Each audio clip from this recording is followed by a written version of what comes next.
It's not a So scientific do you not base question. your reasons and tactics on science? Stop. What do you base it on? I'm just telling you it's not a scientific question. To It talk about is. the Inherently unknown it is is. It's scientific philosophical. in nature. Bro, you gotta pump the Talking brakes. about Okay. the unknown. Talking I'm about the literally unknown is asking philosophy. the unknown of what? Hold on, You hold gotta on. turn it Clarify, down to please, the please level. clarify, please Because clarify. if I tell you I don't know what's beyond the earth because I can't get there. Oh, we do. No, we don't. What is? Hold Yes, on, we y'all. do. What is? What is? The moon. The moon is beyond the earth. Yes. No? Beyond the earth?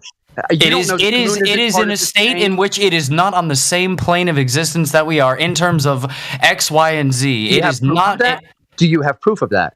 Can you wait? Wait. Are you saying that you can disprove it? Mainstream science No, I is don't wrong. have to disprove something to ask you to prove it. See, this is the logic. This is the fallacy. You made a claim. You made a claim. I'm making a claim that you cannot provide evidence that. Okay, do you have a claim that disprove? Do you have a theory? I'm sorry. Do you have a theory? Wait. Hold on. One at a time. And mainstream please. science. One at a time. One at a time, please. One at a time. One at a time. I'll fucking debunk everything. Just give me a chance. One at a time. Wrong. I promise. Mainstream says that the moon is within the atmosphere, so you're already wrong there. So Just debunk one that. at a time. One at a that's time. just one person. That's me. So one at a time. Yeah, Okay, it's me. but I have everybody else to still talk. Okay. Hey, okay. one at a What was your time. question? One at a time. What was your question? Wait, one at a time. Intricacies, honestly, dude, you sound like four people at the same time. So just relax. It's 24/7. Yes, because I have four people talking to me. 24/7. Bringing Relax. different how about things everybody up. like- Just English. me We're or not speaking TV. 4 different languages. No, but I have Everyone let me or 4 Stevie different handle people this. that agree that the Earth is somewhat not Hello? round or flat in nature. Mic No, check. not the way you say. Anybody else jumping in? Okay, but again, can we Hello, bring it hello? back to like actual? Oh, sorry, someone Yes, else. mic wants- check. Just Go ahead. links in Go the ahead. chat that Go said ahead. you're wrong. Okay. All right. Sure. Hi, ladies' night. Hello. Welcome, everybody. Sorry, my voice is shot, but I know I sound like a dude right now. But I'll let Mimas take this for a second, and then we can take over. Thank you. Okay, so exactly what are you asking for? Me? Yes. I'm not asking Well, for I wanna anything. get a All I second- heard. I want All to I get heard- a track. Don't get mad. I would like to talk to bring it back to what I originally brought up. Yeah. The entire discussion was about fallacies, and there was Yes. no discussion about the science of the Earth being flat. There is no model that any of you discussed in the 20 minutes that I listened. Models aren't any of you. science. Models aren't science. Okay. So okay. We're not here for models. Literally, This is look, there's if you two want to problems. argue semantics. There's two problems with models. One, they're reification fallacies. No, that is not the no. It's not. That is and inherently they're fallacies. that is Yes, they objectively are. wrong. That is Are you just objectively going to wrong. interrupt me? What are you scared of? Why are you interrupting me? So I just get muted every time that I have a disc. You haven't been muted. I've heard everything you I said. literally was just muted. Look at my name in the chat. I've been muted a few times. How are you now. talking? Oh, you were muted for what? Like what? Okay. 1.1 seconds? Yes, while you were still talking. So that Relax. you keep your point across. Relax. Maybe you shouldn't talk while Can he's we talking talk then. about actual science, or do we Yes, all have a yes, different we can. definition of We science? can talk about actual No, do we science. all have a? Hold on, Can I hold ask on. your Let's definition of define- science? Let's define science. Sure. Go ahead. Okay. The study of the physical and natural world. Sure. The understanding of how nature works around us, and the way that we intake knowledge and we understand things. Sure. Technology? No. Okay. Study Technology of the physical and can natural also- world. And Sorry? establishing Sorry? cause and effect relationships through experimentation. I would say that doesn't necessarily. What? There's no experiment, it's not science. If there's no experiment, there's not science. If there's no experiment, there is no science. So a monkey that is not doing an experiment, that puts his hand into a fire and then realizes, holy shit, that's hot. I'm never going to do that That's again. not an That's experiment. not science. That's not an experiment. So you're saying that's not science? That monkey That's did not an learn. experiment. That's Would you not say that's science. knowledge? It's Would not you an say that's not? experiment. Hold on, I'm using the same logic against you. Would you say that No, that you're monkey? not. You're- Would that monkey? Can trying you to do please is let me just finish? find the Can you railroad. please let me Find the finish? railroad. I'm Stop it. not. Stop it. I'm I can not. talk I'm trying to as play much as you devil's can. advocate. Jesus Christ, dude. I Let me don't fucking I don't talk. do devil's advocate in here. Okay. All right. Cool. Yeah. Okay, so you just don't like different prepositions here. You just you're like just to have your wrong. own So, like, I just want to know what science. Tell we're me what talking an about. experiment Citation for is. this What are the monkey what are the in the hand components of an fireball. experiment? What are the components of an No, experiment? I just wanted to give you an What are the example of components something, of but an you. experiment? No. You're railroading right now. You're not letting me Testing and ask you observation questions. are not I experiments. hope evereverybody else in the chat fucking hears Phenomena this. This are is Yeah, not we heard it, ridiculous. and we got the answer. It's It's wrong. fucking Everyone ridiculous. Everyone in here knows how to establish cause and effect relationships. Cause and effect is not science. That is not the Yeah, it is. definition of Cause and science. effect. The only way to operate an experiment is to create an independent variable. Okay, so explain quantum fucking physics then. Go ahead. Quantum physics. Are we talking Go about ahead. philosophy now? No. We're talking about. That's kind of what That's I not meant. science.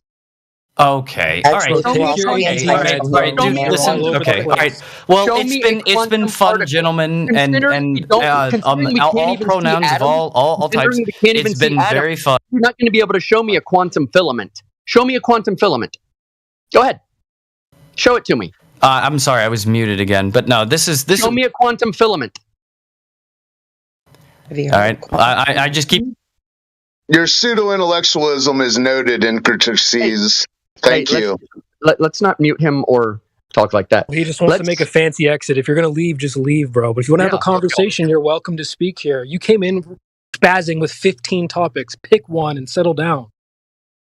Yeah, you pick one thing and we'll talk about it. But we're not going to let you run around the clock. And we were just shooting the breeze about logical fallacies. You're trying to get ramped up. Like, okay, what do you I've what been do in you here actually want to 5 talk minutes, about?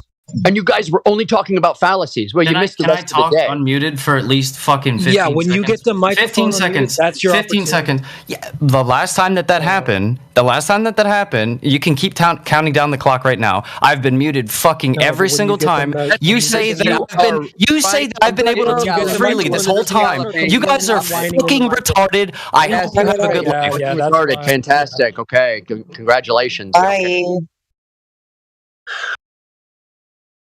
Fuck was all Bad. that? He started breathing too hard. Wow. He spiraled out hard. I mean, that's 15 topics in the span of 30 seconds, folks. Yeah, talk about jumping around. All right, the ladies can have the night. We'll shut up. Sorry. Thank you. Well, it looks like you guys had all the fun, so okay. Don't worry, they're coming in. The guy spiraled out too quick. I wanted to jump in, but he was just spiraling too hard. Yeah, we'll see if he comes back. Somebody ban him? He had Sometimes to I like to look- run and he had to go find his globe and hug it. Hold on to his globe. That's what happened. Well, let's make sure he wasn't banned, so he'll come back so he can argue with the girls. No, I think he just left on his own. Oh. Yeah. Let's see. They've been very upset about something, didn't they? What'd you say, Jedi? I didn't hear you. He came in very upset about something. He was upset that we were not talking about science. We were talking about philosophy. Upset because you were kind of talking about, I don't know, how they don't prove the Earth to be a ball. Right. Normal type of conversation that we have in this server. You know, the nature of proof, the burden of proof. Because, you know, those aren't related to discussing things like proof. I mean, he came in and said, how is any of this related to the flat Earth when we were talking about, you know, globe earthers not giving us proof for shit? Yeah. Yeah. So. I mean, I just wanted to make sure that I heard everything, you know, what everybody else heard. Yeah. And he said, he pointed to the sky straight away, went past the moon and knew what that was. Started asking for models and shit. Yeah. I mean, what the hell? But the only reason I wanted to jump in, you guys respect you and I know that you have this, but his misunderstanding about science, finding the shape of an object isn't a question for science, right? Right. It's geometry. Yeah. So I don't know whether the guys listen on YouTube, but there's definitely a few things you might need to calm down about. Come back in and ask the questions to the ladies, maybe. Yeah. Well, he was jumping around like a flea on a hot griddle. So. Yeah, definitely. But that's all I wanted to say, guys. That was it. Sorry, guys. Hey, Jedi, don't join the bad mic gang. I can barely hear you. There's something. All right. Yeah, no worries. I'll sort it.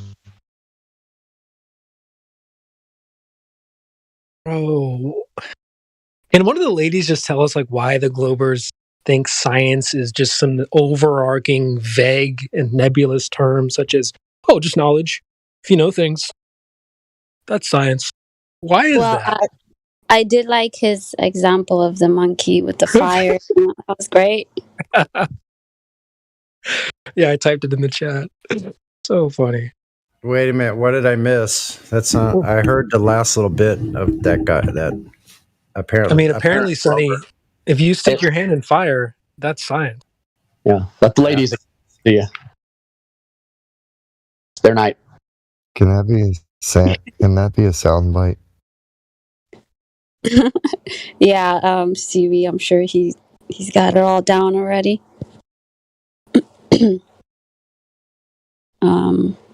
But yeah, I mean, it is interesting. I feel like he's from Jump Pandas or something.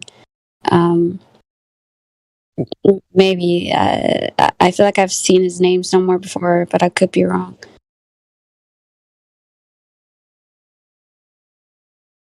Oh, Dr. Y, are you able to talk? Oh, hold on, you're already unmuted. Dr. Y, hello.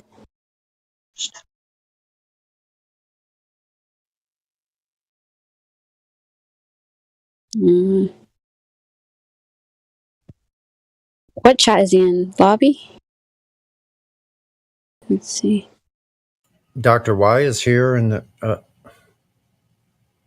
yeah. Is that what you asked? How about Dr. Y, instead of sharing a video, you could just talk to us and you can provide your evidence. We'll listen. This is your chance. You can unmute anytime. No?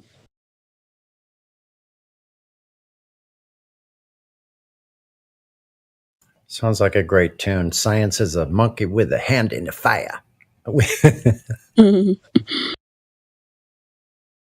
Okay. You're not in a good place to talk aloud. All right. Well, when you are, let us know and we can unmute you, okay?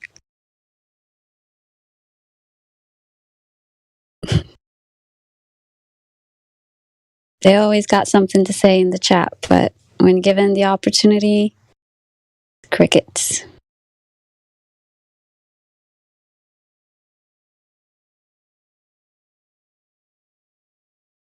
All right, who else is here? I don't see anybody else with a VC or no VC.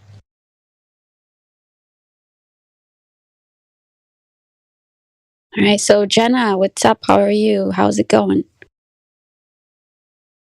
Hey, I'm doing good. Been listening in. It's been pretty intense today. We've had some good ones today. Yeah, I hope he comes back or somebody else with actual proof of the globe. That would be great.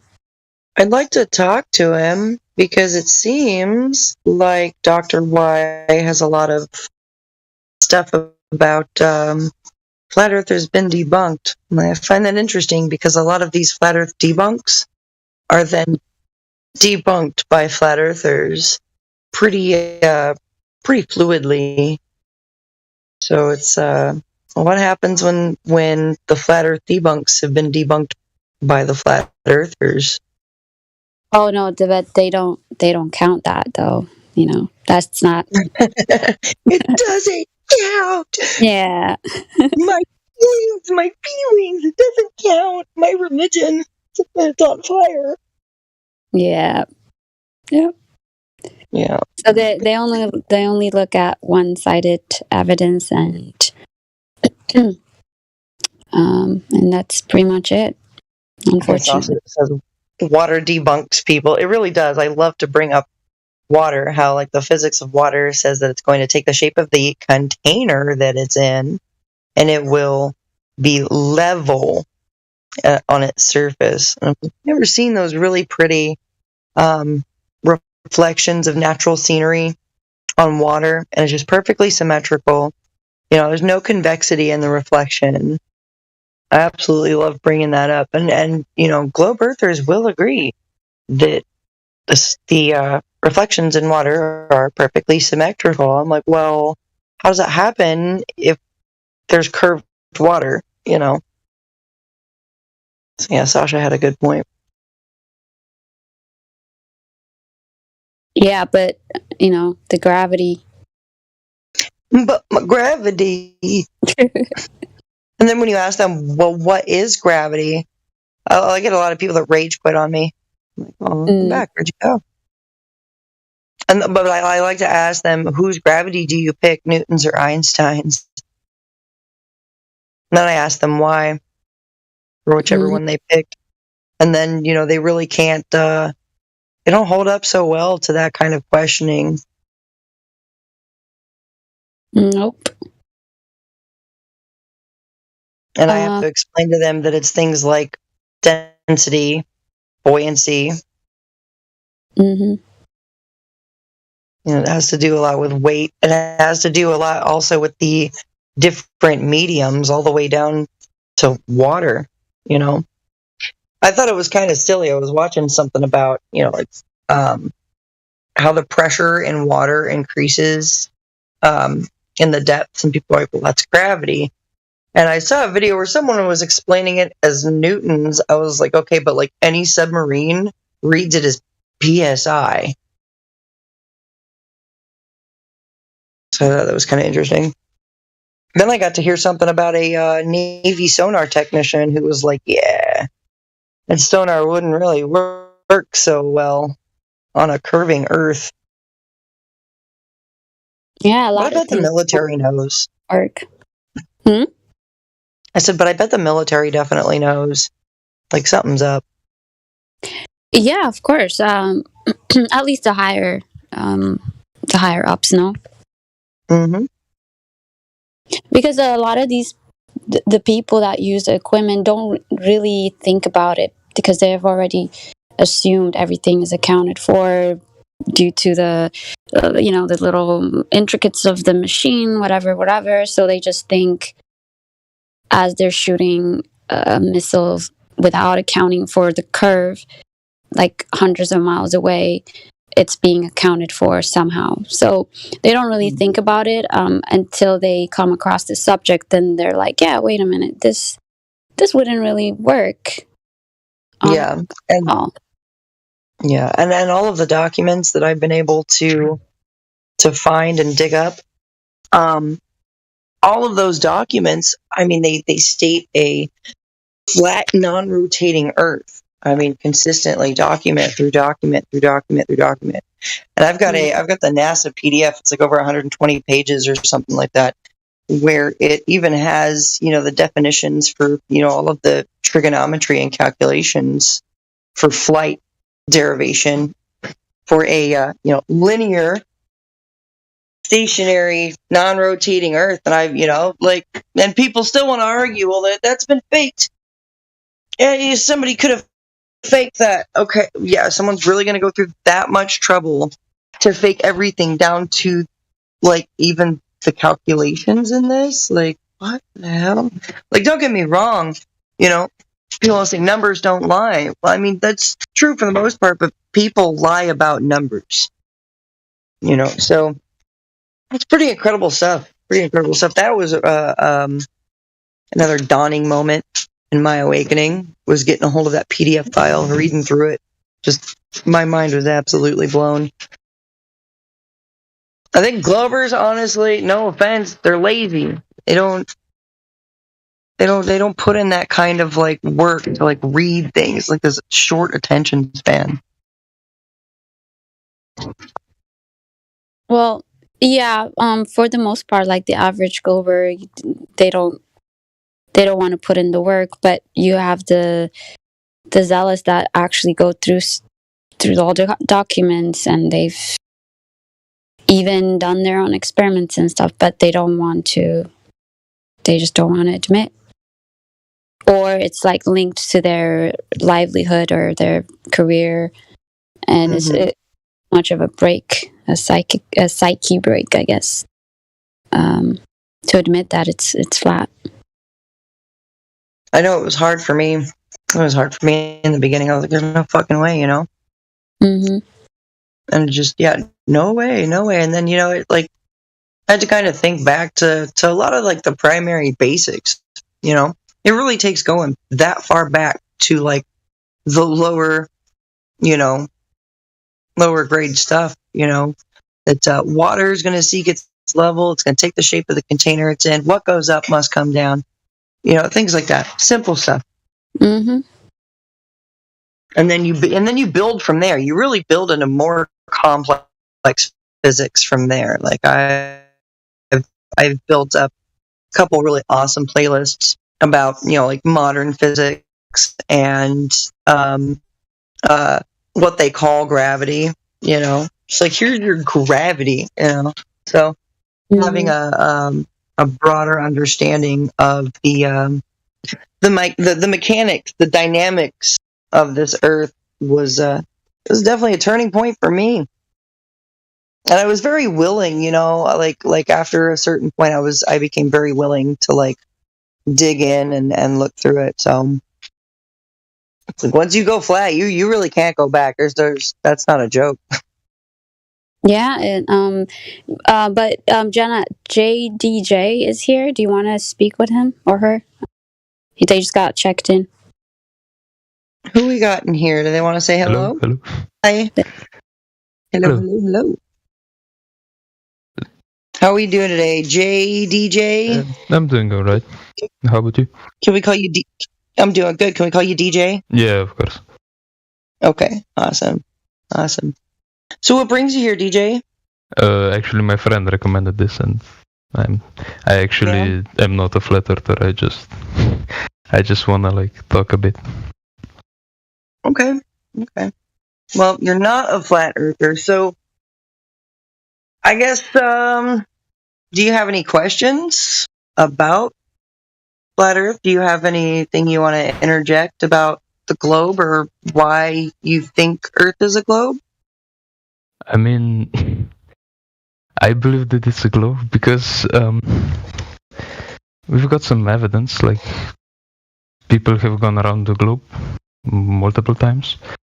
Okay, and you realize I'm going to tell you right now, I'll link it to the chat. We have stacks of evidence that actually prove that that's wrong and that they faked it all. I've got a list of over 80 proofs, and I'll link it in the chat because, I mean, honestly, this is just the quickest way to get through that. Once you get through that and you really understand how they pulled one over on us with this, it'll help kind of give you a better understanding of what's really going on. Yeah, but I don't think that many people would do that. I mean, you have a whole race that is going around the globe in sailboats, and I don't know. I mean, I guess the route is pretty sad, but I still think there's a lot of people that did that. So I don't know if everyone's lying, but sure. Well, I mean, what reason would they have to tell you the truth? What reason would they have to lie? What benefit do you have? What benefit do you have? I mean, why would the shape of the Earth affect my life, really? But why would they lie? I mean, I don't really know why they would.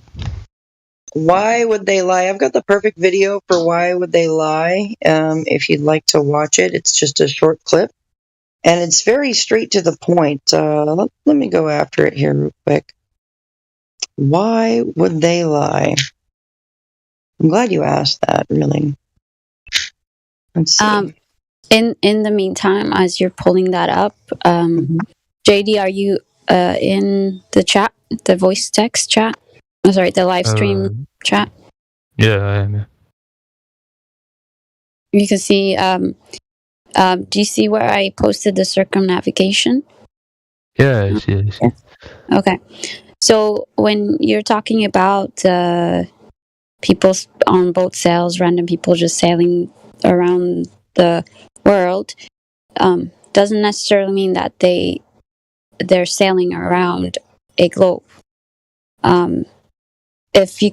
If you're sailing, you would use when you use like a compass. North is your what is it called? Your guiding point, right? So Yes. so as long as you're pointing north, you won't be lost. So like in this GIF that I posted, the center is the north, and so like regardless of whether it's a globe or flat Earth, you're still going to be able to go around, whether it's on a plane, a globe. Sorry, on a plane or a sailboat, you're still going to be able to get from point A to point B. Do you understand? Yeah, I understand completely. But the thing is, compass is not the only instrument that sailboats and boats in general use. I mean, in That's older true. times you have the sextant and stuff that's oriented by stars. So, the sextant, it uses angles, right? So, triangles. Yes. Well, you can't have a curved surface to use the sextant. I mean, you have the horizon. Horizon's not curved. Okay, DJ, Exactly. to go in the chat and watch that video about why would they lie. Okay. Should I mute myself and watch the video? Or? I don't think it'll come over the mic. I think you can watch it. It'll be fine.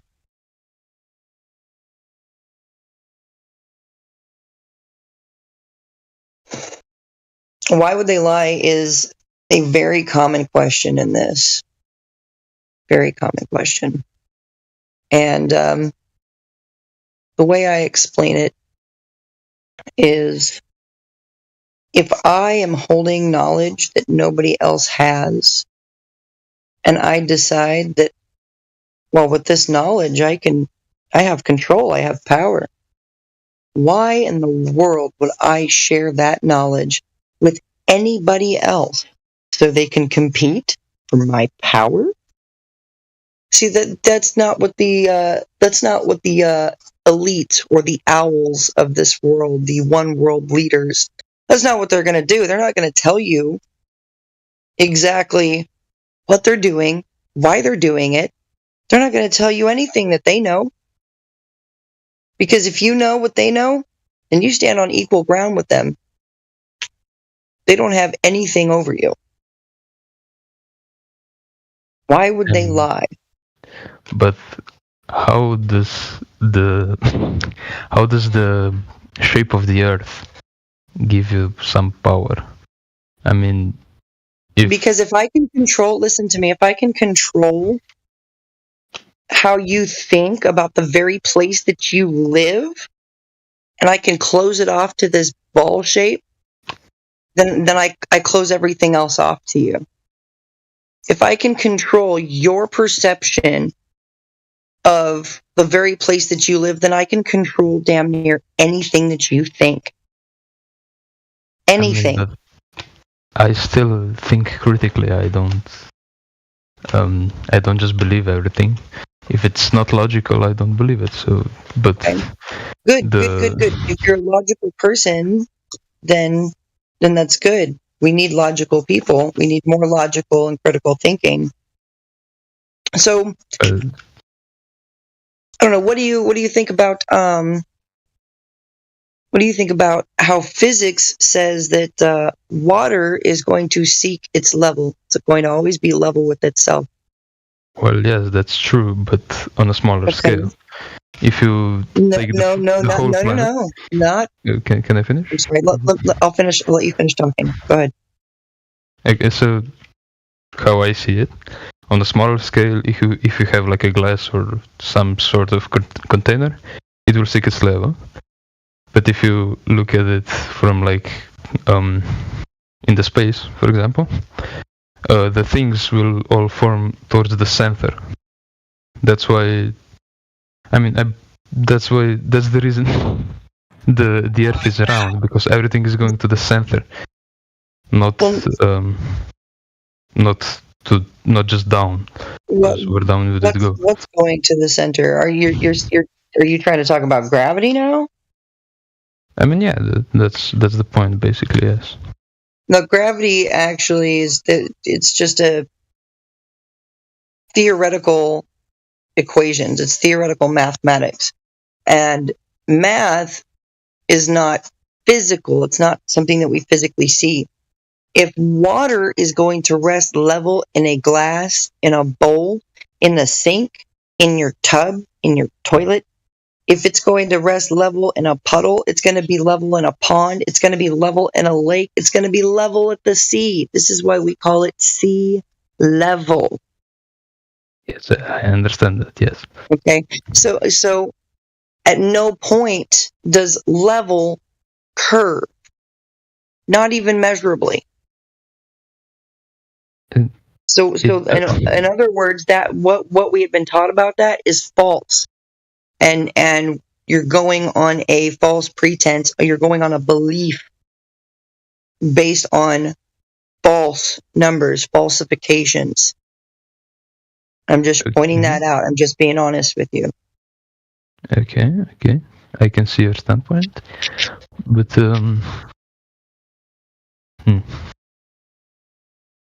Water's always going to be level, and we can't deny that. Yes, but how do we measure distance and height to mountains? It requires angles. You can't get a perfect 90-degree angle on the outside of a sphere. I mean, that goes against trigonometry and geometry. I mean, you can get a 90-degree angle on a sphere. It's just gonna be at the one point of a sphere. Can someone please bring up 90 degrees on a sphere? I know someone has it handy. I mean, it's. I don't have an image of what 90 degrees looks like on a sphere, but I know somebody in here has it. Let's get it in the chat. Because there's 90 degrees, and then there's, well, I don't even know. Funhouse angles. You know how they, Okay, we can leave that. We can leave that. It's not that important. But then, so what do you think you about can't have 90 degrees on a curved surface. That's That's possible. what I'm saying. I know somebody has to have the picture. You have to draw a tangent line. That's not the way that the Earth works. If it's curving, then it's curving. Somebody had to directly measure curvature for it to be curving. So who did that? Can you repeat that? I didn't understand fully. Because if we have to apply, somebody would have directly measured curvature. Who did that? I mean, as far as I know, I believe in ancient Egypt, they did already. Don't you think that they needed to verify that before they shot rockets off with that R value? I don't know if my headphones are weird, but I don't understand you. Well, I'm just trying to figure out who has actually directly measured this curvature that we're supposedly, living on. The spheroid. Because if no one's ever done it, and no one's ever verified it to shoot rockets off into supposed orbit, then there ain't no direct measurement of curvature, and we can't seem to find it today anywhere, then I'd suppose it's not there. Okay. But, okay, then how would you explain to me the time zones if the Earth is flat? I mean, because... I can show you a video of how they've got time zones all out of whack just to make the sphere. Okay. Can I ask a question? Yeah.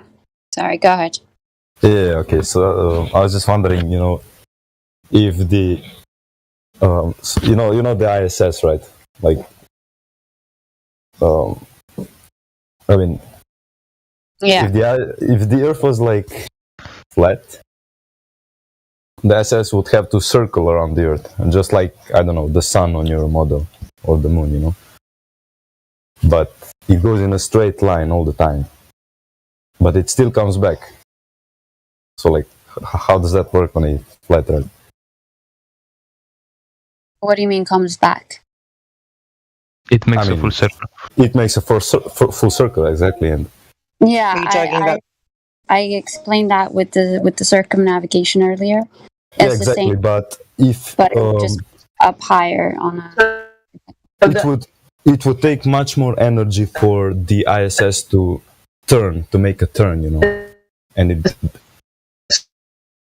The ISS has been busted. The ISS has been busted faking everything. I mean, I don't know what they're faking. Like, I don't know with the images. I think somebody's trying to talk, but it's lagging very much. Yeah, I don't know who it is, but they're the robot. This Okay, is where you go back. I mean, if Oh, maybe it's you, Jenna. You're Is it robot. me? No, Shouldn't it's be me. not. Never mind. Somebody is. I can't figure out who it is. yeah, Somebody is on the moon. All right. Well, that's fine. well, what I was trying to say, like, first of all, if it was like going, I mean, what do you mean it was busted? Like, What I mean is like Mythbusters, but not them. It was just that so I put a link in here in the chat. If you scroll up, I'll link it again if you need. But ISS fakery is a real thing. Like they're really faking it. yeah, but even if they're like faking it, you can see it in the sky. Like, there's like a bright light that like goes very fast, much faster than any plane. It doesn't. How is it called? Wait, you mean to tell me you can see a bright little light from a tiny little aircraft from way out there in space? That's not like the inverse. That goes against the inverse square law of light, though. So that's kind of an issue. What do you mean by that? Inverse square law. What law? Just one question. How did they discover the ISS was fake? The ISS, Okay. my bad. Can I interrupt you guys real quick because you guys are asking a lot of questions, which is great. No worries. But we want to ask you guys a question, okay? So this goes for either one of you. So just can you guys give us, because we can talk all day about what's in the sky, how does it work, all this and that. That's great. But has either of you verified or know anybody that actually has a measurement of the curvature of the Earth? Because that's what the main discussion should be, right? I mean, yeah, but it's like very hard to like talk about the measurement of the curvature because like none of us actually did it. Because the surface is just too big. You don't get orbital mechanics, everything with the curvature of the Earth. They got a radius, right? So how did they do that? It's very hard to measure the curvature, but you can see it. Me, for example, I went with a boat somewhere, and you can see like a sailboat very far away, and you can only see the sheets or the sails, but you can't see the body of the sailboat. That's because it's behind the horizon. All right. So is that your evidence for curvature of Earth? I mean, yeah, that's my evidence for. I mean, I saw it, so. Okay, what about the other guy? I don't know how to say your name. Borup or something. Oh yeah, it's Joker. It's just in Cyrillic. Okay, yeah, all right. What is it? Charel? Joker, like Joker. It's actually like Joker. Sorry. Yeah. Okay. Okay, I see it.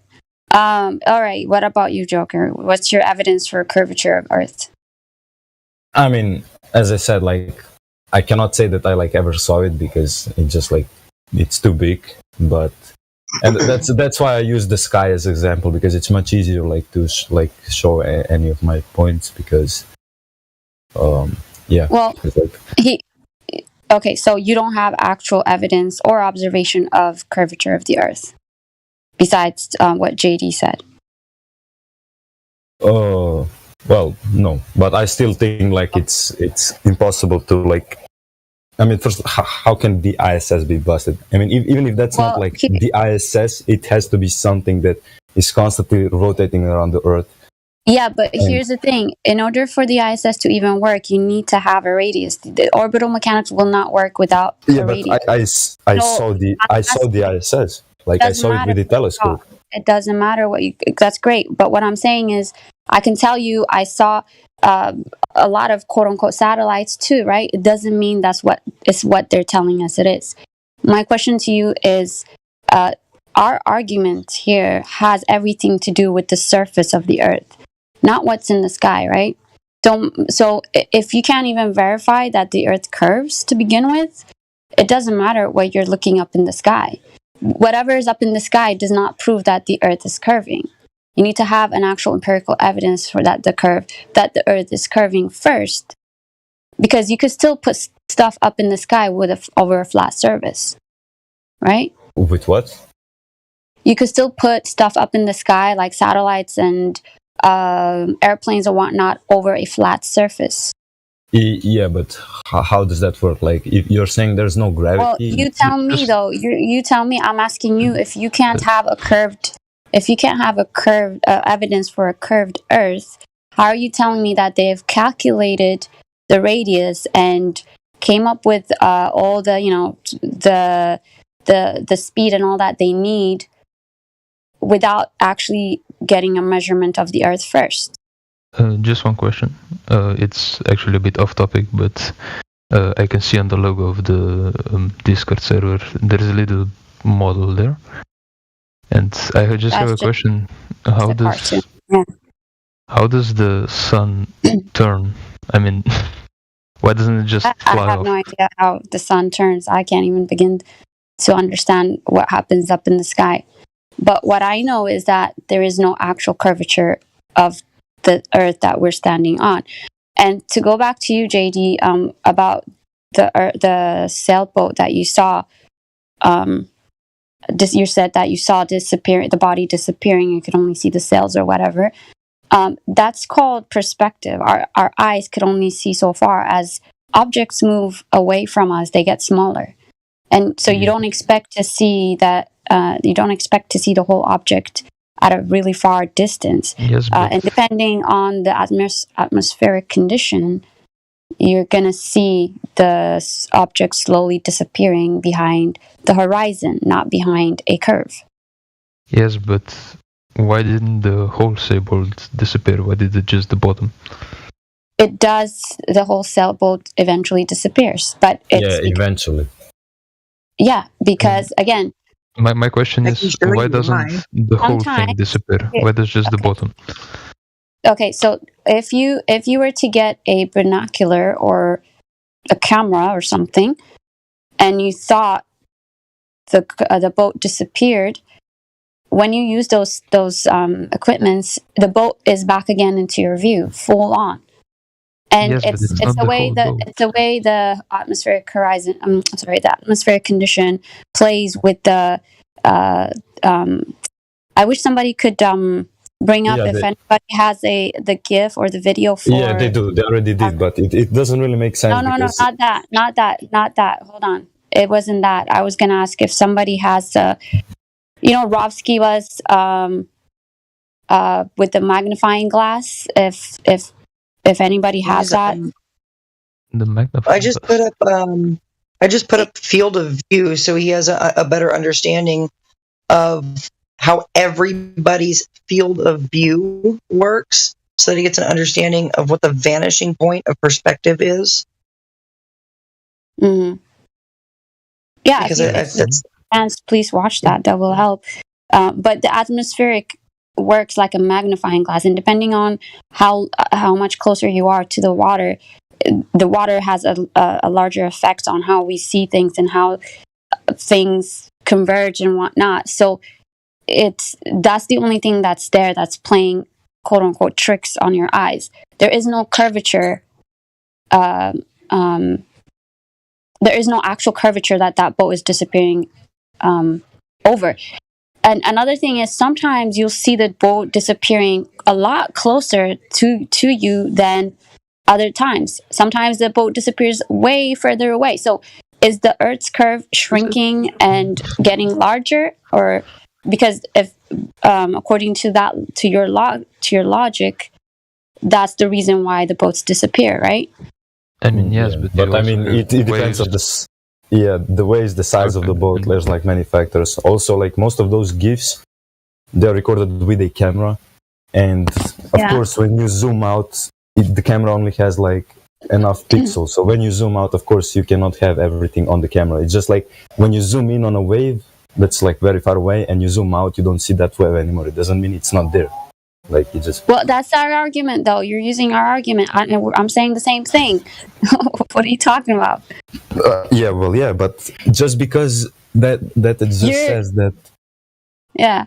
That just means that it's not out of field of view, because you can still see one part of the boat, you know.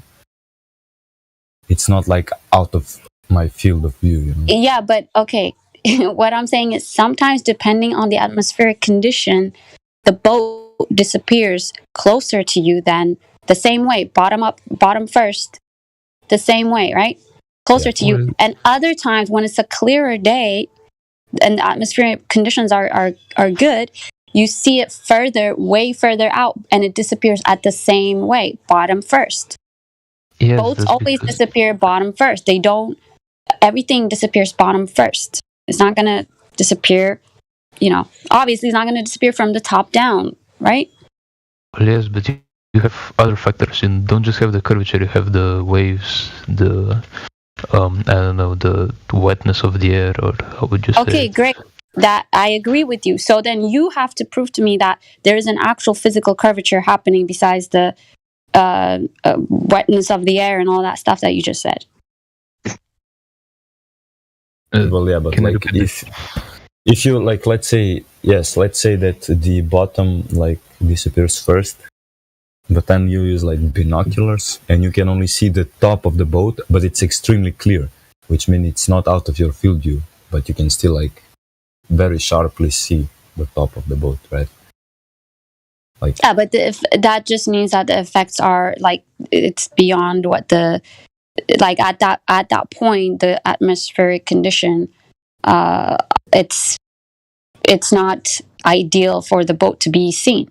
That's why I'm saying at times you'll see that same boat being seen closer or disappearing closer to you, versus other days it will be the same boat, different times or different atmospheric condition will just be further out and disappears. So yeah, I want to know. But how do you know? When do you determine? Hold on. I want to know, when do you determine, depending on if it's disappearing closer or further, when do you determine that the Earth's curvature plays a role? If you've never measured it, if you've never had actual proof that, besides going up into space and seeing a picture of NASA or video of NASA, when do you actually determine that? Okay, at that point today, that's when the Earth's curvature is making the boat disappear. Instead of yesterday when I saw it, no, the Earth's curvature didn't play a role yesterday, but today, yeah. When do you determine that?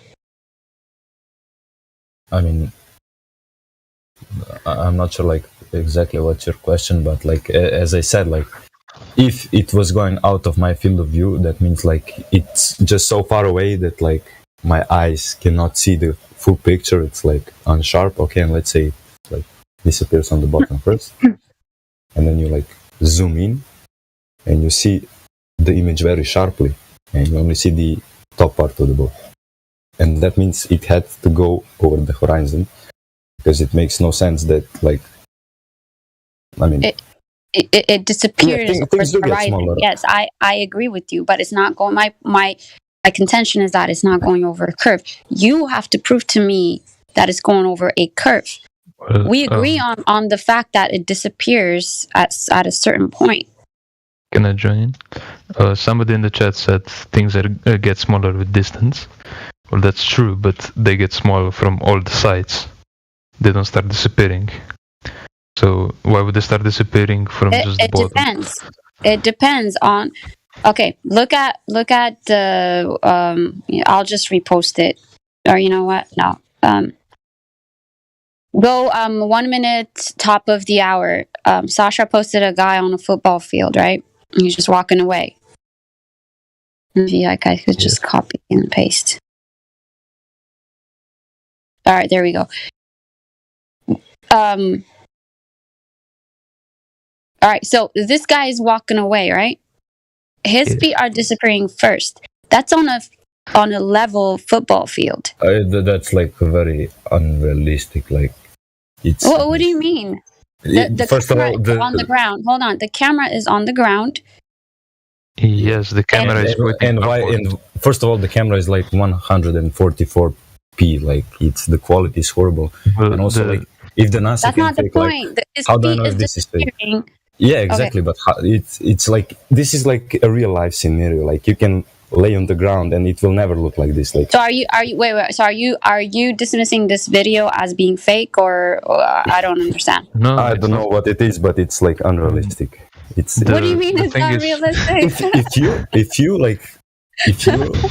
if you like position yourself like this is the same way as this camera. And if you like, let's say I take a friend with me and I tell him like just walk straight forward, and if your eyes are at the same height as this camera, you will never see what I'm seeing right now on the screen. Like, the thing is, camera. Yeah, that's on why the ground. we use cameras. We use cameras. Listen, hold on. We use cameras in order to zoom in. Our eyes physically cannot zoom in that far, right? So obviously, you use cameras when it benefits you, but then you dismiss them when it doesn't. It goes against your belief. Here's the thing. It doesn't matter, right? I'm giving you evidence as to why we see things that we see when it's far away. Yes. I'm still waiting for evidence of a curvature. In this video you sent, the camera is pointing upwards. So it's logical that his feet are going to disappear first. But What? when you look at... How is this? Yeah. So hold up. If it's on the ground... It's not pointed upwards. It's parallel to the ground, but it's just Then at the ground level. Then So that, the screen would be ground. okay. yeah, that's actually a good point. If it's No, it's not. It's a horrible point. It's like you guys are going against evidence because you guys don't like that it's. No, we're not going against the evidence, but like this is like a real life scenario. You can like recreate this with your own eyes. Yes, it will please never look like recreate this. it. No. Go ahead, recreate this with a camera. The reason that the reason that I like using this is because the camera is lower to the ground, which is it shows that when we are on the scale of like when you're next to an ocean, right, looking out into the horizon, our like use 6 feet as your eye level, right? Our eyesight it kind of is similar to this camera because we're so close to the ground. So what we see has a lot to do how that object is being shown, being converged to the ground on the horizon. Especially when you have like really heavy moisture in the air, then the image that you're looking at is even more distorted because of multiple factors. But the point is, it's not proof for curvature. It's proof that what you see in distance could be affected because of a lot of things. But again, show me where you actually have curvature. Like I can go out and measure curvature. No, Or do you guys know how you they would need came like up with some. You would need some advanced technology because the Earth No, is just so big. If you took the Earth and like made it a small ball, it would be smooth. It's like it would be super smooth. It's like impossible for like us six 6 feet humans to measure like The Earth is way too big for you to just see the curvature. Yeah, you would need like. So you guys, hold on. So you guys are saying that you don't see Earth? You don't see it with your own eyes. No, you cannot see it unless like you see it like with the boat. Yeah. But like Tall human. You just said a 6 foot tall human cannot see boats or sees boats going over the curve, but then said the Earth is too big to see curvature. No, you can see it. So hold on. You're a couple of German retards. Okay, come on now. Like, You do realize me? Contradictory statement, right? That's a contradictory statement. Yeah, you can see the boat going over the curvature. Okay, so you can see the But boat you going cannot. over the curve. Hold on. You can't. Hold You on. can't silence, physically silence see the it. curvature, but you can see can't something going see- over Hold the on. curvature. You can't measure. You can't see curvature because the Earth is too big. Which is it? Like you can't see the curvature, but you can see something going over the curvature. So you can see the curvature. No, you can see something going behind it. You can see the curvature, but you can't see the curvature because the Earth's too big.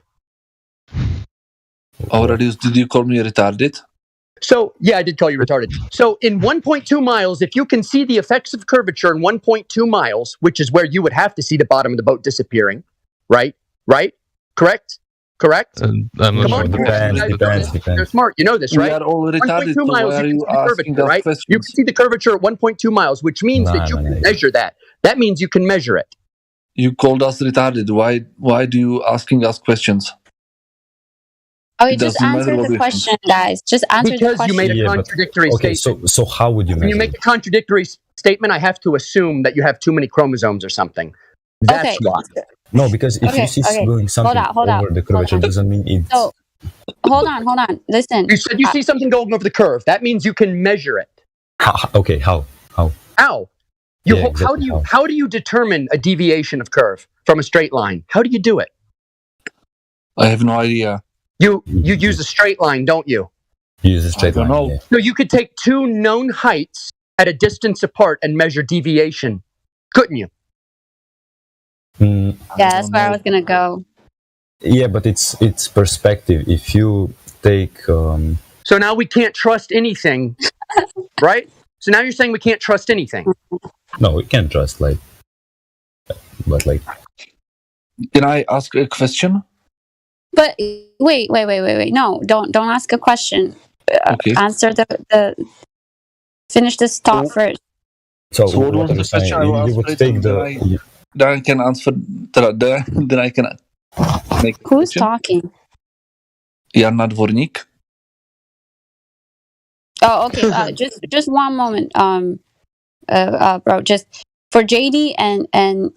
I can answer his question actually. Okay. It makes Yeah. sense. Please. Okay, go ahead.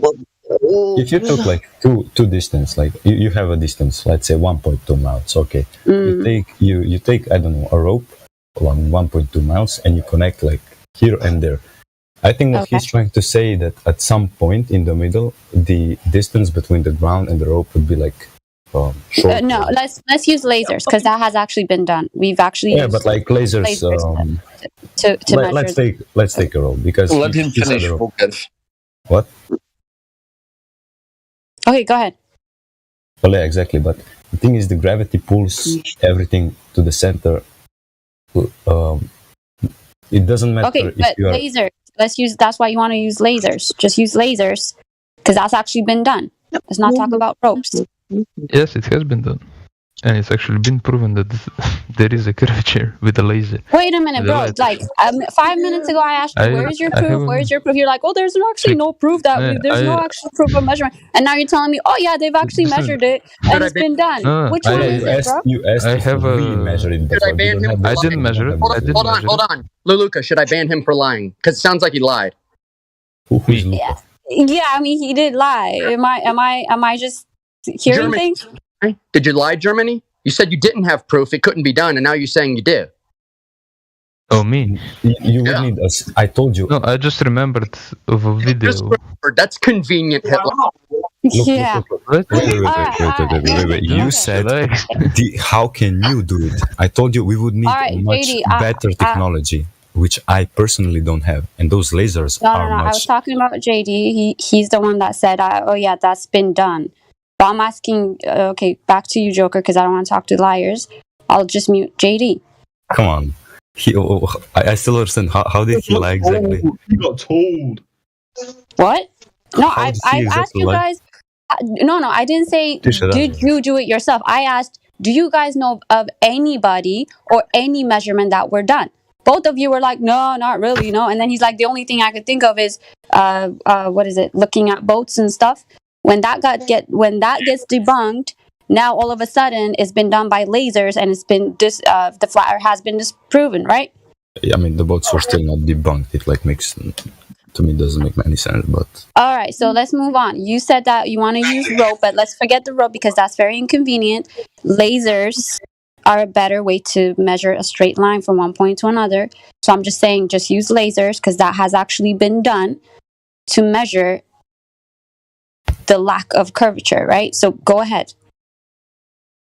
I mean, I personally never saw the experience with my own eyes, so I can't say if I bring up any other, you can say it's fake, and then you bring on your own, and you can say this one is real, and then I can say no, it's fake, and it goes so on and so on. I've been here before, so. Okay, no. Have you seen the evidence presented to you about the laser tests? Not in real life. I've seen it someone sending it, but it's not Yeah, no, not in real life. I meant here. Has anybody sent you the information about the laser tests? No, not really. Okay, so take your time with it. I'm not saying you have to do it right now, but I will send you the laser, or somebody could post it in live stream, please. There has been laser tests done in multiple atmospheric condition in multiple locations at multiple times. And to measure, because the globe has a specific curved measurement, or they tell us that it has a specific measurement. So people actually went out to measure this curvature over and over and over and over again.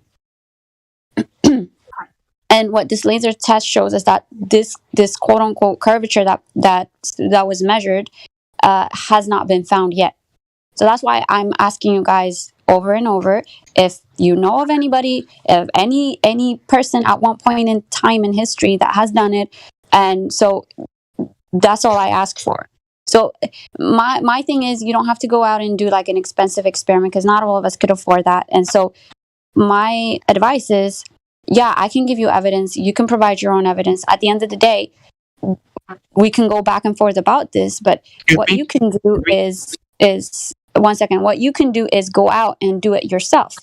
Especially if you live near an ocean or a large body of water, you can go out and try to perform this evidence or this observation. You can use a mirror and a friend. That's all you need: a mirror and a friend, and a large body of water.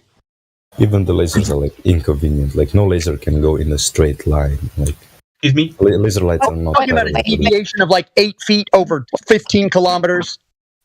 What? A deviation of 8 feet over 18 kilometers. Yeah. Okay, so it's a straight line. Thanks, gotcha. No, why? I would like to say, how can I do it? The laser beam is made of electrons, which also have their own mass, and the smaller. Yeah, but it's negligible. You can say it's negligible, but it will prove. Listen, hold on. It will prove if there is curvature. If there's an actual curvature, you will be able to see a big difference in the measurements when you're pointing a laser straight ahead. Walker, can I ask a question? All right, go ahead. And do you want to talk Jenna, about? if you want to jump in, please. Is it possible to talk about reality in this Discord, or is it? We are talking about reality. We are talking about reality. I don't know where you've been. Okay, thank you. How many people do you know in your real life that believe that the world is flat? I don't know any, because I don't have any friends. Have I? Okay. Have I give you any question? Jan, is this a proof? Is this a proof of something? Yeah, what does that have to I do with didn't ask you Is this anything proof of as well. curvature? Is this a proof of curvature? Walker, can you answer Is my this a proof question? of curvature? No, is this a proof of Nobody cares. Shut Is the this fuck a up. proof of curvature? Hitler, is Walker, this a can proof you of answer my curvature? question? Hey, I know a million people. Okay, next question. It's flat. I know a million people that are flat earthers. What's your point? Yeah, that, Oh, we're telling he's people to be muted. quiet Alright. in here unless you want to be quiet. So I wouldn't do that again, Jan. Yeah, I please. already said swear word. You can ban me if you want. I said swear word. No, No you're welcome problem. to say whatever. It's just I'm I not would be talking to you. telling I'm the sorry. admins to be quiet. So just Okay, Volker, do you know any people in our real life that believe I know a million people, bro. What's your point? young people that believe that the world is flat I know in your a real million life? people. Yeah, we're I here. know a million people. What's your point? Yes. My point is, how many people do you know that believe that the world is flat in your real Who cares? life? A lot of people. What is your point about it? What's the point? Please say, how did you get so How far? is I'm this a asking proof? about the How number. is this a proof? How is this a proof? I don't know. I'm trying to get him to say his point. It's just Okay, if you can't tell me what your proof is, I'm One getting is rid good of it. enough. If you can't tell me, if you can't I don't know logically anyone. connect this, I'm if you the can't only logically one. connect this to a measurement that we can take in reality, I'm getting rid of you. wait. He said he's the only Excuse one. me? You're a flat earther. You're not a I flat am earther. flat earther. Of course, No, I'm you're flat not. earther. No, you're not. How was the flat Earth proved to you? How was it proved to you? How What do evidence you do you have? believe the world is giant ball flying to nothing? No, you don't. No, you don't. You're not a flat earther. Where's your proof? What's your proof? I'm a flat earther. What's your proof? My proof is when you're going on an aeroplane. Hold on, Okay, Lyle. I'm Not waiting you. for your answer. How many people do you know Talking. that believe in the real world that the world is flat? You've asked that 7 times now. We've already answered it. I never Yeah. asked you. I always asked. Okay, she Volker. already answered it 7 times. Okay. So what? Let me. You want like actual Yes. numbers? Yes. 1, 2, 3, 4, 5, maybe 6 or 7. Thank you. It's an honest answer. Thank you for that. My point was that I don't know anyone. People know about flat Earth because of me. They accept that it's a it's a view that someone has, but I don't know any other flat earther in my real life. Wait, Jan, why are you coming in here like all hostile if you're a flat earther? Why are you trying to, you know what I mean? Like, why Well, not come in I'm coming peacefully here because I'm flat earther that doesn't have anyone in his real life. I came Okay. here. So I just stated that I'm flat earther. All right, All Jan. I get is hate. No, What no, the no. fuck is Well, going on? you listen. No. Nobody gave you hate. We're just reflecting what you brought to us. Okay, so you came in all aggressive. So we're bringing that back to you. All right. So let me ask you, how long have you Okay. been a flat earther? About How 6 long years. have you been a flat earther? Okay. Give me one thing that convinced you it was flat. There wasn't any single thing that makes me believe that the world is flat. It's just the complete information that my not very smart head has in it. There's always something. Tell me what it is. Excuse me. Yeah, there's always something. People just don't wake up and say, "Oh, today I'm going to be a flat earther." Because we're all hold on, don't interrupt me, bro. Don't interrupt me because No, that's how you what is get wrong with muted. my answer? All right, I'll just mute you and talk. Again, I was going to say people are brought up as a child from when they're a baby, they're brought up into thinking the earth is a globe. Therefore, they're not going to wake up one day and be like, today I feel like I'm going to be a flat earther. And from that day on, just start believing the earth is flat. So I'll ask you again. Give me one thing that convinced you it's flat. There's always one thing or the other. So I'll give you another chance, Jan. Go ahead. Am I unmuted? Yes, you are. Thank you. As I said before, I don't have one single thing.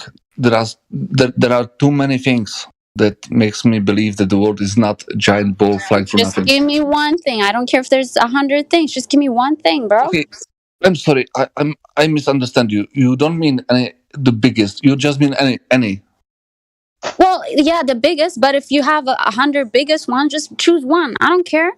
But the one that proved it to you. Well, my biggest problem is that we have an atmosphere, and right next to the atmosphere there is an just a huge vacuum. That's impossible. Okay, and what's wrong with that?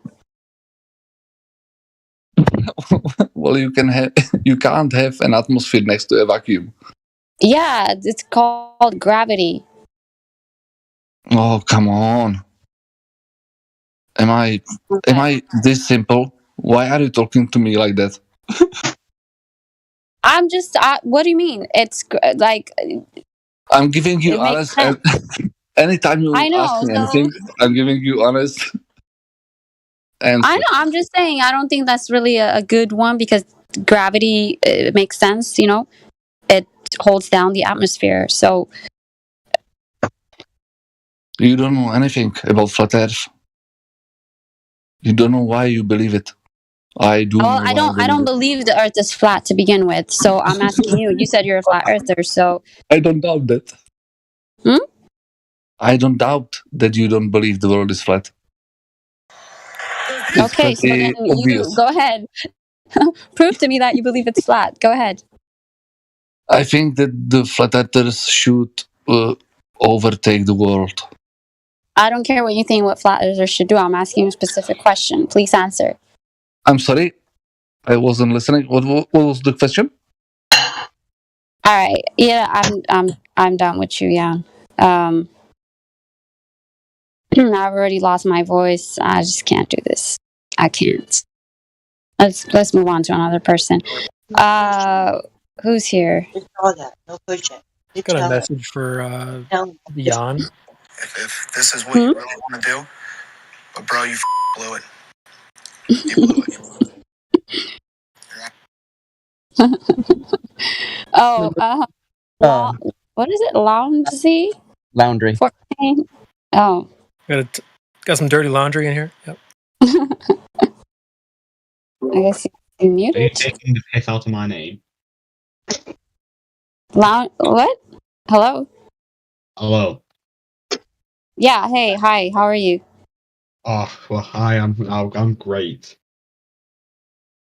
Okay, can you put your volume up a bit? It's hard to hear you. Or get closer to the mic or something. Yeah, hello. Yeah, Is this hello? better? Yes, it is, thank you. All right, so,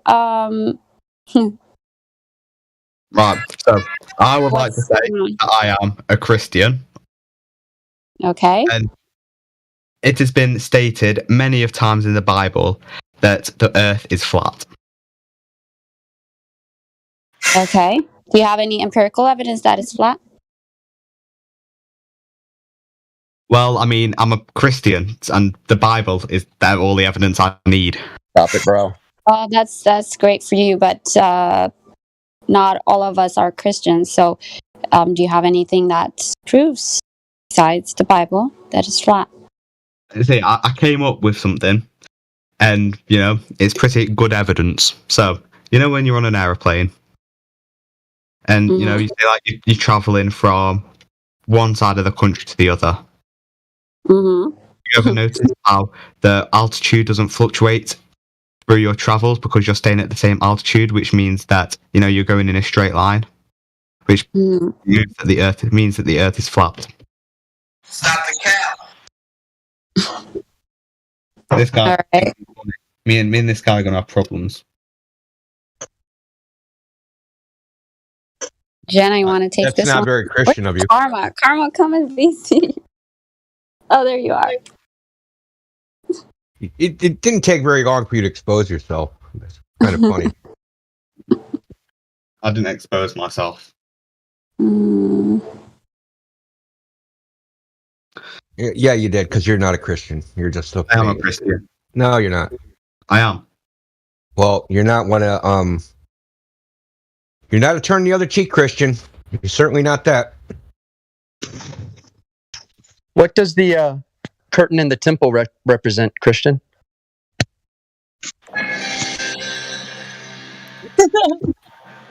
Oh, The curtain in the temple represent. what does the Yeah. ripping of the curtain in the temple represent? Christian. Mr. Christian, yeah. Hey, whoever this guy is. Google faster. Google faster, man. Hey, look, I'd have more respect if you just made something up, something goofy. It's to direct contact with God without the need for human high priest. Right off the week. It's another LARPer. Reading it out. Come on, man. Amazing that we would get another LARPer on Friday, ladies' night. If this is what you I really love women. I'm a feminist. bro, you blew it. Oh, great. Now I He's a believe- feminist. now I believe you. He's a feminist. I absolutely believe him. He's going to sexually assault somebody in just 5 minutes if he's a male feminist. Let's be honest, I'd batter you all in real life. Except for the women. I'm a feminist. Batter me in like pudding? Well, you used to write about losing to me in a I'm fight. not into that, dude. A feminist what? Control your people, please. It literally gets descended as I'm going to fight you all. What a prick. Who you giving lip to, lad? I'm so scared. I mean, seriously, sorry, you came in here when asked about the flat earth and said because of the Bible. Now, that's not proof of the flat earth, that's just words in a book. Okay, and a book that many people rely on, many people believe. Yeah, that's fine. But sorry, do apologise. But you also understand that that's the major contention within the Bible, the very first bit, the creation story. And I guarantee you, my friend, 98% of Christians don't believe the earth is flat just because it says it in the book. They argue the toss about that, and it's called apologetics. Let me do some research here.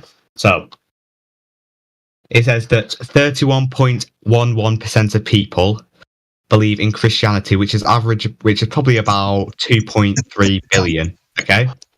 Mm-hmm. And 2.3 billion, all people what are Christian, rely on the Bible. Mm-hmm. So they're all flat earthers, are they? Yes, they are. No, they're not. Have you ever been to church? I was about to say, 99 Christians I've ever met are globe earthers and love NASA and love the universe and talk about its, God's creation. They love it. But hold on, where lounge see whatever. Where does in the Bible does it say it's flat? Can you give me an actual verse? Yes. Okay, great. Where? Let me just find it. Let him Google it. Yeah, Google that. Because he already knew. He already knew, so that's why he has to Google it. Mm. My holy son, who wandereth these plains of the land, between embodied by flame of ambition, shall not travel on an earth which is round as it is flat. There you go. He just makes something up. I have more. I'm surprised you didn't just burst into flames reading that. At least he is a fairly funny troll. I mean, you have that going for you. Hey, you get an F for effort. An F. EFF. So the heliocentric model in reality was promulgated by the Catholic Church. Yep. So I don't know where you're getting your information from. Hey, Indio, who created the Big Bang Theory? Oh, George Lemaitre, who was a Jesuit priest. Yep. So welcome to your global religion there, Lounsey. In case you didn't know, sorry if we had to be the first ones to let you know that you're in the biggest religion ever created. Yeah, you're a Catholic without knowing it. I am Catholic, yeah. I go to church every Sunday. Yeah, cool, so you must understand that in your Bible, then it's a heliocentric idea. The Earth is a spinning ball in space, according to Georges Lemaitre, 1929. Hey, I'm going to call Cap. I don't know any Catholics who go to church every Sunday. I absolutely have never met any Catholics that have ever read the Bible. I clearly haven't met many Catholics, have you? Show me one Well, that knows. I'm an American, so Oh, you're American. Oh, yeah. yes, Explains it all. yes. Oh, it feels good, man. Explains it all. Ooh. They mostly all forgot to read the first chapter. My understanding, you're supposed to start at the first chapter. What happened to Genesis? Yeah, but like, Americans forget to skip a couple things, Oh, hold on, I'll show you how American. The only thing Don't, mate. Don't. I'm going to try and save you. Don't. Just don't. Just fucking back down. You're not going to win this. Watch your. Genesis isn't a prophet? Can you stop fucking swearing at me?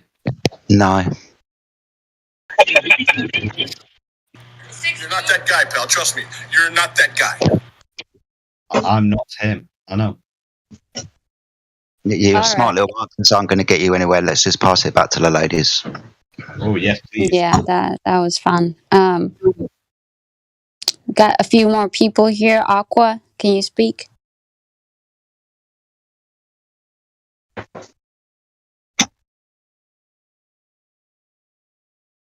No. All right. Who else is here? Everett. Hey, what's up? Hello. How are you? Can you hear me okay? I'm doing alright. Yeah. Yeah, I can hear you. 1 second. Sorry. Jenna, Karma. I mean, you guys could talk. My voice is shot already. In my defense, earlier when you called out to me, I did try to respond, but I didn't realize I had the mute button on my headset on, so I was just speaking on mute. Okay, awesome. Well, if you want to jump in anytime, please do. Oh, why is Simcord getting offended that I'm in the VC? Who? So why is Simcord getting offended that I'm in the VC? Oh, don't start stuff already. Talk with the girls. Don't be starting stuff. Okay. So, if you have a problem with somebody in chat, just fucking ask them in chat instead of jumping on VC to ask us who are not him and don't know what he's thinking. So it's kind of pointless to ask and interrupting us for that. So it's kind of stupid. But yeah. Someone called my name in here. I thought they wanted to talk to me. They did not. Someone called my name. Is this Everett? Yeah. Hello? Hello? Oh, you're talking? That's you, Everett? Yes. Sorry, I can't see the green lights lighting up, but I saw that you're not here to learn. That was given to me when I had a conversation with Indio about the sun. So then it's well deserved. Okay. So I'm assuming you're a Glober. Yeah, I guess. I mean, I've never seen it with my own eyes, but Enemy spotted. it's a good one. So why do you? So what's your evidence? Please enlighten us. Well, as far as evidence goes, I've seen things like radar horizons. I've known a guy. His name was Tyler Signer. He was in the U.S. Navy. He worked with radars. He talks about the radar horizon quite a bit on his Twitch streams. I like those radar horizons. They're great. Okay. Wonderful. I love them. Okay. Want to elaborate? I don't think I need to elaborate any further.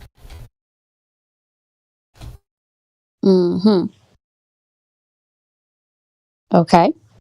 All right, then I guess we could just stop. Well, I mean, I think someone wanted to talk to me about the ISS earlier. That's what. Well, not me, but Okay, not you. Okay. Yeah. All right. Well, if All anyone wants to talk about the ISS, let me know. I'll be happy to. For now, I'll just work. Unless Karma or Jenna wants to talk to you about the ISS. I'm currently happy shoving it in my face, but I'll get back to you. Hey, no blame I here. have a mouthful of spaghetti. I'm quite hungry myself. I don't blame you. Oh, my power just halfway went out. Buying all this spectacular space food. Alright, which one of you guys are haunting my house? All right. Well, Karma, you want to take on ISS with this guy? To be honest, not particularly. I just dropped by for a second. I'm supposed to be doing other stuff, but I kind of promised you I'd be here, so I was like, I'm gonna drop by. Aw, that's fine. If you need to get out of you- here, don't worry about You know it. what? Let me come back I'm in just 10 kinda on minutes the because my I got a monitor couple stuff is months actually left. freaking out. I don't know if this is safe for me to have my computer on. I'll come back in 10 minutes. All right. Stay safe. Have a good conversation while I'm gone. Okay, Yeah. see you in a bit. Will improve. PBS, what? Welcome to the intermission. But Karma, yeah, like it's cool if you need to head out or anything, right? Yeah, I'm just trying to do two things at once. All right. All right, then let me see who else I can find in the meantime. Let's bypass Jan over there.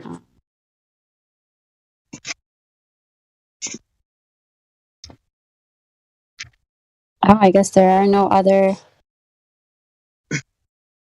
VC verified. Anybody else make omelets with their leftovers? It's like really good. Right, you ever had a spaghetti omelet? Oh, that sounds really good. That's what I just ate. It's so good. Spaghetti omelet. Does it really sound good? It does. I I'm mean, actually thinking about that right now. I literally just ate a spaghetti omelet. That's what I just did. That actually might be a great idea next time I have leftover spaghetti. I'd throw Chinese food. Look, you could throw Chinese food in an omelet. Mm-hmm. Ah, so. Ni hao, ma.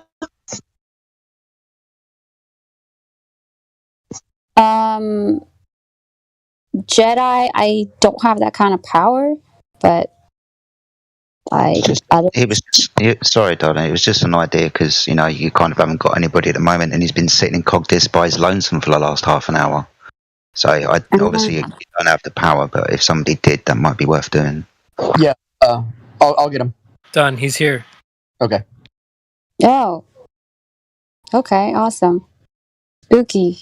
Where's Spooky at? Hey, you right? Spooky. I've just got back.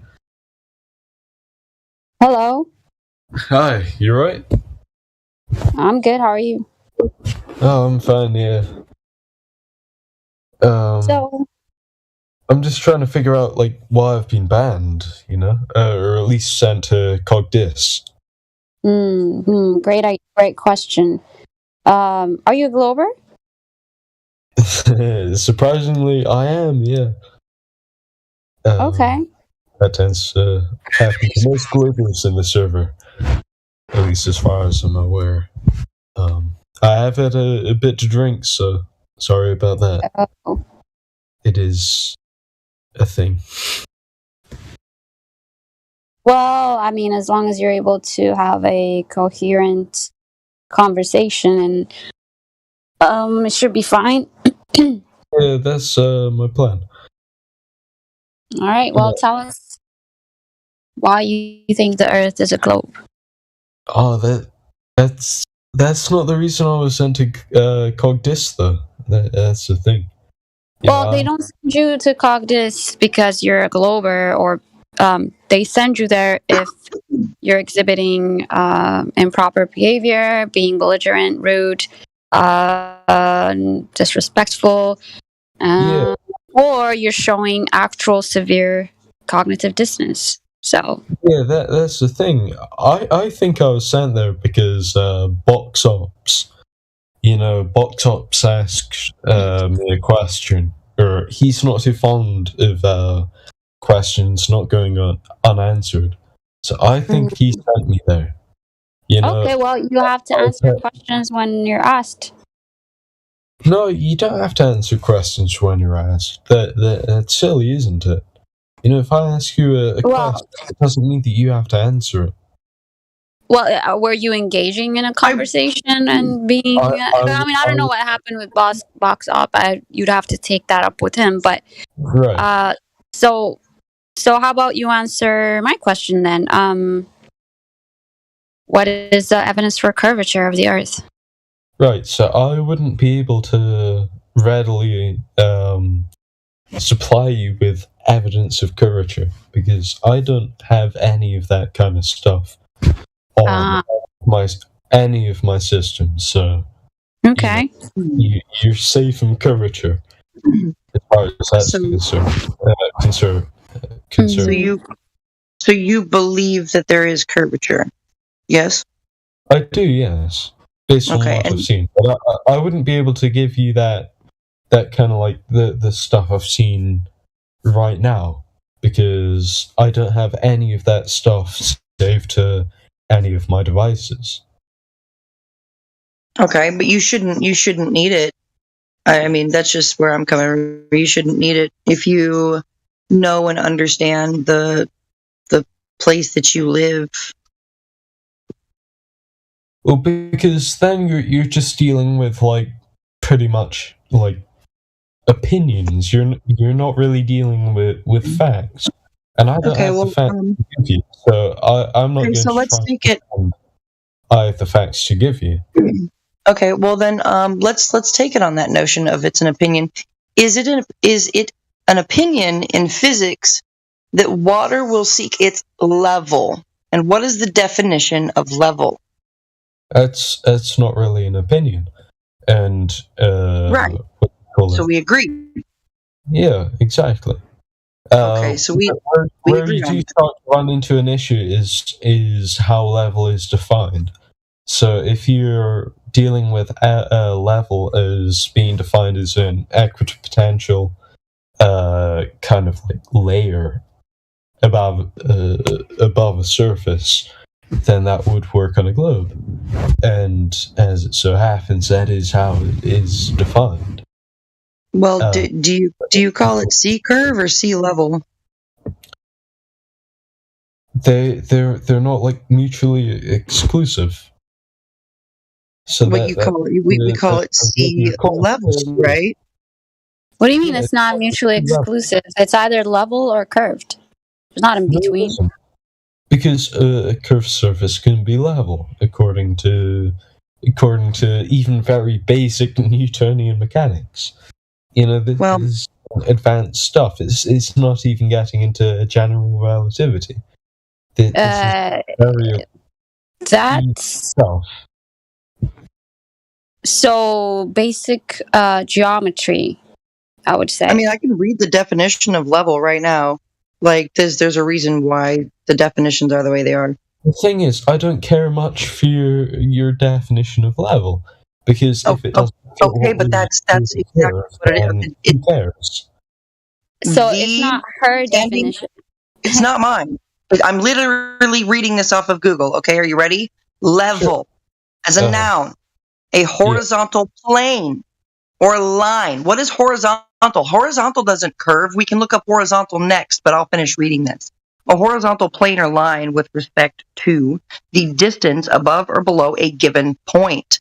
So, like above or below sea level. Okay, period. So that going to be level. Center, couldn't it? Repeat that. Center of a sphere, couldn't it? The being above the center of a sphere. I'm talking to this person. That could be above a distance away from the center of a sphere, couldn't it? Well, let's read what it says for the adjective of the word level. What? The noun. Sorry, I did not understand what he was saying. Sorry. I didn't understand what he said either. I'll stop interrupting. I'll let you take this. It's fine. You know, So- you're on the truth of path of knowledge, you know? So if these things rely on a description and we use these words to describe the laws of physics, these aren't my definitions, you see. These are definitions that correlate with direct observable physics. So when physics dictates that water will find its level, it'll be uniformly level, and we look up the word level and it says a horizontal plane or line with respect to the distance above or below a given point. When we look at the adjective for level, it says having a flat and even surface without slopes or bumps. Okay? There's a reason for these. Yeah. So how so are you going to argue that away? Is like that's not real, or The adjective isn't that important. I fucked up in English, so I don't know what these words are called. But I know the adjective isn't that important. I know that the what do you call it? I guess you'd call it a noun. adjective is something that's descriptive. Yeah, but My grandfather was an English teacher. I've got you, buddy. Yeah, so it is based off of the laws themselves rather than the laws are based off of the adjectives. So we have an adjective base, and we create a. Sorry, I got that the wrong way around. We have a law, and we base the adjective around that. You know, the law is what's defined by as observable, kind of like physics.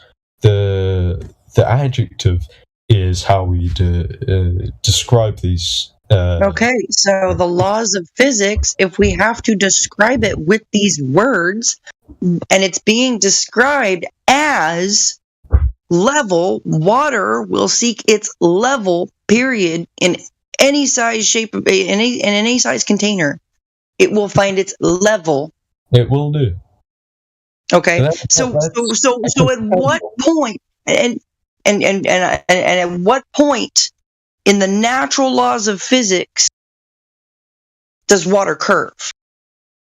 So this is all equipotential. So water will try and seek equilibrium. It will try and be equally potential. Equilibrium. Yes, it will. I know these words very well. I'm a physics student. Thank you very much. These words are pretty simple words, you know. Equipotential. Again, I've had a bit of drink, so I can't speak very well. But it's talking about having an equal amount of potential energy, which will, depending on how these things work, either form a flat surface or a sphere.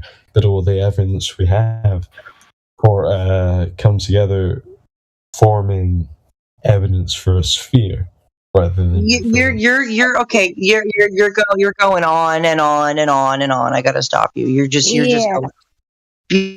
going on. Okay, you're trying. You're doing a circular reasoning thing. Okay, this is what we call circular reasoning in a debate, where I just proved to you that water is going to be level. That's why it's called sea level. The words mean something for a reason. And you want to run in circles about it. You know, So we're not going to run in circles here. We're not going to run in circles here. We know that water takes the shape of the container that it's in. And if you said you're a physics student. I am. Well, tell me about the physics you've learned. Equipotential, so it's all pretty easy. So the water, if say stack it high, it'll try and seek equilibrium because it is a bunch of potential energy and nothing to stop it. So it will try and seek equilibrium. and it Yeah, will do so. so that so means in a gravity, I'm still talking. It will do so in a sphere, as per Newton's laws. Newton's laws are fairly basic. Einsteinian. If you bring that in, it doesn't really make much of a difference because but Newton's theory of gravity is still just a theory. You're dealing with small velocities and small masses, and you're still going to get pretty much Newtonian at the end of it. It's still just a theory. It's a theory that hasn't been proven, that has a bunch of theoretical calculations attached to it. The word theory itself applies to specifically what will happen according to like your knowledge. So okay, so what goes up must come down. Then, by that logic, what goes up must come down. That means nothing's in orbit. So I am still talking. So what is going to happen? Welcome to ladies' night, buddy. I'm still talking. I don't know why you're talking. All right, that's enough. I'm sorry, I muted him. I have no idea what the fuck he's saying. So no, I need him to stop rambling on for just a second, because now he's trying to refute physical science and saying that he's a physics student. He's trying to refute physical science. I doubt it. Okay, it might be because he's drunk. He did say he's drunk, but I think we should just let him sober up. I can see why he was sent to Cogdis now, but if I'll let you make the decision. If you want to keep talking to him, I'll unmute him. I'm gonna keep. I'd like for him, if he's still listening, to keep talking. I'm gonna keep talking to him real quick. I'm gonna post this, okay? All right. So wet spinning tennis ball. Yeah, I'll unmute you, but try to make it short, concise, and to the point, because we don't have time for your long out rants, okay? All right, there you go. I'm back. Welcome back. Yeah. So go ahead with whatever you're trying to say. So physics dictates that water is going to find its level always.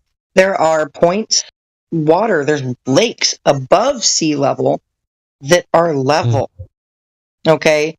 And I'm not sure how to help you see this, other than I sent some videos in the chat.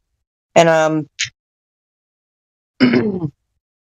honestly, we have these laws of physics. We have observable things that seem to be completely ignored when it comes to the globe. The laws of entropy, the laws of thermodynamics, the laws of physics, all of these things that work down here suddenly stop working at too high up. That's not how this works. That's pseudoscience. That's pseudoscience. These things don't break down high up. You know, Newtonian physics is pretty simple. You just plug in a different radius, and then you're dealing with different accelerations, you know? Different acceleration speeds. Nobody's been able to prove rotation. Even Einstein said that by no observation can rotation of Earth be detected. Right, but that's kind of what do you call it? I haven't studied absolute rotation too much, but I have studied absolute. I know nothing about my ball, but I have beliefs. I have studied orbits. That again, you are dealing with a different thing, but say a sun accelerating relative to you with the same magnitude is the same as you accelerating to the sun. Looking at the sky is not going to determine the physical reality of the Earth we stand on. Say that again. Sorry. So it's a logical kind of fallacy to think that looking at the sky is going to give you an idea. It's going to tell you the physical nature of the world that we stand on. Looking at the sky is not going to tell you anything about the ground. Right, and I'm not doubting that, like, at all. Okay, so we both agree. I mean, you did agree with me that physics dictates that water is going to seek level, period. I agree. Okay. There's nothing that changes that. in the oceans. There's nothing that changes that in the lakes. There's no convexity on calm bodies of water and reflections on lakes. You can see a whole mountain reflecting off of a lake with no convexity, just a perfectly symmetrical reflection on the water. No convexity at all. No detectable convexity whatsoever. So that means water's not curving to conform to this mystical force called gravity that supposedly mystically shapes Earth into a sphere. What's weirder is if you ask Google what the real shape of the Earth is, Google will tell you, it looks like a perfect sphere from space, but its true shape is an ellipsoid. And you're like, hold up. So, like, can cubes be rectangles? Right. Also, how does he even know he's in a galaxy, like boys are saying in chat? In a galaxy? Is that to me? So Because you said that. Because I'm still in Cogdis. It's like, how can you possibly even know you're in a galaxy? Do you have any evidence for that? We see lots of stars close to you and not so much stars away from you, as according to Hubble's constant. That Hang on, I'm not asking what story you've been told. I'm asking, how do you know? Like, what evidence do you have? Again, that is a different kind of conversation. That is not, you know, I don't even know why I'm here. I'm trying to get out of Cogdis, you know? Consider it done. Let me out. You know, I hope I've not been disrespectful or anything. You know, if anyone here has said I've been disrespectful, you know, put me back into Cogdis. No, you're fine. I don't care. You're out of Cogdis. Congrats. Oh, thank you very much. But Spooky Cogdis is not about being rude or something, you know. It's about healing, and we cannot heal you. You need to do on your own. Right. So can I explain why I think I've been in Cogdis, or at least explain kind of what happened before? Don't worry about that. It's kind of administrative stuff anyway. And I've got, if you really care about it, we can talk about it in DMs. But I want, you know, You can take that like a past, bad past, for example, and now you're in present, and now you're free, and now you can. You know. Yeah. Okay, listen, Django Listen. Unchained. What? I'm Django Unchained. I am. All right. You're out of Cogdis. We don't care what happened. Take it up with Box Up. But thank you very much. You're clear now. So, can you answer the lady's questions, please? Yeah, sure. You'd have to ask them again because I have forgotten. There's reasons. How about this? We'll give you 5 minutes to collect yourself. But let's talk to Dream Space in the meantime, okay? So we'll give you 5 minutes to just, you know, maybe drink some water, my guy. Drink some water. Okay. I just wanted to help him for a second. Yeah, like please, go. I just wanted to say one little thing, and then I could wait my turn for a little bit. No, take as long as you need. All right. Well, basically, I just wanted to help him out with the water finds level thing because he couldn't really explain it. But what happens in the globe Earth model is that yes, water does find its level, but the level isn't completely straight. And since the Earth is a sphere, or well, at least in the globe Earth model, there is gravity, right? And gravity is what pulls water to to the center of mass, and that's what produces gravity.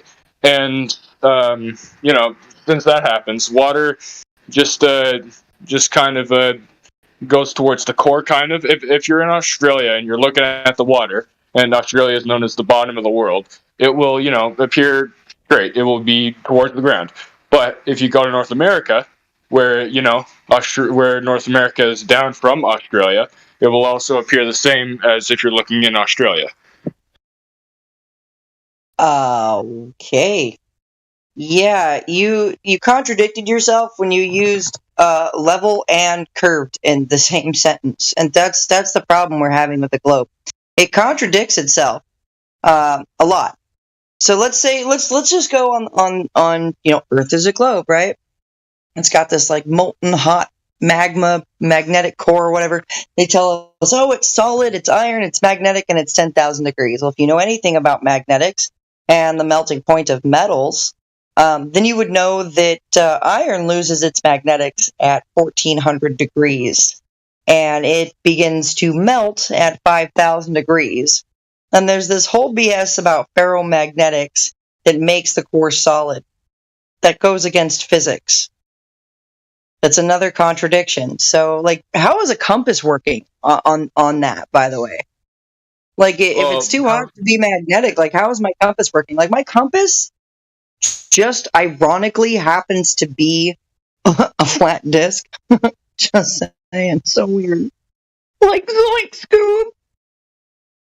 Okay, so basically how it works is that the Earth is not a solid. The Earth is molten magma, and water does find its level, yes, but level isn't completely straight, like in this context at least, because there's a little tiny bit of curvature that is barely measurable, because it is so tiny, because the Earth is so ginormous, right?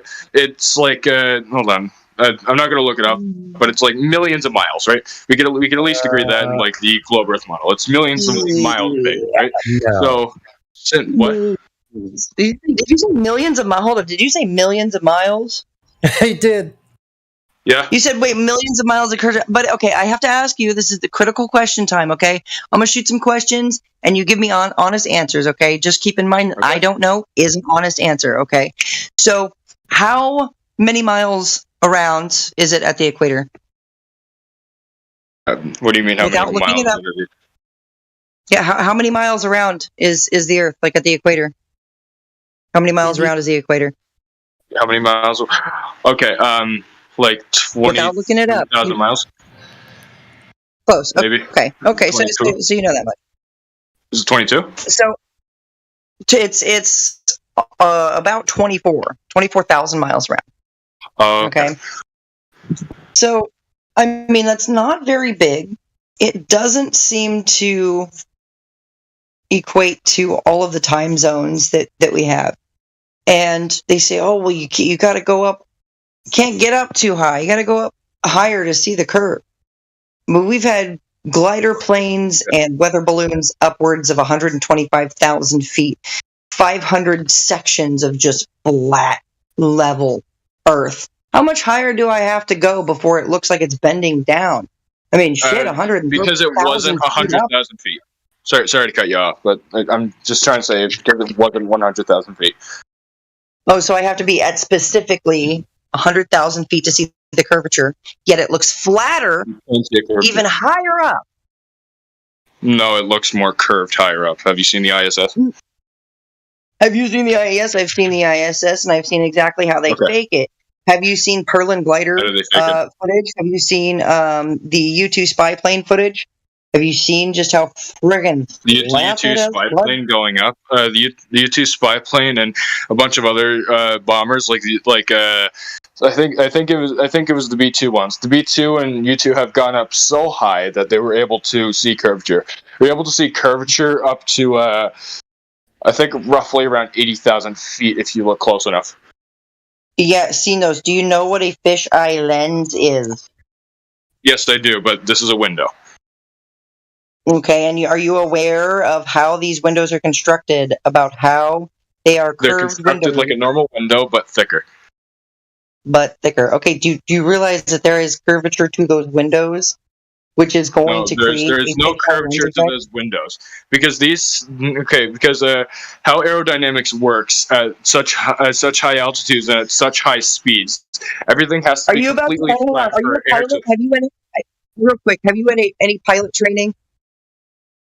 No, but I know how the laws of aviation works because I study aviation and I can tell you every single little thing about aviation to the dot. Anyway, for things to go at such high speeds.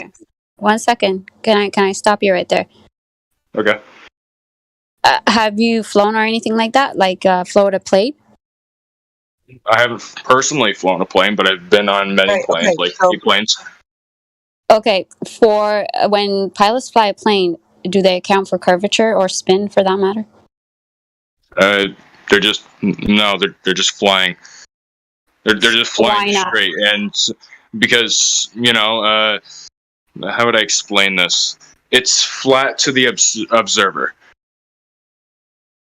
Yeah, if it's flat to the observer, yes, we agree on that. But when you're flying a plane on a curved surface, you'd have to account for it. But making it to be flat to the observer doesn't make it objectively flat. It makes it flat to the observer. Okay, so then if you're on a tower and you got if you're on a plane and you got a telescope, you can't see Houston from New York. Like, you can't do that. Yes, I agree. That's not what I am asking you, though. Well, what are you asking me? I'm asking you why don't they account for curvature or spin of the Earth when pilots are flying planes? Because they don't need to. Their instruments already do that itself. What they do is they just fly straight. All they have to do is just fly straight, and they'll be at their destination. Do it in 1952. If you're flying in a straight line, hold on, y'all. line in an airplane which flies in the air over the level inertial Earth plane, it's pretty simple. Like, well, no, how it works is it's the same thing for water, right? Because water goes to the core of the Earth, the center of mass. No, it doesn't. Yes, it does. Dreamscape, what year was the SR? Hold on, what year was the SR-71 or the U-2? What year did they come out? It's the 1960s, right? Yes, yeah. 1960s, all right. And so the main piece of equipment they had for flying level was a gyroscope, which they noticed doesn't do anything special when entering the southern hemisphere. And they've also got the Spirit of St. Louis. Because they don't do that. Okay, they've also got the Spirit of St. Louis. Way back before that, all the other planes that ever flew transatlantic flights, none of them accounted for anything, and they didn't have equipment that accounted for anything. Nothing has fundamentally changed with aviation in the past 100 years. In fact, we spent the past 430 years creating aviation, and nothing has fundamentally changed. Correct. A lot of things have changed in aviation. No. We've made improvements, yes. But I said the principles, that is lift, right, and weight. No. Like, the entire dynamic of airplanes have changed. Do you know what a biplane is? The point is, the Earth hasn't. I know exactly what a biplane is. Well, because we got into an aviation discussion, and they said, and some person said that the windows were bulging, and I said that's not how that works, because with aerodynamics, if they're going at that speed, the airplane will collapse. Hold on, I am an SR-71 fanatic. This has been my baby thing that I have loved for years and years. The SR-71 windows are curved. The U-2 spy plane windows are curved, and they're made of something called perspex, which does warp everything you see through it. Those are instrumental planes. You're not flying by look. You are flying by instruments. Yeah, and those instruments are to keep you, hold up, can I get a drum roll, please? Level in flight. Look, you want to talk to me about aviation, guy? No. I spent 3 years in junior Air Force in high school. I had great instructors, okay? I know a bit about aviation. My grandfather was in the Air Force. I come from a long line of Navy and Air Force. You're talking to the right person. Okay, so then you should understand what I'm saying. So, I just looked it up. The SR-71 windows are the only way you can say that they don't look flat is because they're at an angle. But they're at an angle, so the aerodynamics of the aircraft actually work, so the air can actually flow. If you see the curvature from the airplane, that means that it's also on the ground for sure. No, it's up in the air. Oh, if you're seeing curvature, up in the air. Are you saying that we can see curvature from the airplane, but it is not on the ground? That's the same curvature what you can see from the airplane. Well, because the airplane is higher, and you can also see curvature on the ground as well. That means that is not dropping there is drop over. There is that a sphere? There is a drop over distance on the ground, or it is not drop over distance? You know what would prove curvature to me? Your accent is getting in the way. What? Drop over distance. Every sphere has drop over distance. Where is drop over distance on the ground? Well, it's just we don't even need to use science to know that if you go up in an airplane, No, we don't need to use the see science. more. We need to use the distance and to say where no, it's starting to drop. Okay, no, listen, we're going to put this airplane thing to bed right now, okay? I jump out of them. There is no curvature at any height of the horizon whatsoever. You just said you can see curvature from the ground. I'm not going to let you glaze over that. Because you Okay, can. hold on, guys. Hold on. Let's roll back. Jenna got this, guys. Jenna, go ahead. So, you want to know? Let's think about this for a second. Something that would prove curvature to me is why don't they point that damn Hubble at Earth and zoom in on shit functioning on Earth upside down at all these different angles? That's Because what would the prove it Earth to is me. incredibly bright. The Earth is incredibly bright. Go somewhere. Do you? Okay, all right. So, from an astrophotographer's standpoint, everything in space is incredibly dim. You look at galaxies. If you want to see a galaxy, you're going to have to go to a dark site to see spiral arms. I mean, if you go to a dark site, you can see dust lanes on Andromeda Galaxy. Everything in space You're going to is need a super telescope. dim. And Hubble is made to see those dim objects in space. Therefore, if it pointed its optics They're not necessarily at the dim, Earth, just far away. Sorry. not its job. It doesn't even point toward the sun. Because it doesn't need to. The sun is just another star upon the millions of stars in the universe. Yeah, okay. So, let's go back to what Jenna was talking about. Let's talk about the actual curve. Well, actually, forgot what you were talking about, Jenna, but let's keep it here on Earth, right? Not billions, millions, and gazillions miles away. Something that none of us could prove, right? That's the whole thing. If they've got this Hubble telescope that can see God knows how many light years away, why can't they point that thing at Earth? There's so many excuses for why they can't point these damn things at Earth and zoom in and show us things functioning on a globe. That they could do us Demonstrated things at least functioning on a that globe, so they go to the Hubble stars to orbits see Earth things is functioning in the 17. stars. What? No, that doesn't prove the ground. One at a Stop time, it. fellas. That does not prove the ground. So knock it off. Jenna, Okay? Hubble- Looking at the stars does not prove the ground. Doesn't prove anything on the ground, no, but the ISS does. And a plane does. Okay. Do you want to know? Wrong. Yes. You want to know how they put up the ISS? By put it up launching, in launching a bunch of equipment into space and then assembling this satellite in space. Well, or more or less in the Earth's orbit. But my space. Dreamscape. Bro, come on. Dreamscape. How do you know you're in a galaxy? Because there's other galaxies around. No. There's I no didn't just ask- random floating I stars didn't ask- in the I interstellar. didn't- In Hold on. What did I ask you? I didn't ask You what asked you how we see know when we're you in a look galaxy. out. Did I ask you what you see when you look out? I asked how you know that you're in one of those. Because you can see Sagittarius A star if you zoom in far enough. No. I didn't ask what you see when you look out. I asked how you know you're in one of those. By looking out. By looking out. And do you think that's logical? Yes, that's very logical. if you want to know what you're in, you must look out to see what you're in. If I'm driving around Italy in a Peugeot and I see a bunch of Ferraris everywhere, I'm in a Ferrari. Well, Okay, no, here's that's not the the thing. same logic. Well, no, Yes, it because is. what a What you're doing is galaxy you're is. saying, hey, stop. Galaxies Say, don't hold on, have stop, to have stop. like. Dreamscape, stop. You say, I see light and sky. Ooh, me like light and sky. Where's the logic? Moth to Well, flame. because here's the thing. Here's the logic. Other stars are basically you're saying near other identical stars, which to means you're our including sun. a They just conclusion. have different colors and different You are sizes. including a conclusion. You are including a conclusion. I asked how you know that you are like lights in the sky. Because Go watch the other video, I stars just put it in the have chat. nuclear fusion, And How our do you star know they're nuclear requires fusion? nuclear How fusion do to you know function. they're nuclear fusion? Because we studied the sun. We know what Studied resources the are in sun. the How sun, do and you we know know the that there's stars? multiple How explosions do you taking know the on. stars are like?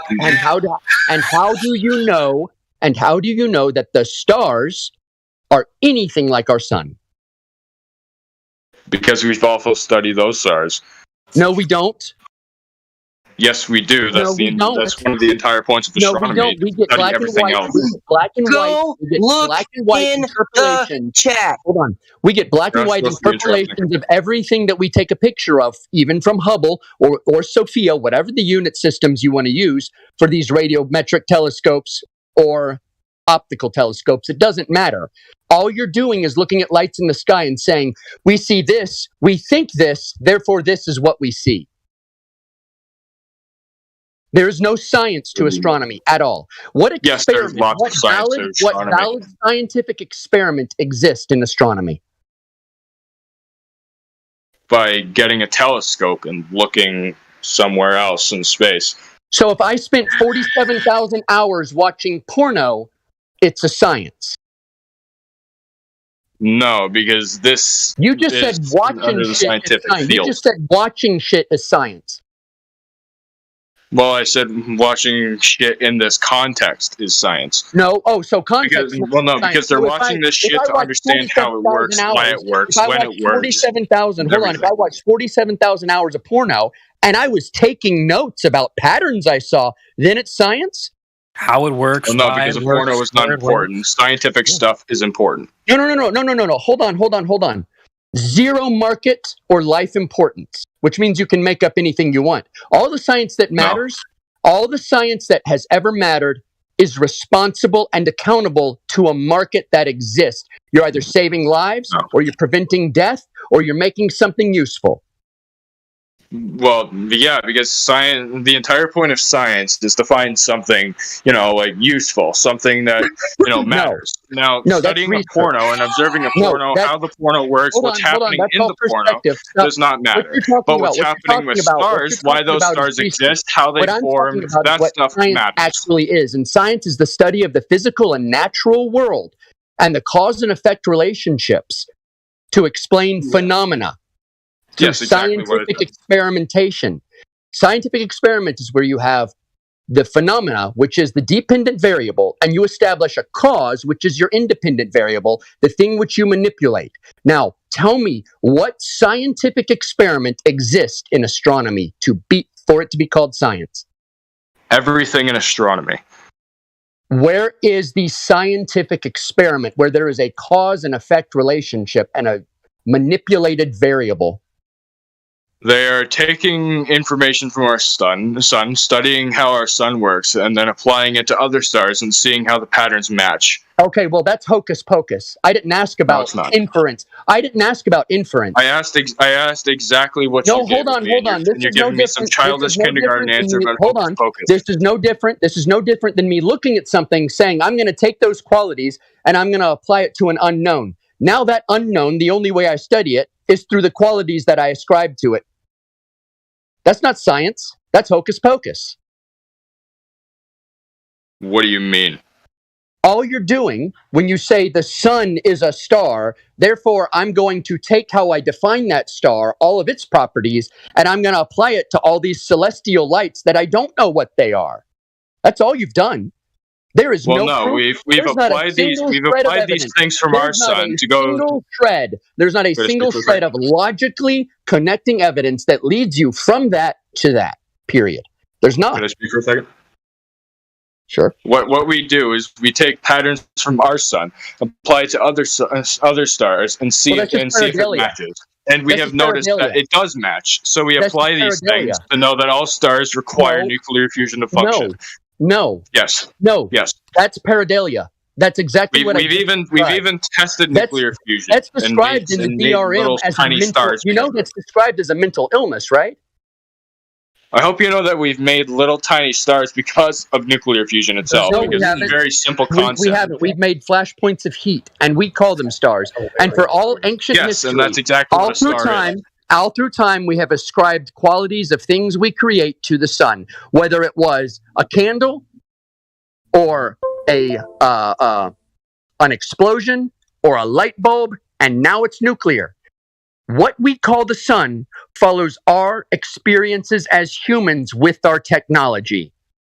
That's hocus pocus. That's woo. That's us interpolating reality through the lens of our own technological advancement. Whatever we have that's most advanced at the time, that's what we call the sun. Every time. Here's the thing. What we do is we see the sun. What's happening with it?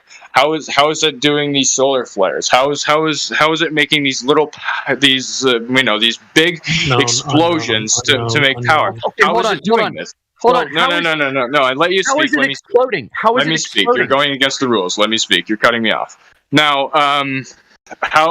we've just looked at how the sun works, and then we try to copy that on Earth with nuclear fusion. That's not what we have done that successfully. And we call what we made a star, so we call the sun a star. Bro, it's both not are little balls of heat that give us, like not how it worked. Make it light. That's not how it worked. That's exactly how it We did not look at the sun and say, "Oh, let's try and discover the atom." We'd been talking about the atom 130 years before that. What? We've been studying the sun ever since we figured out the sun's the sun. We never figured out the sun was the sun. The sun existed. It did. Yeah, it existed. We didn't figure out the sun was the sun. We named it Sol, which is the sun. That is its name, the sun. Yes. And no one's ever been there. I guess maybe at night they were there. I don't know. And they collected samples to tell us that it was radioactive and nuclear. I guess we've observed patterns. Okay, I didn't ask about patterns. Patterns isn't science. Yes, you must figure out patterns so you can actually make a hypothesis to make a test. And if that test is successful, well, then you're right. No, it's not a test. No, if your test isn't successful, that doesn't mean you're right. Yes, it does actually, because no, it doesn't. If you establish cause and effect, first it starts out as a hypothesis, and then the hypothesis turns out into a theory, and then if that theory is proven true, it is turned into a factual statement. And the sun being nuclear is a factual statement. I know you can repeat that like a robot, but you gotta listen, Dream.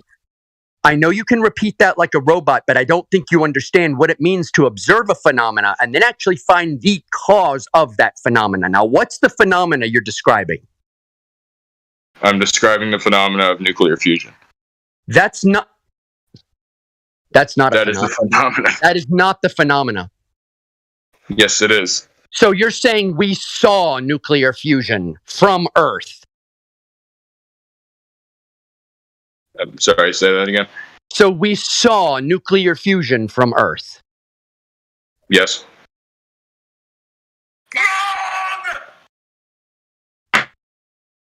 You're saying you see your claim, you goofball. Yeah. And how looks like nuclear fusion? I don't even know what to say to that. That's just it looks like nuclear fusion. Do you know how the telescope works? No, bro. Are you trolling right now? Are you trolling right now? No. Do you know how a telescope works? They don't whisper in your ear. Yeah, they don't. Okay, first of all, they don't have Terminator vision, and they don't have Star Trek gauges on them that tell you this planet has this many, PFPs or whatever the fuck it is.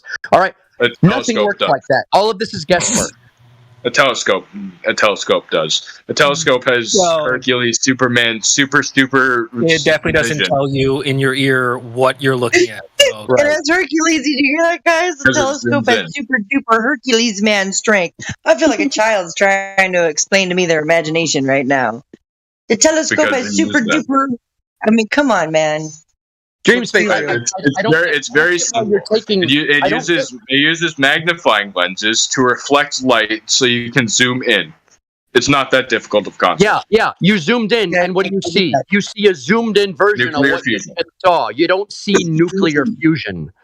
Yes, you do. No, you don't. Yes, you can. And you can also take samples of the elements of the sun, and also make process of elimination by making nuclear fusion. You can't do that either.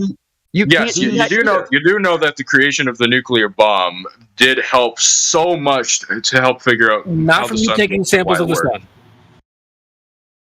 What? So they took samples from the sun to make the nuclear bomb?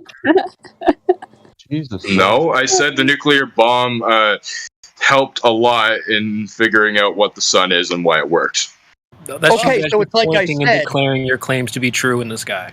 So it's like I said, what we call the sun just follows us technologically. It's almost as if we're interpolating and not actually making sense. It's almost like every time we have a piece of technology, whenever we're at the peak of our technology, we think we're at the peak of our technology, we ascribe that to things in nature. Are you trying to say that the sun isn't the sun and we're calling the sun the sun? We're calling the sun nuclear because we're at the peak of that technology. No, we're not. Why would like we when do we that? had That's light bulbs, idiotic. when we first got light bulbs, they were calling the sun a light bulb. And before that, they were calling it a flame, a torch. Hey, how does flame burn without oxygen? Drink space. Can I drink space? Let's apply that. Drink space. What? I want to try like a 10 years kid. I want to try like this. Look, telescope. If I take the telescope, I will go and see something in the sky, and it will be nearest to me, and I will use optics for that. With that telescope, I cannot know what is made the object what I'm seeing. Do you understand that? This is the kid of 10 years old kid saying to you. Well, because he's 10. You can easily figure out. No, because I'm 10. Because of telescope. Telescope you are using because of optics that you can see something in distance. You are not using telescope that you can know what is the object made of. Do you understand that?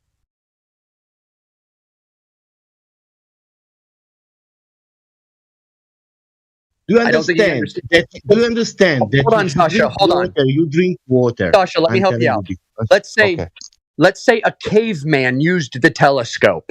Okay, no knowledge of anything. He uses your telescope. Is the telescope going to tell him it's nuclear?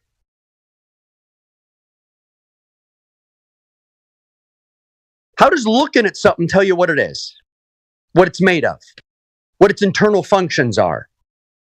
How it operates, where it comes from, how old it is. It doesn't. And if there's a pattern to it, it doesn't. You can't go back far enough to know when that pattern started. So even knowing a pattern doesn't help you. But still, that doesn't have anything to do with the shape of the Earth. Like I said, looking up is not going to tell you about the ground. Now, funny thing about telescopes, when you want to talk about telescopes, is people have set up their telescopes and they've been able to see hundreds of miles over water with their telescopes, which shouldn't be able to be done according to the calculation for curvature.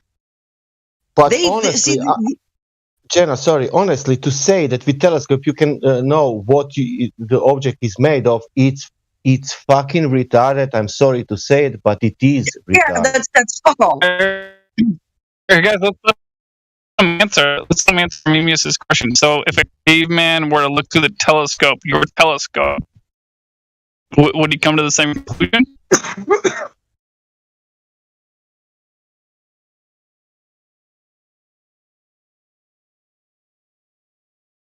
Orion, you were kind of roboting. I just wanted him to answer Mimius's question if he could, if he had an answer. Like, if a caveman looked through your telescope, would he come to the same conclusion that you do about the lights you're seeing? So that's a nuclear fusion.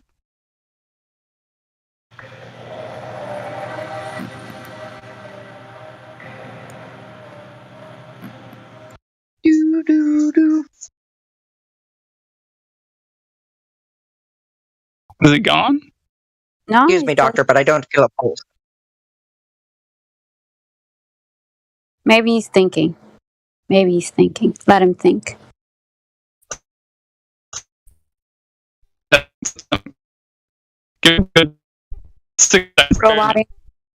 Roboting, Orion.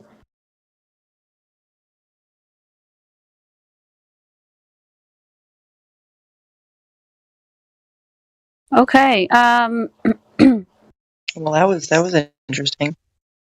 Yeah, Dream Space, when you have the answer, come back. In the meantime, for those of you that are not verified, you can go to VC Verify to get your role, and you can jump into join the conversation. Blue Jumper, can you talk?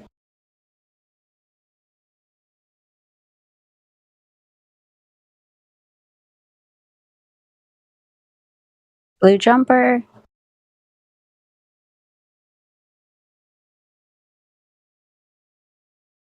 Hello, Blue Jumper. Are you?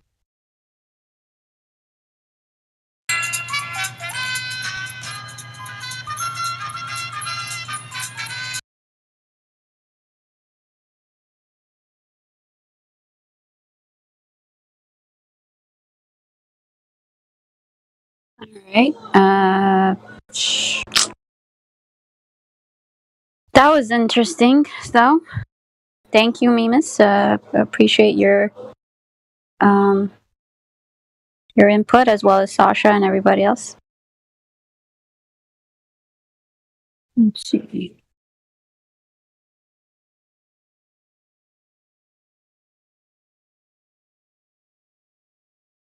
Dream Space, we can't hear you, even though you're unmuting. Sorry,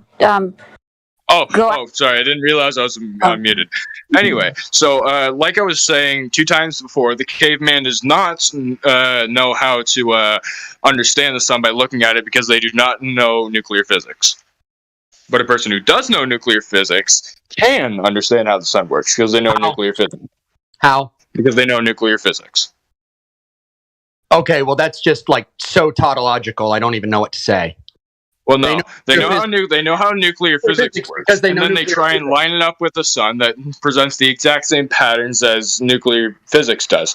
So they line it up and say, "Hey, the sun is using nuclear power to fuel itself." What are the patterns? What are the patterns?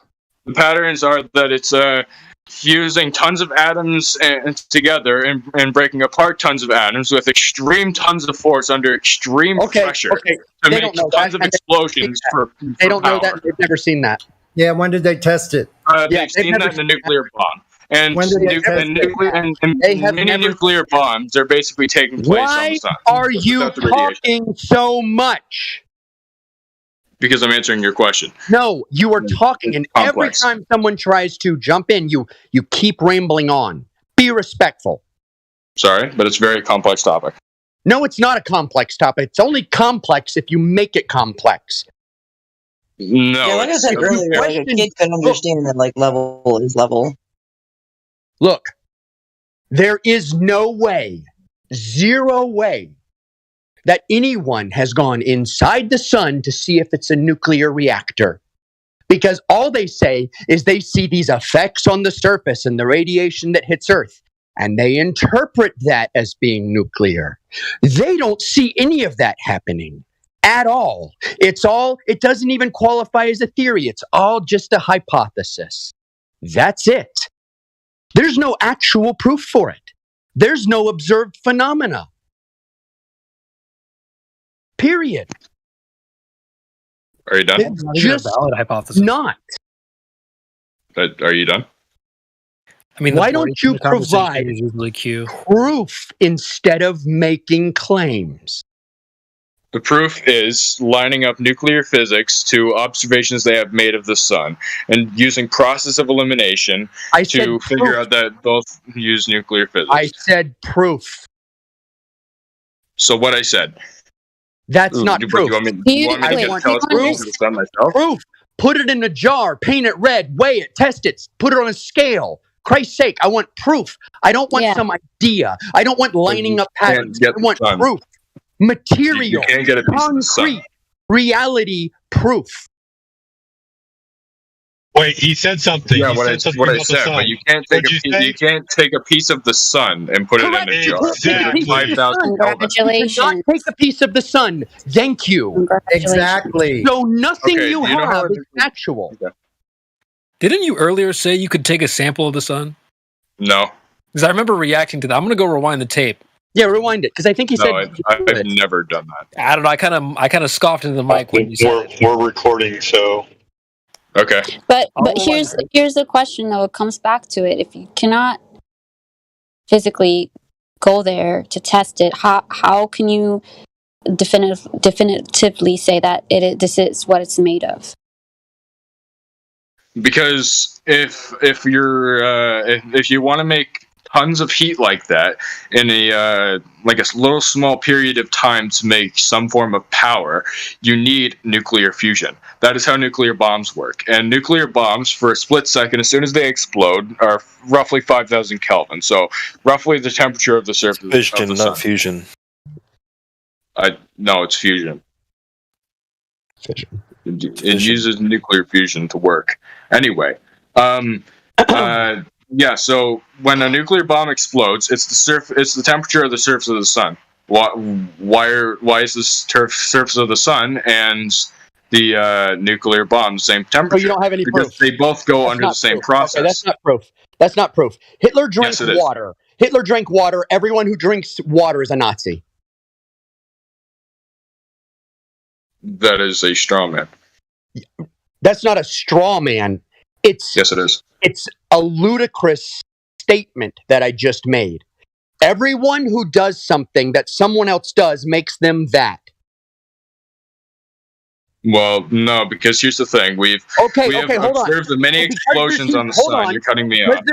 Let's be respectful. I was respectful as well. You should shut the fuck up, or I'm banning you. Shut the fuck up, or I'm banning you. Just so you know, they're actually fission bombs too. Because we can make heat and energy. Water supremacy. That means that what the sun is what we make here, right? Because we make heat and energy here, that means that's what the sun is. That's your claim. No, actually, my claim is that the sun undergoes many explosions, such as a nuclear bomb, and a nuclear bomb explodes. When a nuclear bomb explodes, it makes tons of heat. Bro, what is wrong with you? What is wrong with you? What is wrong with your mind? You're a man. Listen, you're a man, right? You're a man. You're supposed to think logically and mechanically. Yes, and that's exactly what I'm doing.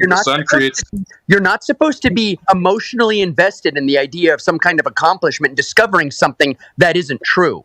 You should be able to take ideas and absorb them, even if you don't agree with them. But you can't do that.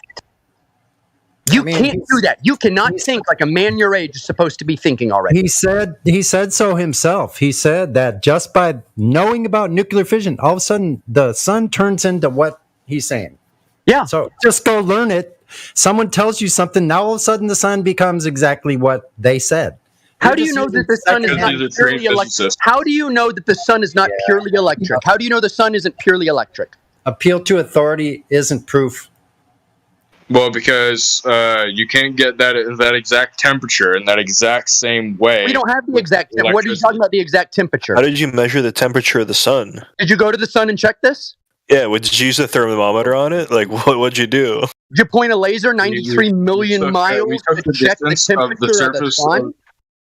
Okay, we took how nuclear fusion works, and then we took the distance. Ludic fallacy. How? Imagine that you're fishing with a net, okay? And you scoop a bunch of fish out of the river. And your net has holes that are about 3 square inches wide. And all the fish you catch are 4 inches wide. And you conclude that all the fish in the river are bigger than 4 inches. You didn't catch any smaller ones, did you? Because you don't need to. Jesus Christ. All right. Dream Space, quick question. Is there a possibility that the sun could be made out of something else besides nuclear fusion, whatever? Because because we know how nuclear bombs work. Is there a possibility? Yes or no? Yes or no? It's a yes or no question or answer. Then could you repeat the question? Is there a possibility that the sun could be made of something else besides nuclear fusion? No. It's not possible. So you don't have a scientific mind at all, then? Yeah. See, I was about to ask. Let me ask. Just exactly what I'm saying. What you're expressing is called dogma. That's dogma. Mm-hmm. So do you even understand? Can I ask a question here? I'm just going to ask. Do you even understand the concept of potentially creating fusion? Do you know how that would work? Do you know what things are involved in creating a fusion, a light fusion that creates light? What's involved in that? How a nuclear fusion works. It basically just takes atoms and starts breaking them apart until the atoms become super unstable, and it creates a massive explosion. Okay, that's super vague. That's so vague. But where's your proof that that's what the sun's doing? What it does. Where's your proof that that's what the sun's doing? Yeah. Because we have made observations of both nuclear bombs and the sun, and concluded that both are one. Do you understand what proof is, Dreamscape? Yes, I do. Describe what proof is to me. Proof is something that is basically just, in the most vague sense possible, something that is perfectly factual and that makes perfect sense. No, that's not what proof is. Yes. No, proof is a link between cause and effect. Not exactly. Yes, proof is the thing that makes the links connect together. It's literally a proof. Okay. Where is your proof? What I said. You said looking at shit. I asked for proof. Yes. And that's proof. That's not proof. That is proof, because if you're looking at how a nuclear bomb works and seeing exactly how that works, and then looking at the sun and seeing that the sun works in the exact same way, it doesn't. How do you prove that it works in the exact same way? That's our question. I've muted him. Oh, because I feel like I'm picking on a kid on the short bus.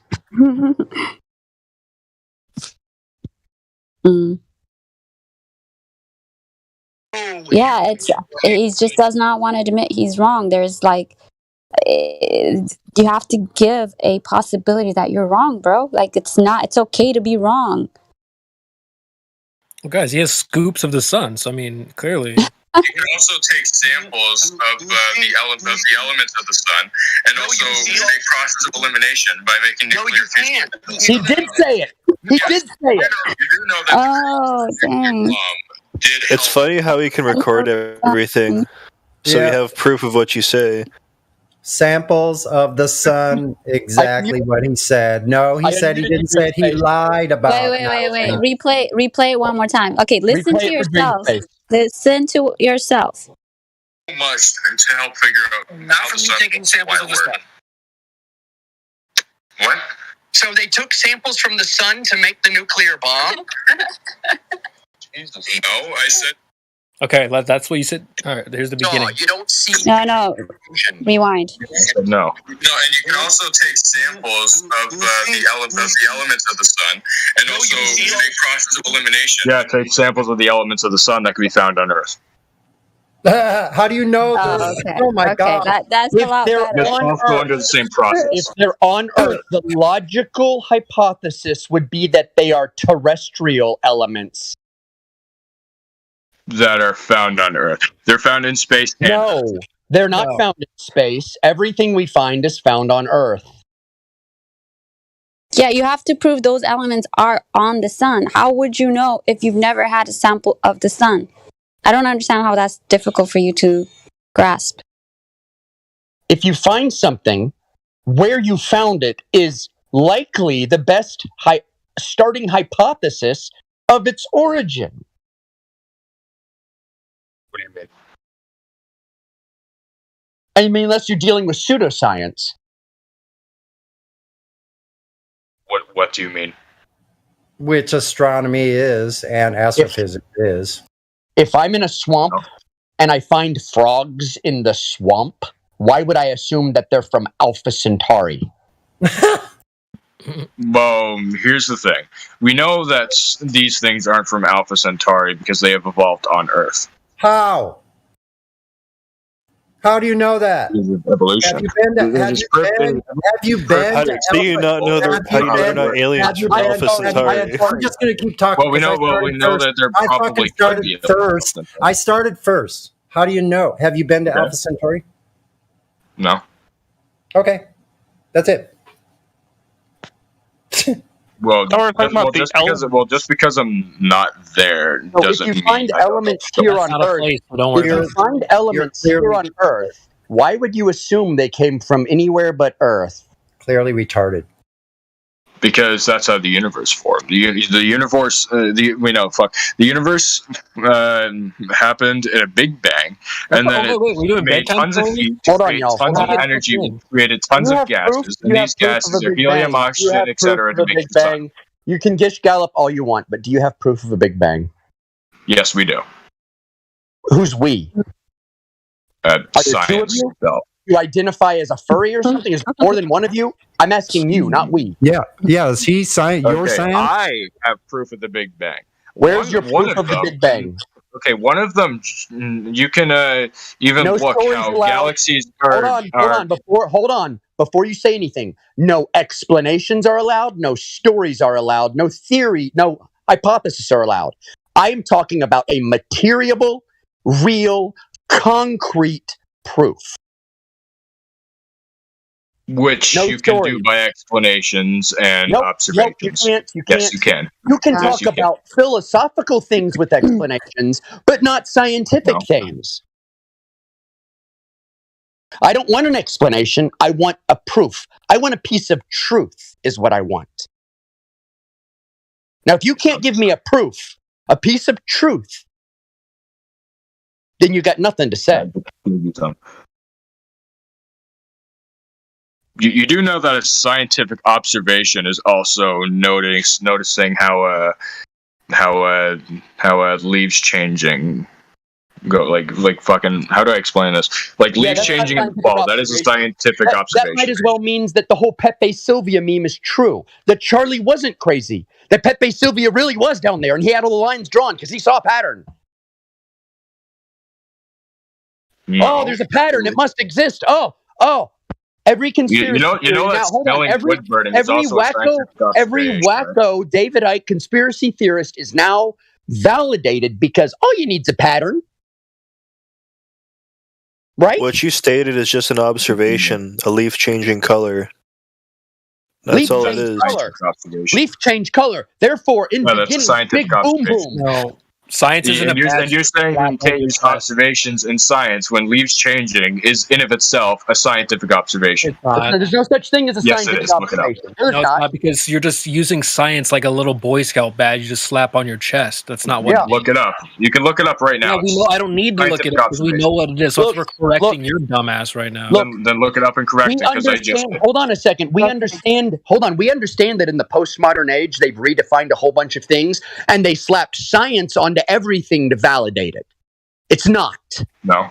Real science, like Popper and Bacon and all those guys in the past that created it, that's real science. You're observing something in nature to find cause and effect relationships. That's science. Everything else, almost everything else that they call science is philosophy. Now, I'm not a postmodern man, and I don't accept your postmodern definition of what science is. Science is not looking at stuff. It's not seeing patterns. That's just called looking. Okay, the definition of science. I wasn't looking at you. Okay. I was looking at the pattern of your ass and tits and comparing them to the ass and tits on every other woman and coming up with a 1 to 10 scale. Is that science now?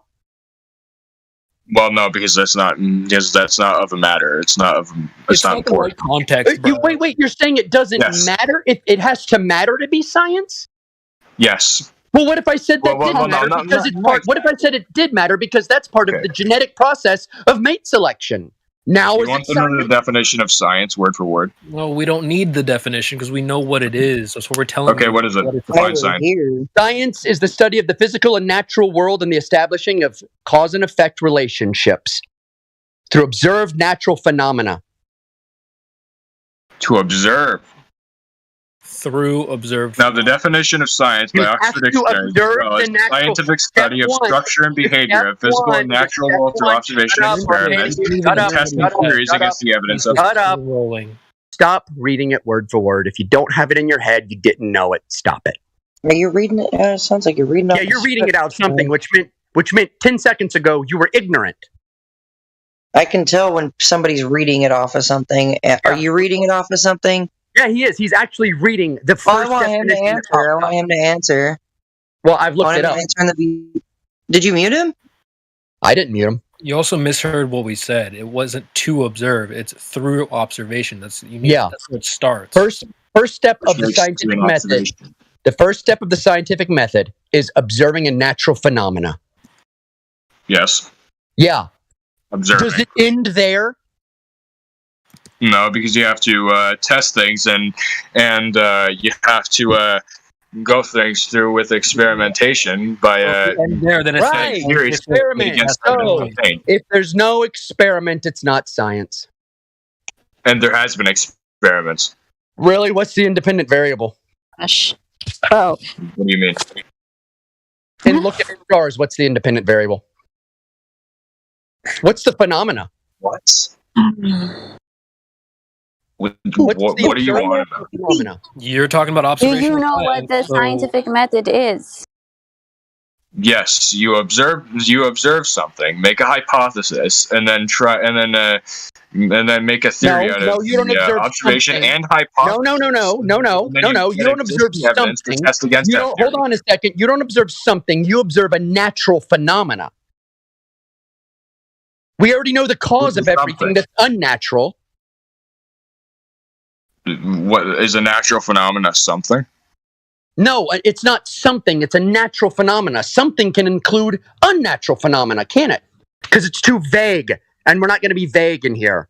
Well, you observe a natural phenomena, and is not, like science doesn't recognize unnatural phenomenon because it's unnatural. What? That's what I was saying. What phenomenon? Yes. That's what I was saying. That's why I was not content with you saying something, because something just includes anything. So we're going to be... obviously in this context, you should know what I mean. Jesus Christ, I was talking. Step 1, observe a natural phenomena. That is your effect. What is the cause of that effect? What is the... And when you're looking in astronomy, what's the phenomena, the observed natural phenomena? What's happening? Are you asking a question, or I'm asking you? I'm asking you. Could you say it again? What is the observed natural phenomena in astronomy? It's space and stars. That's a phenomena? What? Yep. That's a phenomena. A phenomenon is something that happens. Those are part of your claims. You're talking about observing your claims. We're talking about what you observe. What is the naturally observed phenomenon? What we all see. Space. No, that's your claim. Hey, what about the space? If you look up with a telescope, you can see space. You can even go by a telescope. You're not getting it. Wait. Hold on, guys. Hold on. Let's go with it. So let's say lights in the sky are your observed natural phenomena. What's the cause? What do you mean? What's your hypothesis for the cause of lights in the sky? Gases making a glowing white ball. No, those are the things. You're saying, hold on. Where did you get that from? By looking at lights in the sky, phenomena. Where are you getting this other thing from? How have you logically derived that from the observed phenomena? Well, just let me think for a second. So how we would do that? Hold on. How we would do that? Use Google to think for you? Could you not interrupt me? Hold on. How we would do that is we get some gases, and we just try. Or wait, actually, it doesn't even have to be gas. We just get anything and everything we can to try and somehow replicate the sun, and we try and do everything we can on Earth so we can try and understand how it works, because we can't go there, right? We can't test it because we can't go there. So we have to make do with everything we have on Earth to try and copy the sun while on Earth, so we can so if we can study that, and it's exactly a complete replica of the sun while on Earth, then we can study that to study the sun, because it's the exact same object, just in a different location. What's sad is I don't even think you're trolling. I think you genuinely believe what you're saying. Yeah. Because I do. Yeah. Dude, listen to me. Your observed natural phenomena was lights in the sky, and your cause is let's put stuff together on Earth? That's a cause? That's completely possible. How is that the cause of the lights in the sky? We're asking how those lights got there, not what they are. Yeah, and we're doing this to try and figure out how that happened, because we're trying to figure out, because in order to figure out how it got there, why it's there, we need to know what it's made of and why it does all these things. Bro, you are so far down looking through the wrong end of the telescope. It's amazing. No. Yes. Yes, you are. I really feel sorry for you. I really feel sorry for you, because I genuinely believe that you do not understand that you cannot derive that from the phenomena. The phenomena that you're talking about is lights in the sky. What are the cause of lights in the sky? But my what is the thing you manipulate? That's exactly what we're trying to figure out. But your way of figuring it out is to do what? Not go to them, not take a sample of them, not find out what they are. Hold on. You don't know what they are. Everything you're talking about is replicating what they look like here on Earth. And they want to probe Uranus. And that is on its face invalid. You're misrepresenting what I'm saying. What I'm saying is that they're trying to make replicas, not because of what they look like necessarily. Yes, but because of what they look like. Hold on. No, because of their function. Somebody take a sample of Polaris. They're looking at the function of the star, and they're trying to make stuff on Earth to replicate the same exact function. How do they know what the function of the star is? Okay, what is it? By observing it. By observing it, not testing it, just observing it. By observing it and then testing it here on Earth with other elements, and doing whatever we can to try and replicate that exact same thing. How are they testing Polaris here on Earth? You'd have to go to testing Polaris. The sun. You'd have to go to the sun. No, not necessarily. Because if you can replicate the exact same function of what that star is doing, I got to do an acid test. I got to do an acid test here. I got to do a litmus test here with this. Do you believe that everything is knowable? To an extent, yes. Okay, then there's no hope for you then. Damn. No, you can figure out how everything works, why it works. No, you can't. Yes, you can. No, you can't. Yes, you can. If God exists, we've eaten from the fruit of knowledge. We can figure out anything and everything. Explain minds. What do you mean, explain minds? Explain the mind. The mind of human being. Can I just impart a piece of wisdom? I just mean minds. Explain them. What do you mean? What is a mind? What is a mind? You can explain everything, bro. The brain? You think the mind is the brain? Yes, the mind is the brain. Wow. So your mind arises from biochemical reactions in a physical form? Yes. Where does the mind exist? In the brain. Really? Because it's in your head. My bad. Where in the brain? Because one of my hobbies is reading neurology reports, neuroscience reports, which are actual science. And they like to use words like spooky, weird, and my favorite, metaphysical.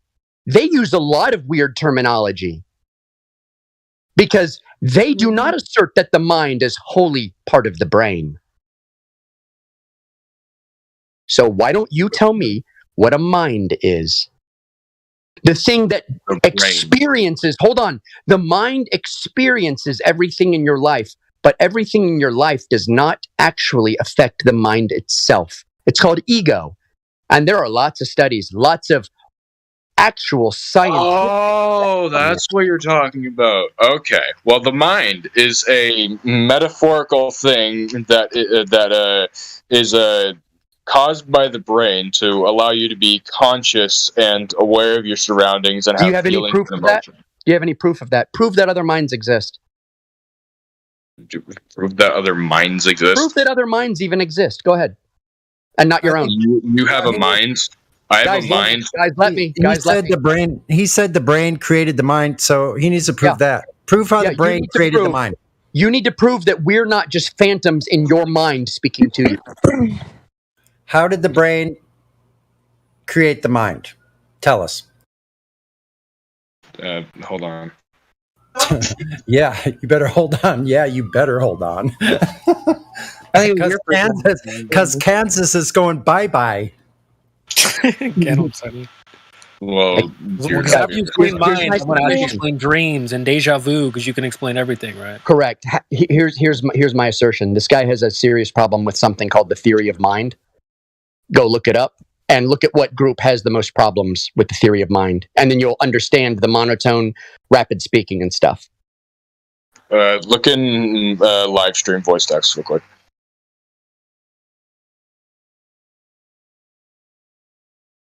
Oh wow, I got a cool little fun roll as well. Technology review, didn't even read it. Very respectful. Oh wow, you did a TLDR. That's very TLDR, yeah. And mature review. What I want you to explain it as you understand it.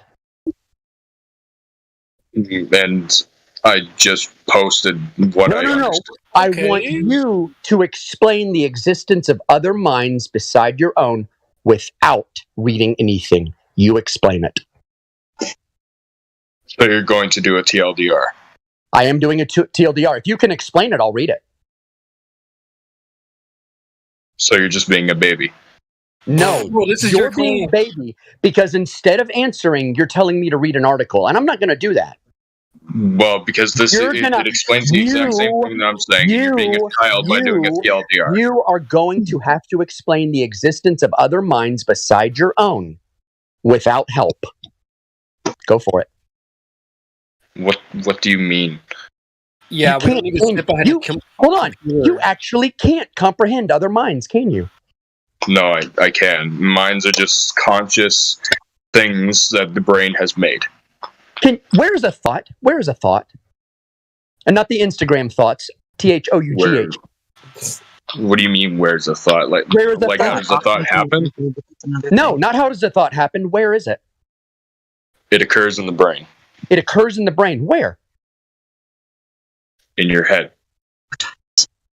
Okay. Yeah, that's where the brain is being done. Where in the brain? Where at in the brain? I forgot the specific part of where it is. Can I ask you something? What is outside? What is outside reality?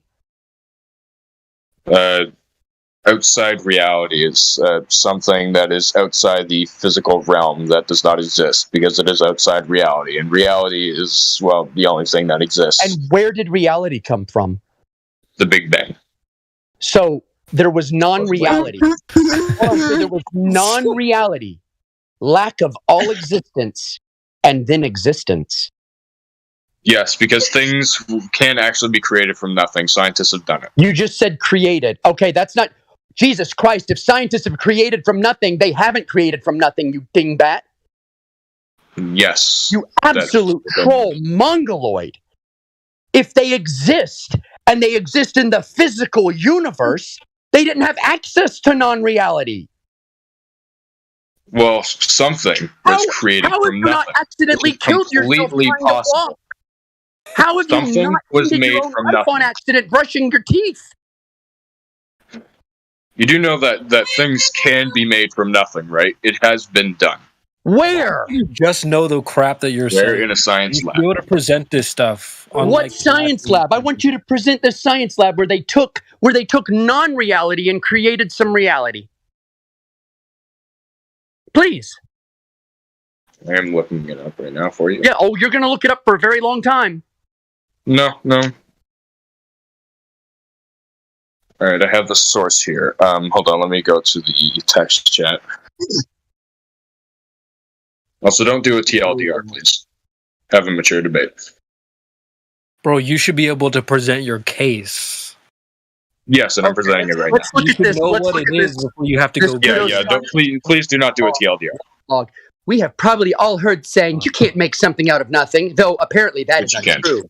Our universe's physics is more complex. Recently, scientists demonstrated the validity of a quantum theory that was first put forth 70 years ago. Hold on, decades trying to make matter from nothing, blah, blah, blah, blah, blah, blah. Theories on creating matter out of nothing, blah, blah, blah. Creating particle-antiparticle pairs from nothing. Use these fields.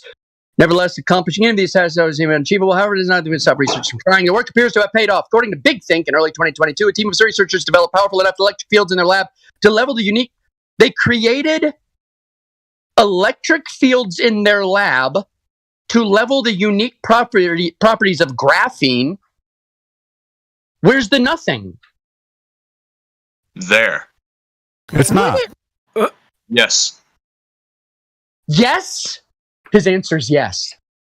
No, this has to be a troll, guys. Oh, no, you're taking it out of context now. What? The Big Bang create reality. Yeah. He's trolling, guys. No, it's perfectly explainable. Oh, no, wait. The research explain it. Create particle-antiparticle pairs from nothing, except it's not from nothing. It's from graphene. No, it's not from. It's from graphene. It's in the article. No. Yes. No, you're taking it out of context. I'm not taking it out of context. They used a team of researchers developed powerful enough electric fields in their lab to level the unique properties of graphene. They didn't start with nothing, did they? You are taking it way. How did they get a sample of nothing to create something? They had to use something to get nothing, huh? So they didn't do what they said. As usual, the moment you read it, it falls apart. Well, because here's the thing. There's way more than what is there. And you're also just... There's not. I read the whole article in like a minute and a half. Nothing is I read the whole article.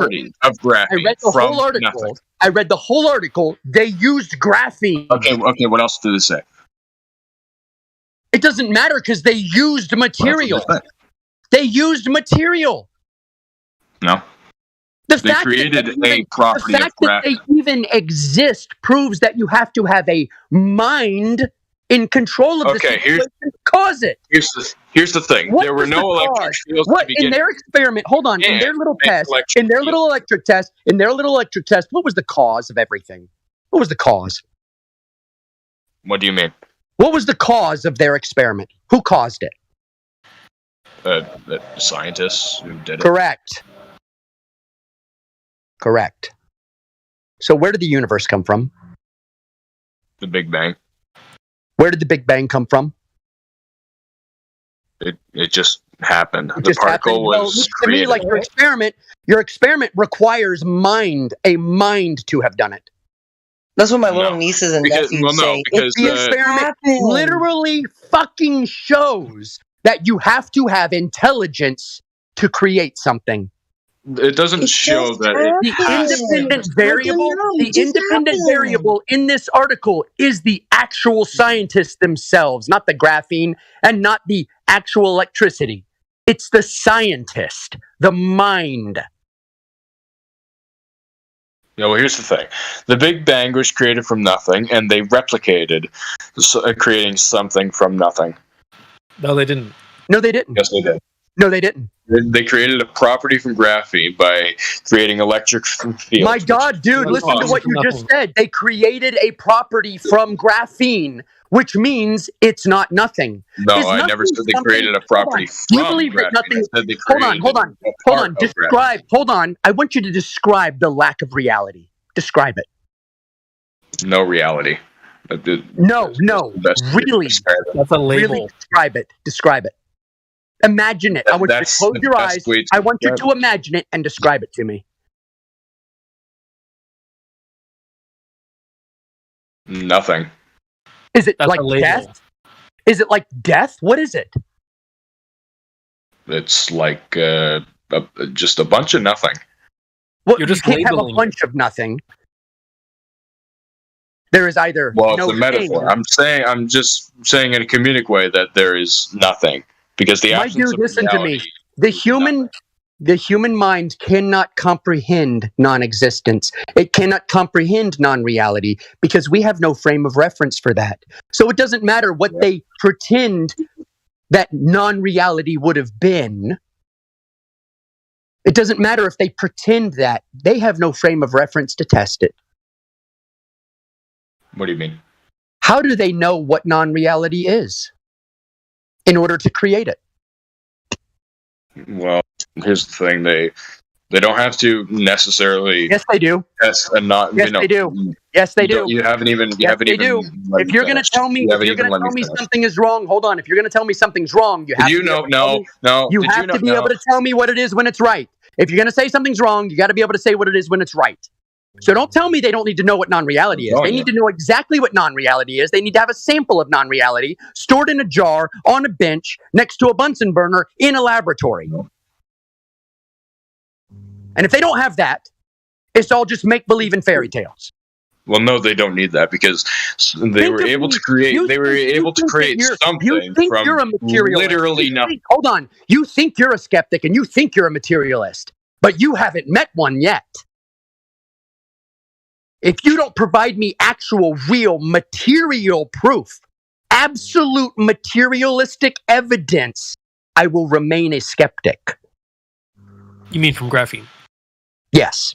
Graphene. Graphene. Do you understand? They demonstrated that you were able to create something from nothing. What is the nothing? What is the nothing made out of? What is the nothing made out of? In their experiment, it says the nothing was made out of what? Graphene. So it's not nothing. No. It says that they made a part of graphene from nothing. From graphene. No. They started with graphene, buddy. Read it. No, it never said that. Yeah. Wait, could they do it without the graphene? Wait, why don't they just take the graphene out and do it again? What did they need the graphene for? Do you want me to restate it for you? No, you don't need to do that. They did not make graphene out of nothing. The graphene already existed. No. Yes. They made a part of graphene from. Yeah, they took graphene, they leveled it out, and made graphene out of the graphene that they destroyed. Yes. Yes, that is brilliant. No, they didn't. That is fucking brilliant. No, they made a piece of graphene from literally nothing.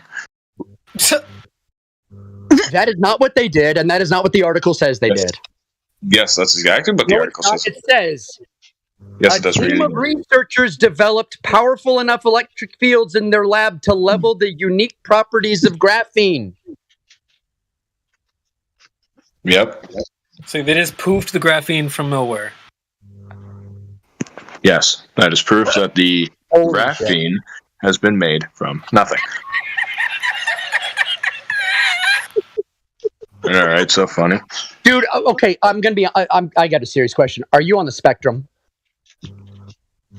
What do you mean? What spectrum? Are you on the autistic spectrum? No, are you? No, I'm not. At all. Not even one. You have ADHD? Probably. But what we're asking here is you, because you don't understand the theory of mind and you take everything literally and literally true. Like you can't differentiate. Well, no, the mind is something created by the brain. Only apparent, and that's only apparent in high-functioning autism. No. Yes. And flat Earth is also described as autism. Yeah, it can be described as autism all they want. I don't give a shit. That's a good question. Okay, and you can describe me as having autism all you want. I think you need to go see somebody. Because the fact that you can't grasp the mind, the fact that you can't grasp the mind, that your view of the mind is materialistic is bonkers. Can I have a go? Could you rephrase? Because somebody was interrupting. Sorry, my friend, when you said that the flat earth is autism, do you understand that the flat earth is a direct measurement and usage of the surface of the earth, right? I know, he was just making it ad hominem, so I was also making it ad hominem to counter his ad hominem. Yeah, don't care about that. I just want you to care about what I said. You understand that the flat Earth is an autism. It's a direct I measurement. was like, hurry, I have a funny. Yes, I do know. Awesome. I just did a joke because he asked if I was autistic, legitimately. So I made an ad hominem to counter his ad hominem as a joke. I do not think flat earthers are autistic in any way, shape, or form. They do have some form of reasoning to their claims. Okay, and one of those forms of reasoning, well, actually two of them, as I pointed out, was a direct measurement and usage of the Earth's surface. Have you got a contention? Well, the Black Swan argument is a fair argument. It's just they are taking things out of context. Like that. Like I can see why people would not believe that because people don't understand how heat waves work in the summer above 30 Celsius. And like I can understand how people would believe that, but it's not what's true. What do you mean it's not true? I mean, it's an observation of something that's actually happening, right? Or do you disagree? Ooh, it's complex because how the Black Swan works is it observes a boat or something just over the horizon, and then it zooms in. Yes, it does, and then it shows the thing over the horizon. My friend, you don't understand what the Black Swan argument's about. We're actually talking about the horizon placement with regards to the objects. Not the objects, we're talking about the horizon, aren't we? Well, not exactly, because also it takes into account the it's our argument, Dream. It's our argument. That is what we are saying is the horizon. Do not take our argument and change it. And you just said zoom in over the horizon. Like, do you even listen to yourself? Sorry, guys. You can zoom in over the horizon. No. Anyway, I'm able to talk to Chris because Chris seems to be the only one that's saying things. Right, okay, but it's just your misunderstanding about the Black Swan argument in its entirety. You started saying things that weren't part of our argument, so maybe you don't understand it. Okay, so what is the Black Swan? Right, the Black Swan. Well, do you understand what the Black Swan in its theoretical ideology is anyway? Don't you? If all swans are white, I only need one image of a black swan to prove my first premise of all swans being white incorrect. Yes. Yes. Sorry, could you say again? It was lagging. Yeah, sure, no problem. If I say all swans are white, then it would just take an observation of a black swan to prove my premise incorrect in the first instance, right? If you said that all swans are white, yes. Yeah, cool. So, with regards to the Black Swan argument, we are told that things disappear over the curvature of the Earth. The physical obstruction, the curve of the Earth, is in the way. If that was true, then every horizon distance would be 1.2 times the square root of the observer's height in feet. If the Earth was a ball, it would display the aspects of a ball, correct?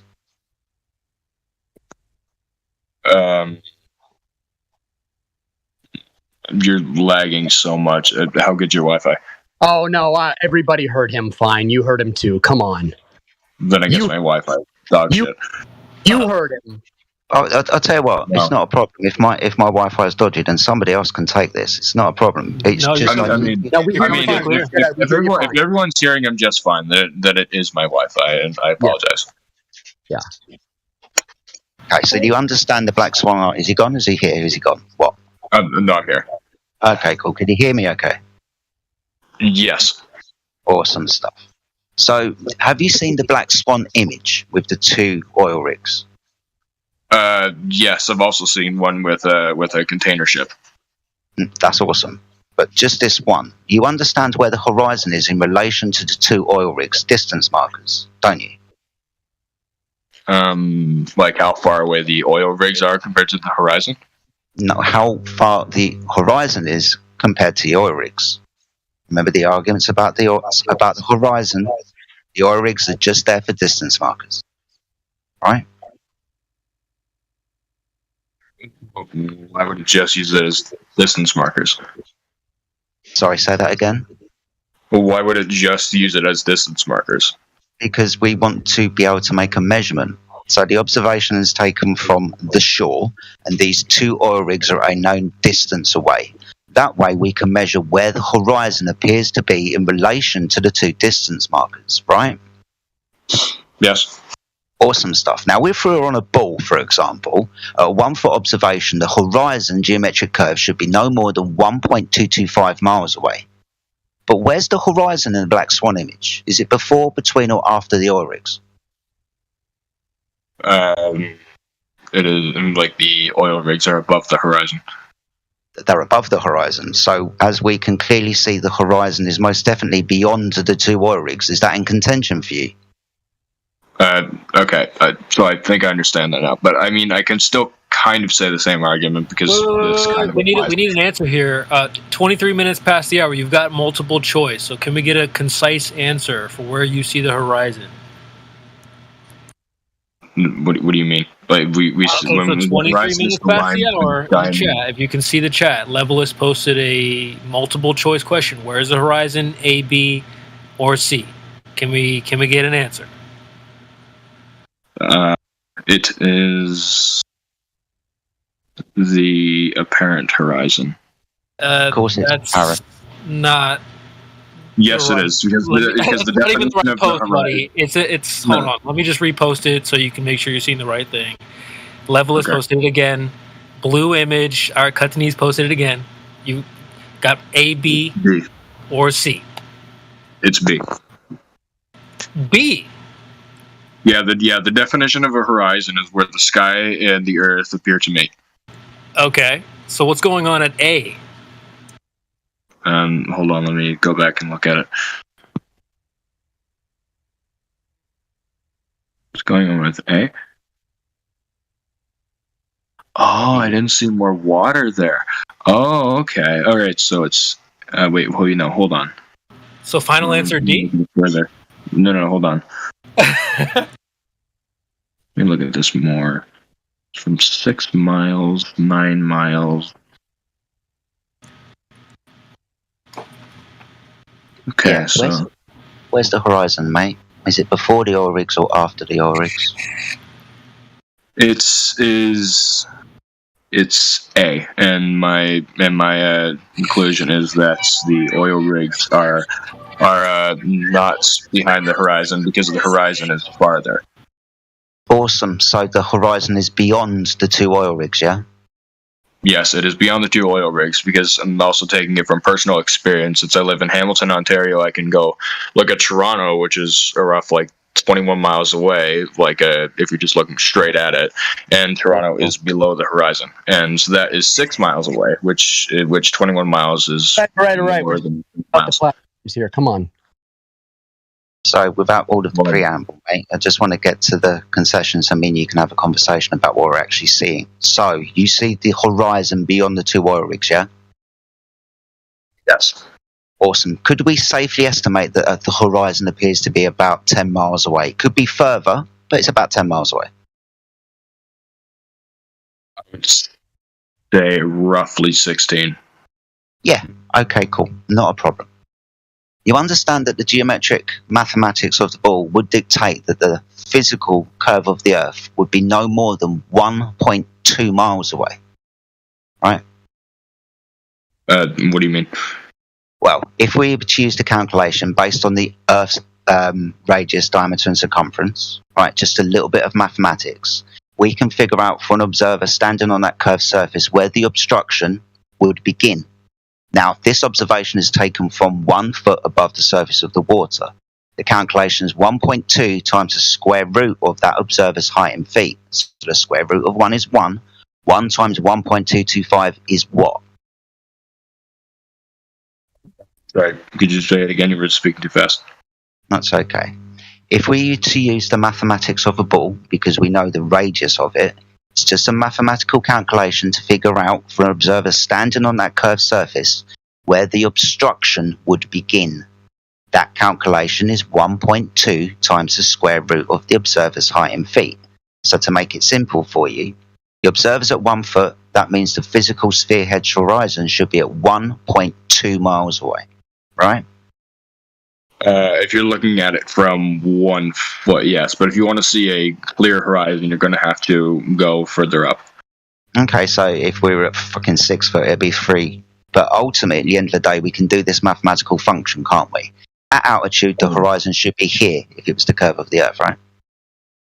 Here, hold on, because I was just looking at the image. So, did you send something in live stream voice text? No, I haven't sent anything. I'm talking. Just look at the images. The horizon is beyond the mathematic limitation that the ball Earth will give us, right? Well, yes, because the atmosphere is not a physical thing, but a metaphorical thing of where the sky and the Earth appear to meet. Okay, so it's not the physical sphere edge horizon that makes boats and buildings disappear beyond it then, right? Well, because it's weird. It's just basically a line where we can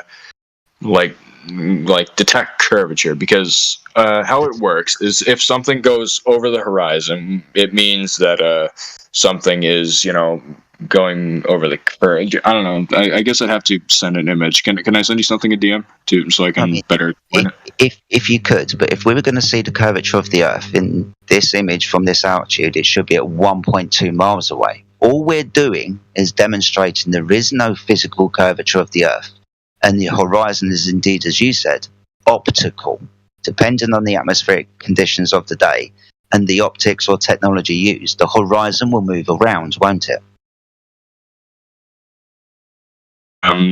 Depending on your height, yes. Well, hold on. Let's keep the height the same. So let's not change our altitude. Yeah. Depending on the atmospheric conditions and the technology used, the horizon will appear in different places, won't it? If you're at 1 foot, the horizon would be fixated. Oh, well, that would be a problem, because it should be at 1.25 miles away then from 1 foot. But we're at 1 foot at the horizons, as you said, 16 miles away. Because we're at 1 foot. If you went up to go see the horizon better, you would see it at 16 miles away, roughly. Okay, so even though you said that this observation is from 1 foot and you declared that it's 16 miles away, I said 10 miles. You say that if we go higher, then we will see the physical curvature of the Earth? Yes. How high have you got to be to see the actual physical curvature of the Earth? You could see it from, I'll just use my own person. I'm 6'7". So if you were 6'7", you could see the curvature of the Earth. Or if you go up to an airplane or a high tower, you could also see it. So if this gentleman was to stand up and he was 6 foot tall, then the horizon would be just under 3 miles away. Do you think that the horizon is going to jump back in 10 miles to 3 miles away just because you stood up? Well, no. Everything completely disappears at 16 miles away, not 3 miles away if you're like 6 foot or on a high tower. Yeah. See, the thing is, all we're doing is demonstrating the horizon is optical and not physical. And just because you stand up, it's not going to make it physical. I think I know what you're talking. You're trying to say that like things start disappearing at 3 miles away, right? No, I'm not trying to say anything. All I'm saying, well, actually, let me say it correctly. If we were to live on a ball, the curved surface of the Earth would begin to get in the way from this 1 foot observer at 1.2 miles away. If you were to stand up and you were 6 foot, 3 miles away. But we can clearly see the horizon plus 10 miles away in this observation, right? Sorry, I'm not following correctly. My bad. It's okay. I don't know how much time I can spend doing this, to be honest with you, mate. I'm sorry. I'm terribly sorry. Someone's spamming me. I'm trying to tell them to shut up. Okay, let me try it this way. Have you ever heard the argument ships disappear over the curvature of the Earth? Yes. Awesome. If they were to disappear over the curvature of the Earth, we wouldn't be able to see these objects because the horizon should be, if it was physical, 1.2 miles away.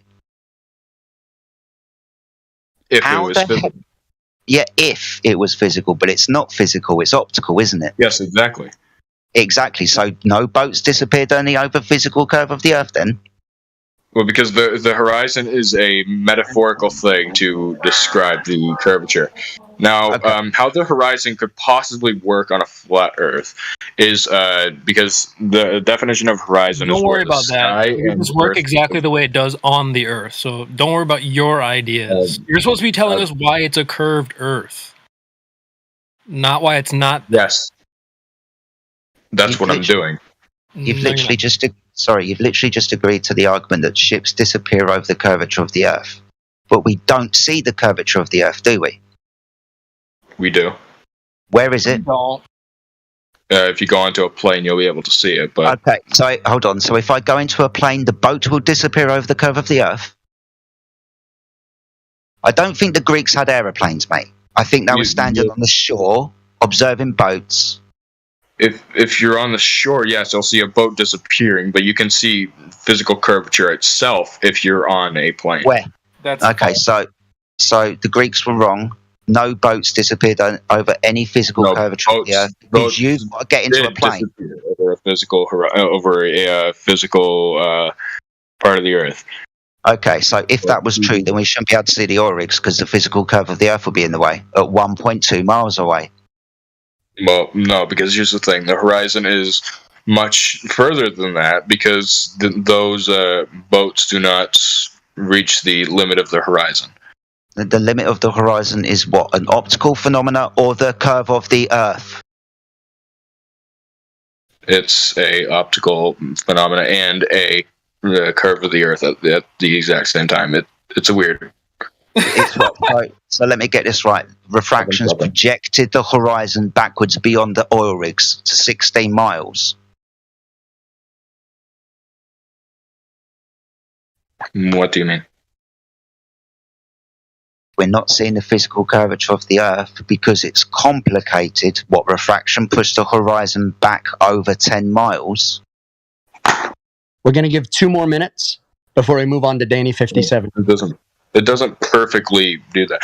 How the horizon works, it's how would I word this?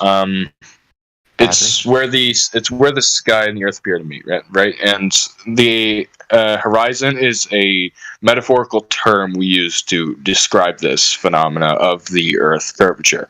It's just something we like, just a fun little saying we use to say, hey, this is when boats start disappearing because of the Earth curvature. That's all the horizon is. It's just a physical term we made up. It's not completely real. That is the most bullshit thing I've ever heard. Do you see the boat between the 2 oil rigs?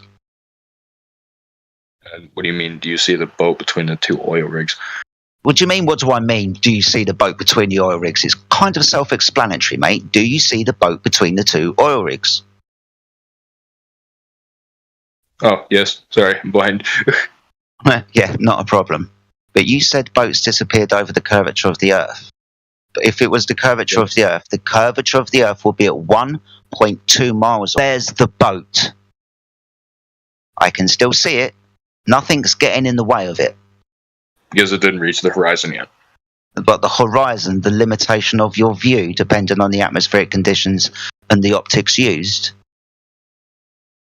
And the curvature of the Earth. Where's the curvature of the Earth? How is that directly measured? The horizon. Because at the moment, we're not seeing it. So it must have been directly measured in the first instance, correct? Because we're not seeing it here. We're not seeing it here, are we? So for you to imply that there's curvature of the Earth, how was that directly measured, mate? Because, how would I explain this? Here's the thing. The boat isn't going to the horizon yet, because the horizon is much further away than the boat. Right. You do understand that this image is a still shot taken from a video. You understand that, right? Yes, because there are images. That's awesome. So you understand if you've watched a video, in the first instance, we can't even see the oil rigs or the boat. We just see a horizon. Then the camera zooms in, the oil rigs and boats come into view, and the horizon is past the oil rigs and the boat. I wonder what would happen if I had a better camera. Would the horizon end up being further away? I didn't see the horizon being over the oil rigs in the video. I have seen it basically just like this, kind of. Okay. Maybe you haven't watched the video then. Meme, that's 2 minutes, mate. If you want to move on, I don't care anymore. Really don't. Yeah. Dream Space, thanks for talking with us. We're going to move on to Danny 57. All right, thank you. So you can stay listening, mute yourself, or you can do whatever you want. God, that was fucking painful. All right, Danny, floor is yours. The image that people call the Black Swan photo comes from a video I think done in 2016 by a flat earther, and I've done a screenshot from the same video, and I'm trying to post it. Sure, we can give him back his image posting perms. The only reason we took it from you is because everyone was spamming in there. We were trying to get some discipline in there. I understand. I didn't understand a moment ago. Thanks for explaining it to me. No problem. Are you putting it back up for me? No, I'm going to can someone give him his perms back and he can repost it? And can you... it's already on. Can you provide the timestamp from the video that this was in? That one I can't. I'd have to go back and look at the video, but the video is only a few minutes long, and this occurs, I think, in the first 2 minutes of the video. Okay, I'll go find you. And so that's what it looks like. As you can see, the oil platform on the left is bottom is completely obscured, and the one on the right is partially obscured, pretty much as you would expect on a globe that's 25,000 miles in circumference. And is that the curve of the Earth then that we're seeing now? I believe it is. However, right. So in this instance, that's the curvature of the Earth. But when we give you any other observation, as in the one that we were talking about earlier, that's not the curvature of the Earth because it doesn't fit your model. Let me finish. I do have another screenshot from that video that was comes from, and this gives you the timestamp at just 22 seconds into that video. It says, most days normal visibility of platforms and boats will appear they are behind the horizon curvature of the Earth. Now it's kind of odd the way it's written, but it's pretty clear that the person who made that video, who indeed again was a flat earther, said that admitted that in most days, most of the time, he sees evidence of a globe Earth. And I'll share one other image here. From the 1 foot observation, sorry, my friend, just to clarify, from the 1 foot observation, where should the physical Earth curve be in distance, please? I will get back to that in just a moment here. 1.225 miles. But the third screenshot that I want to show you is just in reference to the image that people keep posting. What is he posting to? Because I'm not seeing anything from you, David.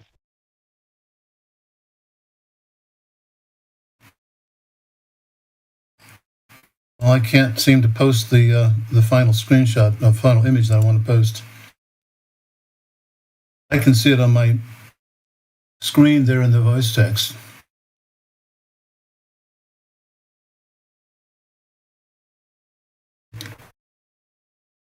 And it's not coming up. I don't think you're in the live stream voice text. Are you sure you're posting it to the right place? I'm sorry. My screen, I don't know what's going on. I've tried posting it several times. What are you seeing from me? I do have I'm looking at a photograph.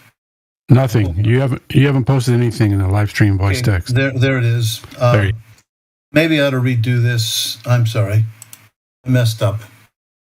Let me step back a second. How far away is that horizon, mate?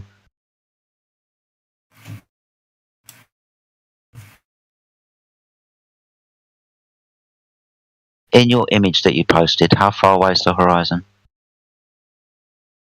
Well, it's obviously in front of the two oil platforms. I get it. Because you're providing blockage. Again, the point is when this thing was up on this video 7 years ago now, almost 7 years ago. The person admitted in the video that he showed an image there, and he admitted that that was the most common one, where you see blockage by the physical horizon in front of both oil platforms. The more distant one block more than the other one. Again, this is what you would expect to see on a globe Earth. So the horizon is physical. And the one where people, flat earthers, like to talk about, he admitted that is a relatively rare occurrence. It's you're just kind of proving our point a little bit more, mate. Got to be honest with you, because all we're going to... Well, yes, if you'd let me finish, all you're going to do is demonstrate that the horizon moves around depending on the atmospheric conditions of the day, right? Indeed it does. Awesome stuff. But are you going to declare that this image that you've posted is the actual physical sphere-edge horizon that should be at 1.2 miles away? Probably. You're talking about the geometric horizon. The problem is atmospheric refraction. So it's not. That geometric horizon around a bit. So it's not the physical curve of the Earth, then. Just said by you. It is. Past tense. So it is, but you just said refraction, so it isn't. I'm kind of finding it hard to follow you now, because in one instance you're saying it is, and in the next instance you're saying that it isn't. I'm asking you: is that the physical geometric curve of the Earth? Yes or no? Yes, and you're missing the point here.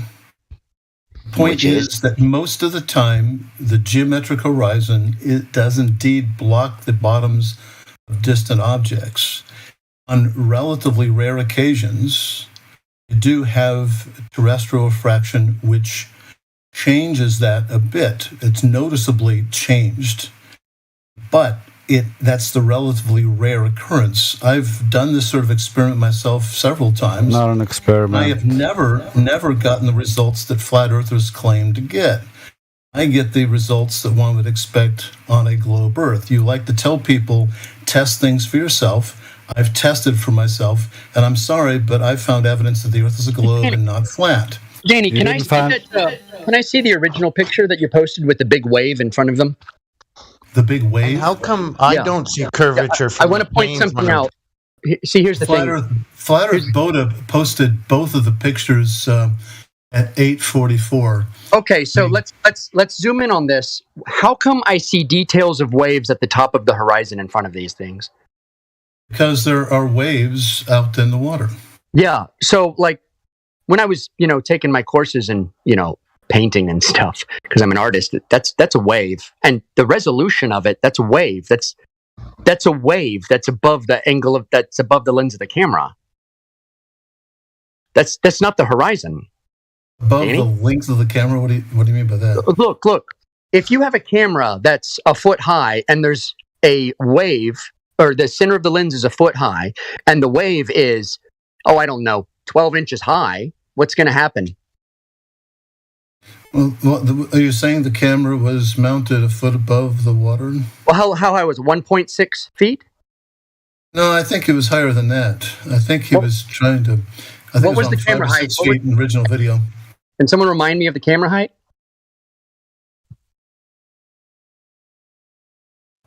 I'll find it. It's on the... which one was that called? Observer. In the original Black Swan, it's 1 foot. The original, it's 1 foot height. But that's not what that still is from, though. That's from magnification. I'm pretty sure it's from the magnification. I'm looking for it right now. Yeah, so, for one, we're looking at a wave. Like, I think anyone with any sense is looking at that going, it's a wave. Because, you can see the ripples of the water on the top of it, and you see the deep sloping down. Why isn't there a timestamp in that still? Why is there no timestamp? Well, this is just so obviously a wave. We can all agree that that's a wave. Yeah, anyone. You're missing my point. No. My point is what you presented is a picture that has a wave in it that's obscuring one of the platforms, and saying that wave is the curve of the Earth. It's a wave, Danny. You're dismissing 99% of the data and harping on the 1%. There's a problem. Yes, see, that 1% is actually what a black swan is. It doesn't matter about your 99% of data if you have one black swan. And so the black swan argument only works one way. It can be used to disprove the Earth is a globe, but it can't be used to disprove that the Earth is flat. I see what you're, the way you approach this thing. In this context, the black swan can only work one way because the original claim is that there's only one thing, and it just takes one of those to say that that's not the case. And once you've established that the Earth is flat, then it only takes one example, counterexample, to disprove the contention that the Earth is flat. It has to work both ways, or it doesn't work at all. No, because the other way, you don't have any solid data because it keeps changing. It's always changing the other way. I just want to put this to bed, Danny. If that's your curvature from the surface of the Earth, I would see plenty from the plane before I jump out of it. Look, guys, it's irrelevant. Okay, this is an inference at best. It's irrelevant. But it's not. His curvature makes it. Have a good evening, folks. 400 miles around. Yeah, my goodness, dude. That was it, huh? That was his presentation? No. It was bait. I'm not trying to be Danny, but it's a wave. Okay, listen, friends. If I'm not mistaken, this is a still taken that was also presented by Dr. Bob to Ranty back in the day when Ranty allowed him to come on his show and do a presentation about the Titanic and how refraction caused the Titanic to crash. They then went on to this when they were talking about the Black Swan. And from the day of the observation, Ranty went up and looked up the tidal charts and all of that, and he found out that there was a 4-foot tidal bore that day. So that means that the water shelf is increased by 4 feet during the duration of which they were filming before it crashes onto the shore. So that means that at any given time, your ambient tidal mean would be increased by 4 feet. So waves that were normally 1 foot would now be 4.5 feet. So this idea that just because you can't see the bottom of something necessarily means Earth curvature is ridiculous on its face.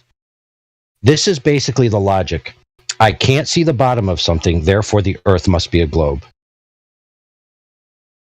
Okay, I'm sorry, but that's non sequitur. The conclusions don't necessarily follow from that premise. Okay, in order for the Earth was a globe, therefore you wouldn't see the bottom of something. I can't see the bottom of something, therefore the Earth is a globe. It's an affirming the consequent fallacy. The premise, the Earth is a globe, is an if statement. It's conditional. It must be proved in the first instance. You can't just look at something that you don't see and say this is proof of something. Okay, this is ridiculous. This is sophomoric at best. Also, clearly, no offense, but it seems like somebody here doesn't know how the Black Swan works. The whole problem of the Black Swan is that it only takes one counterexample of a proposition proper, right, to disprove the proposition. If the proposition is that all examples are thus, you just have to present one counterexample to disprove that proposition.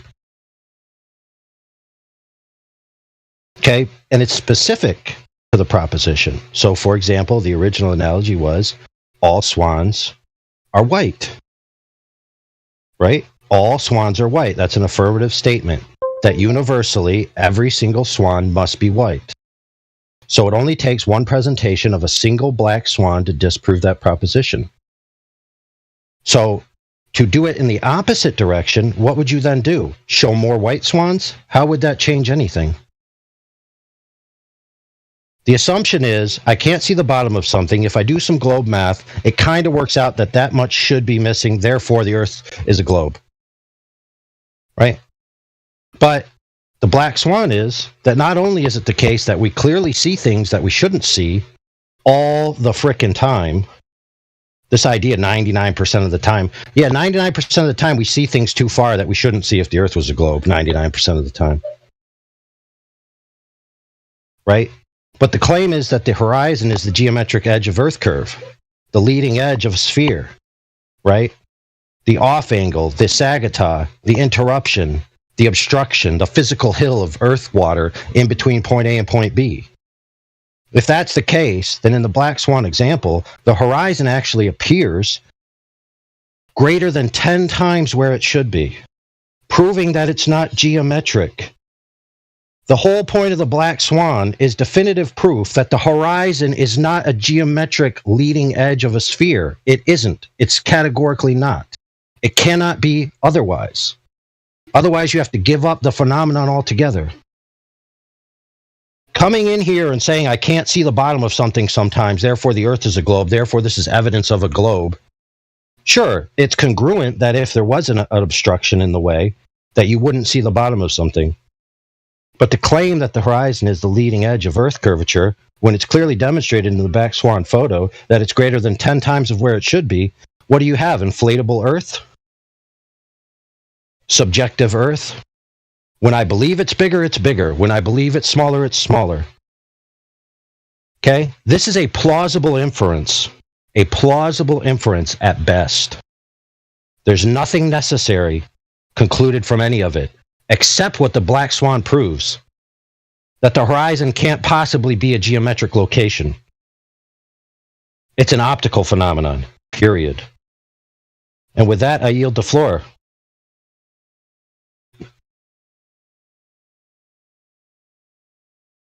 Did you understand what AI just said, Danny?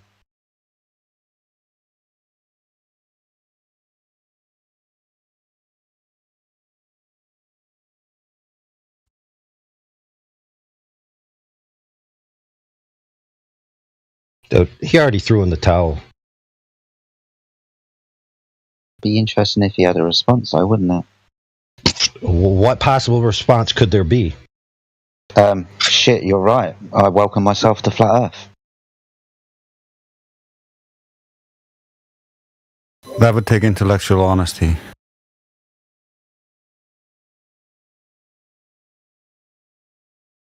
Okay, I don't appreciate the pedantic, derisive tone and connotation and the inflection in someone's voice where they try to mock flat earthers like the flat earthers don't understand the black swan analogy when they demonstrate themselves that they don't understand how it works live on air.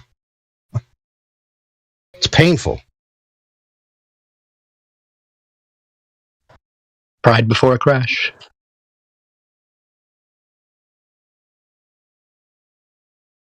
Yeah, so with that, let's move on to somebody who has something of value to talk about.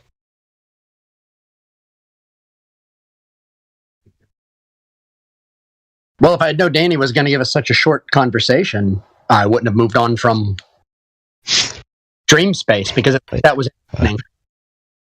I know, you might as well just put it in the text. Can't see the bottom of the boat. Can't see the bottom of the boat, therefore Earth globe.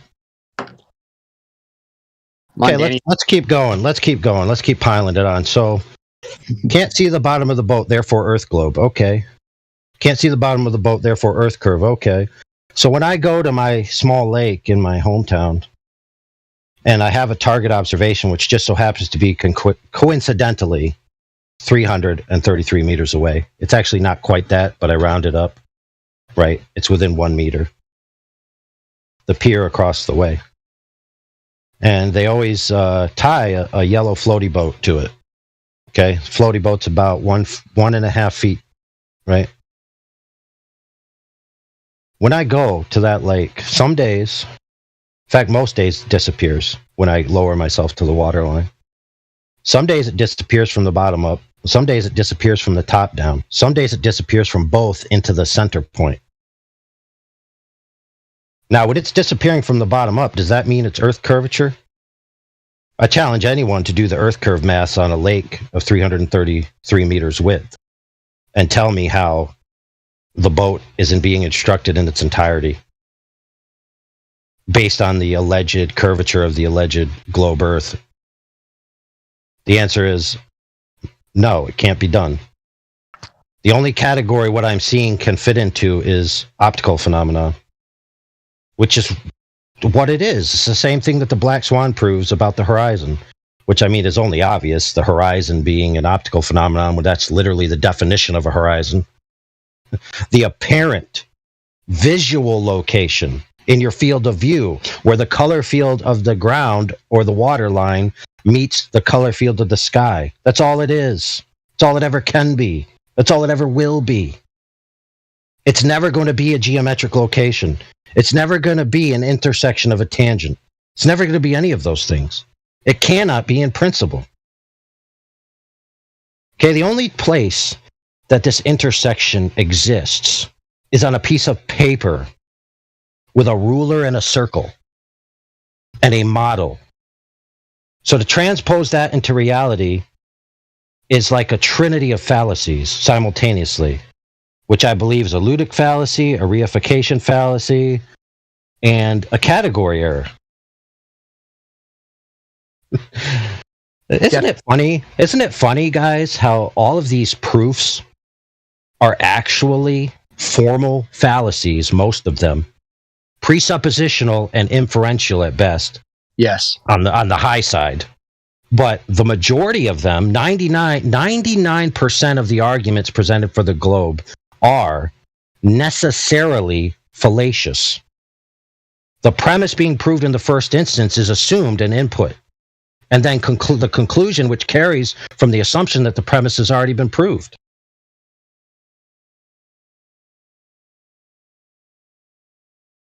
Yeah. It's very interesting how that works.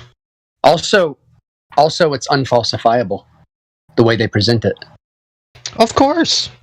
Yeah. It's like, it's not just a fallacy, it's all of the fallacies, all at once. Yes. Exactly.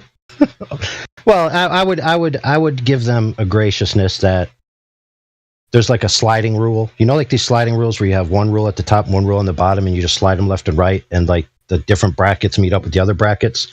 So when they slide the rule, there's a few fallacies that they miss for each argument, but it's usually like all of them. Yeah. I think inherent to every single fallacy they make, the ludic fallacy is in there. In every single one, without exception. I think that's the most common one they do.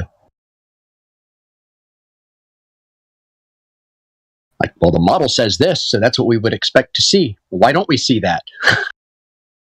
What do you call that fallacy? Diluted fallacy? That would apply as well, but yeah, the ludic fallacy. So imagine I flipped a coin 99 times, and it came up heads every time. What will it come up on the next flip?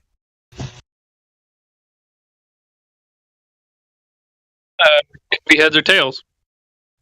No, it'll be heads, because any fool knows that's a loaded coin. It's got to be a loaded coin. Okay. Yeah, what he's saying is, yeah. Go ahead. My bad. The professor says, well, there's a 50% chance it could be heads or tails, so the next flip could be heads or tails. And then Tony from down the street says, no, you got a loaded coin.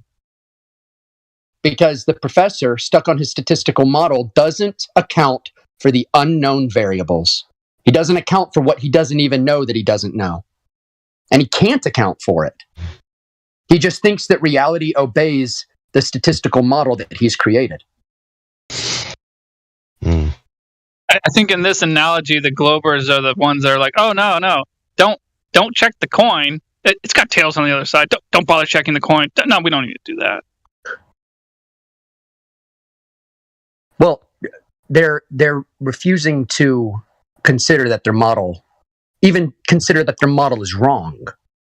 Like not that there is no globe, but just considering that their model is wrong is impossible for them. It's dogma at this point. Well, let me use the coin.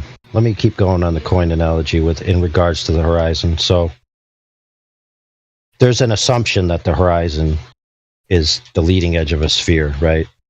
Obviously, that is retarded. But every so often, it just so happens that the math works out, right? Quote unquote, exactly to where somebody could say, oh, that's exactly how much of that thing in the distance should be missing. If the Earth was a curve and that water line that I see is actually the leading edge of a sphere with a tangent line shooting out of my eyeball, right? Irrelevant to the point. Let's keep going. So how would you know that? Well, you'd put what you're observing into some type of mathematical matrix and draw out a model, or use something that someone's already created for you called a Earth curve calculator, right? Now, the problem is that if you go to a geometric Earth curve calculator, every so often your observation might line up. But many times, in fact, many, many, many times, it will not line up. you will see something that you should not be able to see because there should be an Earth curve water in between point A and B blocking the light. Now, ipso facto, if you already assume that the Earth is a globe necessarily, and it must be so, then the only conclusion you could draw is that light must be curving or shooting straight through the water.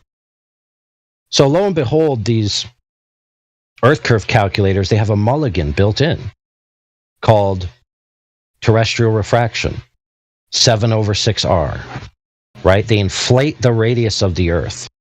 Now, you might say, oh, no, they don't. They just apply, a curved path to light. No. Go to the Earth curve calculator, fiddle with an observation, put in the distances, put in the observer height, put in all of that, put in something that's more than you can see, and guess what will happen? You'll see it for yourself. Me and my friend Kiwi did this once when I was teaching him how. That'll come in handy later when I explain to you what we both noticed. But anyway, what you'll generally notice is that when you do this, the graphic that you're looking at, like the side view of the Earth circle, the Sagittah, the chord line between point A and point B, you will notice that the Sagittah height changes. Wait a minute, you'll say. Wait, how could the Earth change its size? Why inflate the radius? What sense does that make? Well, the explanation is, as you inflate the radius, right, the Sagittah lowers. Because according to the circle segment formula, when you increase the chord line, the Sagittah, which is the midpoint between the chord line, and the chord line is just a line straight through the circle between point A and point B, the target point and the observation point, right? You draw the Sagittah in the middle, directly out at 90 degrees from the chord line, and then it intersects the apex arc, right, of the circle. That point is the Sagittah point, right? But that whole line is called the Sagittah, but that changes size. So what they're doing is they're lowering the obstruction downwards to match what you see.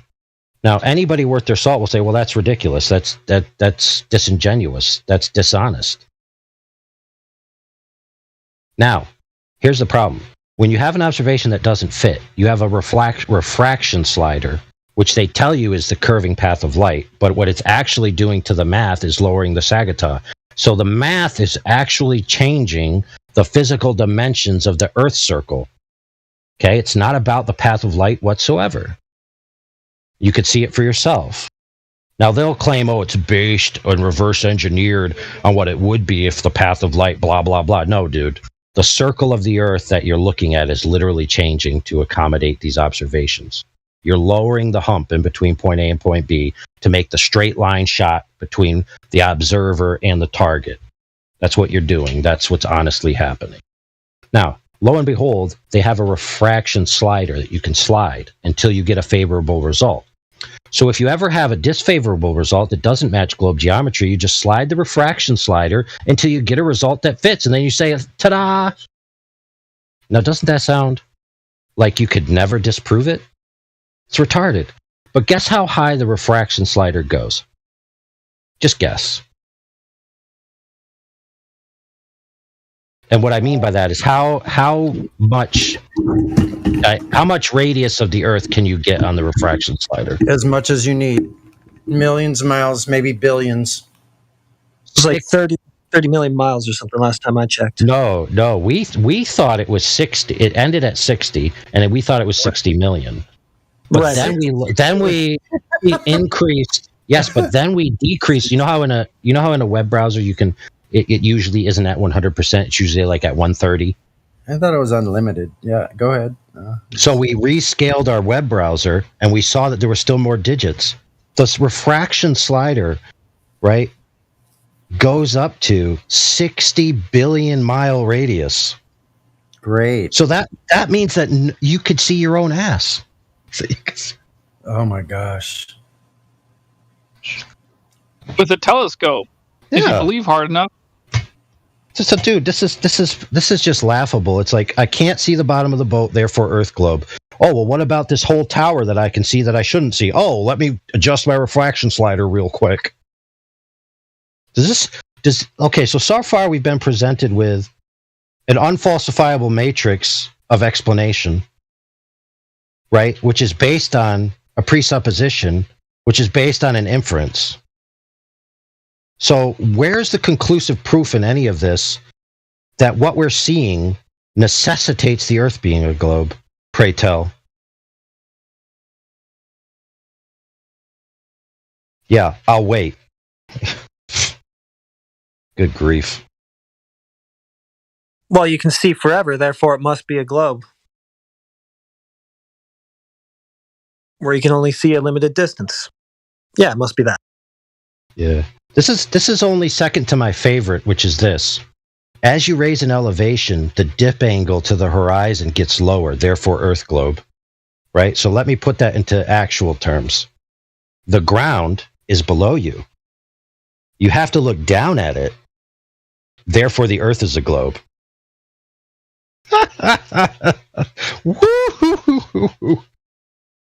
Oh my goodness. The ground below you is below you. Therefore, the Earth's a globe. Holy crap. Indio, check your DM. This is the level, okay, of intellectual accolades that we're dealing with here. The ground below you is below you, therefore the Earth's a globe. I can't see the bottom of something, therefore the Earth's a globe. It's also so absurd when you think about it, because whenever they see something that's beyond where it would be on a globe, that's like, it's refraction. You can't look down at an apparent position. So if you're standing on a shore of the ocean, you're not going to be able to look down at it. I'm going to finish my point though, but problem is, oh my goodness. The problem is, if the Earth would be flat and you take their assumptions on all the light bending down, that would also cause a bottom-up disappearance. They just don't, they say, oh, it's refraction, but then there's no refraction when they look at it when they're trying to debunk their strawman models. Yeah, but Drace, isn't it more of a convergence of light than... Yeah, but we don't need confusion now. But the reason why you don't have to apparently look down while you're standing on the ground to see the horizon is because the angle of propagation is so near to the angle of reception that the difference is negligible. However, when you raise an altitude, the difference becomes non-negligible, right? So you have to do an apparent look down, which I believe is 3 degrees at 100,000 feet. But the point remains is that you're claiming that as you raise above something, the angle to it, right, becomes greater. It's like, no frickin' duh, dude. That's the law of triangles.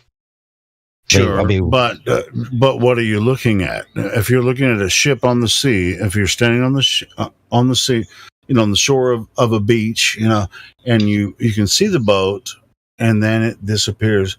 Then you rise in elevation, then you can see the boat again after it disappears. Oh yeah, well yeah, the same applies. The law of triangles. You now have different angles of propagation compared to the angle of reception. Okay, I mean that's obvious. But sort of like the claim is that the only reason that could happen is if it's sailing over a globe, and that's the most ridiculous thing that anybody could ever say. Now it would be congruent, right? But it's not necessarily exclusive. That's their problem. They should be saying it could be a globe, not it is necessarily a globe. In their mind, it isn't. That's the only reason it could ever happen is because you're living on a globe. That's the problem. Yeah. They're taking what requires a presupposition and an inference and saying that it carries a necessary conclusion. Rather than being gracious and saying this piece of evidence means it could be, not it is. If they would just change their language to it could be, then they would at least be in the realm of truth. Well, even with some illusions, that you can have, or diffraction or whatever, the what are the different shit? Now I can't even think of the word. Where it appears where like the ship is like looming. Oh, it's looming. Yes, it's like you could be looking across the ocean and you can see a ship. and it looks like it's above the horizon, and there's a mirror reflection under the ship, and that's what causes the illusion. So you could be standing on the shore of an ocean, you can see a ship, that's dozens of miles away, and it looks like it's not even touching the water. There you go. It's called looming. So it's not, but you know that ship's not actually in the air, right? Of course not. Yeah, I mean, look, we all know that the things we see are not necessarily correlated or necessarily caused or necessarily represent spatial locations of physical objects. We all know this. It's obvious. Apparently, a lot of us don't. It's like, well, no, physical horizon when we look around. It's not that people don't know that, because they do know that what I just said is true in their common experience. Sure. They know that. They just don't put the two parts together. So that would be, I guess that would be a cognitive dissonance, right? I mean, because they can't put it together just because they know the Earth is a globe already. And so there must be some other explanation, because I know that's the the Earth problem, is a globe. dude. That's the problem, is all these things are logic strings that require the preposition or the premise to be proved in the first instance, right? So you can't borrow a conclusion of a different logic string, right, that's fallacious, right, and then input it into another one. Oftentimes, I think every single day people say, well, since you think the Earth is flat, go ahead and prove the Earth is flat. It's like, well, I'm seeing the same Earth that you see, so it looks flat to me. And they're like, well, that's not enough. It's like, well, why isn't it? I mean, where's this globe that you're talking about? Because everyone experiences the Earth as a level stationary plane. Where's this globe you keep talking about? Yeah, so let's pause that right there and go back to the logic, which is, where is it, is the question. You can't offer an answer to that question being and affirming the consequent formal logical fallacy. You can't offer that as a proof of where the globe is. You need the if statement to be proved in itself in the first instance. So where is that proof? First instance, first order proof that the Earth is a globe. Not these inference logic trains, not these fallacious reasonings, not these presuppositional frameworks. Where's the proof in the first instance? Anybody got any of that sweet first instance proof? Let's go. I think it came from snipers. They realized the ground was rotating underneath them. Yeah. Yeah, but irrelevant, because an object of any permutation of shape can rotate. Oh, of course I'm kidding. But I just think it's really funny when they go to something like that instead of the first order instance. Like, why wouldn't they just go to the first order instance if somebody already figured this out, so that snipers knew that there was something there to account for? I think it's also worth pointing out that, being here in most of us, half of the people in this Discord channel are Americans in the United States, and America is the second most technological country on the flat Earth, with Japan only being, the one above us. And with all the budget and everything, I'm just saying, like you're asking for a first instance. What about a modern instance? Like, that would be so easy for us to achieve if the Earth were a ball spinning in the vacuum of space, to directly measure and detect curvature. Like, that would be so easy. Well, I mean, our technology hasn't hit sticks and shadows level yet. Yeah, but see, the first instance isn't about chronology. It's about hierarchy. So to have derivatives, right? In order for the derivatives to be true, the first instance that they're derived from must be true.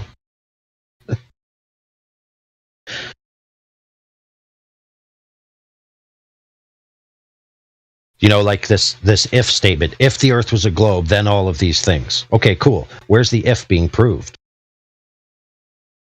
That's what I mean by the first instance or the first order. Now, we all almost heard some tonight. I mean, we thought, to be fair, that Danny was going to bring some. I mean, he's had like a year to work on it. And all he brought was can't see the bottom of the boat. I mean, come on now. We've been hearing can't see the bottom of the boat since day one, have we not? Yawn fest. But speaking of that, let's do some housekeeping. There have been so many so many sausages rolling around here that I thought ladies' night was over. So am I mistaken? No, ladies' night is over, I believe, my friend. Yeah, I think Karma called it back like 20. Oh, let me end the event then.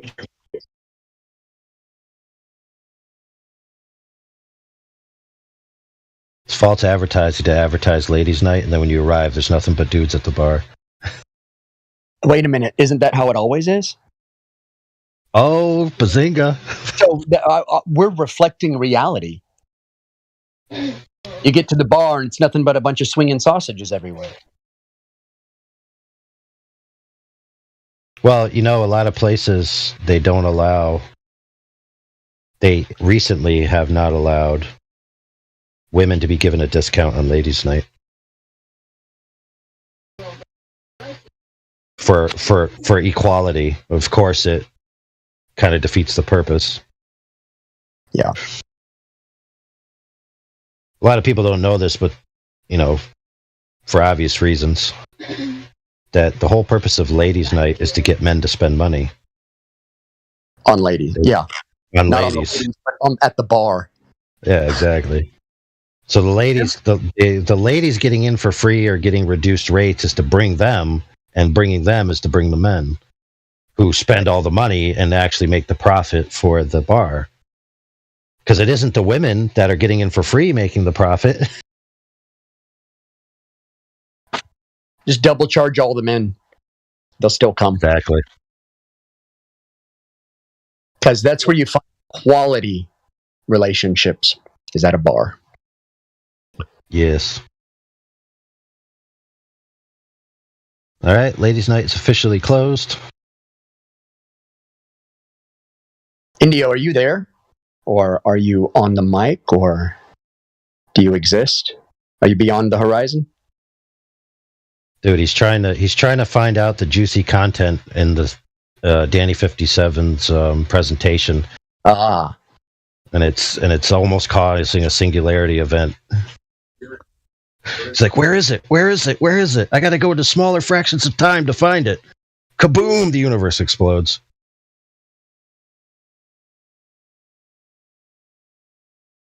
Let's be clear, friends. We just had a PhD astronomer come in here and tell us the Earth's a globe because can't see the bottom of the boat. I thought the horizon wasn't physical. It's only physical when you can't see the bottom of the boat. Then it becomes physical, but every other time. But when you can see too far, it's not physical. Mm. But what happens when you can see too far and the bottom of the boat disappears? Dun, dun, oh my dun. goodness. Physical Bumpy and Earth. non-physical. Bumpy Earth, dude.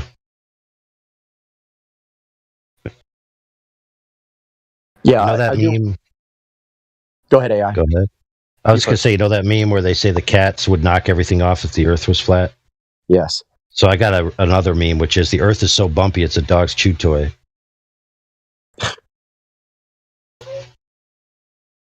Hilarious.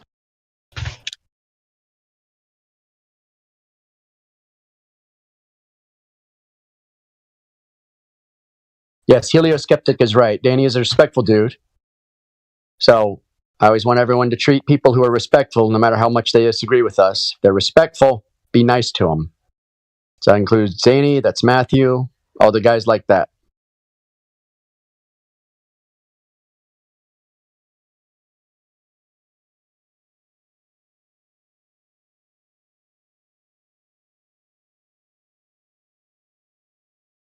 Yeah, I find there is a cadre of people in different arenas that don't like certain Globers. Yeah, Matthew and Danny, they're respectful guys. They're curious about whatever you think about them. They've always been around. It's just like Danny's been to a couple of the Flat Earth conferences. He spent his own money to go travel to the Flat Earth conference. And so he's their curiosity is about us. Not the topic, really. It's about us trying to figure out how we think. And like I was saying about Danny, I mean, he is one of the curators of that big ass museum in Kentucky, man, the Creation Museum by AIG. He works for AIG. I mean, he's a doctor in astrophysics and whatever. But anyway, so. Isn't it so funny that so many Glowers would come in here and say, "Oh, I just want to see how you think," but they didn't ever stop to ask themselves, "Do they know how to think?" Yeah, but at the same time, I mean, just like oftentimes, nobody here's trying to change anyone's mind. We're just promulgating information, right? So we're just moving forward. It's just like if this isn't a freaking church of flat Earth or anything. We're here trying to share ideas. Go ahead. I just love that when the Globers come in here and tell us like boats go over the horizon, we show them not, and they're like, okay, but I believe my expert has the evidence, and then the expert comes in here and he's like, boats go over the horizon. No, I get that, and that, dude, I love that when you. Were you talking to Danny or everybody talking about the horizon? I love that. I mean, Danny's prepared for that because he knows what we do all the time. He listens to us all the time, so don't worry about any of that. It's just don't disrespect him. He knows what we're about. What? Yeah, fair enough. But he definitely didn't seem prepared. Yeah, because he does that on purpose. But anyway, I've known this dude for a couple of years. It doesn't matter. It doesn't matter what he thinks. Here's my question. They know what a ball looks like. They know what curvature on a ball looks like. They understand the idea of boats going over the horizon. And then when you show them the black swan, they're like, what do you mean? Cool, maybe he didn't. I mean, he's so caught up in whatever his job is, and so maybe he didn't pay much attention, but whatever. I'm not saying Danny. I'm just saying that the typical Glober that comes in here and it's their first time in here and they've never argued for the globe ever against logic. They're just like, what do you mean? I don't understand. Well, yeah, logic. If you're gonna sit here and argue back and forth logic, that's kind of a different argument because if you're talking to someone that's ignorant of logic, then you're just. You're talking to people though for whom like the globe is a foregone conclusion, right? So the subject here isn't really about the Earth; it's about us, this strange group of people who don't know it's a globe. Right. No, it's a part of the cult. There you go. Oh, that's what it is. That was funny. Yeah, that's a good point. That's a good point. I think this is worth pointing out. That the most effective, from what I understand through my own experience, the most effective kind of cult that would exist is a kind of cult that effectively functions as a cult, but leaves most of its cult members in the state of mind that they are not part of a cult. That's the most effective kind of cult that I've ever observed. Whether we're talking about the globe cult or other cults, climate change cult, there's religious cults, there's political cults. There's cults that will just, peddle all sorts of misinformation, disinformation, of all sorts, not even just. Sure. I mean, ultimately, cults, depending on your upbringing, I mean, you can create a cult very easily. It just depends on what you've been exposed to, intellectually, dynamically, through politics or religion and I don't even. people are so easily influenced sometimes. But also, yeah, go ahead. Like when someone would say to me, I'm not trying to be political here, but when someone would say to me, Trump is a bully, and then I ask that individual, what did he do that made him a bully? And they say, he just is a bully. He just is. Like, that's cult. That's a cult. I mean, yeah, the Trump phenomenon just cracks me up. Everybody gets so pissed off. It's just like, he's just a character to me. I don't even really... I know, but what I like about Trump is that he pisses everybody off. That's what I like. Yeah, keep in mind, I was inviting that person, that individual, to explain to me any criticisms they had of him. I was definitely open ears to any of that, but they had none. Hey, Orion, your mic is shitting out, man. Can you get closer to it or something? Oh, I was just saying, like, I asked them. No. What I'm saying is we can barely hear what you're saying. Can you get closer to your microphone? I don't know what's wrong. Or maybe jump out and jump back in.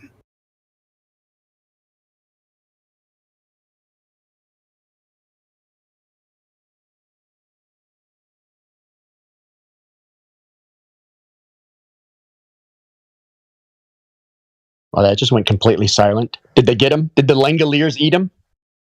The Langoliers. He was too far back in time. They got him. A really good point, but then they just got him. Well, I was just trying to say that the example I was saying, that individual. Way better now. Go ahead. Yeah, I asked that individual, like, I invited that individual to articulate to me, a specific criticism of Trump. Like, by all means, if there's something bad he did that you know about, by all means, tell me. Like I said that to this individual. And their response was, "Oh, he's just a bully, just cause he's just a bully because he's just a bully." Like, that's cult behavior. Well, that's it's the cult of anti-Trump, and that's basically their answer. Yeah, I just don't like him. Yeah, I mean, is it really so different from the climate change cult? I mean, I guess it could be. Yeah, sure. I mean, they're not. It's just, I don't know. It's just they'll. There's so many different cults. It's like, who's your favorite politician? Can anybody name one? I can name one, although he's not a member of Congress anymore. I think Ron Paul. All right, Ron Paul. Yeah, I liked Ron Paul, but I don't totally trust him. But yeah, he would probably be like number one favorite politician, and Rand as well. That'd be number two, Ron and Rand. But I can't think of another politician that I'm a fan of. Why don't you just ask me what my favorite cancer is? Yeah, what's your favorite cancer? Hey, who's that? Senator Kennedy? Which senator? Kennedy? Ted? Are you talking about Ted? Well, Ted, the guy with the funny euphemisms? No, the one that. Well, anyway. The guy with the voice impediment? Yeah. What? He kind of has the Chappaquiddick All-Stars? He's from Louisiana.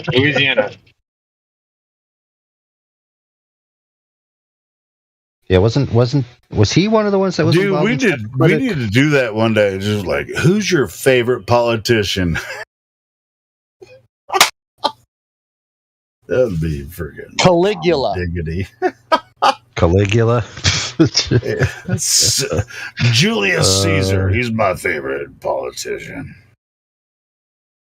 Winston Churchill was he sold out the UK, he sold out England totally. He was bought off by Zionists. This is not conspiracy theory. David Irving had the documentation. And you think it's different in America?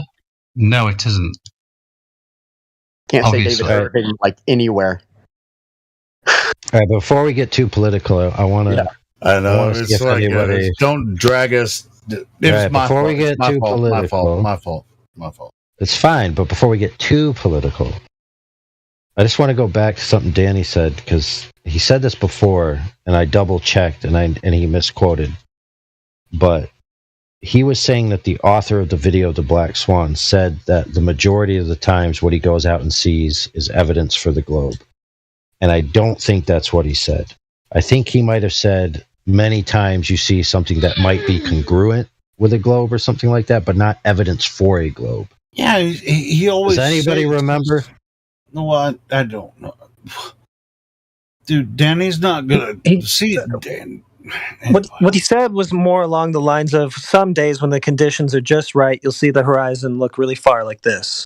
I would think that Danny votes Republican, like solid all the way down. Yeah, but I wanna go back and look at that video because I know the previous time if I'm wrong, Danny, I apologize.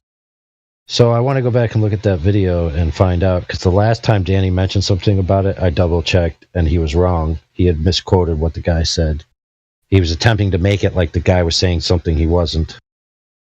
Or maybe he heard that because he has, globe-colored earmuffs. That'd be kind of... but Danny's been sticking around a long time, so he has thick skin, so we know that we can give him shits. That's quite an extraordinary thing. Basically, by him saying that, he's saying that another guy, a flat earther, says that the average is, the majority of the time when you go out and look at these oil rigs, it looks like it's curving at 8 inches per mile squared. It only takes one black swan to show that all swans are not white, so it doesn't even make any difference. But I think it's quite. I don't think that's true, that. Right. Yeah. But I think what he meant was that the majority of times he'll go out there, he'll see what appears to be a horizon before the objects that are quote unquote obstructed. Right. That might be it, but I just can't remember. And right now none of us remember, so I guess I'll have to go back and look at it. I'll tell you what. I've actually talked to Danny, and he's like, I don't want to talk to you flat earthers, too much. It's just like he can't help himself, just like tonight. Now, and then you saw what happened tonight, and it's well, I heard something that happened. No, you didn't listen while he was in here. That's okay. He joins every once in a while. He's just like, I really want to talk to you guys. He shows up at Flat Earth conferences, and he just tries to be, like the guy. This isn't so much about Danny himself, though. It's more just about the Black Swan. Well, just like he's really curious about that. It's just like, dude, he's a huge fan of Flat Earth. Gilio, I forgot. How long has this stream been running? This one particular one. This one? Yeah. Well, I started about 4 hours ago. Okay. Somewhere in the past of this stream, then somebody posted a bunch of gay porno. No, that was the other one. That was the other one. I got a message. Yeah. I got rid of that. And yeah. Okay. Just making sure. Yeah, I got messages, and it said, "Hey, man, there's some, Yeah. I've been on the internet since '94, and I didn't even flinch. I was like, whatever. Well, it was somebody told me it was animated porno, which I don't think YouTube would actually have it. Yes, there was a giver and a taker, and someone was helicoptering. So anyway, and that video I said is private. So anyway, then I restarted the stream, and this is our new stream now. So check it out, bro. Check it out. You ready? Me and Mimas know for a fact that there's algorithms that scan for flesh tone permutations. Yes, various shapes. Dude, I got to strike because somebody. Hold on. Somebody's hold back, on. Man's back. Go ahead. Because we tried to share art that we have created with each other, like sculptures, and it was blocking us from sharing sculptures because they were too graphic. By the way, they were hilarious. Yeah, I had a video struck down because it showed some man's back. Was that too much flesh? Yeah, exactly what you're saying. Yeah, it's like, what the fuck are you talking about?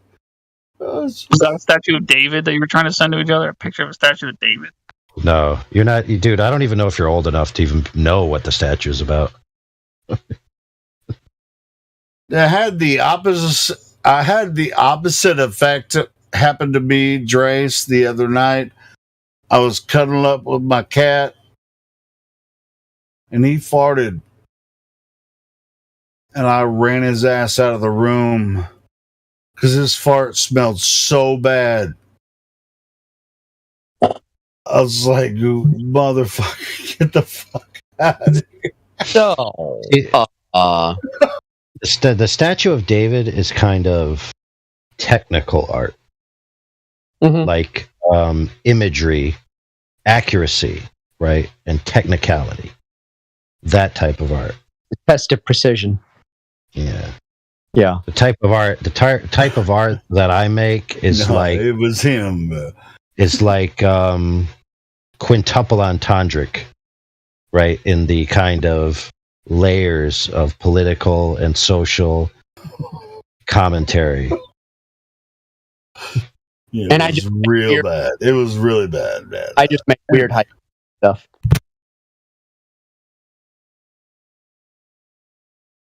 So I'll tell you one piece of art that I made. Okay, if I could, and you might be able to hear it from start to finish. So one piece of art that I made was a wind turbine, like for making electricity, right? About 7 feet tall, with about 2.5 foot blades or so.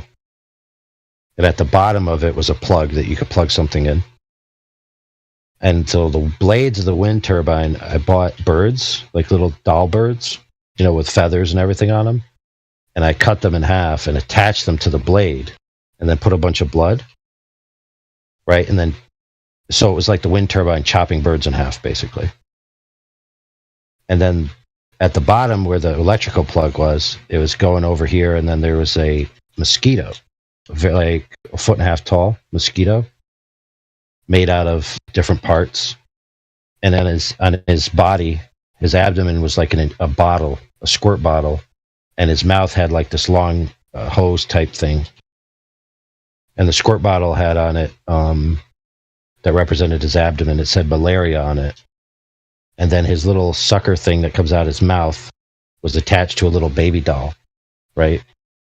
And he was sucking the baby doll, and there was blood everywhere.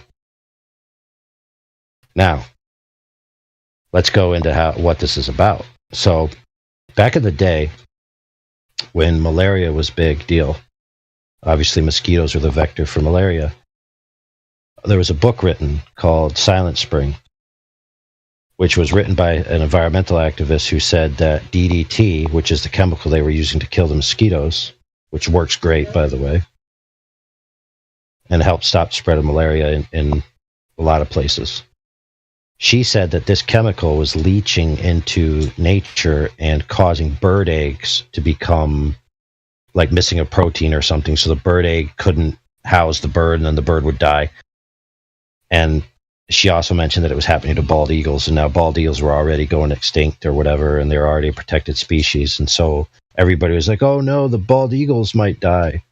Right? Now, meanwhile, tens upon tens of millions of humans are dying from malaria.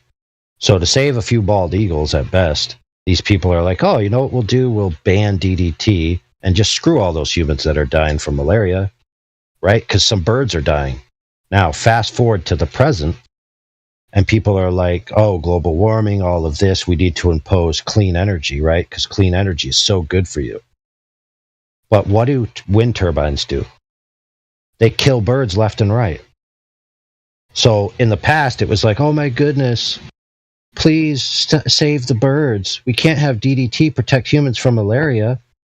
Oh my goodness, babies are dying from malaria, but who cares? Because birds might die. But now fast forward to clean energy, and people could care less if birds die. And just chop them up with your wind turbine all day long. Keep in mind, if you want to put this into perspective, it's like, maybe 2 million birds that die from these wind turbines a day, but it's about 100 million birds in the United States that die from household cats. How much CO2 does rotting carcasses of birds release into the air? Well, it hardly matters because there aren't that many. How many household cats are killing these things?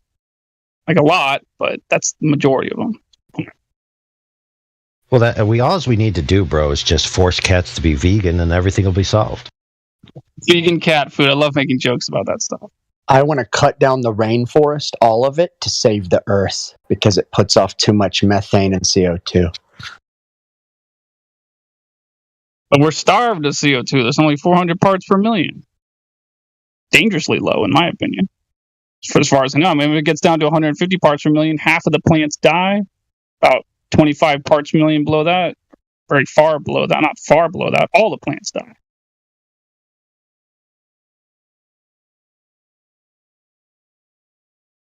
But isn't that what we want for the environment? That's what the green movement is saying.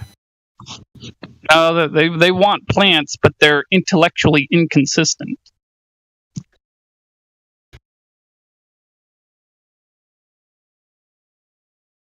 Okay, so we want the plants, but we don't want the conditions for the plants to survive. Got it.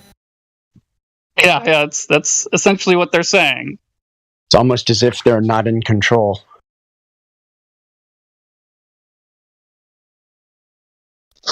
Sorry, I just joined. What are we talking about? Talking about your mom. Bro, you don't want AIDS. Get out of here. Good looking out. Thanks for looking out for me, bro. You know, us flat earthers will stick together. How did that conversation go earlier with those guys? Epic. Can you guys hear me? Yeah. Oh, yeah.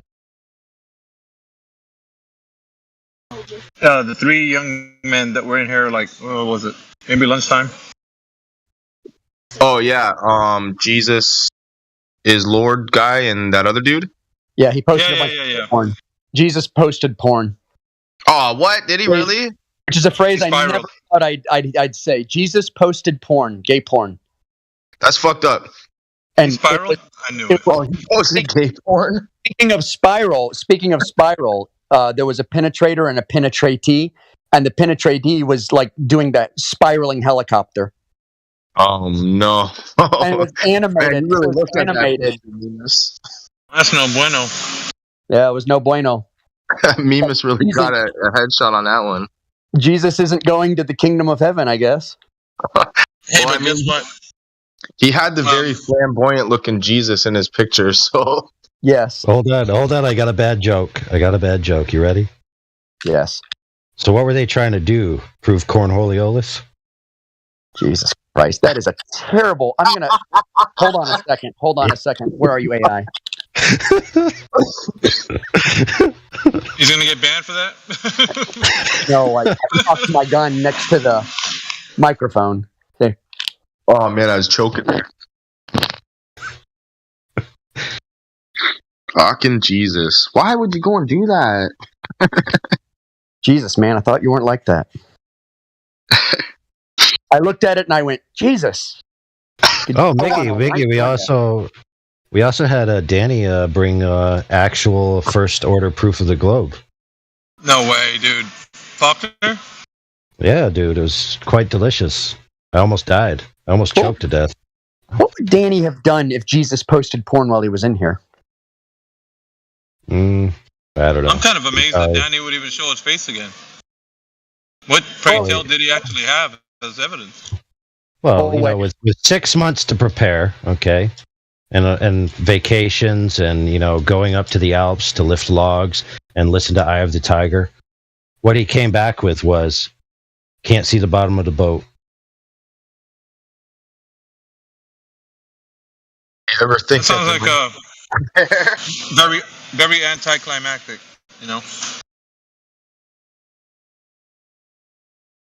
The images were anticlimactic too.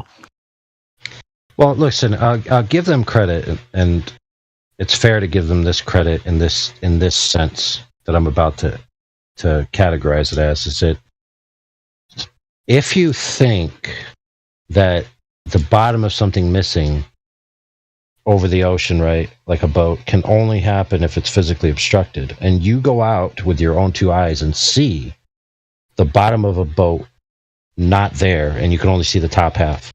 Then to you, that's experiencing the curve of the Earth. So to you, from that framework, it's first order experience of the curve of the Earth. Even though you're wrong, to you, you think I have first order, verifiable, experiential proof that I saw with my own two eyes that the Earth's a globe. And that is the only way I give it credit to them. Now, funnily enough, a little history lesson for some new guys. There used to be a guy that would come all the time called Zanuck, and another guy called M. Scott Veach, who M. Scott Veach's dad is an astronaut. M. Scott Veach himself is just a nobody. No, that's not true. He does do a couple of things that are largely irrelevant, like, write scripts for fictitious TV shows. Whoop-de-frickin' do. But anyway, I digress. I'm not trying to put him down in that sense. What I'm trying to say is that one guy whose dad is an astronaut and the other guy who claims to have all this physics knowledge and has literally had every job in the history of jobs, to put Mike Rowe himself to shame, right? These two guys, when pressed into a corner, what's the proof that you have that you know the Earth's a globe? What'd they both say? Can't see the bottom of the boat. Can't see the bottom of the boat.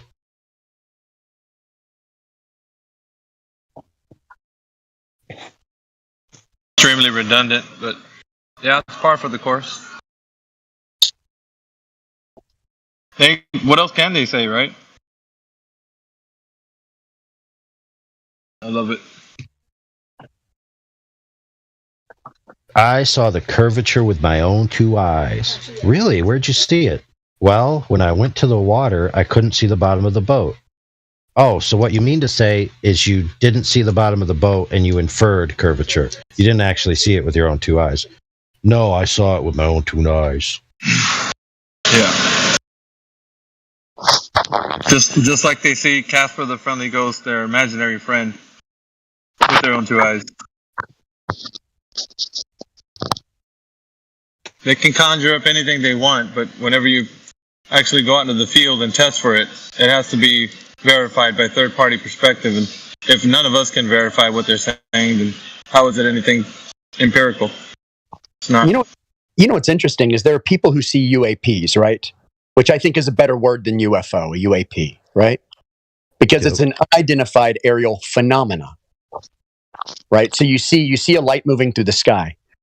So someone goes out there, a normal person, they see a UAP, and to them they see aliens, right? They see a UAP and are like, aliens are real. It's like, what did you see? You saw a light moving through the sky. How do you know what was in it? How do you know it had mass? How do you know it was this? How do you know it was that? It's because of the cognitive bias that they already have. So they've concluded that the only way it can be up there is because of aliens, even though they're seeing it in a terrestrial sky. The only conclusion could be that it is terrestrial in origin. So there's an interesting side note on those. There are a bunch that are described as follows. They move linearly, straight in one direction, stop, move straight in another direction, straight in another direction, then straight in another direction. They don't curve or follow some kind of curved arc path. It seems like they go in a straight line, a straight line, a straight line, and a straight line, right? And they explain, wow, the technology, the G-forces, the ability to turn and stop on a dime, the technology of these aliens must be so insane. Interestingly enough, that's the same way that certain angels are described as moving in ancient scripture. So why would you be predisposed to say it's some kind of alien technology when we have writings that describes beings that move in this way? It's very interesting, the bias. What if it's God's synapses? I mean, it's just it made me think of what dude was saying earlier, right? He was looking at stars, and by looking at them, knew what they were. Yeah, I was listening to that. I was kind of intrigued that he was saying those things, and he had his his buddy there with him was kind of like, yep, and it was like, dude's not making any sense. Like, I think you asked him what was his best evidence, what image he can bring up to the live stream. I don't know if he put anything up there, but no, he didn't. He was claiming he was in a galaxy. You're like, how do you know you're in a galaxy? The best part was when he claimed that scientists created something from nothing, literally nothing, non-reality. And he posted an article in which they used electricity on graphene, and then claimed they made something out of nothing from something. So love it. The best part is when they start to spiral and they rage quit. Oh, yeah. That's just the best. We've had a lot come in. Because, huh? What's that? Said we've had a lot come in today. Oh, really? I wonder where they're coming from. You got some people in here right now, actually. Shoot. Who else we got? Well, Cookie's been hanging around, but Rookie Monster. He's alright. Hey, check this out. It has been an interesting day. I haven't listened the entire time, but only God knows why, right? People find our server and they're curious about the topic, right? So, boom. Helio, you're hot mic. I'm not hot micing him. I'm actually making a statement. I'm just playing with you. I was responding to what you just said. How do people find us? I'm responding to the door. You can't understand the entire fuck. He got you, Helio. You got. I got. He said, there has been some high activity today, and I've noticed it as well. So, yeah, bomb diggity, boom. You know. I mean, some of us find this server and we're flat earthers, but we don't have the right? Find this community too. What'd you say about community shoes, Cookie? Community too, you know. No, but check it out, man. Those guys are using a community brain because every time they come in here, they come in 3s or 4s, and they start passing that brain around. They're like, it's a community brain. So the one who what the fuck does that mean? Well, I'm gonna high community brain. What is that? Let me explain. So one guy is saying something, and the others are like, I agree with that guy saying. They don't have a thought in their mind. They just agree with whatever the speaker's saying. And then once after that speaker's done, the other one starts talking, and then the other ones are like, yep, I agree with whatever that guy's saying. It's like, you don't have a freaking thought for yourself. You're just like passing the brain around. All right, but source is right here in this live stream voice text room, right? So source is here. It goes through, people finding the link and are curious, right? We've had a high on this Friday. We've had a lot of activity today. I gotta get going. So, love you, bros. I gotta get back to it. The old slave job. Check later.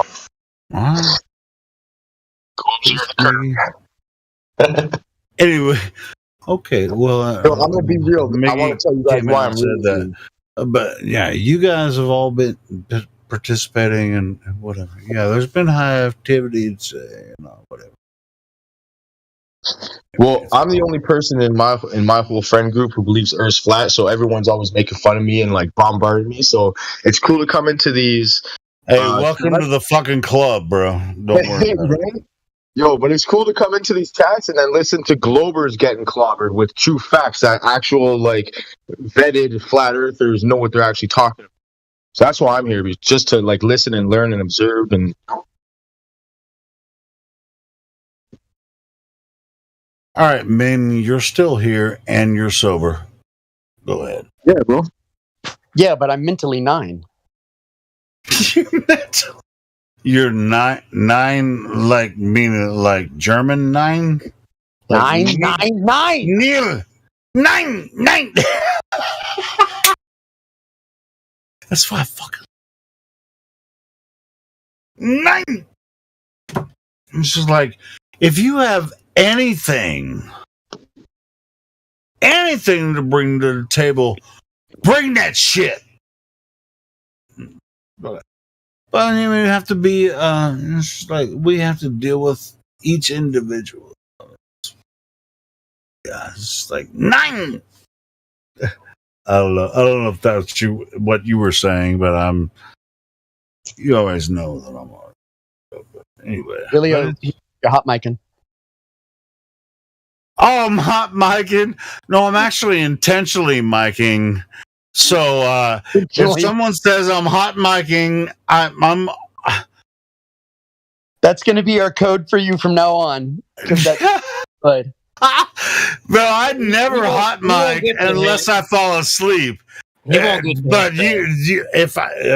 if I'm awake and you say I'm hot micing, you're wrong. So anyway, continue, gentlemen of the flat Earth universe. Shit cracks me up, man.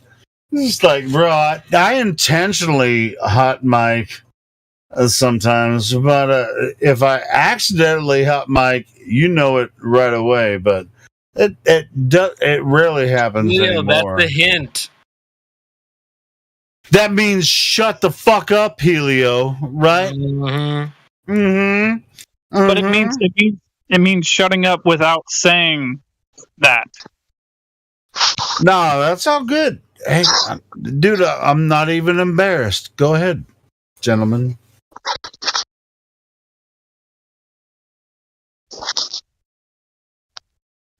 So I just got back from an errand. How did it go with what is it? We had a couple guys. There was Dreamscape. Did he stay? No, we moved on to Danny. Okay.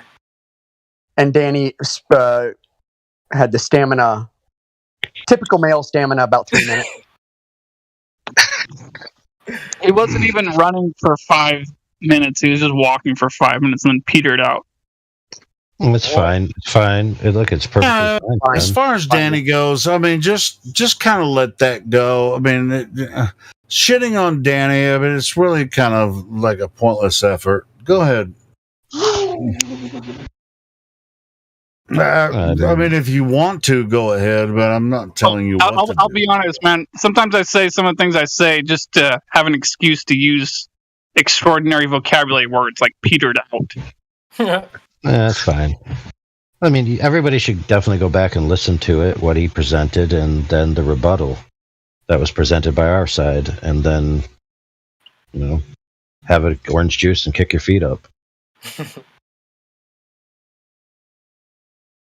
I was just curious. He doesn't normally speak up, so it's cool. We had some other new people. I see Cars is here. Valued Flat Earther, hello. Hi. Is Ladies' Night still going? 9. That's a German term. It's always Ladies' Night here. No, it's dude. Everybody's welcome. I mean, it's Tonight is the official beginning of the Cathedral of Misogyny. Oh my goodness, dude. Cathedral of Misogyny. I love that meme. I love it. Hey, but on a side note, you did engage her. She did say hi, so why not continue the conversation? Yeah, fuck it. Yes, continue this conversation. Yes. Rolling. Hey, I'm recording this, by the way. All right. And you always recording it? Yeah, Cars, I was recording it when I was talking to you last night. So anyway, continue. I thought so. Yeah. Well, but every time you come into this room, it's live on YouTube and DLive and Twitter, and so it's all good. No, but there's no secrets here. When you say something, it's going into the public. All right. Anyway, so Cars, what say you of the Earth? Oh my god, it's like a repeat. Oh man. It's like every. If you don't want to talk, you can just say you don't want to talk, and you just want to hear to chill and listen. Hey, let me interject. She actually already did yesterday explain all this to somebody. She got the same question. So, if she wants to go through it again, that's fine. Yeah, I just did last night. It's electromagnetic. I was trying to give evidence for it, and it wasn't a productive convo, so I'm just going to sit out. So you got pugiled? I wouldn't say that. I don't think it's. I think there should be maybe like a little bit more maturity with how conversations are done sometimes. And I guess I just kind of want to just chill out on being in them at the moment because I didn't have a very fun experience the last 4 times in a row. Tell you what, on Sundays we have Speculation Sunday where it's like any topic, and you can like go off on like speculation and like ideas and stuff like that. But the rest of the week we try and stay pretty rigid. And so, that's just how it ends up. That just kind of becomes the culture here, in that we get very rigid in how we introduce people and bring them in.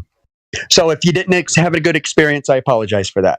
But actually, I've been here for years. So you have? I've never seen you. Yeah, I'm actually on here nearly every day. Really? Stop the cap. Like, no, I'm just kidding. 2017.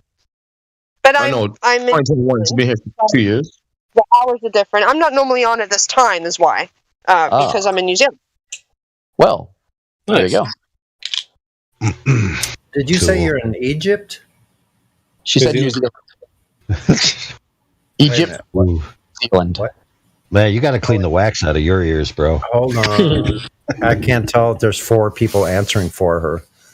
What does she say? She said clearly New Egypt. No. Okay. Whatever. AI. New Egypt? What the fuck is New Egypt?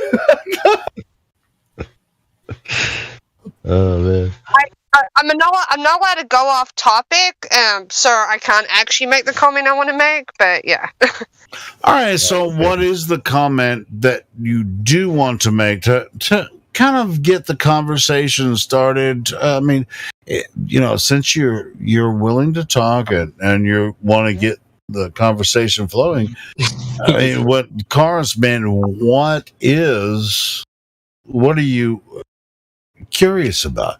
We're talking about flat Earth. How did you come across the topic? That's 3 questions. I know. Well, I'm just saying. I actually talked to her last night. It's 1 question with 3 answers. He's flirting. I'm a flirter. Am I a flirter or a flirter? I'm trying. A flirting flirter. I'm a flirting flirter. Hey, Karis. Can I sound sexy right now? You want to ask me what I'm doing right now?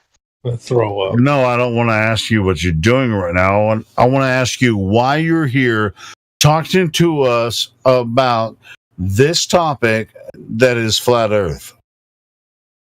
I don't give a shit about what you're doing. Driving down the street, buying a fucking Coca-Cola from the grocery store. Oh my! You're hot mic, Helio. Wow, spiraling. I'm actually. No, you guys watch. It's going to turn into that. Watch. Yeah, no, I'm currently cleaning my shotgun. Is how I've been feeling. Oh shit! Cool. Hold on. It's not a joke. Cleanliness is next to godliness. What type of shotgun? It's a World War II one, and it's got some rust on it, so I'm oiling it. Oh, cool. Hell yeah. How many cartridges? I am literally cleaning my gun right now. A woman that loves mechanics. I love that. I love. You know what I love? I love women who are allowed to finish their answer before someone else says something. Oh my god! Did you just say that? Well, to be fair, it has nothing to do with you being a woman. I prefer that for everybody. I get it. I'm sorry. I was just like, wow, I've never heard that come out of a man before. Put that in the memory bank. I'm kind of a stickler around here for people being allowed to answer questions they're asked. Occasionally, I'll ban people that get on my nerves in that regard, like I did earlier.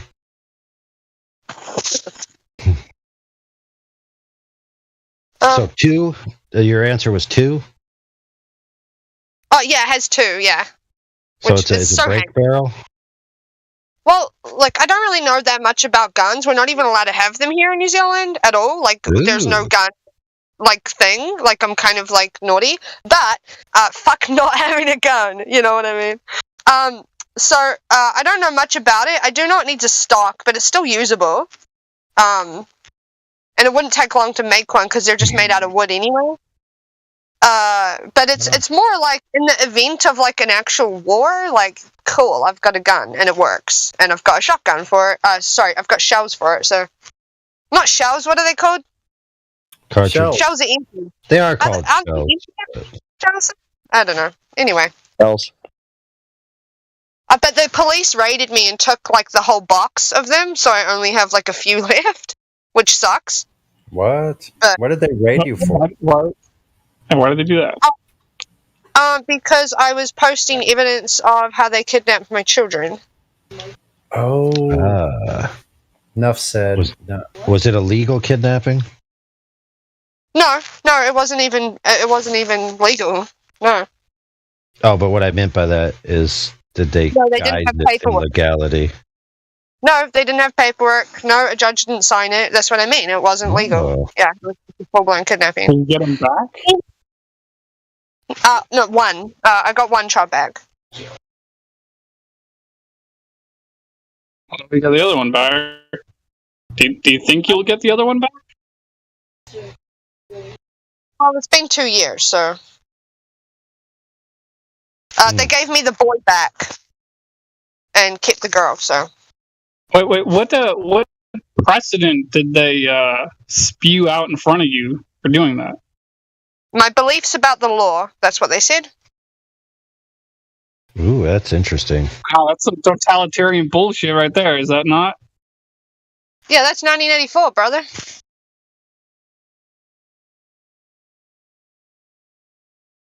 At least I think it is. It's very weird because usually compliance with the laws are irrespective of one's belief of whether the laws are just or not. As long as you're complying, you're in compliance. You can't be in compliance, but begrudgingly so. And then they say, oh, you're following the law, but you're not doing it with a smile. Right. I think 1984 was 3 years ago, so it's probably 1987 now. Hey. That sounds about right. Man, that did not even help much. Man, I'm curious. Go ahead. Like, once you get if you get your other child back, are you considering like fleeing the country? I wouldn't feel safe living in a place like that. I wouldn't live in New Zealand. It doesn't actually matter where you live because they do it everywhere. You know very well that they're doing this in the USA as well, and in the UK, and in France, and in Russia, and in China. Well, I will say they're not doing it in the USA. They're trying to where I am, and they're failing where I am. So I'll give you an example. Here in the state of content. The reason you haven't seen what happened to me is not because it's not all filmed, because it is. But if I upload it onto YouTube, it's immediately removed. So actually, this is happening worldwide. You just aren't able to see the evidence. Hold on. Here in the States, there are maybe 3 states where that happens. We have 47 others where that doesn't happen. Happens all the time in California. Yeah, you got California. Thousands of times a day. All around America who have had this happen. Well, that's the thing. To San Francisco, Like this is happening in poshy places too. It predominantly seems to be focused at people who are like spiritual or like believe in a god or something, or that's 86% of Americans. Yeah, but most don't actually believe it. Like they think they do, but they don't actually. Like if you believe that the devil's like taking over the world or something like that, I don't know what you guys believe. 50% of it, like I'm an American, right? So 50% of Americans believe in a young Earth and believe that the devil runs the governments. Like this is normal over here. Like I literally have a completely unregistered pistol next to me that doesn't exist, and it's perfectly legal. Yeah, and I have can legally an AR-10 in the other room. with the park.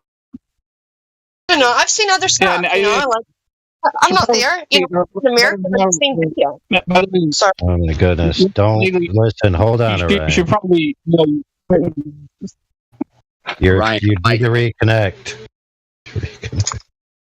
You're my death. I was going to say, like, I know people worry about the United States, but we have more guns than ever. We actually have, and like I said, there's only 2 or 3 states that I know of where that kind of child abduction by the state is a problem. And like where I am in the Southeast, this is not a problem at all. Well, the New World Order is global, and I would rather be in a place where I can run and get food and water easily from the wild, rather than be in a city where I have to cross heaps of deserty type wastelands, and the bushes all have tracks through them over in the USA. 92% of the United States is wilderness. Well, I don't see that in terms of ability to get there. You'd have to drive many hours if we're being honest, right? Not any further than you would in New Zealand. The same thing applies in New Zealand. Like here's the thing, I live in a little that's town. not true. I'm 5 minutes away from deep bush right now, and actually most places I go, I am. So I've got high-speed internet where I'm at, and about 12, 15 minutes away is 40,000 square acres of swamp. Wow. Fertile swamp. Yeah, you're never going to get found in the swamp. I don't think we can run and hide anyway. So I should point out to you, I live in a state called Oregon, all right? There's 4.3 million people in this state. Only 4% of the state, only 4% of the land mass of this state, of the area of the state, is it legal for you to buy, for anyone to buy land and build a structure on it of any kind. Only 4% is it legal to even do that. The other 96% is just forest and desert. By default, all the time. Until we get the Democrats out of control. Lots of mountains too, right? Yeah. Mountains, valley, forest, and mountains as well. Also, I need to assure you that the idea of the NWO is it's their idea, but it's just an illusion. There's too many people. Like, they can never pull that off. Yeah. There's 8 billion people on the world. Like, if once they start killing people off, unless they had a way to mass kill like a huge amount of population, people would fight back. And America has 40% of the ammunition in the entire world. Like, we have 46% of the entire world's guns are in civilian hands in the U.S. Yeah, like, there's no way. Like, they don't even. Yeah. The idea. It's scared. So there was this measure 114 just recently passed here in Oregon that effectively would make guns illegal in all civilian hands, and even for cops that are off duty, amazingly enough, if this measure actually went through and was implemented. Now, it hasn't been implemented because a state Supreme Court justice has overruled it, at least for the moment. So for the last roughly 4 months since it passed, with a slim margin, 51%, it hasn't been implemented. So me and my friends and everyone in my community, we can still buy lots of bullets and lots of guns because it's an unconstitutional measure. But I'm just pointing this out to you. Even when, you know, the dumbass masses vote for these dumbass measures, as long as they're unconstitutional, they don't even get implemented as far as eroding your gun rights go. So I just wanted to make sure you understand that your gun rights are pretty well secured here in the United States, but not to say that they are so indefinitely, because nothing in that regard is. No. See, you missed a part. It's not about what's on paper. It's about the logistical fact, right? For example, in one instance, the logistical fact that you can leave and go sustain yourself in the wilderness, or the logistical fact that you have so many guns that nobody's coming to do anything about it. Period. Because there's just too much brute force at the other end of that equation. When you look into the number of gun parts that get printed now, the number becomes astonishing. How many guns are here that don't exist on paper anywhere? Yeah, but it is astonishing. Keep in mind, the legality of it all is a big factor, because, you know, after all, if we live in a world where possession of guns in civilian hands is illegal, you know, I mean, anyone who wants to stay safe, they can effectively be made, in a legal sense, a victim of the state. You know, all they need to do is just find that gun, and then, oh, you're going to prison for a while. How dare you have a gun? It's totalitarianism. Orion, I appreciate your zeal for the topic. However, I don't appreciate your zeal for the quality of your internet connection. Right. It's that Oregon forest. He's in deep bush. He's getting his internet from satellites right now, guys. Yeah. Like I said, I don't worry about an NWO. I don't even believe in an NWO, really. Because I don't think that the elite have the control that they claim they have. I think they don't know what's going on. I think they created the illusion of power to a system that operates without their control. And they're just as in the dark as we are. They don't know what's going to happen. That's why they make all these different scenarios, like, is it going to be an alien invasion? Is it going to be a meteorite? Is it going to be a plague? Is it going to be earthquakes? Is it going to be World War III? Is it going to be nuclear? Is it going to be zombies? They make all these scenarios because they have no clue what's going on. And they don't know what's going to happen. They don't know when it's going to happen. They have no control. The big conspiracy is that there's no plan. None. They wish they had control. But it's really just them operating and reacting. Let me add a caveat to that based on what our friend Carr said, because she does have a point that you answered with, that a lot of people believe that the devil's in charge of the evil system, right? Which presents itself as a benevolent system. But the interesting thing about the devil in light of humans is that humans, within the worldview in which the devil exists, are fallen creatures themselves. And because of this, humans are not honorable by nature.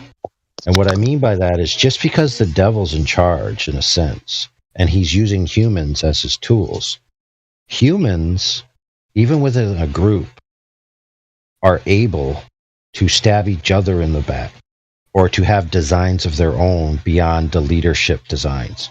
You know, so like an underling is going to have his own plans versus his master. And they're always competing against each other for their own plans, their own designs, their own self-interest. And because of that, the devil can never truly be in control, because he's always competing against human nature. Now, you may say, well, if human nature is broken and the devil is evil, it's a match made in heaven. But it isn't, because there requires a nuance of manipulation there that can never have a expected outcome, because of the permutation of chance that one of the persons who's your best mate or your best second in command is going to always be trying to stab you in the back or one you up.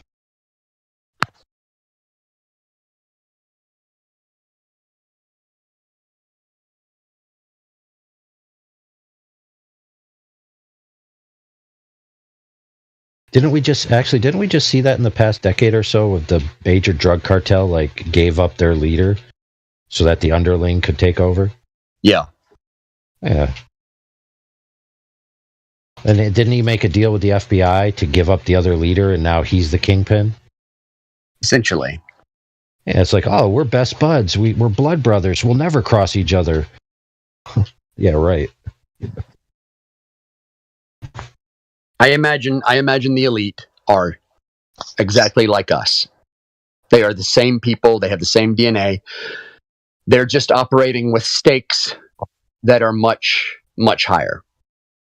And a lot of them are generational. They've inherited a system that they don't even understand.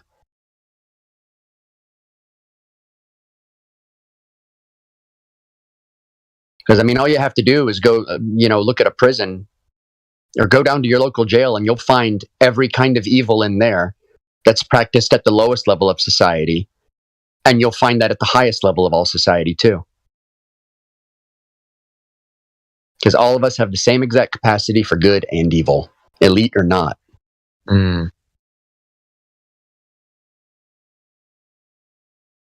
So I like to describe how the elite run things. If you can imagine that we're all on this ship that's automated.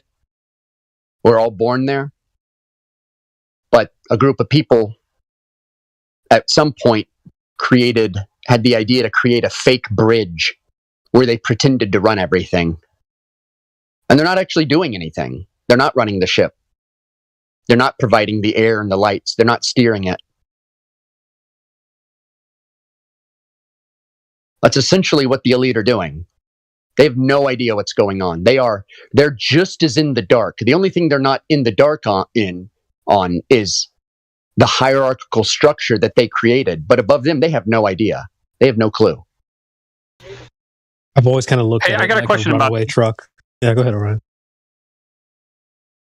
Do you think that the elite, quote unquote, whatever, that they have a significant influence on culture? An influence on what culture? Maybe that's a little broad, but I had a question. Oh, the trees have got you again.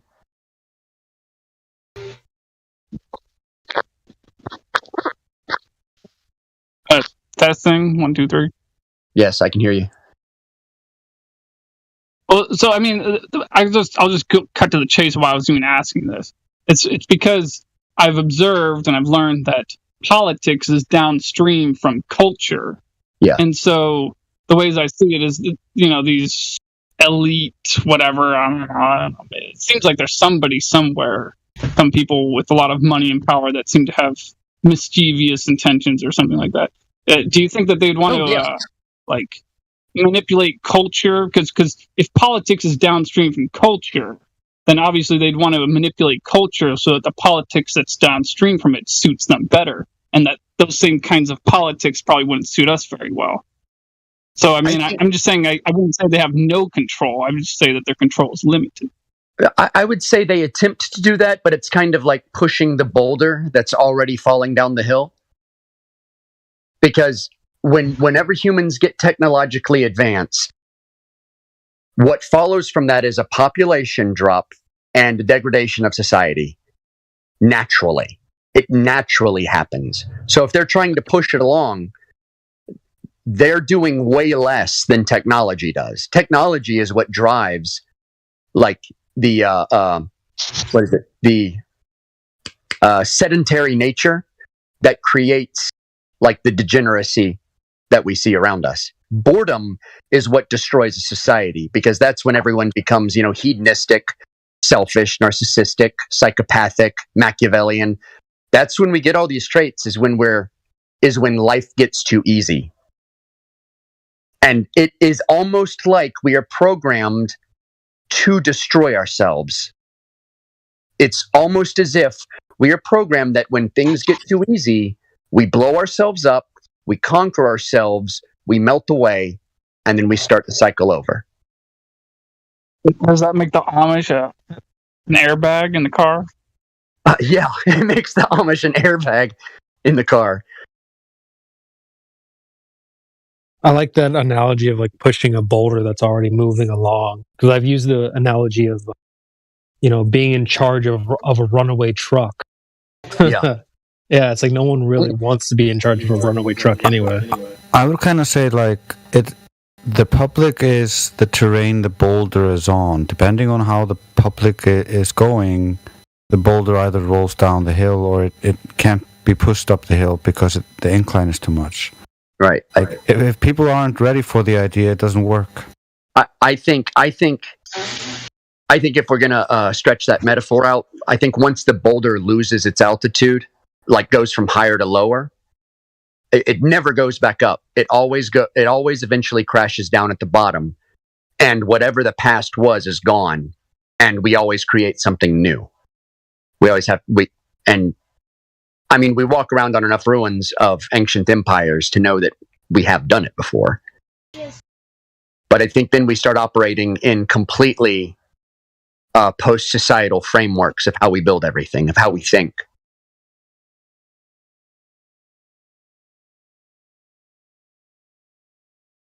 It's just my opinion. All of it.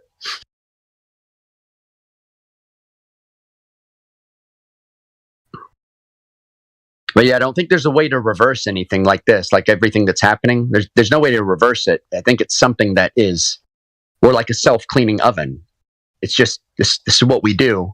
And now you're going to see like that final phase before the corrective measures kick in.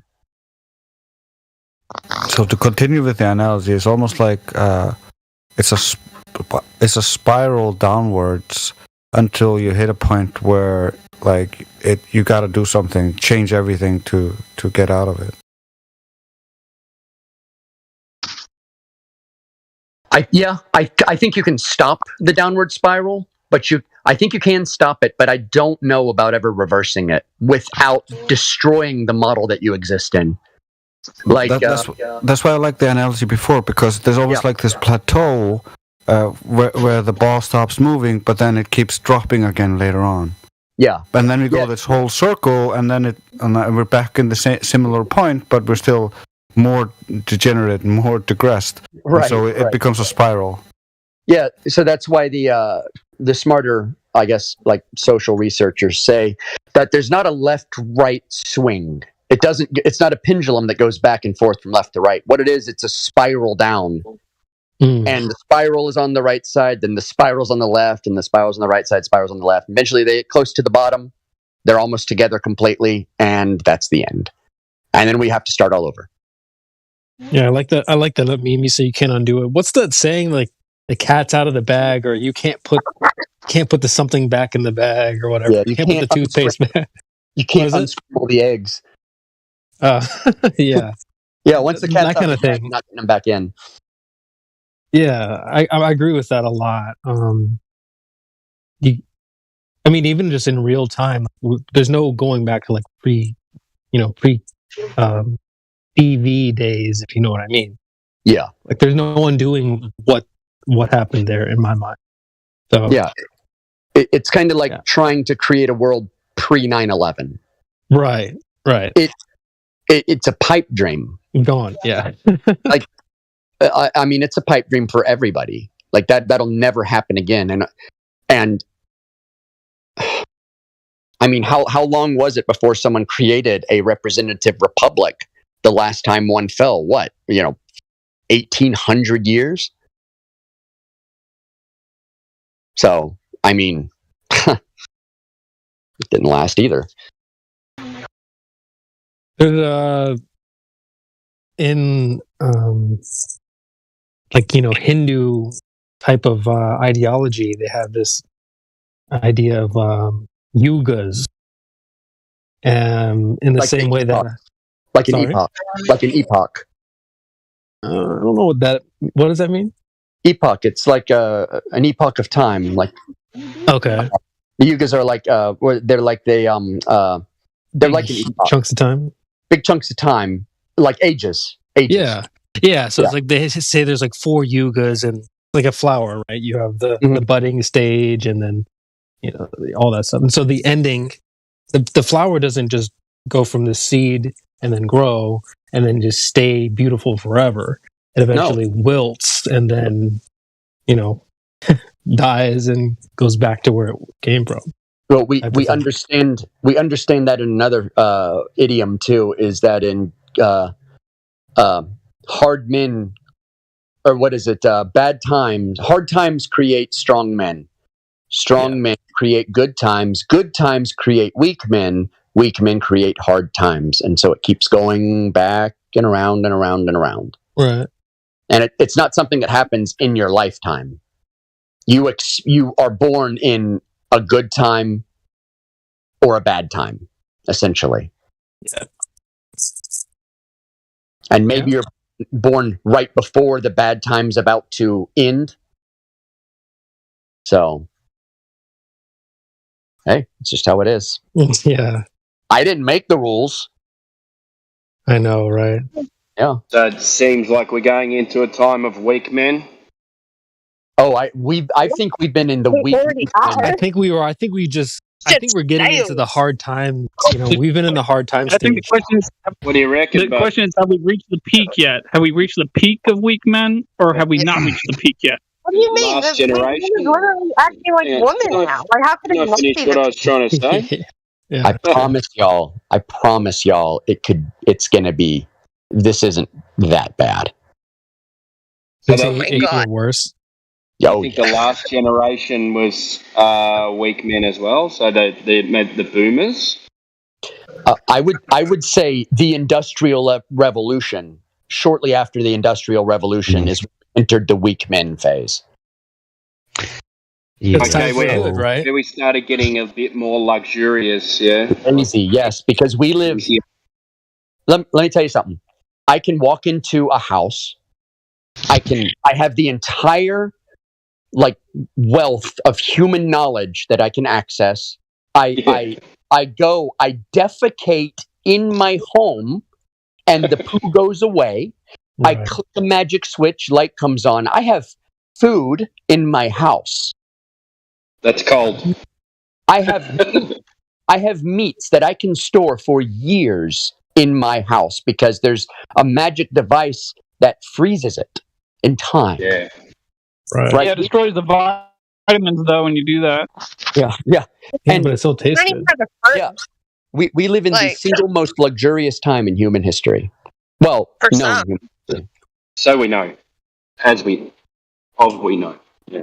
Oh, for the West. That's your first world freaking go to the supermarket and buy your food attitude. Like, if you go ask someone in the Indian slums, they're not going to agree. I know, but that's part of the point, though, is that when Rome fell, it didn't matter if you were third world or not; it shattered the world. Yeah, I think the smartest thing is to get used to being without at this point. Like, I purposely don't have a fridge or a freezer. I literally live like it's the 1800s, except that I have electricity that I produce myself. I use a composting toilet and I have to empty it, and I do shit all old school, and I literally just collected wood today from the beach, driftwood, and I'm like, got the fire going to boil my kettle. Like, you guys should be practicing this shit because it's gonna really fucking, you think you can handle. Honestly, I don't. Actually, I got a question. Question. Am I coming in quickly? I didn't ask you a clarifying question, but be sure to speak in code if you need to, because certain things on here are censored by YouTube. But when they spewed out the reasoning for taking away your children before, what was that reasoning? Like, they said you weren't following the law or something. What specifically did they say? If you can speak in code, if you have to. I don't have to. I don't have anything to hide, and I've got all the evidence for everything I say. They, on recording, on multiple recordings, and I'm not even taking this out of context at all, said, we took your children because of your beliefs about the law, and we don't actually know what those are, so we need to get you to tell us what they are. And I said, I'm not telling you beliefs because I only know shit or have a theory. That's it. So I'm not gonna like put myself in a situation where you're gonna purposely take things out of context. But my answer to them was, I don't believe things. I know it or theorize it. And that was an acceptable answer, so they didn't give them back. Well, then to clarify, they said, and then they had a lady come back and she said, "Hey, I'm so sorry. I know we already did an interview with you, but they've asked me to come back just to clarify a few things. One in particular being, and she's reading off the page. She's like, so how did you find out what you found out about the law?" That's what she said. Huh. How did you find that stuff out? Because I know secret knowledge. And so they were like, how did you find this stuff out? But I have like, I guess psychic gifts, like many of you guys do, like many of us do, as we start to become more spiritually aware, that they're not just ideas that are popping into us, but actually rather like frequencies we can pick up on. And so that's how I found stuff out. I followed whatever. Is this happening a lot in New Zealand? Like the same thing that's happening to you with you and your children being taken away. Is this happening a lot in New Zealand? No. They usually target the vulnerable and the weak. They anticipated that I was vulnerable and weak, and made a boo-boo about that. Can you tell us what your intuition led you to that this law or whatever? I realized there has to be some sort of look. I understood that we have choices here, and that our choices, they try to influence our choice. So they don't make the choice for us, but they seemed to try to influence the choice. I just noticed all these patterns, and so I started looking into the law, because if it applied in every other way, then it obviously applies there. And what I found was it was consensual. Like, they do need our signature for everything. And I thought, that's bizarre, considering we don't have a choice, right? Like, they say, this is the law, but we need you to sign here. I was like, what? That doesn't make any sense. Why would you need me to sign if it's something I have to do? Like, I wouldn't need to sign anything. It would just be expected. And so I started to test things like purposely breaking the law a little bit sometimes. Nothing big, like not paying something so it goes to court or whatever. And not turning up to court to see what they'd do, and that they'd arrest me, and then they'd try to get my fingerprint and photograph, and they'd say, you have to give it to us. And I'd be like, well, I don't believe I do. And so you're going to have to force me. And they'll go, okay, well, we're going to get the senior sergeant to come here and force you. I'm like, okay. And they go get him, and then he didn't. And they never got my fingerprint and photograph. So the things I tested were coming true right before my eyes. And when I was teaching people this stuff, and they were shutting down my videos, live stream videos. They were shutting them down while I was in the middle of live streams. And also, they were actually literally sending cops to my house during live streams. So I've got recordings of, in the middle of a live stream, talking about how to deal with police, how to deal with courts, how to deal with this legal system. They were interrupting me in the middle of it, expecting me to turn it off, but actually I just ended up videoing them interrupting me, because I thought, well, this makes interesting content. And I was in the middle of a Flat Earth live stream when they raided me and took my kids. I was actually literally doing a live stream when they did that. They shut it down. Well, I understand. I understand this is a traumatic and emotional thing to go through. I was just wondering about the law aspect. You told them you didn't believe that, and then later you told them you don't believe things. Is that correct? I wasn't. No, I never used the words believe, because I just knew, or I just knew. So could she said that there's things that she knows, and then there's things that she theorizes about. I know. I heard that, but then. For a second? So, just not 100% comfortable with all this on stream, on the live stream. I bet not. Yeah. So, that's why I didn't want to go into all that extra stuff.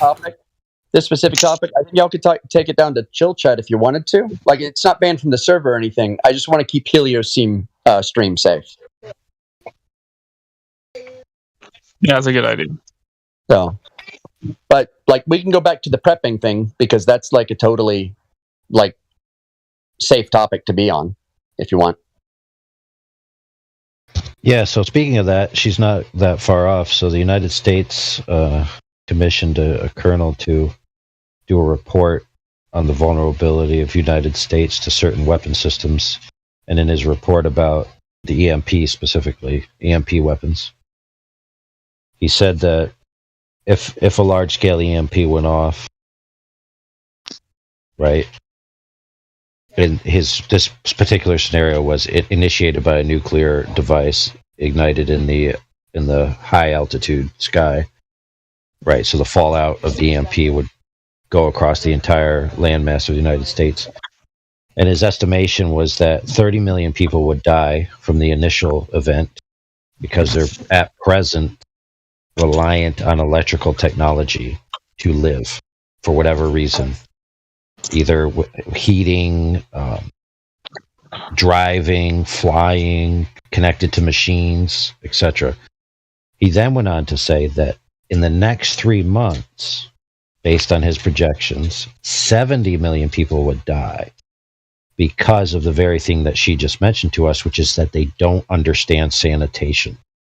So based on their, posh living conditions, they're used to poop leaving and being able to get rid of scraps of food and all of these things. But because they don't know how to deal with it properly, the infections, polluting of the local water streams, all of these things would cause 70 million people to die over the next 3 months, simply because they're too ignorant to understand how to properly do sanitation procedures. Very eye-opening. And nothing of value was lost.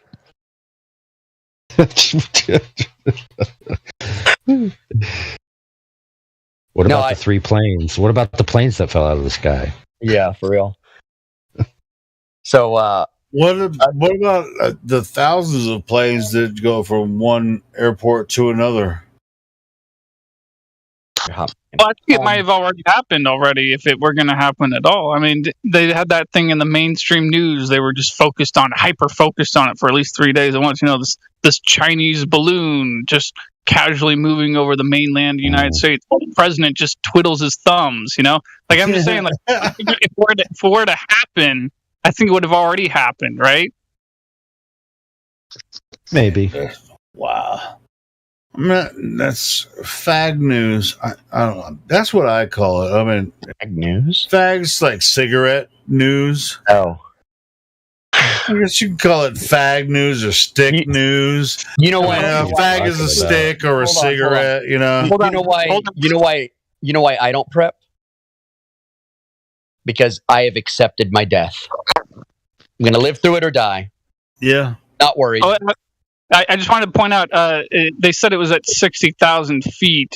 And in order for that, that could take out maybe a small city if it had an EMP device on it. But in order for it to take out a large portion of the United States, it'd have to be far above 60,000 feet. I think that's worth pointing out, by the way. Dude, I've been listening, what while you guys are doing what you're doing and we're all doing what we're doing. Dude, when I'm at work, I listen to like doomsday freaking audiobooks that people put out, these fictional stories. And, and all of us are fans of like, some of the Stephen King novels and all that kind of stuff. It's just like, these scenarios that you put yourself in, personally. Every time there's an actual apocalyptic event, though, humans cooperate and help each other. Yeah.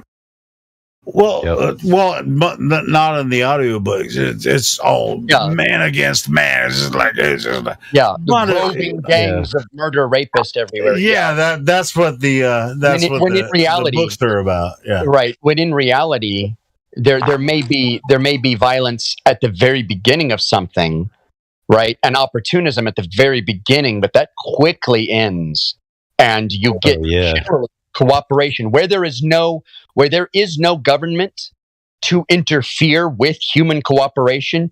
You get amazing amounts of human cooperations in disasters. Yeah, and on the adverse of that, I mean, it's similar to sort of what we have going on now with politics and Democrat, Republican, or whatever. But if it was a disaster scenario, we'd still be the same people. It's like we want to, come together and actually make something. Yes, but in certain ways, we wouldn't be the same. And we experienced this in the Louisiana flood. So certain businesses were looted and pillaged, but there were certain businesses where the owners got on the roofs with their weapons to protect their property, and they were not pillaged. Right. Now, they had an expectation that the entire United States wasn't in danger, just the local area. So there was a certain sense of decorum there. But if you're in a situation where it's like you're the only one to rely on, you're not going to allow your property to be pillaged or whatever. You're going to defend yourself with your weapons, and there's going to be that expectation. It's not going to be like a bunch of punks going around smashing everything. They're going to be afraid to get shot. Where there will be violence. Do you guys feel like that some a circumstance like that is coming soon? Okay, here's what I think. Wherever you have high gun ownership, you're not going to have a lot of violence. Because who's going to try and be violent against a bunch of people with guns? Yep, I'm proud to be an Oregonian.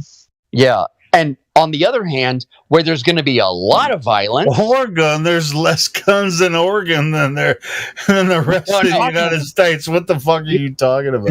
Not in rural Oregon.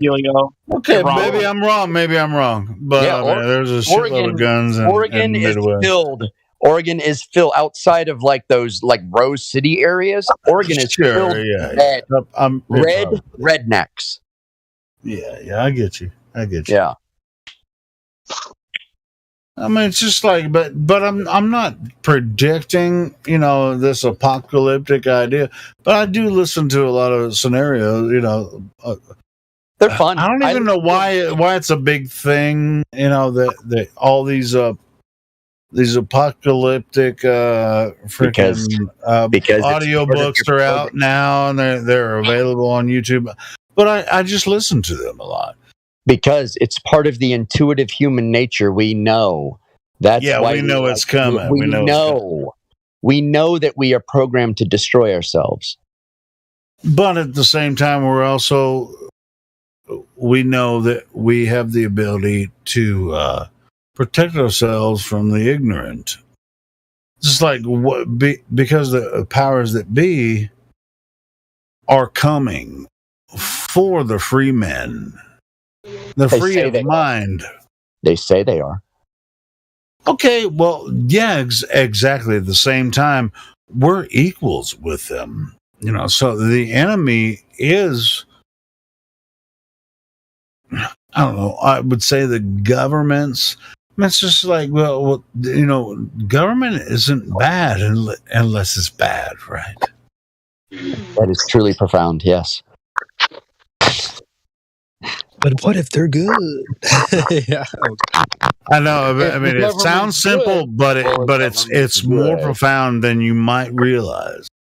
Government isn't bad unless it's bad. I mean, the style of government, whether it's a socialist or I don't know, somebody help. Communist, help me, somebody. Somebody stop me. Well, anyway, I just try to tell people there's nothing to really worry about. And just know what you can know, learn what you can learn. It's not going to help anybody to worry about what's going to happen tomorrow. You need to live the life you have to its fullest and stop worrying, because all that worry is not going to change the river. Yeah, or a more concise way of saying that is fear is a choice, but danger is real. Yes, that is a good way of saying it too. Yeah, that's a good one. I like that, Orion. Right. There is nothing to fear from the only thing we have to fear is fear itself. I'll press you. I don't know who said that, but I'm just playing. I don't know who said it. That's just because you guys aren't doing anything but talking on Discord, though. As soon as you actually try to create real change, you actually do have stuff to fear.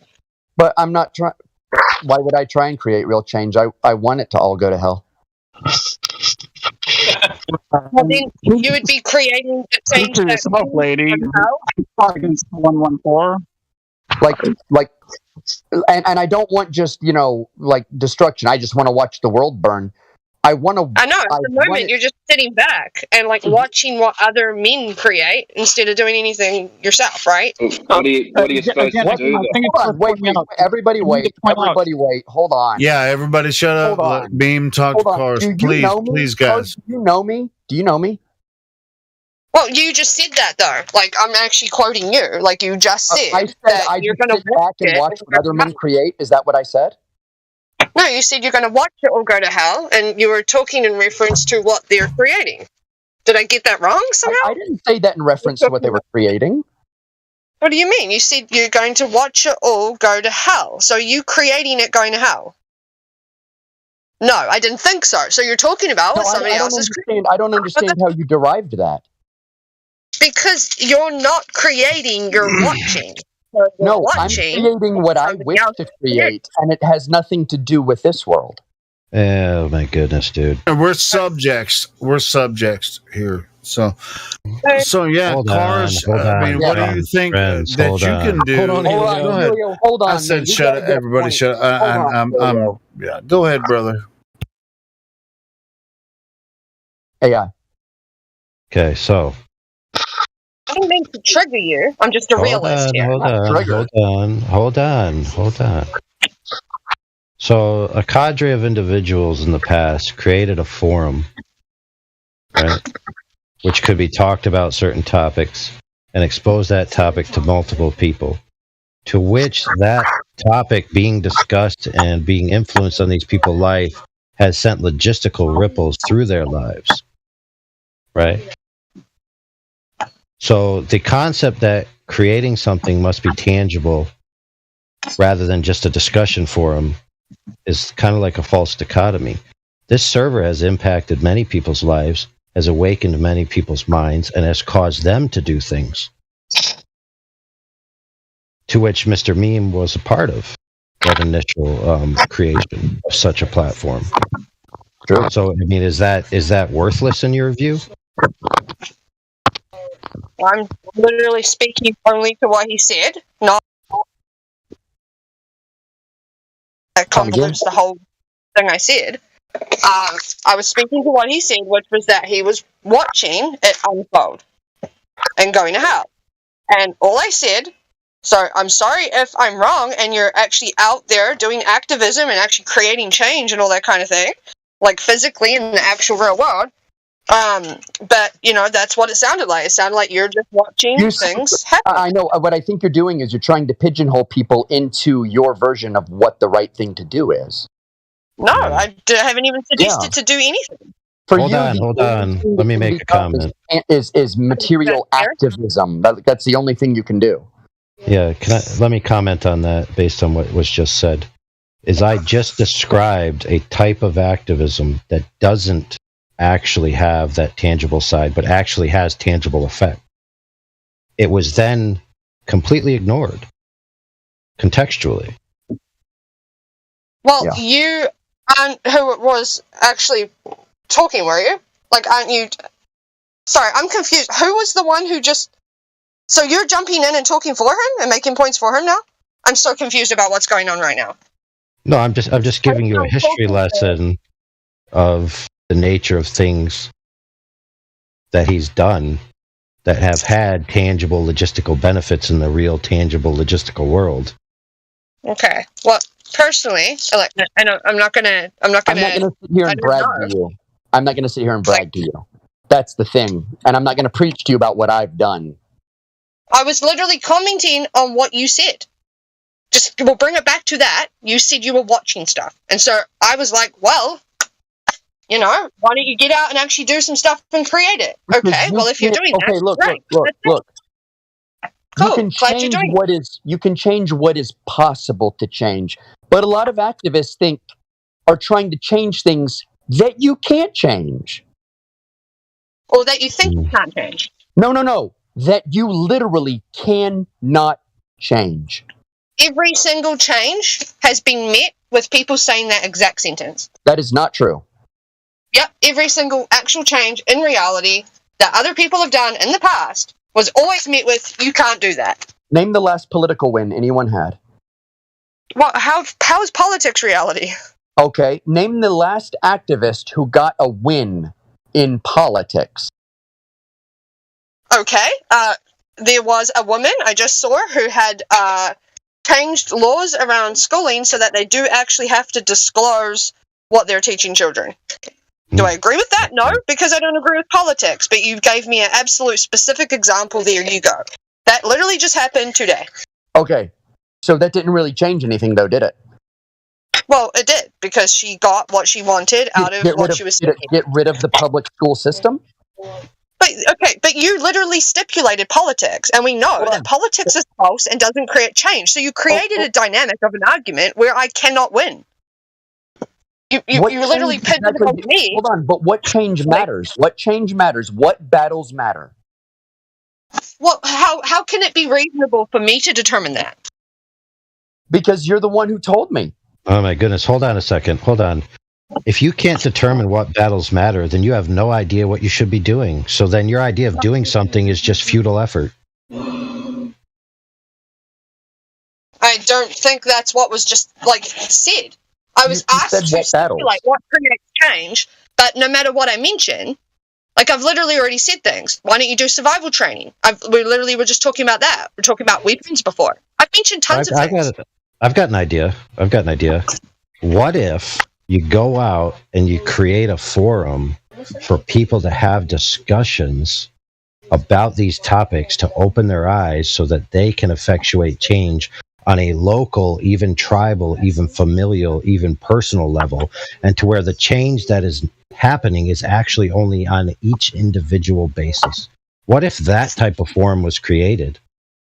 I think we're in that forum, and I think I did literally just say that I believe action is better than just talking online. Okay, but that's fine. So he was correct in which you hierarchied the types of things that should be done, and your thing that should be done is more better than the other person's thing that they're doing. No, you just said that. I didn't say that. No, that's exactly what happened. I think factually, actions actually do speak louder than words. I think that's probably a fact. Right. So then, by that token, everyone should be involved in action only? No. Did I say that? Stop putting words in my mouth. These are the connotations that people are getting the impression of. That's why he asked you those things. Well, you guys are feeling that because I think what I said was probably a little bit offensive. Or triggering. Yeah. What you basically said was what you guys are doing isn't good enough. Yeah, that is what you said. Am I allowed to have that opinion, or is that opinion You're allowed to have that opinion, but you got to justify it somehow. And you I justify it on the basis that you can tell people facts all you want, and they can know what's going on in reality all you want, but actually, almost nobody is doing anything about it. So it's like knowing the Nazis are coming and opening the door for them. Okay. So, hold on with that point. Can they know? Can they actually know with the information? Because all they do is watch the fucking news. How can they know a goddamn thing about anything when all they do is watch the news? Well, how do you know? How can they know and interpret anything from reality when all there is given is propaganda? How can they know a goddamn thing? Fair. So I'm gonna talk about some biological facts that will segue into relevance very swiftly. So bacteria. You have various competing biomes of bacteria in your physiological ecosystem. As a biological organism, you need these biomes of bacteria to survive. Without them, you'd die. However, certain biomes of bacteria or bacteria strains can be introduced into the host organism. Apparently. Now, right? They're in certain numbers. Bacteria can be witnessed with a microscope, but that's neither here nor there. But maybe it's not bacteria. Maybe it's just energy, and maybe it's coding, and maybe it can change through It placebo and doesn't coding. matter. It's named bacteria. What it actually is on a substructure is irrelevant to the point. It absolutely matters what something is if you're going to bring it up as a fact. Absolutely. It is bacteria. That's the name of the thing. What the thing is on a substructure is then irrelevant to my point. So you could either derail my point constantly, or I could just make my point with you on mute. Those are your choices. Really? You're going to mute me? Well, if I can't get my sentences out, for sure I am. Okay, I'm just going to not participate in this conversation then, since what my views and Okay, opinions go will be. away then. Go away. Thank you. Goodbye. It's not about your views. It's about that I can't finish a sentence. Do you get the difference? Well, neither can I. I got asked a question that I didn't get to finish before. It's like, it goes both ways, doesn't it? It's fine. Okay? But I prefaced it that I'm about to make a long-form point. Correct? Yeah, Cars, I mean, if you can listen to his point and finish it and then respond in kind. I'm pretty sure I'm replying to the last point. And I got cut off, and then now you're cutting him off while he's trying to make his point, and you're just bitching and fucking whining while you're not listening to what he's saying. Hold on, Helio. Hold on. I got asked why. Let's all keep a cool head. Anyway, yeah, whatever. It's fine. Whatever. We went through this last night, Cars. Fine. Now I'm going to ask permission to the floor if I can finish my point, regardless of what we think bacteria is on a substructure ontological basis. The point will still be valid regardless, okay? I promise. So, when a new bacteria is introduced, so they say, this is how it works.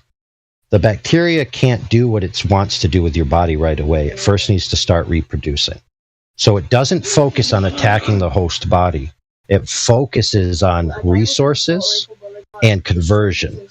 By converting the resources that it can access, which in this case is energy systems and food systems within the body, and then it duplicates itself.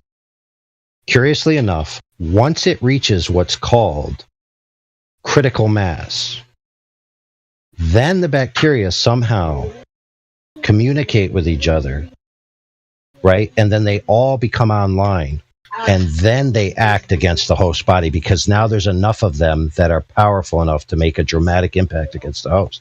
Where if they did something earlier, they would just be destroyed by the existing biomes. So that being said, if those little groups acted before it was time to act, they would have been crushed by the host. And sometimes that's necessary. Sometimes you can make little battles, right? Like in a small corner of the body with your little bacteria, you can survive. But other times it requires many, many people, many, many copies of yourself to be awake.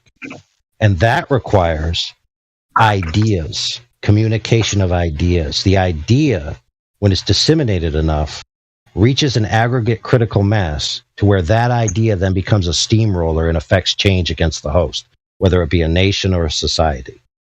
And that's my point, that places where disseminate ideas are sometimes just as valuable, if not more valuable, than people who go off doing tangible actions that actually just get crushed. Now, that's not to say that people don't succeed in some of their small tangible actions. That's fine, because like I said earlier, sometimes it's only about you, the individual. And if you succeed in your little area, that's a win.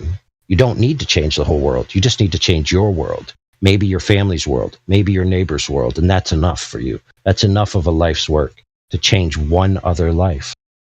That's valuable. Hey, are you describing an overarching intellectual concept? Yeah. Yes. Okay. Just wanted to make sure that I'm on the same page with you. Go ahead. I guess my perspective is like with the bacteria as a theoretical metaphor, would be that bacteria replicates, right? And so you can't replicate something that doesn't exist. And I suppose waiting for some other man or woman to do something separates the men from the boys, so to speak, as a metaphorical saying, in my opinion. Nobody's doing anything, though. That's exactly why I've expressed my opinion in that regard, because I think actually nothing will be done until something is done. That is operating under the assumption that you have any control, and all of this is not some kind of destiny we're gonna do, no matter what. Mm. Yeah, but there's also the macrocosm and the microcosm. So, yes, there are not large-scale things being done, but there are many small-scale pockets of success where people are doing tangible things in their lives, in their families' lives. And while you may not see that, that's still valuable in those little areas. So, like, a lot of people, they want the hero for the cause to step forward and do this great, grandiose gesture. The chosen one. Okay, that's not fair. I wasn't even at all bridging even close to those kinds of things of saying that I determine what is valuable or not. In fact, when I was asked that and I was in the middle of answering it and got interrupted, I was saying that I actually can't determine in any kind of factual way what is valuable or not, because that's up to the individual. But I'm presenting a point of what I find to be valuable, and I don't see value in being awakened to the level that we are, with the knowledge that we have, with the courage that we have, because you have to have courage to believe differently, and then letting it go to waste in terms of only helping that one individual or whatever, when we could actually create very physical change, because we're actually the type of people who would actually do it. Fair.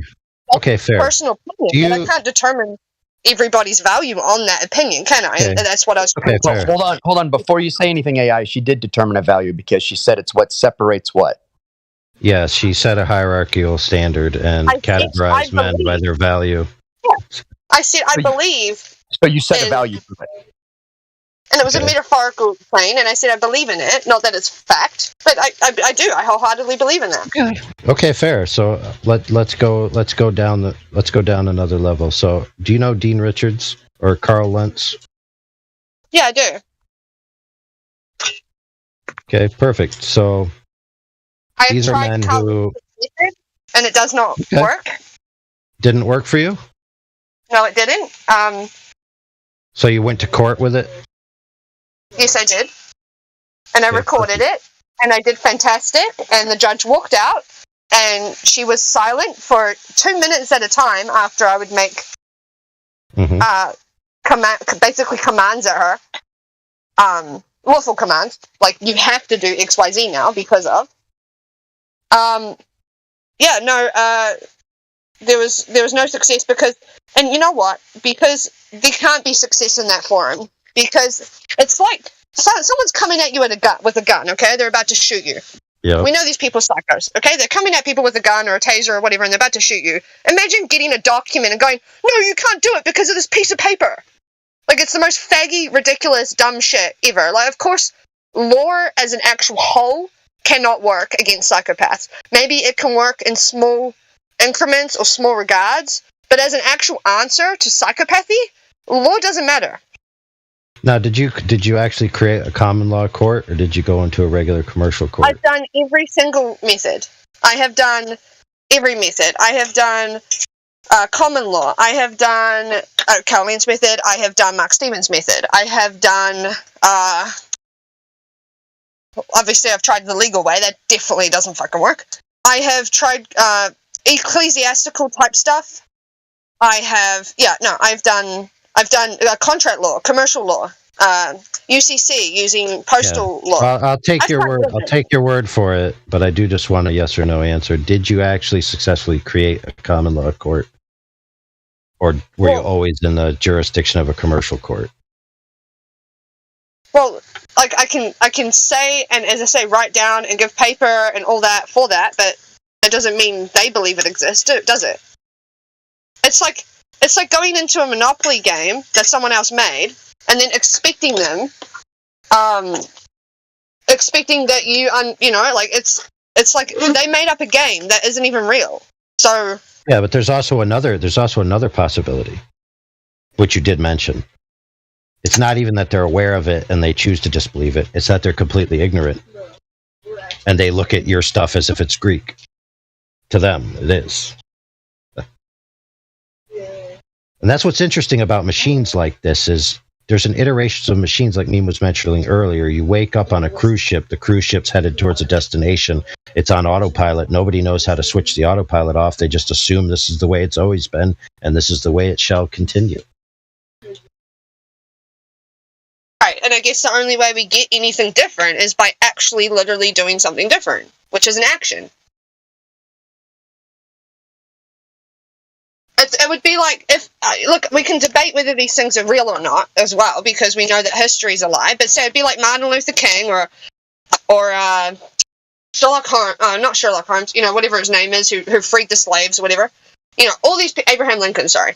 It would be like they just go, well, I taught some people that slavery's wrong.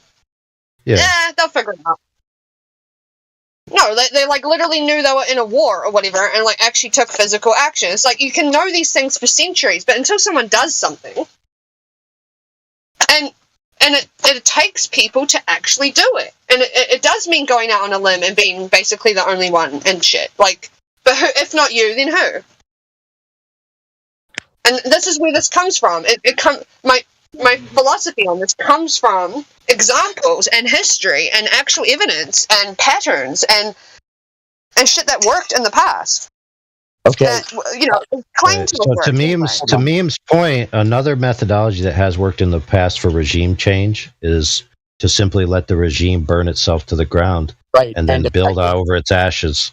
Yes, and that's very effective.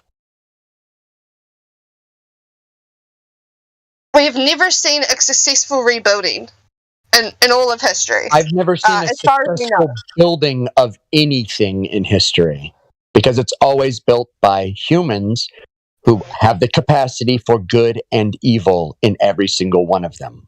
Yeah, Meme, can you real quick go over that cycle of the good men again? Yes, the hard times create strong men create good times create weak men, and weak men create hard times. You're back at the beginning. It's a cycle that is inevitable and unstoppable. It is what we do. Or that's what we have been taught is always the way when it could be changed. No, it's not that we were taught this. It's what we've looked back in history and realized is true about us.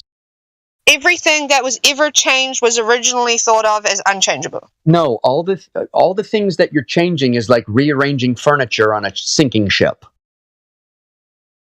Because all this is bound to end. It's bound to. Yeah, the good times of utopia, they breed weak men logistically. Now, I know rats are not humans, however, but there is an experiment called Mouse Utopia. Very interesting experiment. What they did is they gave mice an ecosystem without any want, right? They gave them food, they gave them everything, they gave them plenty of places to play, mazes, everything. And for a while, the mice did what they did, but eventually they figured out that all the good stuff was in the center, the free stuff. And they aggregated there for a long time, and then generationally, all of a sudden, all the babies and everybody were just basically essentially on a utopian welfare system where they didn't have to work, they didn't have to adventure, they didn't have to search, they didn't have to hunt, they didn't have to compete for anything. And what ended up happening was, after a couple generations, the females started going nuts. They started killing their own babies, eating them. They were just having sex with all of the male mice wantonly, weren't even caring who it was. Like, before they would like pick their mates out, who's the best, but now it doesn't matter who's the best because my survival of my babies is irrelevant because I have everything I need right here. And some of the mice went away and just started licking themselves like nonstop. They were called the pretty ones. Other mice went into the far corners of the mazes and just sat there and waited to die. But essentially what happened is all the mice died. And what they concluded from this was when the mice have struggle, when the mice have to compete, when the mice have to have that sense of, I need to survive, is when they're at their best. When they have everything handed to them on a silver platter, everything goes to crap. And we've seen that in human species as well. Look at all the welfare states. Look at the history with the United States with the rollout of the welfare states. Look at the Native American lands that were given to the Native Americans who basically had free welfare their whole lives. They're like the most socially ill group of people there is in the United States. And there are Indians who leave, well, Native Americans, oh, don't cancel me, bro. There's Indians who leave the Native American lands, right? And then they try to recruit their people that they left behind. And they tell them, look, you need to come out in the real world where you have to compete. You can't get there and keep getting the welfare check. It's ruining our lives. It's ruining us. It's just turning us into piles of crap. You need to compete. You need to have threat. You need to have struggle. You need to be successful in that way. There is just no evidence that a utopian sense of distribution of goods, services, events, any of these things leads to an outcome where humans thrive. Almost everywhere the evidence is that it leads to downfall. Now, you might say, oh no, there's European nations that have high welfare states and high socialist states that are very successful and happy and peaceful. But guess what they don't have? Children. They don't have a sustainable birth rate. They are going extinct. All the evidence is in from the human history ad infinitum into the past that this mentality does not lead to human flourishing. It leads to destruction or extinction. Those are the only two options. Right. There's no counter evidence. Right. It's the built-in corrective measure. The corrective measure is hard times. Hard times is the corrective measure that puts us back on track as a species. Yeah. And to give her some hard numbers, your typical European country, I think the average for Europe, the replacement rate is 1.8 for every man and woman. So that means that they're slowly going extinct, while Japan is going extinct much more quickly at 1.7, meaning that there's only 1.7 children for every man and woman in Japan. But here in the United States, it's 2.1. So we're growing in population, but only barely. We're only barely replacing ourselves. Yes, but hold on a second. Let me add a caveat to that statistic because I'm well aware of it. It is not true that native United States citizens' birth rate is 2.1. That is not true. The truth is that the aggregate birth rate of people who live in the United States is 2.1. But ours is really 1.7 to 1.8. The other percentages are coming from immigrants, which means what? The natives are being supplanted by a new population, which means the native population is going extinct. So again, we have an example here of a society imploding on itself, a tribal familial structure going extinct. And why? Because we're all so blessed with all of this bounty, right? That for some reason it makes people not want to have children.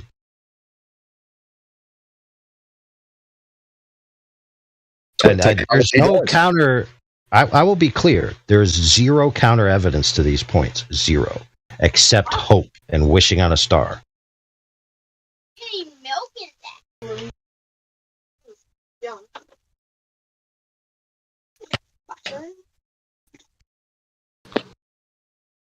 Yeah, I used to be very active. I used to want to go out and tell everybody about it. Hey, on that topic, I meant to say like an hour ago. Remember when you're talking to people, like random people in the public or whatever, whenever you feel inclined to do so, any of you listening, remember it's a good idea to say to them, "Don't believe me," or I don't necessarily want you to just believe me. I want you to test the globe for yourself. It's a good thing to say to people. Yeah. When you wish upon a star, makes no difference who you are. Yeah, I can heal you. But don't get me wrong, though. There has been people in the past that have promulgated these ideas that once we have these certain type of egalitarian and practical utilitarian free welfare systems, that everything will be great, everyone will be equal, everyone will treat each other with respect, we'll all have skin in the game, we'll all be peers, there'll be no hierarchy. How did those societies end up? There's this old saying, in Russia, everything's free, but everything's shit. Yeah. Hey, if you want to go back to the metaphor of rearranging furniture on a sinking ship, are you going to spend your time trying to save other people?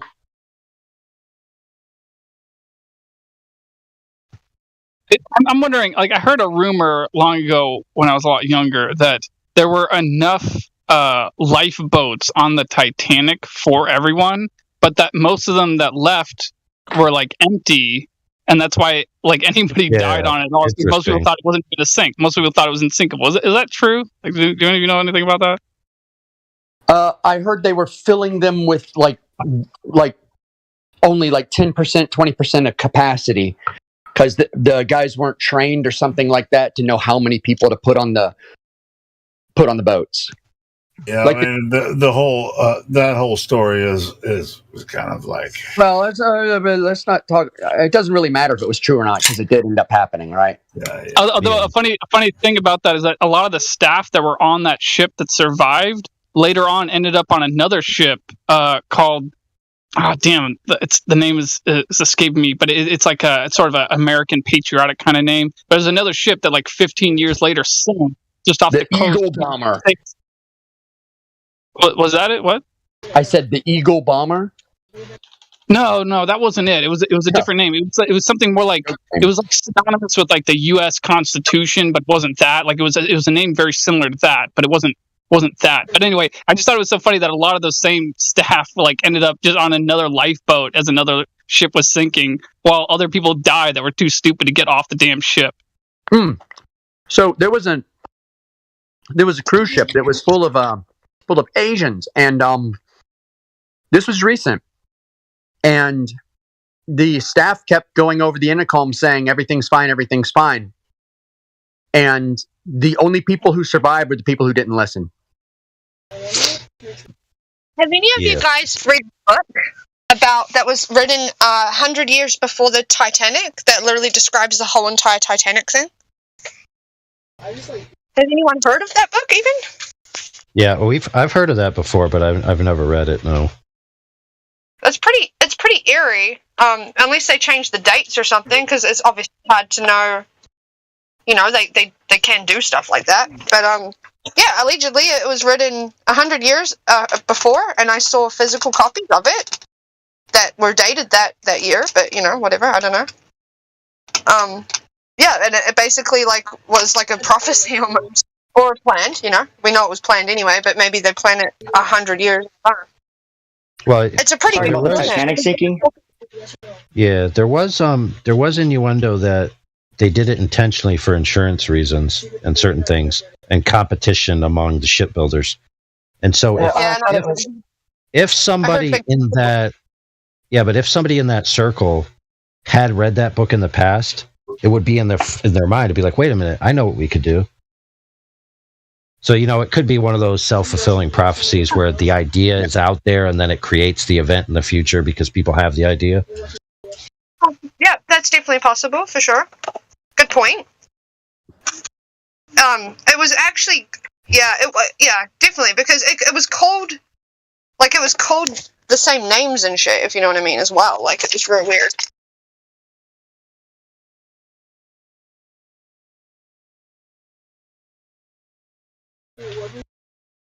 Yeah, but if I'm not mistaken, they changed the name of the boat to Titanic. It was something else before that first voyage or whatever, and then they changed it to Titanic.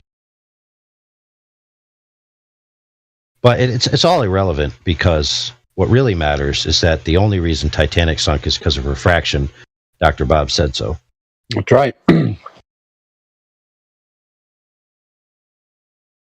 Which is actually not wrong when you think about it. So refraction means broken over in the back.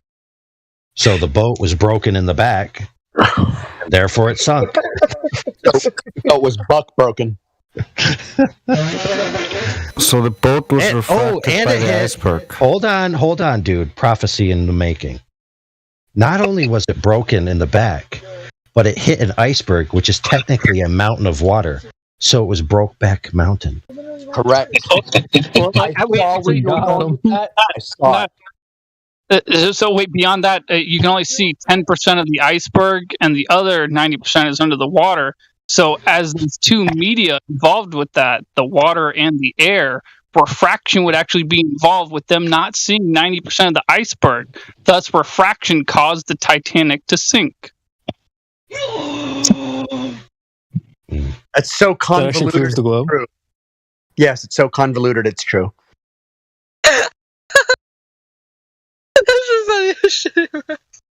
Yes, but also it's another metaphor to the point is that just because you only see 10% of the activity that you think is going on, sometimes 90% of the activity is going on unseen. The dun dun dun. The American Revolution was done for years with words, and that's it. Autistic nerds getting together, talking about philosophy is what caused the American Revolution. Yeah, well, by the way, now that we think about it, when you're talking about tangible actions, conversations with people, writing, right, are tangible actions that effectuate logistical change because they influence people, right? So it's not true. Okay, I'll put it to you like this. It's not true that slavery in the modern era in the Western world was undone simply because of military force. It's not true. There was a campaign, a legal, political, and persuasive campaign by certain individuals, one who's prominent being Mr. William Wilberforce, who went to varying places and spoke to them about why slavery is wrong, and created a mass appeal to get on board with his idea. Because before that, people just thought, oh, there's nothing wrong with slavery. It's perfectly fine. But what was his key argument that he gave? His key argument was that man, as an individual, is created in the image of God and has distinct rights directly from the Creator that can't be infringed by another man, and it's therefore immoral to enslave another man. That was his primary argument that he went and taught and convinced no one people. Did shit, right? Yeah, a lot of the places from the higher ups outlawed slavery based on the wave, right? He started a wave among people, among politicians, et cetera, et cetera. And of course, there were other people doing logistical actions. I have to note something else, too. They ended an institution which was not 100 years old. They ended an institution that was thousands of years old, practiced by every single ethnicity and culture in time. It's also worth pointing out that, again, politics is downstream from culture, and that's another example of it. Yep. He swayed the masses to his point. It was no longer conscionable to the masses for slavery to be justified anymore. And the politicians followed suit. All through philosophizing. I'll be pessimistic. Someone just wants to have a conversation with me about something, and I'll jump back on after. And I'm letting you know so you can talk about me while I'm gone. Just kidding. Well, listen, don't worry about it. At least you're not Flat Earth Goddess. Badingda. What's wrong with being a flat earther? Never mind. It's an inside joke. That was kind of rude, but no, yeah, I get. Yeah, that was freaking. She actually kind of is starting to come around. I think. I really think she is. It's all good. It was a joking. It was a pretend laugh. Okay. Yeah, you don't know who he was talking about. Yeah, but I think she's. No, I was purposely being. I was virgin on condescending. Let's go. Okay. Bye. Be back. All right. All right. See you later. Jesus Christ. That's a sassy motherfucker. I hate you to laugh. Hey, no jokes. No more jokes, Creation Bear.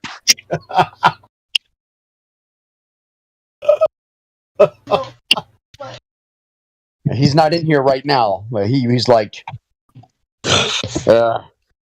he was pulling off some good stuff during ladies' night, man. He was just like doing.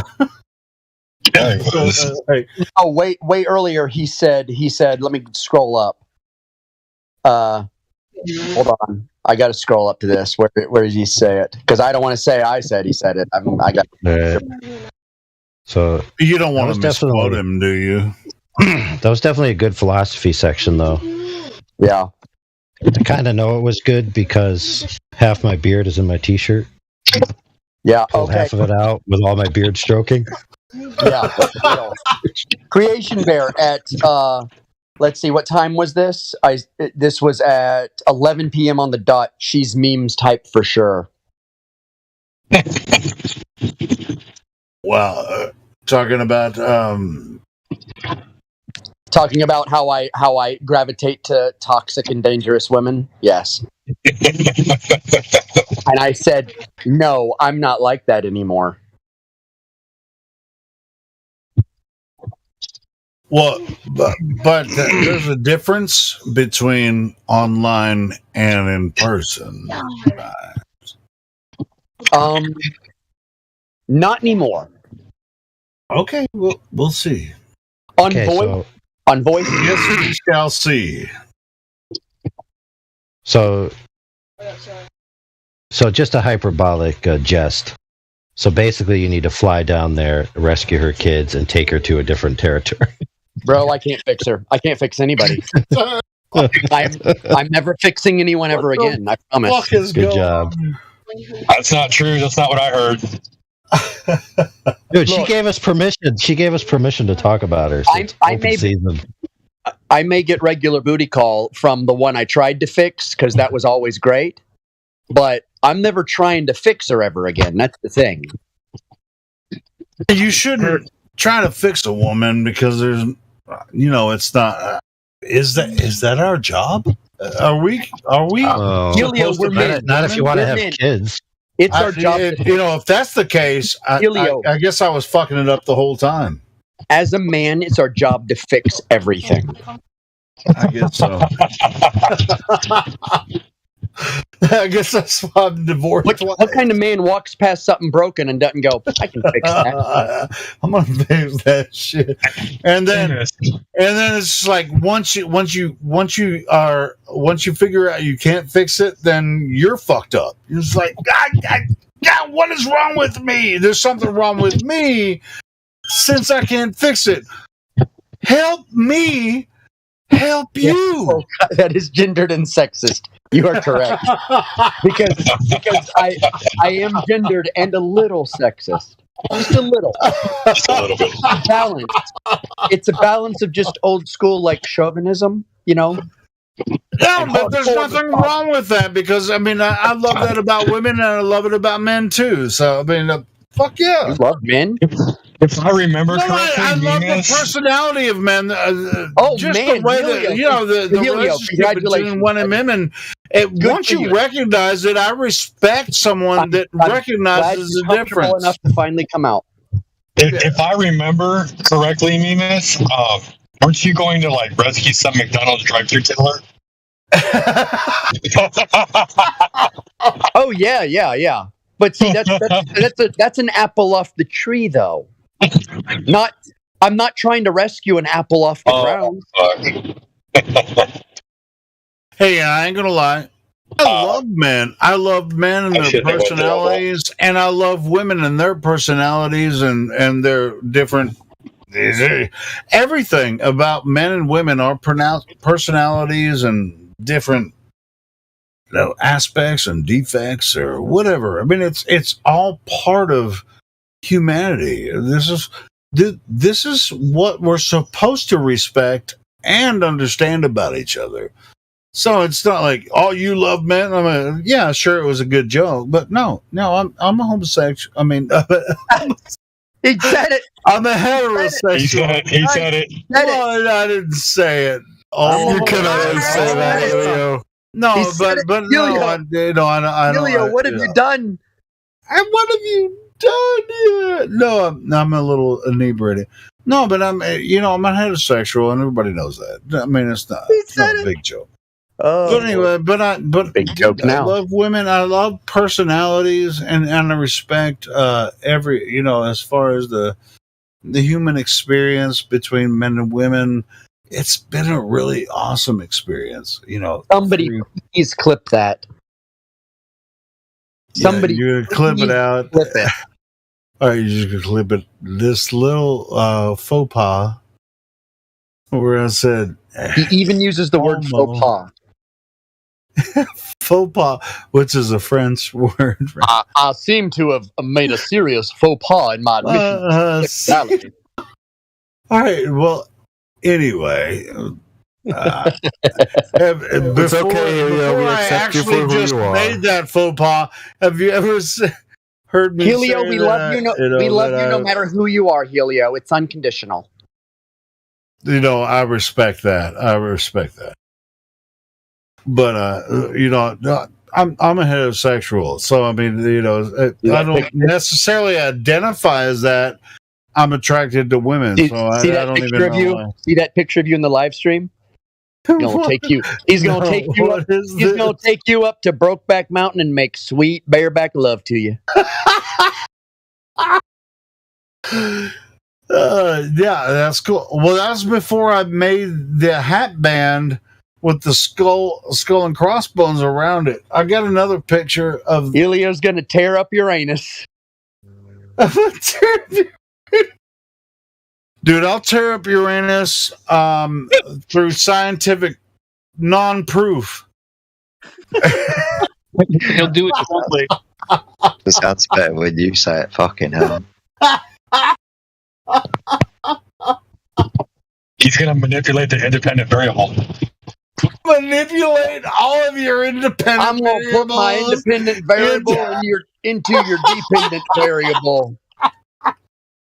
Welcome to Friday Night Flat Earth Discord, y'all. Sheepdog, there you go. Sheepdog has posted it.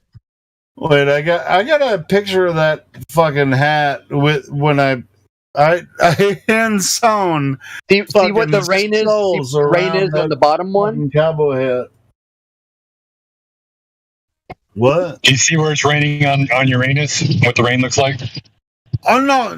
I heard a story about something. I heard a story about Uranus. It's semen. They were there were gases released from Uranus that they observed from Earth. They dived deep into Uranus, and they found gases that were released from Uranus. Well, it sounds like what's the punchline?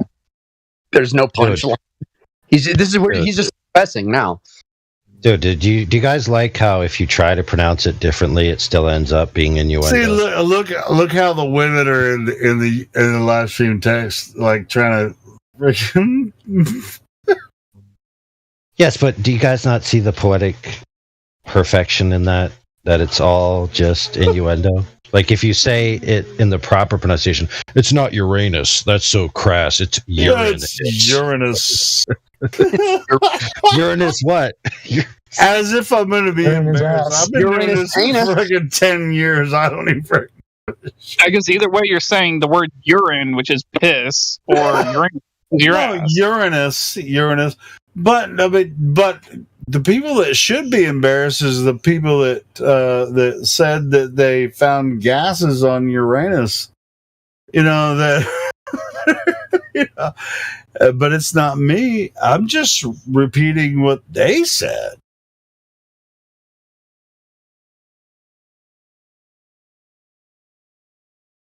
So this is their story. So the Globers or whatever solar system-ish guys, they're like, well, we have evidence that there are gases on Uranus. We're gonna probe it further. This is what they say in NASA. We're gonna Helio, you're hot micing. Thank you. That's a clever original way to deal with that, isn't it? Who did I steal that from? I stole that from somebody earlier. Yeah, somebody said that earlier. It was Yeah, that's cool. it? That means Helio shut up.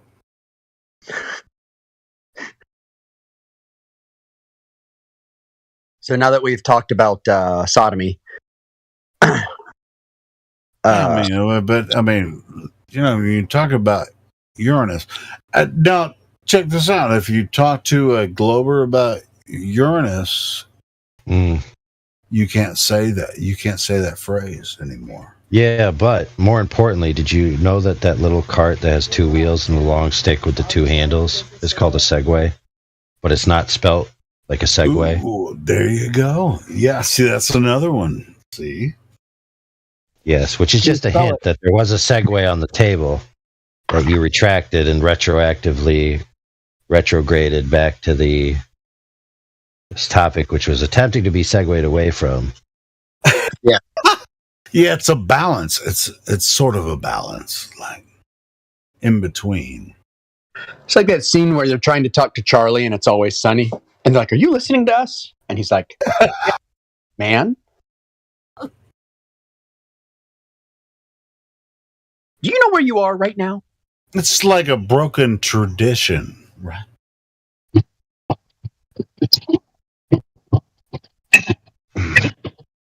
So something that's been bothering me the last couple of days on an observed phenomena that we all see, we all agree on.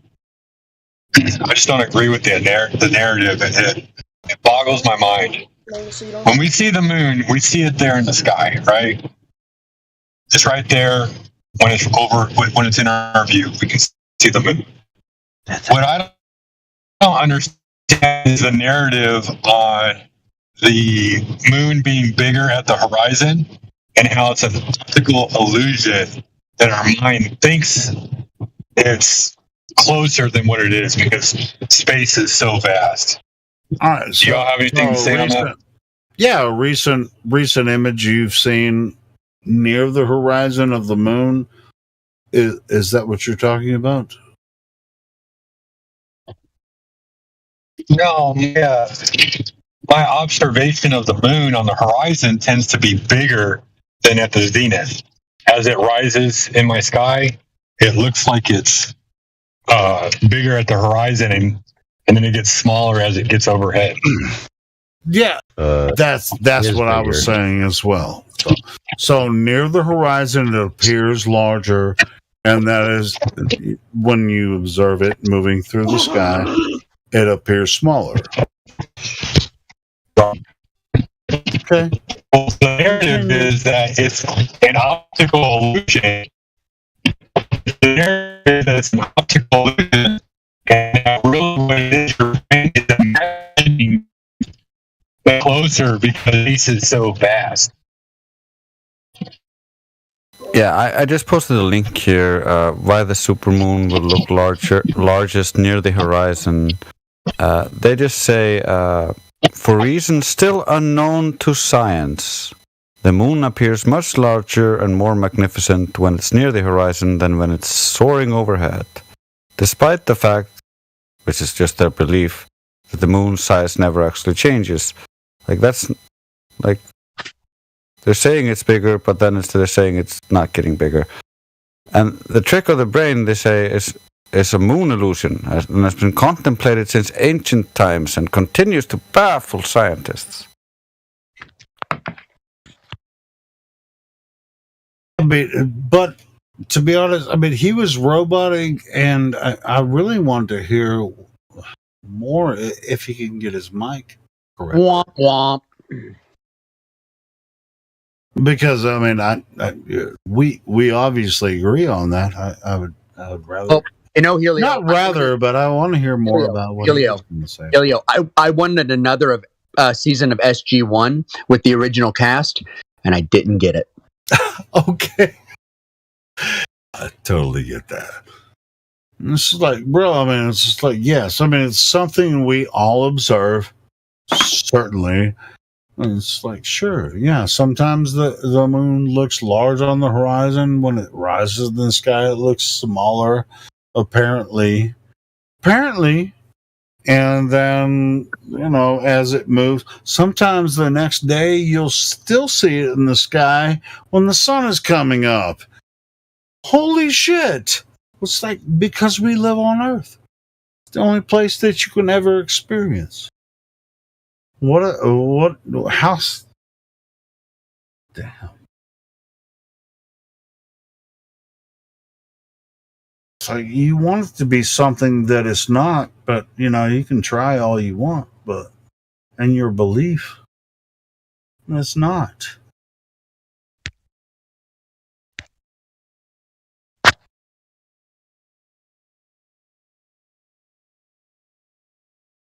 The sun, moon, and stars moving above our head. It's the same experience for everybody that lives on Earth. Doesn't matter where you live. You can't turn this experience into a globe. That's ridiculous.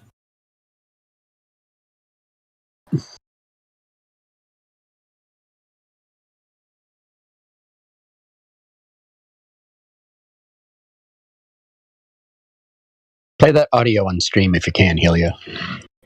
Which audio? Me the one I posted. No, Ben Knight. No, if the I posted something. Oh yeah, clip from It's Always Sunny. Can you send it to me in DMs? Which one? Or is it something that happened tonight? Or? No, it's live stream voice text. Oh, that. Oh, clip. If you play it, it'll come through your live stream, right? Yeah, I can play it through the bot. Yeah. So Ben Knight, can't promise it won't be like a. I don't know who this channel is. So that's I don't know if that would affect. Fuck it, I'll play it. There's a trillion It's Always Sunny clips. I think you'll be fine. That. How long is the video? It's 59 seconds. Oh, it's a minute. So let's see what. Let's see. Let's go to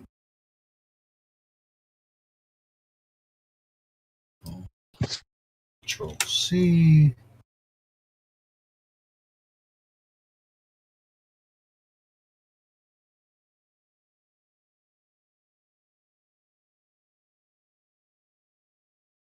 Yeah, let's see if it is it.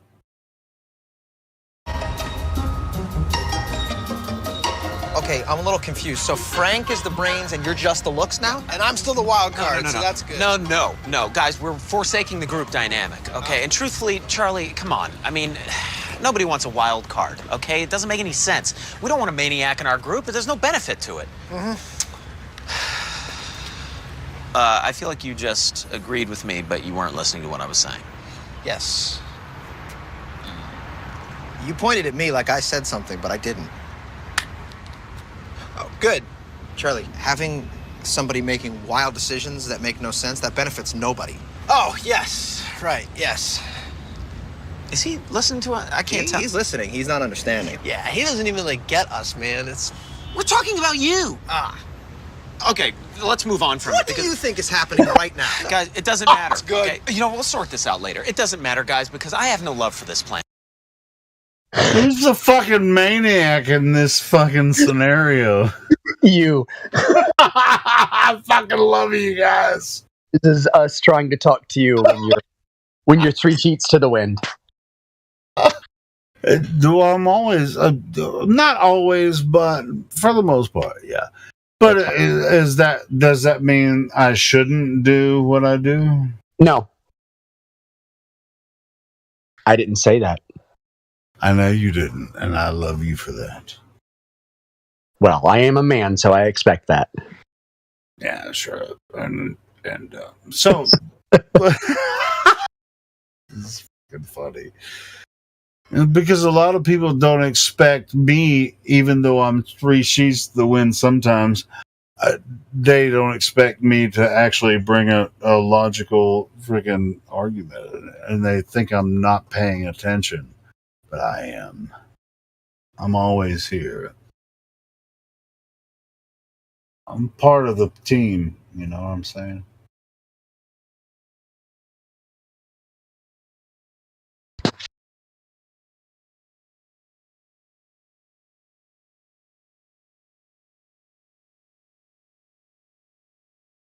I like that, bro. It's like, didn't you hear what he just said? Yeah, he just doesn't like get us, man. Where are you right now? So he's like, no, I didn't understand a goddamn word he said. Well, you should have. So good. I appreciate you, meme. We've known each other for what? Freaking the whole time. For many the many, whole time. many years. The whole fucking time. Only 6.5 years. Listen the to you. whole fucking time. Day in and day out. Yeah. It's just like if anybody gets me, you do. You know, it's all good. Helio said, I don't remember the last 6 years. Yeah, me either. For the most, I don't even remember yesterday. Sometimes people are like, "Oh, do you remember this?" Well, you know, I remember. Sometimes I'll remember something like 6 months ago, and then sometimes I'll remember something like 2 days ago. It's like, man, I remember talking to your ass. And I'm sure it's the same way for you. It's just like, man, we do so much here. It's just like, oh, now I remember you talking to you, you know? It's your broken, traumatized mind trying to cope with a lot of bad decisions you've made in the past 40 years.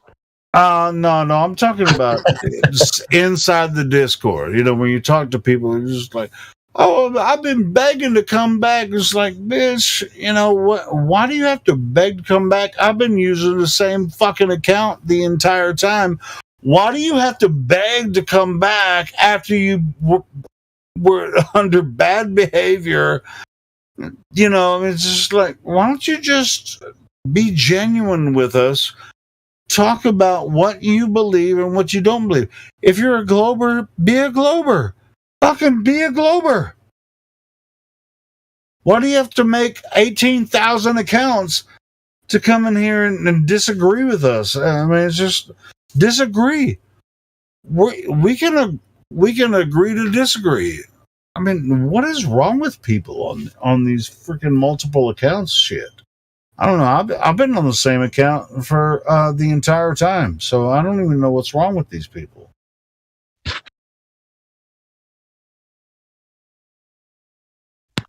It's like, well, I got banned, and they'll email me and say, oh, all your people are unfair because they disagree with me. And it's like, no, we all disagree.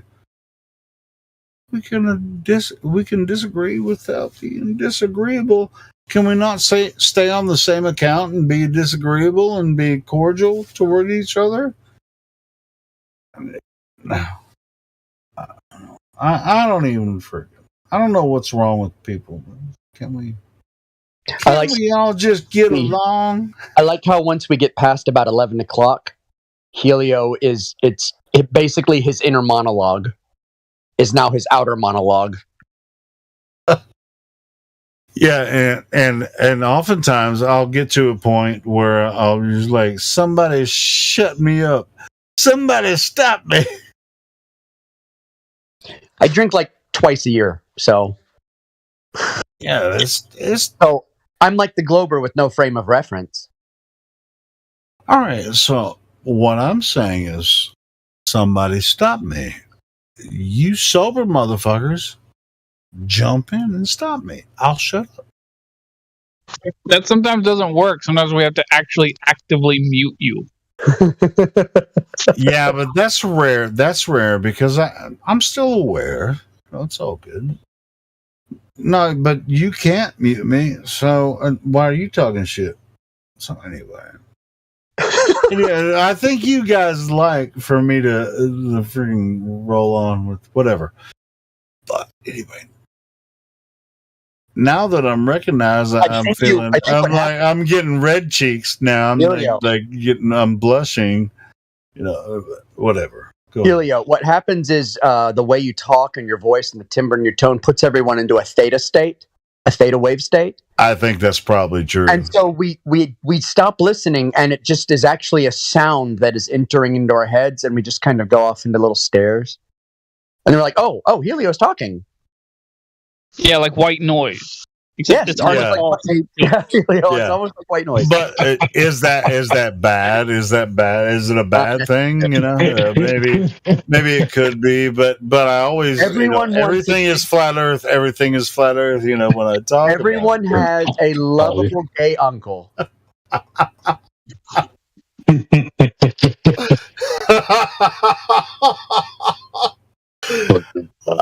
So I know this about me, but it's so.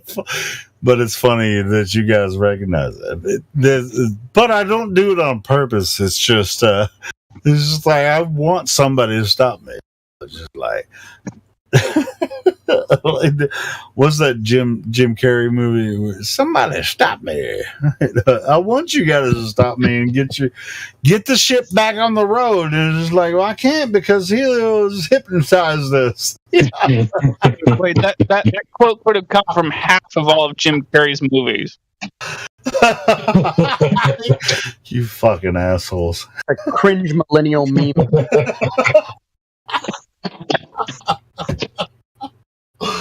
Oh shit.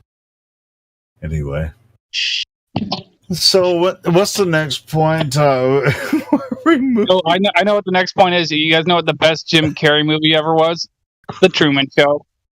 No. My favorite Jim Carrey movie is the one where he the liar. That's my favorite Jim Carrey movie. That is the bomb, bro. I can tell you my favorite Jim Carrey scene, but not movie. Yeah, Liar is one of his best movies where he has two adopted black sons, and he's a lawyer and shit, but he can't.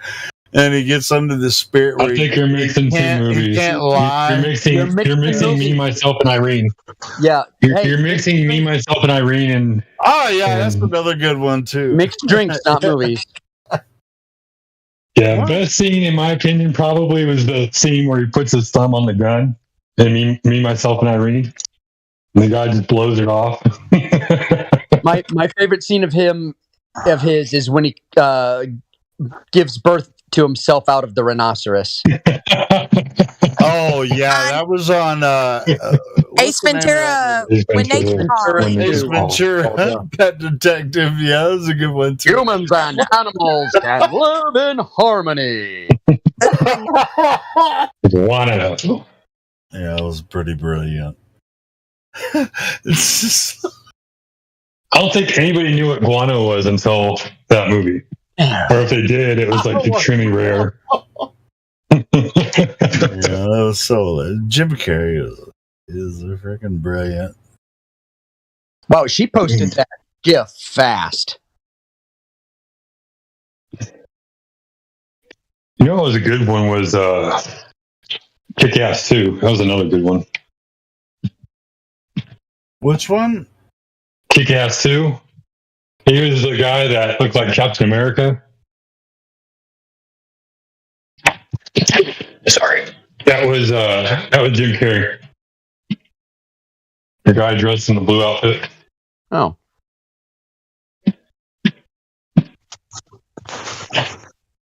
He didn't even look like himself. He looked like something else. Sheepdog, can you get closer to your mic? It sounds like you're echoing a little bit. Can you get closer to your microphone? I'll leave and come back. You're getting a bit of the God effect. I mean, it sounds like he's like 4 feet away from his microphone or something. Sounds like an angel blasting down from mid-heaven. It's like, guys too, or whatever. I couldn't understand exactly what he was saying. Moses. All right. Hope that's better. It's not. Sounds about the same. All right, hold on. What's up with Elon spilling? Oh, that was Sheepdog Legend. Bro, can you get like close to your microphone where we can actually hear? Sounds like you're in an echo room or something. It shouldn't sound like that because all I do is I have my Bluetooth on. Well, I mean, it might sound like I'm echoing a little bit. I'm out at my job, my new job. Okay, well, it does sound a little better now. It's all good. I just switched Bluetooth headsets. Yeah, that's why I never use my Bluetooth to talk on here because my Bluetooth headphones are cheap as shit, but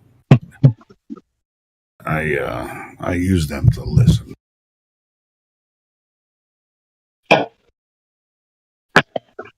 But that does sound better. So what you were saying some of your favorite Jim Carrey movies? Like Kick-Ass 2 was a good one. Kick-Ass 2? I don't remember that one. Have you ever seen Kick-Ass? Was Jim Carrey in that one? No, that was Nicolas Cage that was in that one. Yeah, I watched that movie. I didn't watch the sequel though. Yeah, the sequel was pretty badass. And Jim Carrey was in that one? Yeah, the preface was that Kick-Ass inspired a bunch of people to become superheroes. And so there was this like new club. And one of the superheroes was Jim Carrey.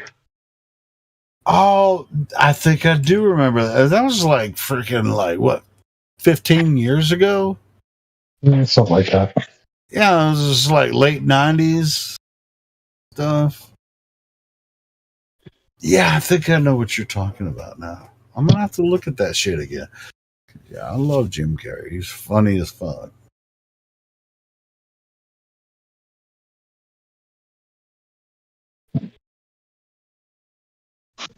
I noticed the last time when I watched The Truman Show that Philip Glass did the score for it. He did the music for that movie, which I think is cool. I'm a big fan of Philip Glass. Dude, that whole scenario was definitely every single scene. It's like when Jim was, or what was his name in the film?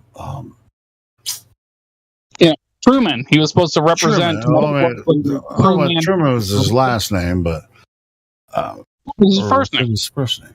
Oh, it was for Truman. He walked outside, and then this big freaking light fell out of the sky. He was like, "Oh my god, what's going on?" It's like he didn't know all this shit was going on.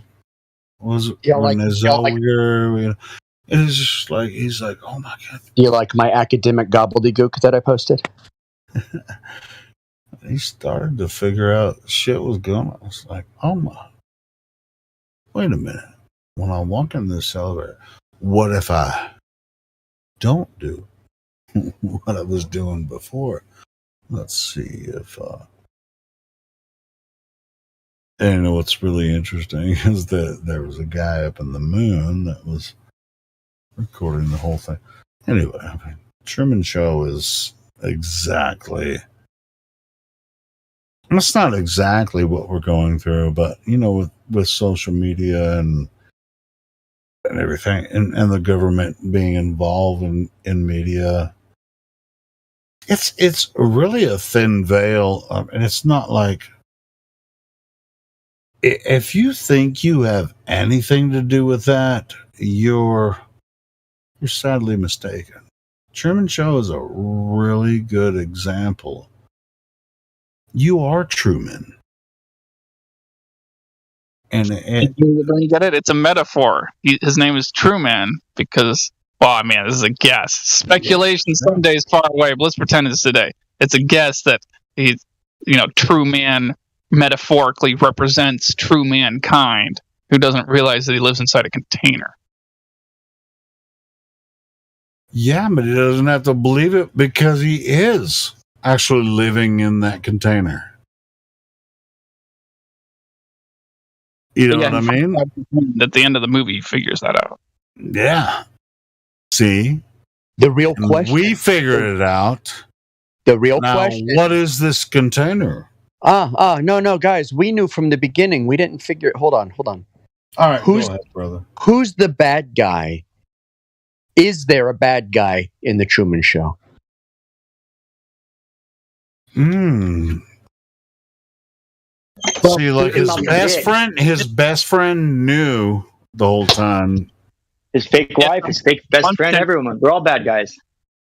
But they all knew. Wait. Are we saying bad based on what, though? Yeah. That they were trying to keep him in their prison. Person, like to cage him in like that, lie to him, not let him leave and go do stuff. Okay, well, you're looking at it from our perspective, though. Who is the villain? Is there an actual villain in it? Yeah. No, not really. I mean, not like a physical person. Ed Harris. Ed Harris. As far as the entire story goes, there, yeah, I bet there is no villain. The villain is the true man, which is you, the viewer. Yes. Because there we go. You knew that they were manipulating that asshole the entire time, and you're a. Yeah, the whole thing is an exercise in consuming another person's life for your amusement. You remember in fucking what's that movie? Goodfellas. What am I, a clown to you? What am I, a clown to you now? Yeah, I mean, come on. I was like, what are you getting over here? I got this. I mean, am I a clown to you? I mean, am I funny? Am I funny? You think I'm funny? Helio, what are you doing? What are you doing over here? It's interesting that when the movie came up. It's the first time I watched it since it came out was last night. The Truman Show? Yeah. You just watched it last night? Yeah, started it last night and then watched the last 20 minutes when I woke up. Oh, it's the first time you watched it? Since it came out. I watched it when it initially came out, but I was not much younger. Yeah, and it was a whole different movie now, and even more so. Oh, bro, it's an awesome movie. I love it. Yeah, I like it a lot, actually. I like it. I like it a lot. A lot more than the first time I saw it. I want some more of it. But yeah, I mean, it's like it's connected, with Hollywood and all that kind of stuff. There's always something, and just like even through our connections here, talks we have, there's always connections. Hey, what movie is this from? Clown to you? Am I a clown to you? I'm Helio. Am I a clown to you? Yes. Well, thank you. I actually own that shit. I ain't gonna lie. So, what movie is this from? All right, we landed on the moon. Futurama? No. Dumb and Dumber. Dumb and Dumber. Well, that's another. That's part of the Truman Show. He's just like he goes into that diner and he's just like, boom, and then he's like, sees a poster of the moon landing and he's like, Hey, think about this. Think about the Truman Show, okay? So Jim Carrey's character, the true man, All he has is wonder about everything, right? He wonders about what's out there. He has nothing but curiosity. And nobody else has that, do they? Yeah, and he wants to explore. Right. He's the only one, and not just the people in the compound.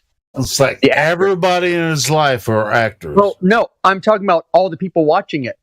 They're watching someone else live, aren't they? They're not exploring, right? They're not traveling. They're just sitting in front of their TV watching this entire thing, 24 hours a day. Mm-hmm. Like they established that this is all people do is watch this show.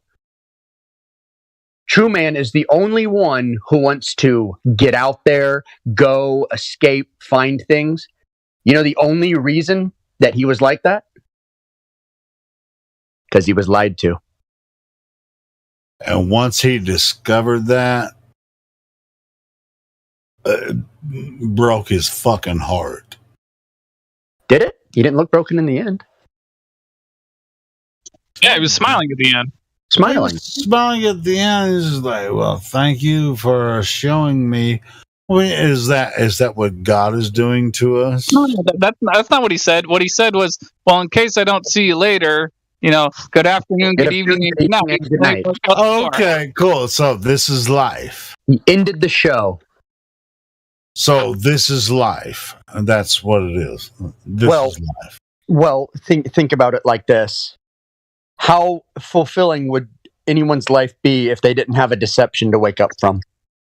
Yeah, that's true. And you know that makes me think of Issa. He's been in here multiple times. He always said something.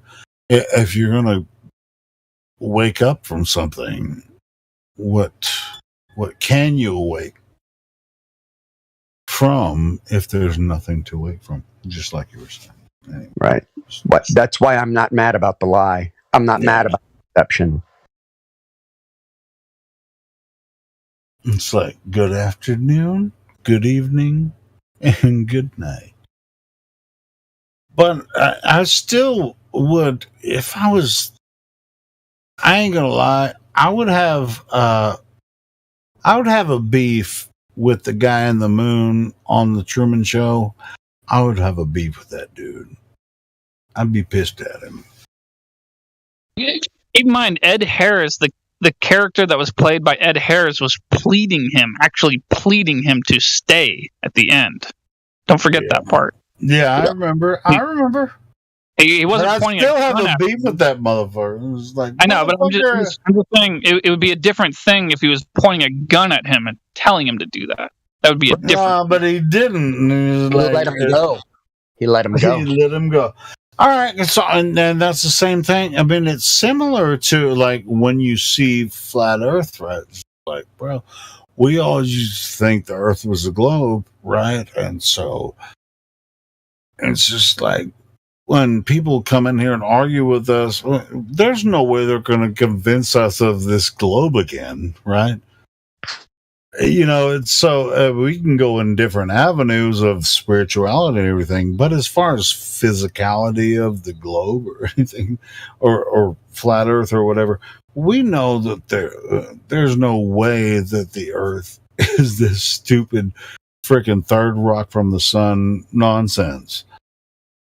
And they can create all kinds of math magic, all ways around all their stupid nonsense. But good afternoon, good evening, and good night. Yeah, and I think since I'm going to make that point, I think it's also worth making the point that it doesn't, that specific aspect of that movie doesn't mirror reality, because it doesn't mirror, but it Helio, I'm still talking, Helio. I'm still talking, Helio. Sorry, brother. Go ahead. So the way I mean that is you're not allowed to travel to certain areas over the Earth that I think you should be allowed to independently explore. We are not allowed to independently explore those areas very far north or very far south. Right, but you won't. And beyond that, men with guns will stop you, which is important to point out. But that threat isn't real. Nobody with guns is going to stop you because you can't do it. Just like he couldn't do Helio, it. you're hot micing, Helio. I think you're hot micing. You motherfucker. Don't ever say that again to me. I'm just saying, dude. Like, be honest. I know my motherfucking mic sounds great. So I know. don't fucking say that shit again. Look, dude, Helio, listen to me. I'm drunk. I am drunk right now. I'm not nearly as drunk as you, though. You're actually too drunk. What I'm saying is that good afternoon, good evening, and good night. Okay, good night, Helio.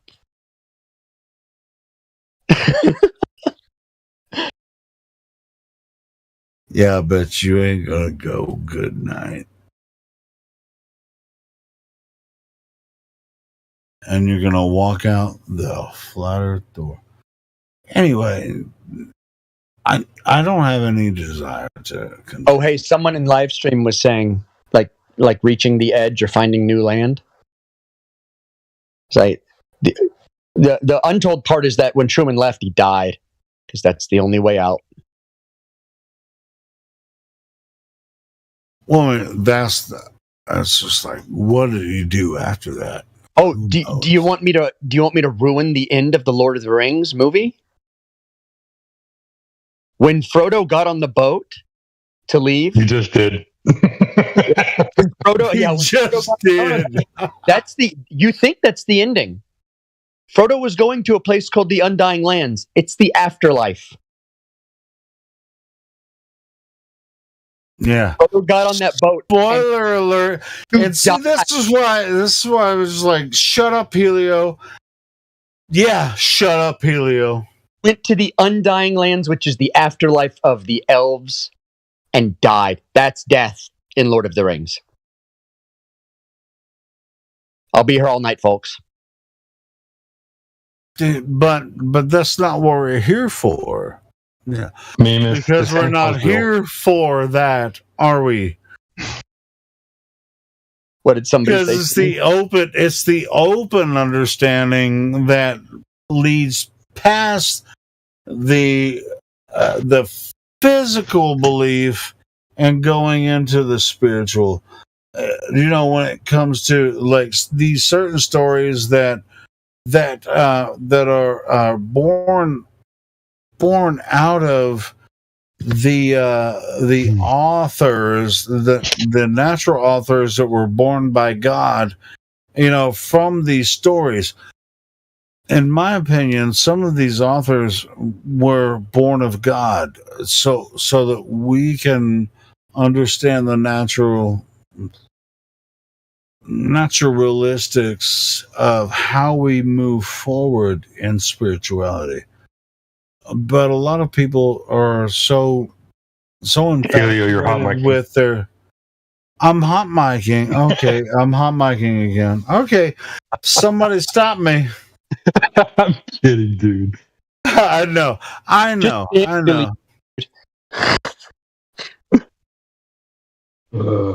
Did anybody know that was Frodo dying, essentially? No, like my whole entire perception of the movie is ruined now. Yeah, he couldn't live with his trauma, so they took him to the Undying Lands. It's the afterlife. Because he died. I mean, the ship just sunk out in the distance somewhere. Well, those ships don't sink because they were built by the tribe of elves that builds the ships, and they're divinely protected by Ulwe. That's like the movie The Sixth Sense. Or was it Manwë or Ulwe? I can't remember which of the Valinor. One way or another, I did think that was a strange ending to that movie. Just, the idea of them going from Middle Earth, wherever the hell that is, or whatever that's supposed to be, to just some other land that they didn't even show, or describe. It's like, I just thought it was strange.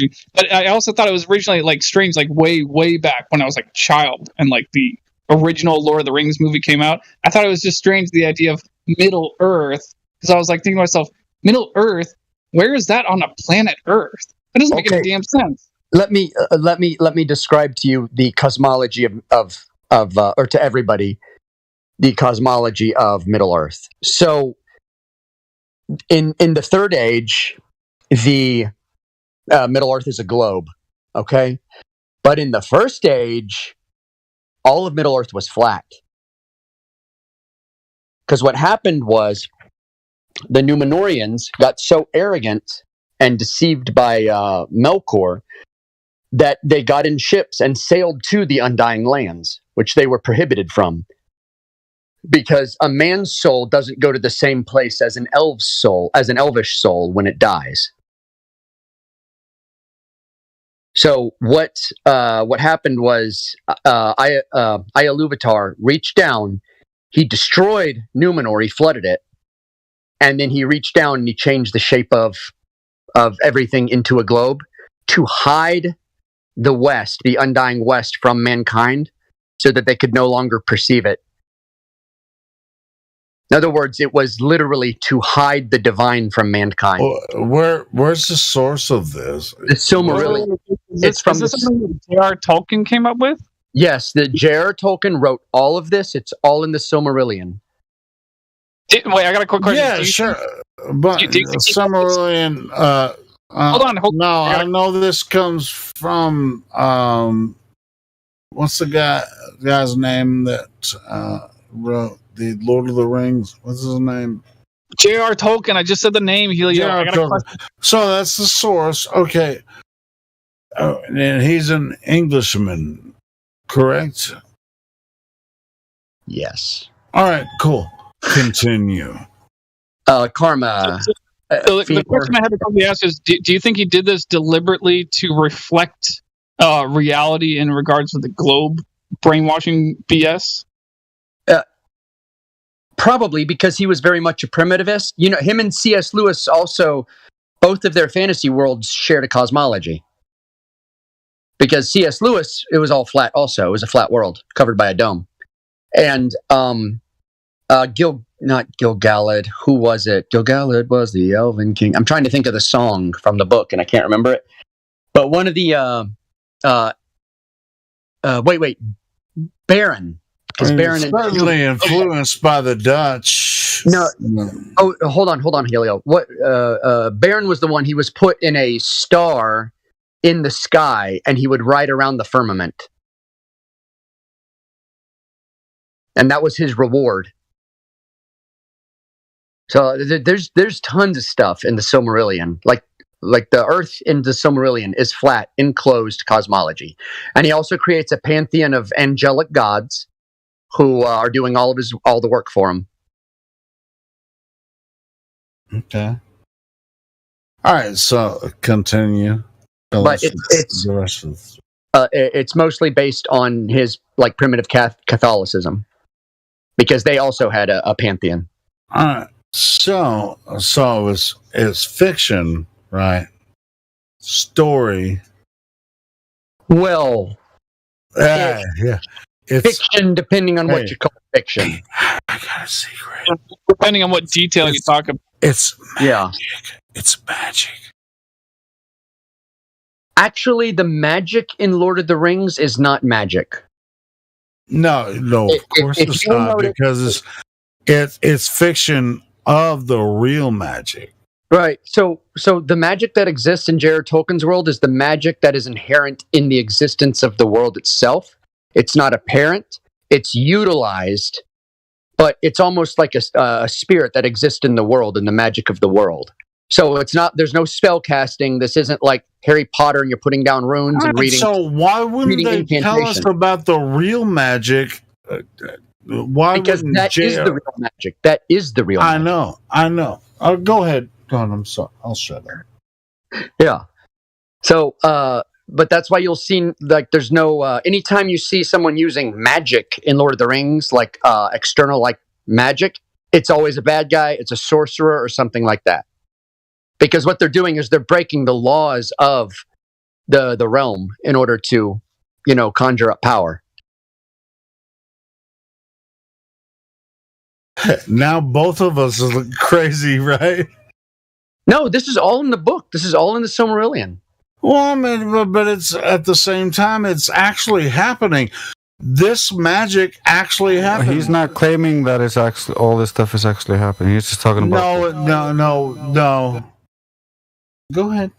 You know, I believe a lot of stories are literarily true, not literally true, if you know what I mean. Sure. Okay.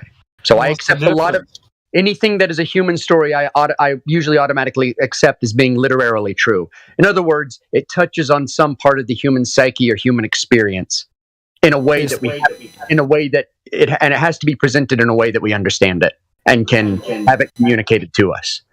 Is that why Gandalf always used animals and stuff like that? He would whisper to the butterfly and talk to the eagles and all that? Yeah, well, Gandalf was one of the gods. He was of the species of the gods, of like angelic beings. Gandalf was the same thing. You remember the Balrog that Gandalf fought? Yeah. Gandalf and the Balrog were actually both Maiar. They were both gods. They were both angels. Yeah. They were the same thing. So he was fighting a counterpart. But so he had the ability to speak to all the things in nature because the magic that existed, he was part of it. So he knew how to communicate with all those things. Well, can you deny that it hasn't happened? I can neither confirm nor deny. All right. Well, there you go. Anyway. I certainly believe the ancients. I don't think they were a bunch of liars making stuff up. Yeah. But I can only take things as literarily because so many generations and so many iterations have come through it. And wasn't the story something like the Balrogs got corrupted with Morgoth or something? Melkor corrupted the Balrogs, and Sauron was the greatest of those corrupted servants because Sauron is also Maiar.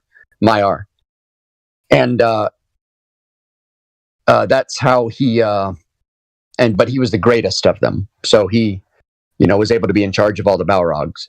It never specified whether he was one of the Balrogs, but I don't think he was. He did take the form of like a werewolf a lot.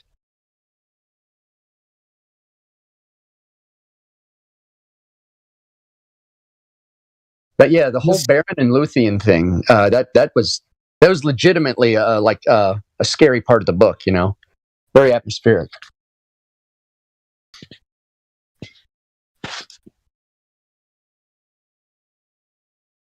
Scariest thing, in my opinion, about modern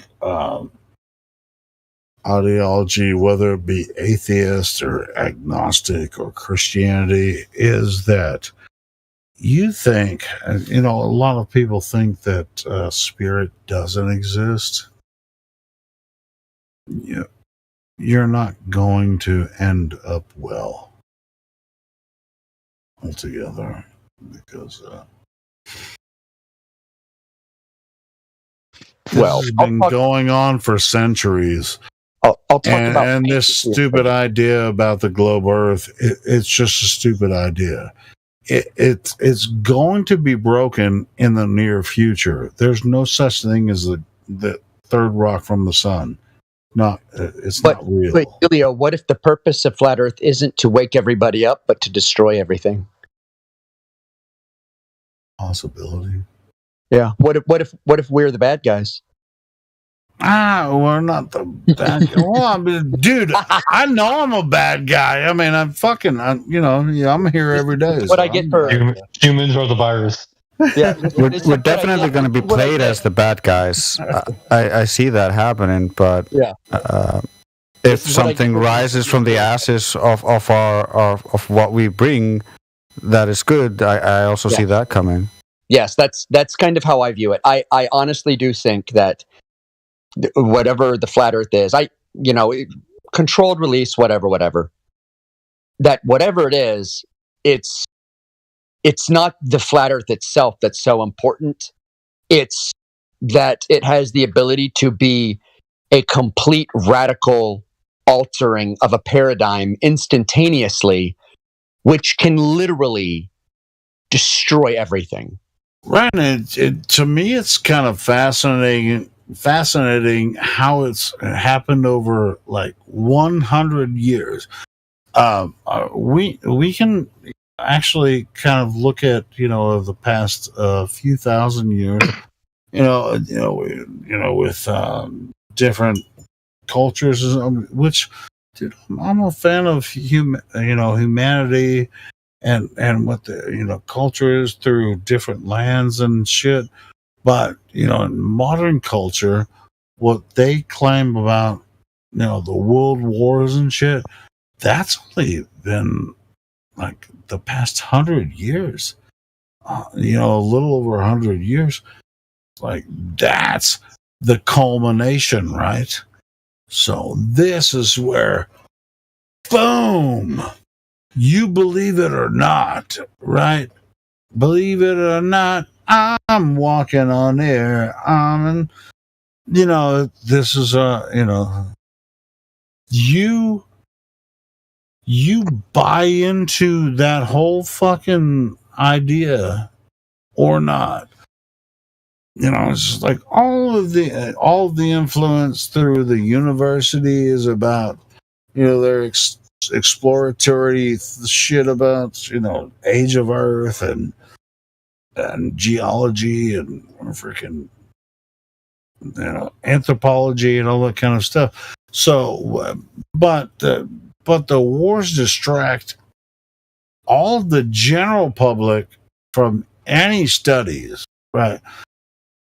And so we end up, people like us end up arguing with people that have studied anthropology and geology and stuff, right? And I'm like, but the general public is stuck with, the wars and the fucking, they're I have this anthropologist on here, and it's like, You're going a little Helio. Lost track of what you're talking about, Helio. What are you talking about? Yeah, I have no idea. Okay, I'm waffling a little bit.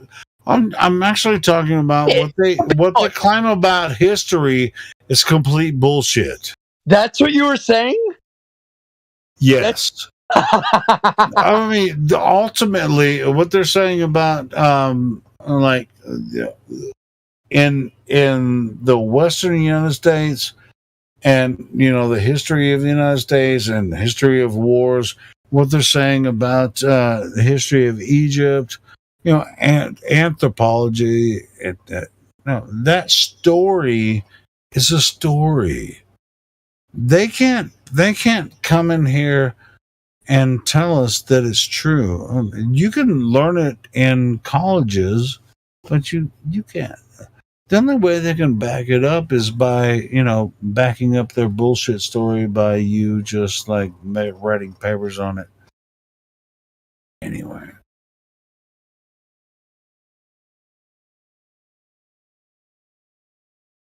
All right. Here's where everybody can laugh at me. It's all good. Ha, ha, ha, ha. Yes, the Hobbit movies sucked. However, a brilliant person could take all three of them, cut them all up, and edit them down to an hour and 50-minute movie and make a pretty good movie.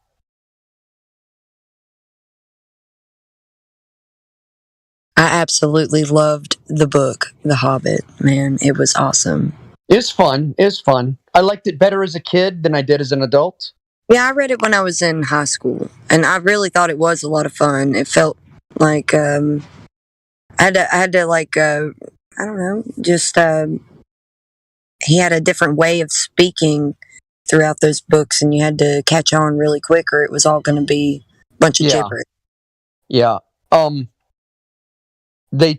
People are saying that the Lord of the Rings trilogy is like the greatest trilogy of all time.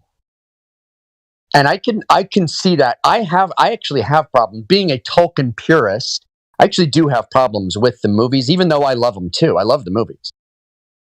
But I some of the pacing in the third movie really, really does grate on me, and I find myself when I rewatch them, I fast forward through a lot of stuff in the third movie. Because there were lots of different plots going on in the books, but it was, the books were so long, it was paced out. You could pace it all out. Yeah, because I knew people who spent months reading the books. They were so long. Where's the break start? You said like somewhere near the third trilogy or third part of the book? Does it start where the demon falls in the pit and just like?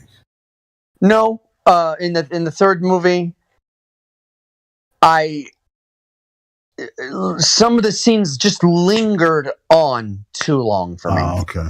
And I am a patient movie. Yeah, well, that's Hollywood. Yeah, that's Hollywood. Well, it wasn't Hollywood. It was an independent film made in New Zealand. Okay. Yeah. It was Peter Jackson's vision, and it is definitely his vision. And it's very good, and it's got his personality written all over it. It's one of my favorites. But some of the pacing in the third movie I didn't like. I still don't like, where some of the scenes just kept lingering. I think there were a lot of good speeches in the book, and I don't think they all translated well over into film. Not for me, anyway. So I would have shortened a lot of scenes and then put as the final act of the film, right before Frodo goes off to die, I would have put the scourging of the Shire, where the Orcmen came and like conquered the Shire, and Frodo and Bilbo and Frodo and Sam and Merry and Pippin had to take back the Shire from the Orcmen. That was the end of the book. That was what happened towards the end of the book. Was they had to go back to the Shire and rescue it. Oh, let's see. Saruman, and that's where Saruman got killed. That would have been a much more realistic. Well, not realistic, but that would have been a better movie. Yeah, because they left home. They were gone for like 3 years, I think. And when they got home, their home was ruined. Everything was a wreck. Things were burned down. Hobbits they knew were dead. The word come home. Well, it would have been kind of dark though, I guess, for like putting it on the screen. Like I think for the people watching the movie, actually evidentially lead to another story. Well, nah, because not long after that. So.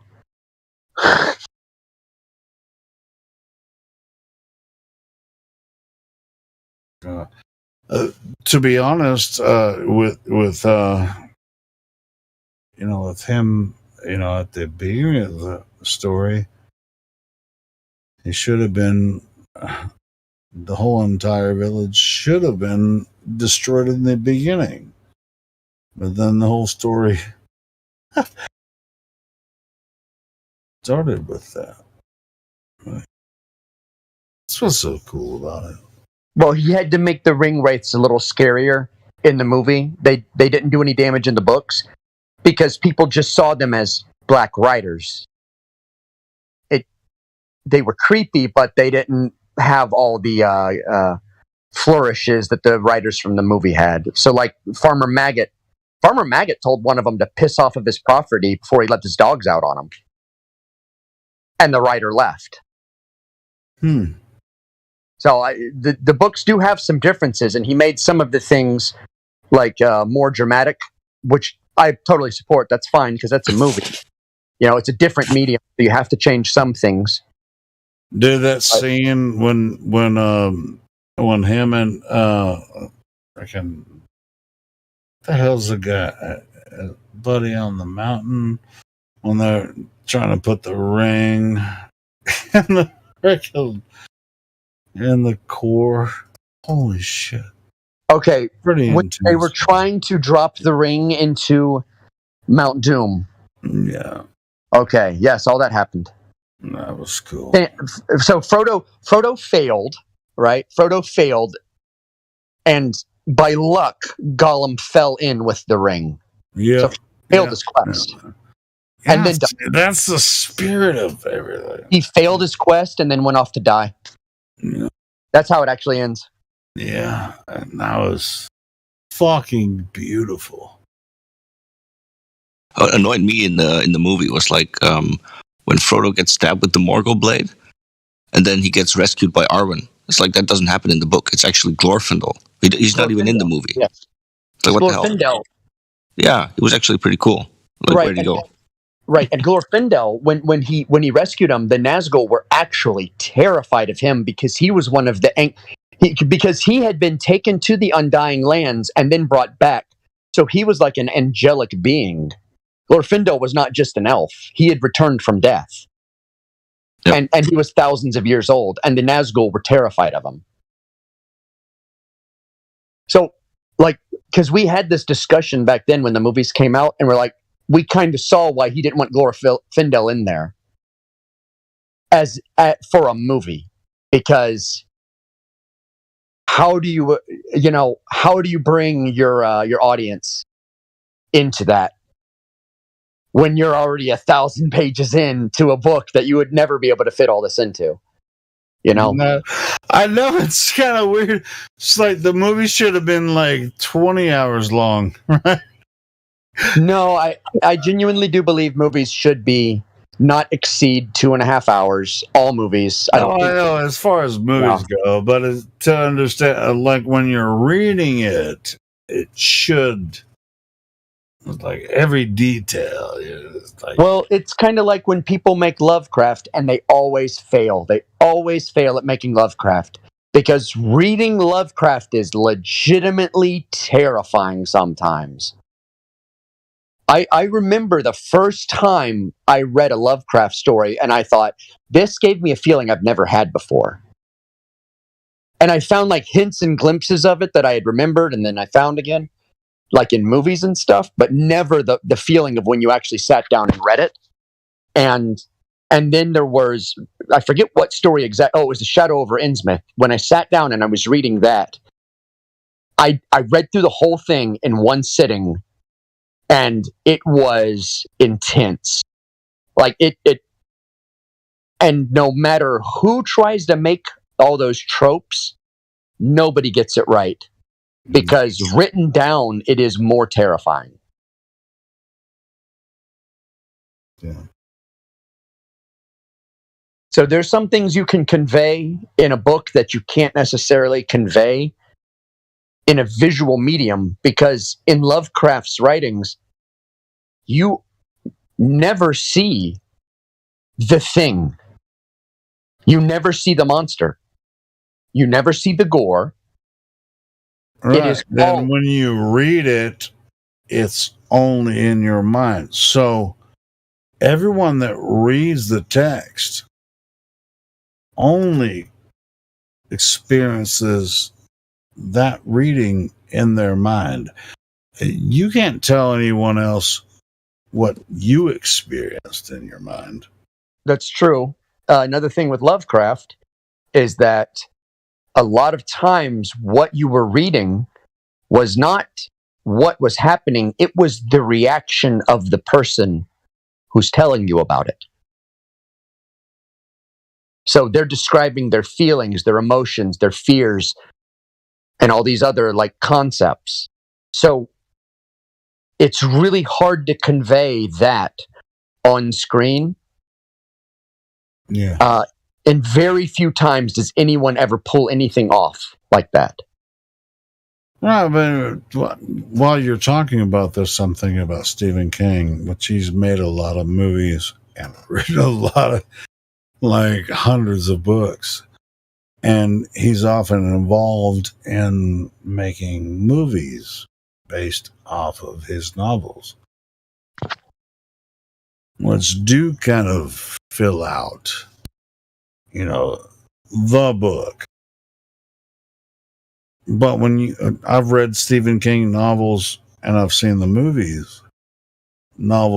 Just reading the novel is way better.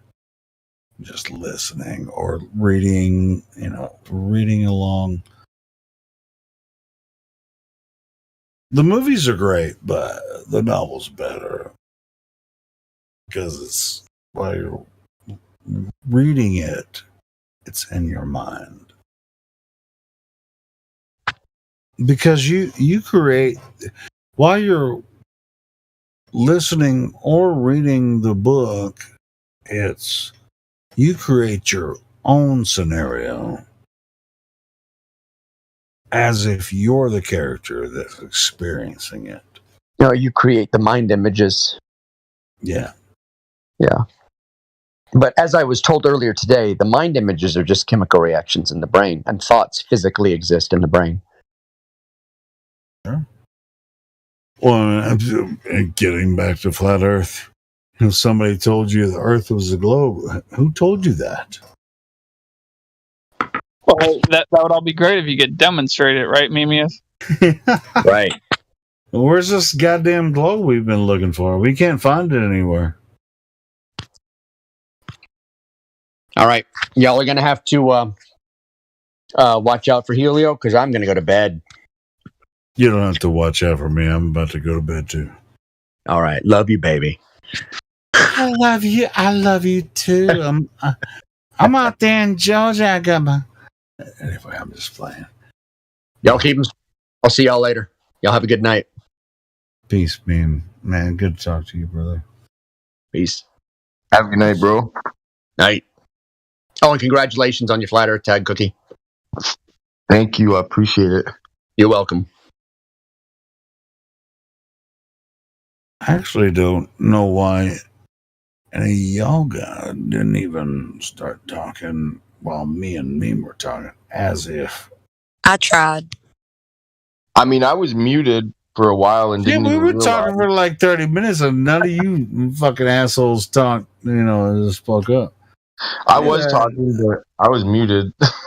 Oh, you had your mic muted, but you didn't realize. I've done that, I'm guilty of that sometimes. Well, I'm gonna go smoke a cigarette. You guys freaking talk away. You don't have to freaking worry about us.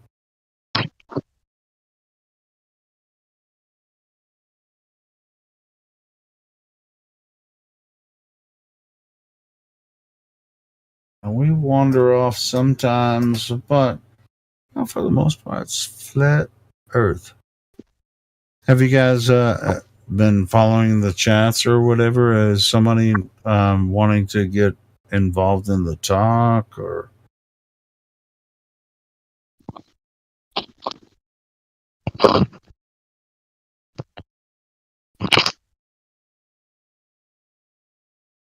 I've been following the chat. I'm not really big on the Lord of the Rings. Like I only read the Hobbit book. I didn't really watch the movies though. Yeah, me and Meme are Lord of the Rings junkies, but whatever. Honestly, I tried to watch them. I couldn't get into them. It's this like one of those things you gotta really pay attention and know what's going on, Yeah, I mean, it's that shit's from the story is from 60 years ago. So, but it's one of the original fantasy Earth novels and all kind of shit. That's not fantasy Earth because it's not Earth, but it's just different realms. But it's based on other stuff too. But anyway, that's another talk for another time. If you want to get a nerd chat, we'll do that some other time. But anyway, sounds good.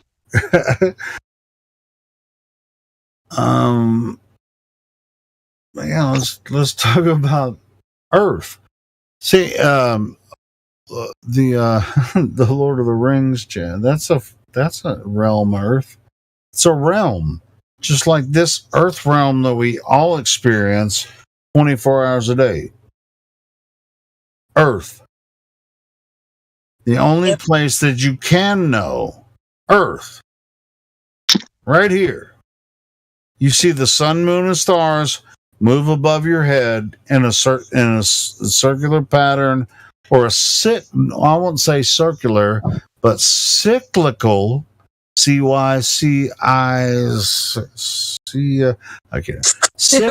pattern above your head. So it's just repeated over and over, and that's how the calendars and time zones are developed. I mean, so if you deny that, say the only reason we experience that is because I'm on a globe Earth and I'm in the northern hemisphere, and at a certain longitude or latitude, that's the only reason I see that I'm moving and the sun is not moving. That's why that's the only. There's only two conditions. You're on the ball Earth from certain position in the solar system, observing the stationary sun, and that's where the longitude and latitude lines come from. Or you're stationary and the sun is moving, and the sun and moon and stars are moving. So are you moving or are you not moving? Yeah, we're definitely not moving. I don't think we're moving. I think that the sun is moving. Sun's definitely moving. Yeah, it looks like it to me. From where I stand on Earth, I see the sun moving across the sky. I don't see any reason to think otherwise. I've seen the sun, even and the moon, at various the moon as well.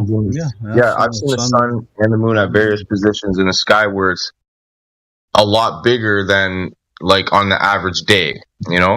Like harvest moon, for example. See how massive it is in the sky. Mm-hmm.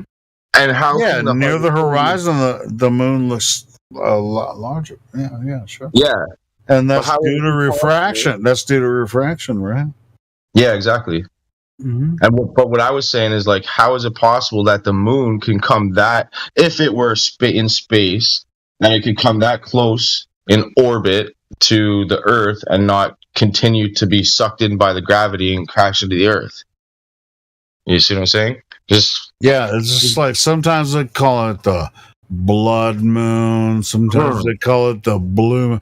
It's like we have a blue moon. You know what You know when a blue moon happens? A blue moon is when you have two new moons in the same month. Oh, okay. Look it up, man. Is that just because like certain months fall like they have 5 weeks? It's because we're on the Gregorian calendar. Because people, other cultures base their calendars on the moon cycle. Yeah, instead of the sun cycle. Right. So now sometimes you'll get a blue moon, which is just like you'll get two new moons in the same cycle. I mean, I think that's what it is. Maybe I'm wrong. Let's see. New moon. If I Google it, it's going to be Wikipedia is going to give me the exact right answer, right? I don't think so. Blue moon.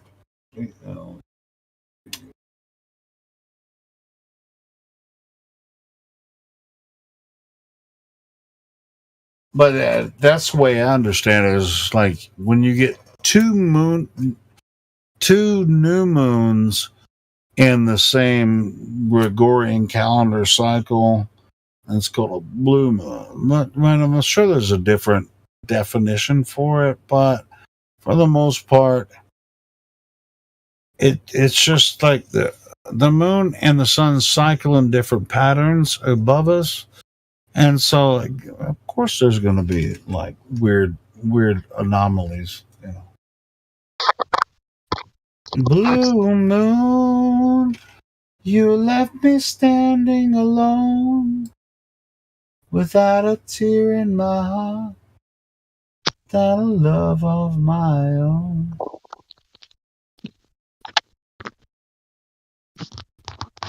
Let me do this.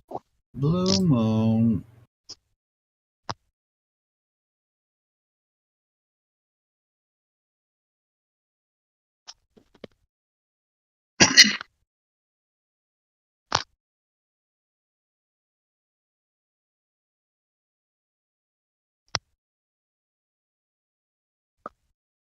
So here's the first Wikipedia thing.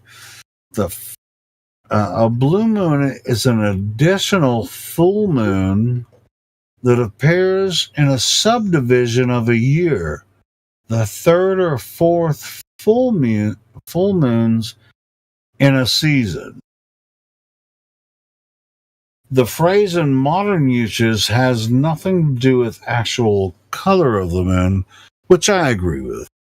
Although it visually blue moon, that's color of the moon. Although I visually blue moon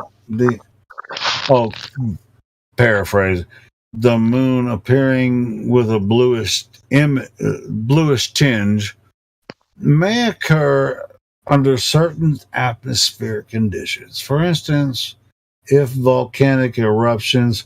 Oh my fucking goodness, these guys. This is Wikipedia.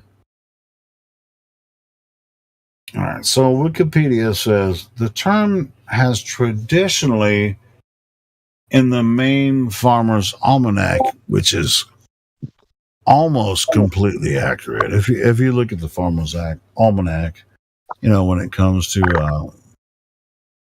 to atmospheric conditions, weather patterns, and everything, it's fairly accurate. So anyway, what did you say, Helio? Nautical Almanac? No, the Farmer's Almanac is Farmer. Yeah, look it up, bro. You can just look it up. Just look up Farmer's Almanac, man. You can watch it. The cycles of the month, sun, moon, and stars, and the weather patterns and everything, and sun and freaking the rain and freaking snow.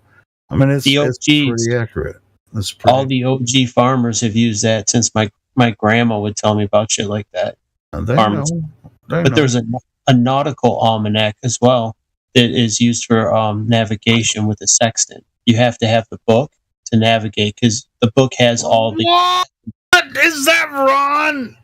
Yes. What's up, bro? I was like, God dang it, dude! Guess what's happening right now? What's happening? If you have any, what's happening in Detroit? We just had a little bit of snow and it melted. Dude, it was like 50 degrees the other day, and then we got snow. But east of you, they're getting shitloads of snow, right? Now, yeah. I'm just east of you. We got lucky. Detroit is a funny place because it's like a heat island.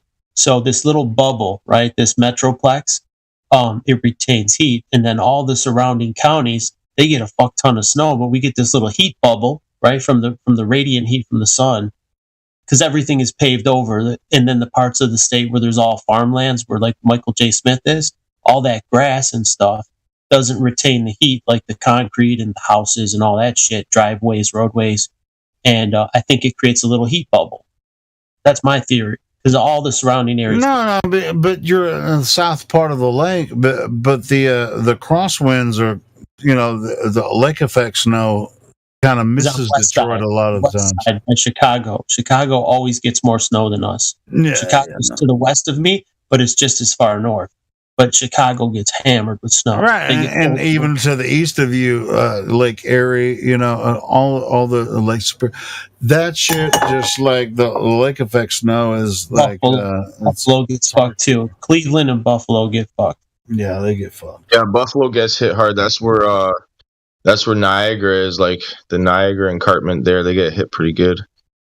Plus, they got all that mist, right? Like I'm not sure how much weather generation, but all that fog from the cascading water. This is crazy. Yeah. Ronnie shows up at midnight.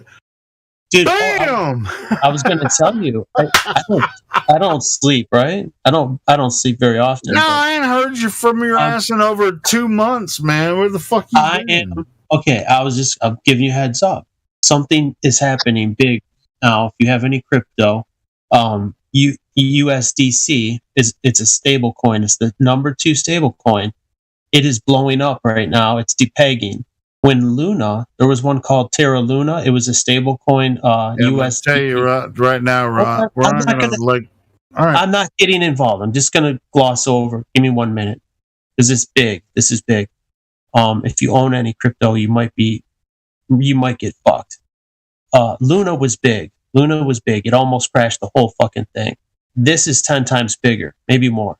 It is depegging. So now it's 108 and it hit 110. It's supposed to be $1. When UST was the Terra Luna coin, when that thing blew up, it was much smaller market cap, like maybe 10% of this, if that. It almost brought down the whole crypto market. This one is the number 2 stablecoin, and people considered it better than Tether. They considered Tether the more dangerous motherfucking skeptical thing to hold. This thing was considered gold, and now it's fucked. It's falling apart as we speak. It's down. All right. So in this action within the past couple of days, you rocked ass and you got some money. No. This is just happening right now. Okay, well, this isn't crypto news channel. This is Flat Earth, Ron.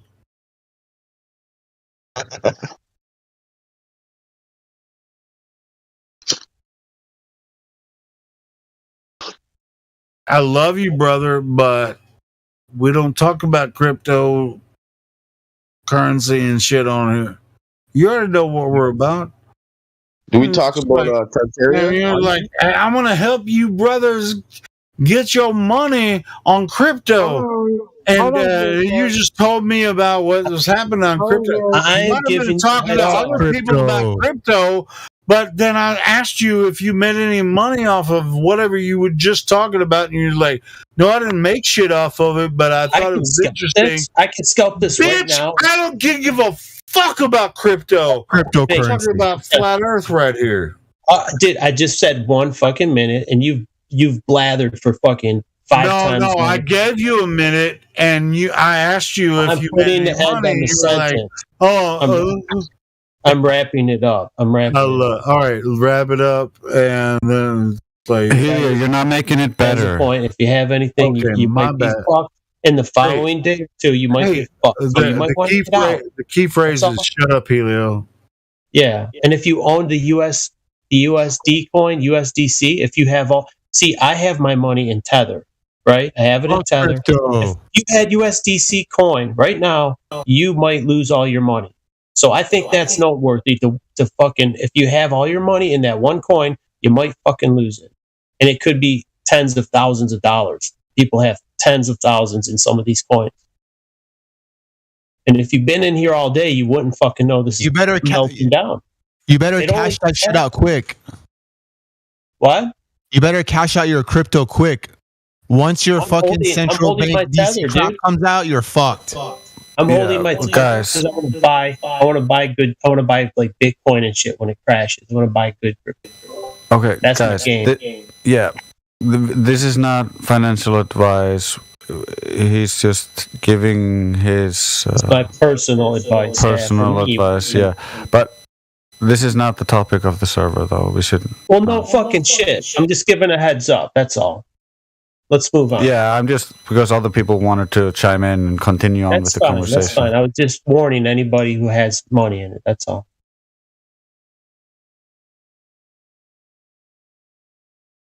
Hey, Ronnie, thanks for the heads up, bro. Well, yeah, I mean, I would appreciate it if it was me. But see, hanging out in here, I don't follow any fucking news on the television or whatever. This is underground news. Yeah, so some people here are involved in crypto. I mean, we're still talking about January 6th with that PSYOP, right? And now they're releasing tapes that debunk their PSYOP. And I'm like, dude, I knew that shit for 2 years. You remember Nikitas? Nikitas was in the crowd filming that shit. And not just him, but hundreds of people, thousands, they were filming it. And there was nothing going on. Everybody was just at a peaceful protest, right? And the media story called it an insurrection. I'm like, what? There's no violence at all, dude. And when you had 100,000 people at the event, and they could whitewash an event with 100,000 people with cell phones. You're talking about an event on January 6th. This is 2 years ago. I mean, can you name it? Oh, a few years ago. 2 years ago, dude. It was a Trump rally 2 years ago at the Capitol, and they called it an insurrection. They called it a riot when none of that actually happened. And there's 100,000 people with cell phones to debunk it, and they still keep doing it. Debunk what? We're up against a media machine that's very difficult to overcome. Debunk what? That there was a riot at the Capitol. The media says there was a riot at the Capitol, but there's 100,000 people to attest that there was no riot. Yeah. How can they get away with it? People are still talking about that? Yes, in the fucking media. They call it insurrection, where you try to overthrow the government. I'm like, dude, man. There was no riot. To me, it's a cartoon. It is. That's why I don't watch it. But it's still coming up in the mainstream media. Is still talking about it 2 years. I mean, you talk about the guy who was dressed up weird and he broke into the fucking Capitol. Yeah, I mean, that's bullshit. I think it's fucking bullshit. It was a psyop. They're called like their globe psyop. There's many layers to their psyops, dude. No, I know that, but I mean, it's just like I can't help people that can't see through the bullshit. That's not what we're here for, too. This isn't a political platform. We're not doing that here. Flat Earth is a political subject, dude. It can be, but if you think any of this fucking Viking dressed up dude that broke into the fucking Congress and got into I think that was just like, if you think that they could have done that without being shot down, it's just like, that's just dumb as shit. Point, you're missing the point. The point is the media machine. I haven't missed a goddamn point ever when it comes to this shit. Okay, here's the point. The media machine that we are up against to disprove this fucking globe. I'm not against them. Powerful, dude. I'm not even considering them. They don't have any power against me. They do. They're the ones calling the shots on your life. All their propaganda is what causes all the shit. They're actually promoting people calling him and her, them and they. That's part of the thing. They can do whatever they please. They can make a man a woman. If you can make the earth a ball, you can make a man a woman. You can make but the Spirit of God doesn't support that. So I have more power. This what the flat earth is popping the bubble of the false reality, right? You wake up and you realize everything that you've heard on the media is false. This is the one bubble popper, and for that reason, it is political because it destroys the media. I mean, a lot of people call it fake news, and yet they watch it and say, "Did you see what happened on the news?" I'm like, wait, you just called it the contradiction in people's head. And the people who think they're going to vote their way out of this. It's just like, I found out about a lot of this shit like weeks later, I'm like, oh, I didn't even know that was happening. Okay, well, I still don't care. My point is that's the beast. The beast is the beast that you decapitate with the flat earth, like waking people up. It decapitates the media beast. The media beast is the greatest enemy of humanity. That's what we've been suffering for 2 years with this fake event at the Capitol and like other events with Mexican beer, all that shit. But if you have a propaganda, I don't even know the Mexican beer. What do you mean by Mexican beer? Hey, Ron, what's this Mexican beer shit? Doesn't matter. I love Mexican beer. I love freaking Modelo, freaking Dos Equis, Corona. I love that shit. Yeah, Corona beer. We used to call it Corona beer, but it's changed name since. Well, Corona means sun. I know. And so does Helio, right? Helio means sun. It certainly does. I think January 6th is a good example because currently it's acceptable to talk about the things that most of us knew a long time ago because we saw the videos on social media before they got censored and as they got taken down because we pay attention to that kind of stuff. It's the same enemy, right? That they can create an event that large. I mean, that is a huge event in the United States that they compared it to every they compared it to Pearl Harbor and everything. They're like, oh my God, the country was almost overthrown. I'm like, wait a minute. Yeah, they said it was worse than 9/11. It was like the worst thing since the Civil War. What? It was a nothing burger. It was absolutely nothing. And to me, I was watching. Some people got hurt on one side of the building. On the other side of the building, it was just people getting escorted by police, and they were opening the doors for them. It was like crazy. Those people you speak of, those were agent provocateurs. They put them in there. No doubt. But like, we don't want to underplay that some people did get injured, but the provocateurs themselves should be held accountable. That's who caused the ruckus, right? The George Soros people. What they do is inject a bunch of paid provocateurs, right? Say you get a couple hundred, and they go into the crowd like the guy with the horns. He had the buffalo horns on his head, and he's shirtless with a fur thing and whatever. He's there to cause chaos, and then he's poisoning the well to make the whole crowd look like him. The whole crowd is equal to him because of him. They inject this asshole and some other assholes. How is he an asshole? He was just walked around. They made him an asshole. His appearance. Yeah, they used his appearance to paint everybody else as a madman, even though he was very respectful and the police officers were guiding him around, and he thanked the police officers afterwards. Right. What I'm saying is they pick someone who looks ridiculous. Let's get a guy that looks really ridiculous, and we'll use him as an example of everybody. But Martov is correct that we don't want to go too far into this topic. We want to reel it back to something flat Earth related.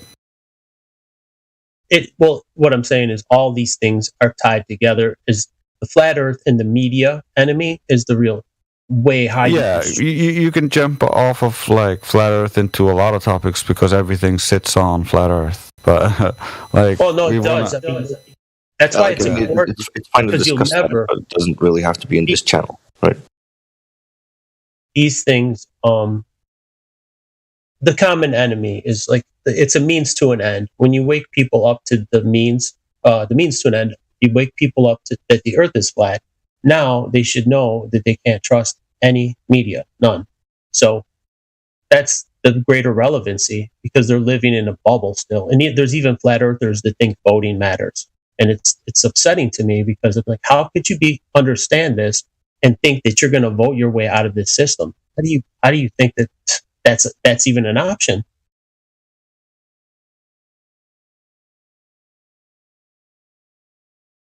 Yeah, I think as a flat earther, you start looking for the outliers, and instead of just going with the group, if you know what I mean.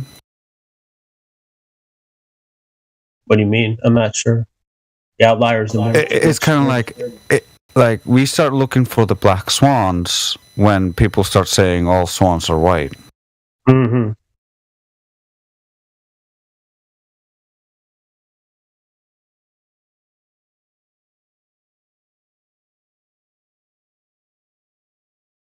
Well, yeah, that was for me in personal experience that this learning the Earth is flat tied into so many other things. It became obvious once I knew this. I'm like, aha!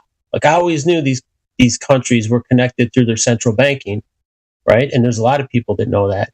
But when you see this, that means they're connected on a whole nother level. There's a whole nother level of cooperation between China, Russia, all these nations that are so-called enemies. They are actors in a larger play, a world stage, this world play. And we're living in a totally false reality. According to them, the official narrative, everything about it, globe-wise, that the Earth is moving. That it's a ball. They're a little more subtle when it comes to it, but they also will put their play out there. And if you know what you're looking for, it's just too obvious. Well, you know what? Remember the Werner von Braun secretary, which she said they're going to stage an alien invasion. I'm seeing mainstream media talk about UFOs. They have Elon Musk with SpaceX. They have. You know what's funny though about the alien invasion, Ron? I've seen a lot of people that are even Globey is just making jokes on Facebook and Instagram about alien invasion. Recently?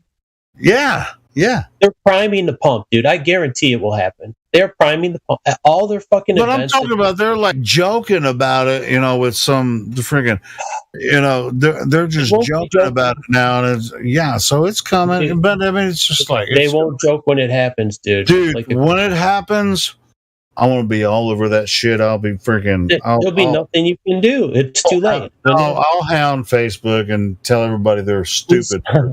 Dude, it's going to unwind. We like all this stuff with the Mexican beer. Like it was unwinding, and we knew about it, but the world was being destroyed, as we knew. Like this will be because we know. I mean, if you've seen the crafts that they have, the flying craft. You've seen the DEW weapons, right? They're going to blame the DEW weapons on aliens, and they've already hit. Elio, they've already torched many places like Paradise, California. I've seen that. We've talked about that before. Right, but it's going to be blamed on aliens. There's even in the movie Independence Day, they're destroying buildings with a giant spaceship. It looks like a spaceship, a flying saucer with a energy weapon coming out the bottom, destroying a large building. It's pictured in the movie Independence Day. It's going to happen. I know it's going to happen. I'll bet any fucking thing it happens because it's in their playbook. And they followed that fucking playbook. Everything in there they followed. They followed 9/11. They followed Corona. They followed every motherfucking card. And they're priming the pump, and it will happen. And I don't want it to happen, but it's going to be a fucking mess. They're going to imagine Paradise, California, and every fucking town when they're doing it. Every fucking town. Dude, I'm telling you, if they pull that card, what will you do? That's what I mean. I'm gonna call bullshit on the entire bullshit, dude. They're gonna be roasting shit. Look everywhere. They're doing it all over, dude. You're seeing these I see them.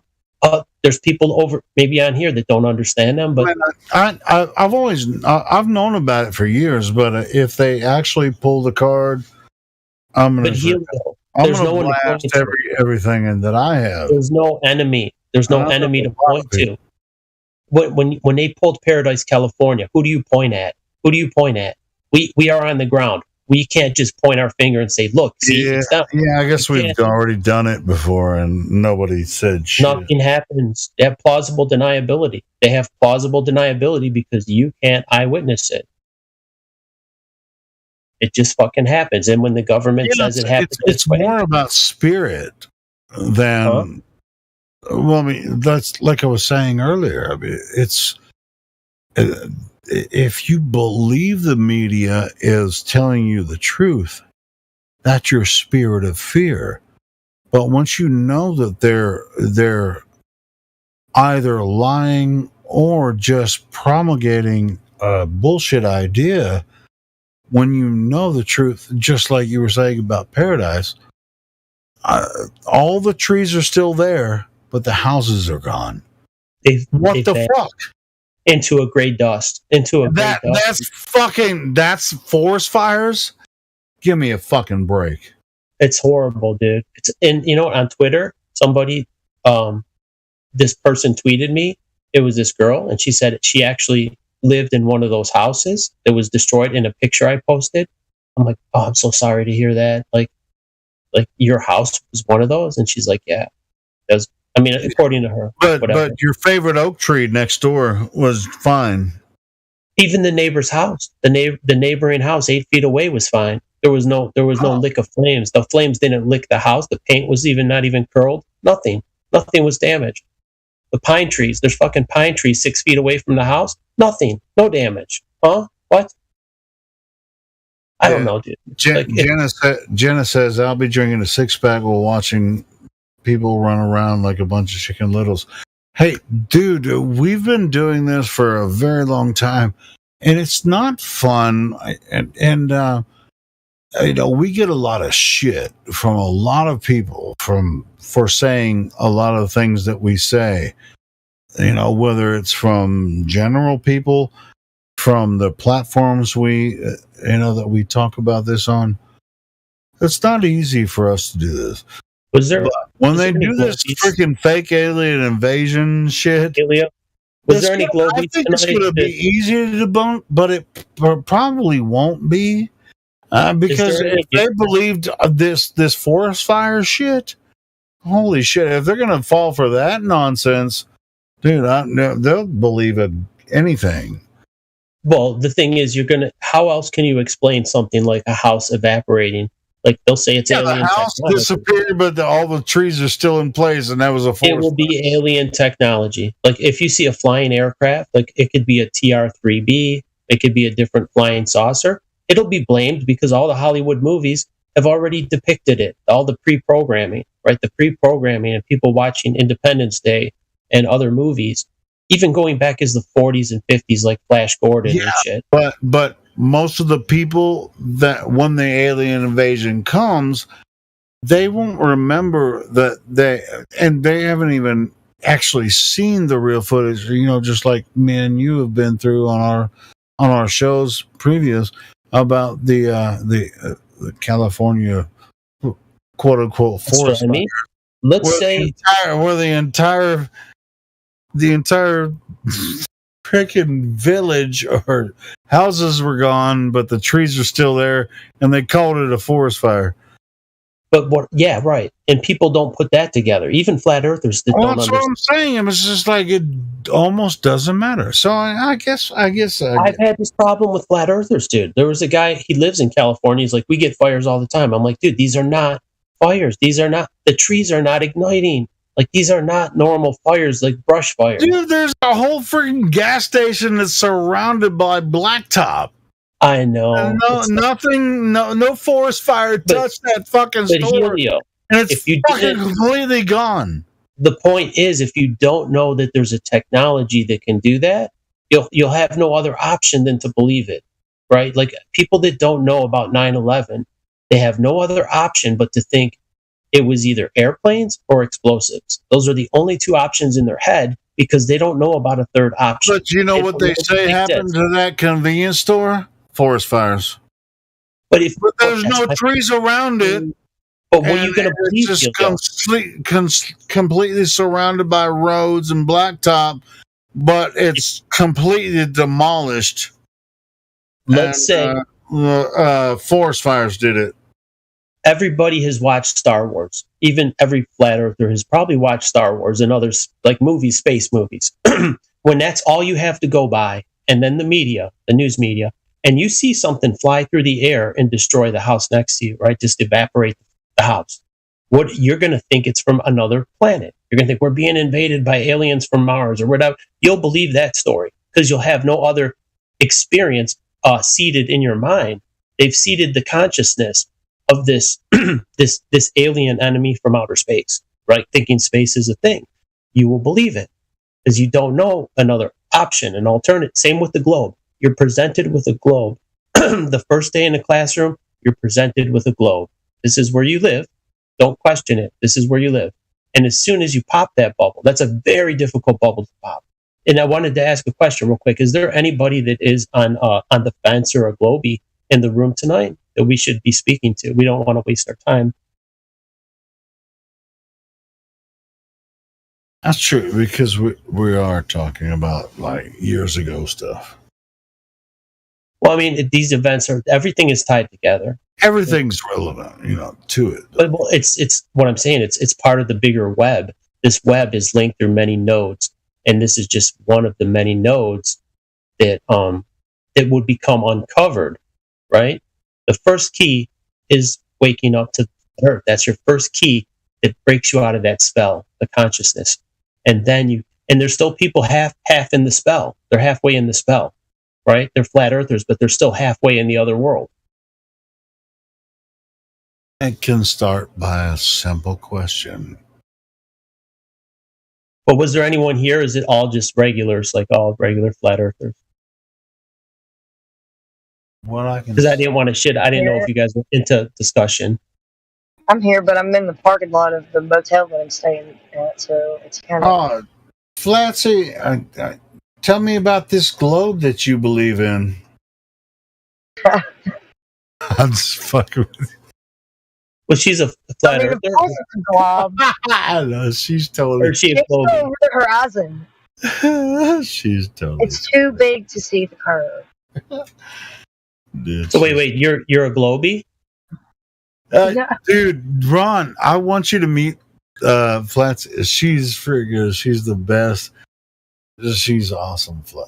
Is she a flat earther? Or is she trolling right now? She's a Globie. Yeah, she's. She is Globie. Okay. Well, it becomes very obvious if you have any eyes to see that Horizon is perfectly if flat. you haven't met Ron yet, he's an old school buddy of mine. I've met Ron. Maybe in another server. I don't know. But No, like, over here, I've been here about 5 or 6 years, maybe more. How long have we been here, Helio? We were at the other met server you recently. You were here. You were here when Orion was talking about politics and stuff. And I was. Oh yeah, he's one of them. I was like, no, I don't know. I was just not trying to buy into the whole politics. Yeah, me he's and living Ron. in two worlds. He's the one. He's one of the flat earthers that thinks he can solve this politically through voting. He doesn't get. He doesn't get. Yeah, he's gonna do it through magic, right? He's gonna vote his way out of it. I'm like, dude, you are living in the false reality. How could you not see this? And it was upsetting to me, and I got a little bit carried away. Yeah. I'm like, how is he that blind, dude? How are you? Ron and I had a freaking podcast. I think we did like 26 episodes. It's up on my Helio Skeptic channel. And we just like bitched. We bitched and bitched and bitched. Helio. We're a bunch of bitches, you know. We were guys that are bitching, you know, basically the whole time. He spun this at me. He's like, what if we were attacked by China? And I wanted to laugh. And then, I'm like, okay, China is a fictional character enemy. It's not an independent nation state. United States is not an independent nation state. We were attacked by our own government on 9/11, on Paradise, California, and many other events, right, that they call fires, were done by our own government or with the complicity of them. In other words, if we have a military like NORAD to defend the airspace and they allow Paradise, California to happen and they don't stop it, that means they've done it, right? They're the ones doing it. Black government, black ops. It's like, these are like secret. I'm not sure we can say this on the stream, Wolfgang. Say what? Make the claim that the government is the cause. Well, okay, with the complicity, they are. Let's call them. What's the word I'll use? Let's say something happens, right? And you're the sheepdog, and you're supposed to protect the sheep, but you're watching the wolf devouring. So they're working hand in glove. They know what the fuck is going on. They are the defense industry, and they're here to defend, and they're not defending. So what do you call them? What would you say? Would you say the collusion is probably happening between them? Yeah, I would draw the analogy with the federal government is charged with defending the borders of the United States, for instance. But is it? What about not just that, but what about the military, which we spend more than the rest of the world? The United States spends more than the entire world combined on military and defense to defend the nation. That's their narrative, right? So they're not defending the nation if this shit is happening all over the place, right? They've got radar stations with infrared everywhere. They can detect the little satellite balloon everywhere. They know every fucking time you fart and flush the toilet. They've got a water meter that's a digital water meter that updates your water usage. It doesn't go that deep, but yeah. Dude, I'm telling you, there's depending on where you are, depending on Helio, they have meters on your water, depending, right? They don't have meters on my motherfucking water. I know that. They've rolled them out here. They rolled them out here, and they made them mandatory. And it updates your water usage every 7 seconds. I know for a fact they don't have meters on my motherfucking Maybe not water. yet. Maybe not yet. But they're getting to No, they don't. They can't.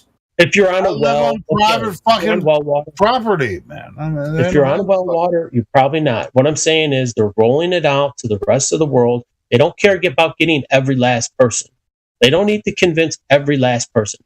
In other words, to get away with the globe lie, You don't have to convince everybody. There's probably 100 million plus people that are flat earthers, and they're still rolling us over, man.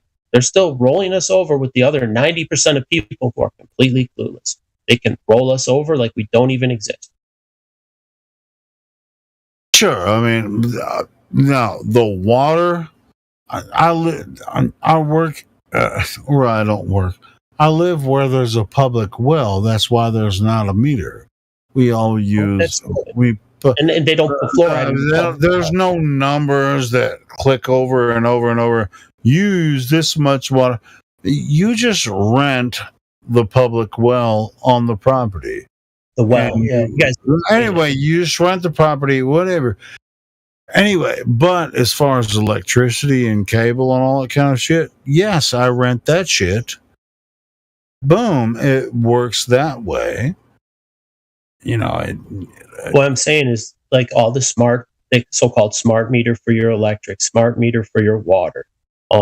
They monitor the usage of your toilets. Like if you have an older toilet, it uses work that way. Well, not where I live. We have Detroit, it might work that way. But I have an older especially Detroit. I mean, we've heard some really shitty things about Detroit.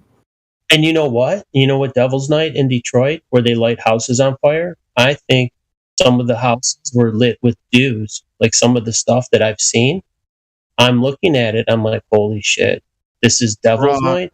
Ron, I really don't think we should talk about that here. All right, well, let's go through the general information. Let's go back to the girl. Let's go back to her with the flat earth and the globe earth thing, because I want to if she was here before, I'd ask us a question. Who, me? Yeah, like if you still think you live on a globe, why? Why do you think it's a globe? I don't think that we live on a globe. I know we live on a topographical plane. Oh, okay. Well, okay. She was trolling us. Okay. Yeah. I was just being silly. You were trolling. Okay, that's cool. No. You know who is being silly? Me and Ron, because I just because I legitimately wanted to hear from Globey. I thought there was one. No, you don't know Flatsy. Flatsy's one of us, man. I don't hang out too much. I know. I've been gone for a while. Cool. But anyone that say hi to Flatsy Klein, she's one of us. Yeah. I mean, most of the, I mean, just from looking through the group here, most of us are flat earthers. If you're not a globe earther, or even if you have, something to say, fucking say it. Don't be embarrassed. Or we want every day. We want you to say more and more, because we kind of get tired of talking. I'm trying to understand. We do it. I mean, we have to control this shit all the time. It's like we talk all the time to get you motherfuckers to talk. Yeah, the only person I can see on here that I don't really know is NC72. No roles. VC verified. Maybe you want to talk to them. No rolls, just donut holes.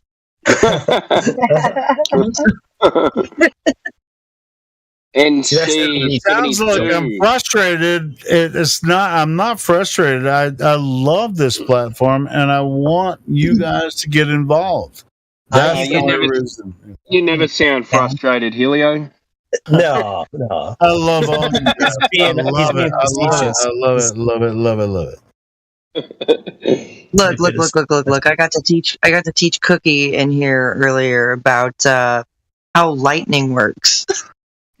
How it echoes under the dome. He was like, "Wow, that makes so much sense." You know what else? Right, we had an accomplished teaching moment there.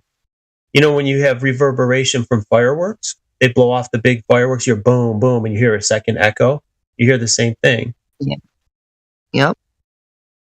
And there's a like, certain you know, amount that of zap decay. that happens, like when you're arc welding, and that zap that happens. I'm like, Yeah, the just imagine sizzling. that, but on like a much larger scale, and you're gonna see the light before you hear the sound. I'm a welder, so that's particularly relevant to me. I do lots of welding. Nice. And the sizzling, like stick welding, but especially MIG welding with that sizzling bacon sound that you're talking about, spatter and sizzle. I actually love it. Isn't the bang just because light travels faster than the speed of sound? So when the lightning cracks, it takes longer to get to you than when you see it. You know what I mean? And the same with the fireworks. When you're watching the fireworks, you see flash, flash, flash, and then you hear a second or two And later, you hear boom, boom, boom. Yeah. I had to take my husband to the ER not too long ago because he had just gotten like burn in his eyes from not even directly looking at the light from welding. Just that was about a month I ago, don't know. yeah. Arc flash. Yeah, that was yeah.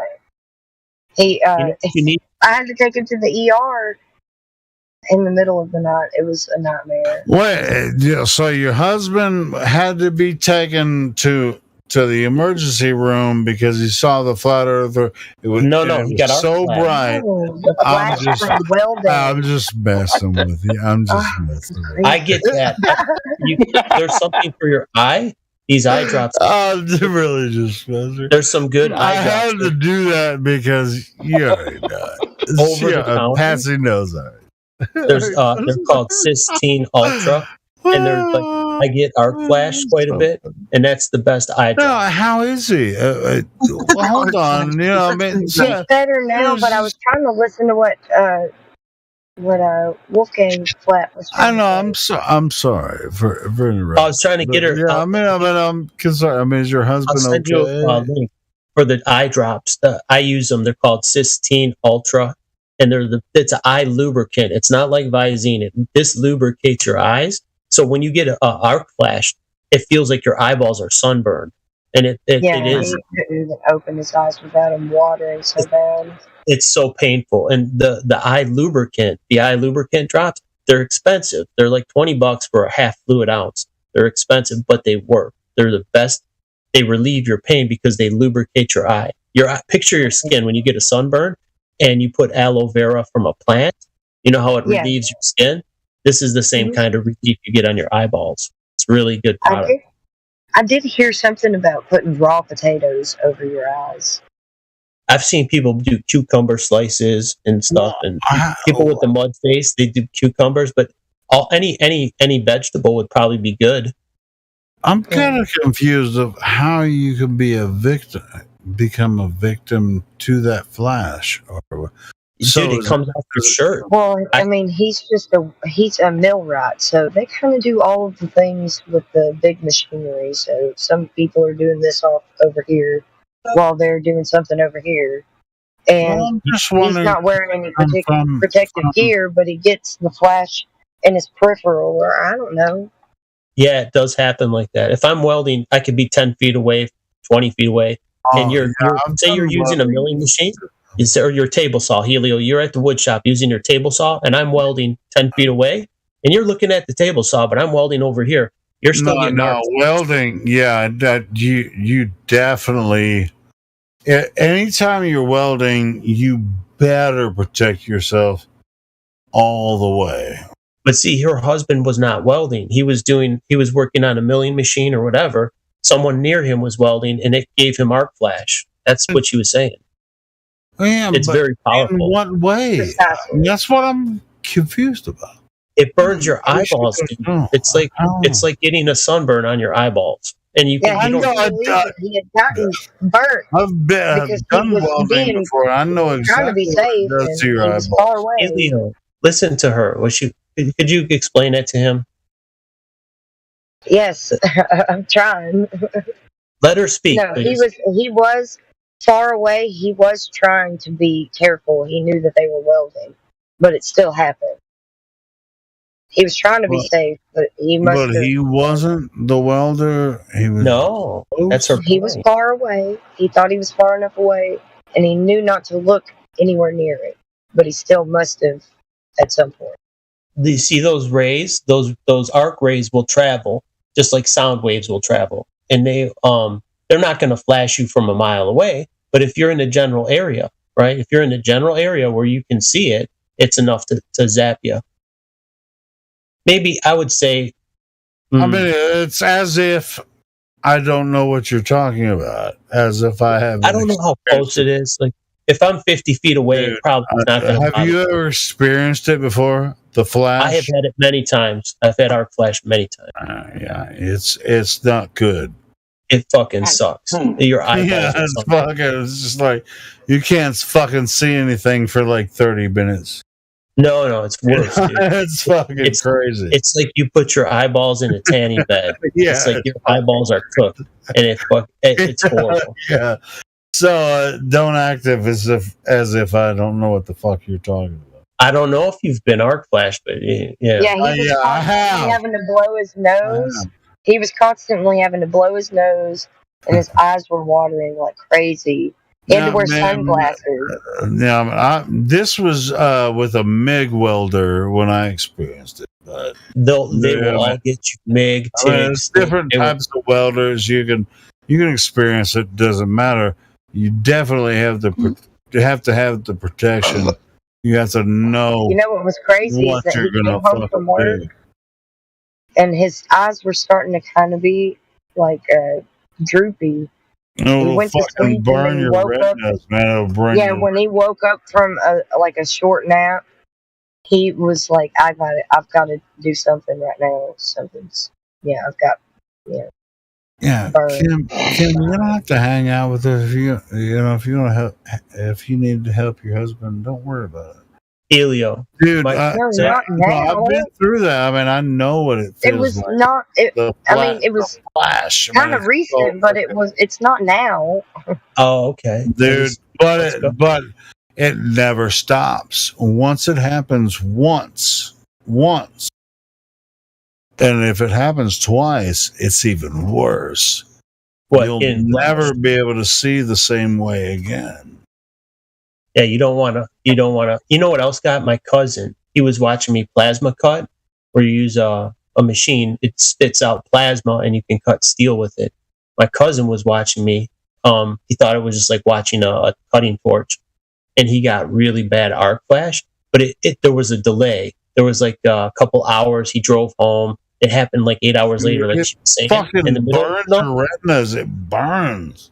Yeah, but there's a delay. You'll never be able to see the same way again. Well, I wear glasses now. I have to wear reading glasses. My eyeballs. I wear. I mean, I'm an old man. I mean, not old man, but I'll be 50 this year. I mean, it's called presbyopia, and I expect that. But I realized the first time that I experienced that flash, I was like, I never want to see that again. How old were you when you got flashed? Were you young? I was young. Yeah, I was really young. See, it happens to children when their dad is welding in the garage and he walks in there to see his dad, and looks, even if he's not looking directly at the arc. It wasn't my dad. I was working a job, and they didn't really fucking tell me. I was using a MIG welder, and it was like, bam!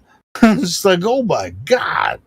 How does that little thing jack you up, right? It could be like a 110 MIG welder that you plug in. I always had good sight until then. Now you can't read the tape measure, right? You need glasses to read the increments on a tape measure. Hey, but I'll tell you what, my friends, cousins, everybody's wearing glasses except for me until I turn 50. Bitch, I lived longer than everybody. Now I'm using reading glasses at 50. I don't need them for farsighted. I've been wearing glasses the entire time, and now I'm 50, and they're like, you look weird with glasses on. It's like, bitch, you've been wearing glasses the entire time. So I'm the weirdo looking weird wearing glasses. at least for me, it ruined my nearsightedness. I don't need glasses for driving or anything else, but just like reading my me phone. too. It's just like I can't see. This is like reading labels on products at the store. I have to put glasses on.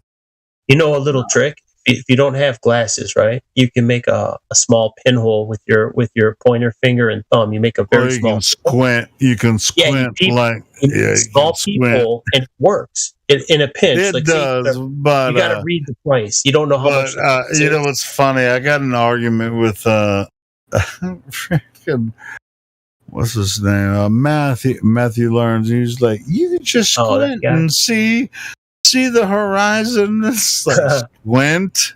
Oh God! This is like, no, I squint to see something up close, near, like when I'm holding a glass and reading, something, labels right in front of my face. He's like squinting. You gotta know, if you have enough money.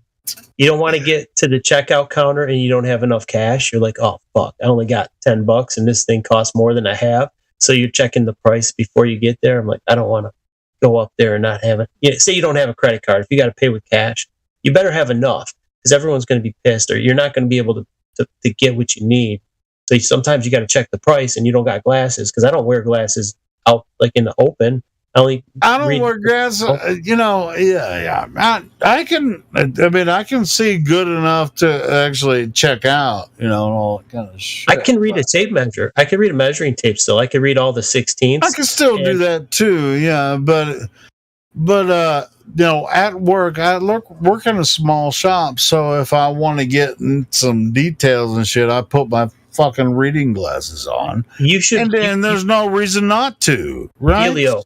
You can get them safety glasses, which you need to wear anyway in a shop. You have to wear safety glasses. That shit. Well, you're on a table saw. If you get shit in your eye from that table saw, you can lose an eye. Dude, I've been using table saws for friggin' 40 years. Right. I don't give a fuck about it. If you get a shard in your eye, a splinter from that table saw, you're gonna be you could have a shard from the carbide. There's more of a chance I'm gonna get a shard in my fucking finger. You're cutting MDF. MDF is hard. Carbide, you're using a carbide saw blade. I guarantee carbide is brittle as fuck. It's brittle. Is it not brittle? It's brittle. Base. If you can crack those teeth on MDF, it's so brittle, it's hard, and the carbide teeth are hard. Sometimes they crack, and you get a crack. Depends on the kind of blade you use, with them. You have to use carbide. What are you going to cut it with? Fucking, you're using carbide to cut MDF. It's too hard for regular. Sir.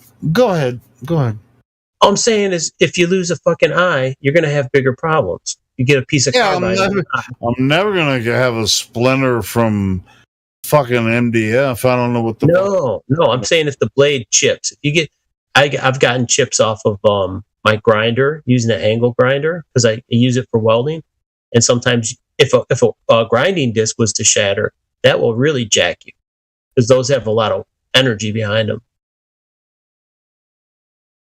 Doesn't matter. Well, my point is where you can buy safety glasses with the reading magnification built in, even if you want a low magnification. They don't cost much. Walmart glasses, and I can see them. Dude, quite don't fine. buy them at Walmart. Go to the dollar store. Walmart will charge you like $10 or $15. I bought 3 pairs of glasses for $10. Okay, well the dollar fine. I have one for home, one for work, one for in the car. Boom. I'm good. Like the Dollar General, like dollar stores and stuff. Those are really good for reading glasses. For $1, you can get a pair. Like at Walmart or CVS will charge you. I mean, some people have something that's not presbyopia. You know what presbyopia is? What is that? Your nearsightedness? No, presbyopia is people getting old and you can't see small print anymore. But it's nearsightedness, right? I guess you might call it that, but you can still see roadsides when you're when you're driving down the road, you can still, you can still see something far away. But as you get older, shit starts to get blurry. So it's called presbyopia. Just look it up, Ron. It's called presbyopia. Okay. Presbyo. I don't need the name. I don't need presbyopia. Just look it up, bro. I know that's what I have. I have like nearsightedness, and well, just buy some fucking reading glasses from Walmart. I have them. Walmart will rip you off. All you have to do is put your Walmart. I'm nearsighted. I can't see far away. So me too. I can see all kinds of shit far away, but I can see can't. Everything like up close. I don't need my glasses. I can't see shit right up close. I need them to see. Like I have to have my glasses I'm nearsighted. to see little letters right up close. Okay, just letting you know. Well, I used to be able to, but I can't no more. It's called presbyopia. Okay, you've told us that. We'll look it up. It comes with age. It comes with age. But there's many causes. 40 to 50 years old, I don't think anyone doesn't experience it. It can happen at 20. If you're on your phone a lot, it can happen at 20. And those, what do you call them? Those AI goggles, which are basically a cell phone that you put right next to your eyeball. Those are going to cause it. It could be if it's a natural response if you're always on your phone. I don't know about that, but just hold the fucking phone, Ron. Presbyopia. Look it up. You want to tell us 5 more times. Exactly what's going to happen to you when you turn from 40 to 50. It could happen at 20. It could happen at 20. It can. It can. From using. And then you just put some reading glasses on. You're like, oh my god! I got can see everything now, dude. I got it from reading on my tablet and my phone. Reading on there for hours every day, 15 hours, and not resting my eyes. Reading glasses. Now I did, but it felt like I had arc flash. I've had them both. I've been arc flashed.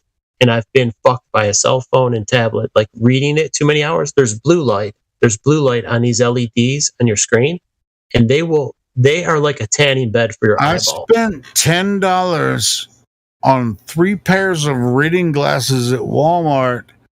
It fucking made it made the difference.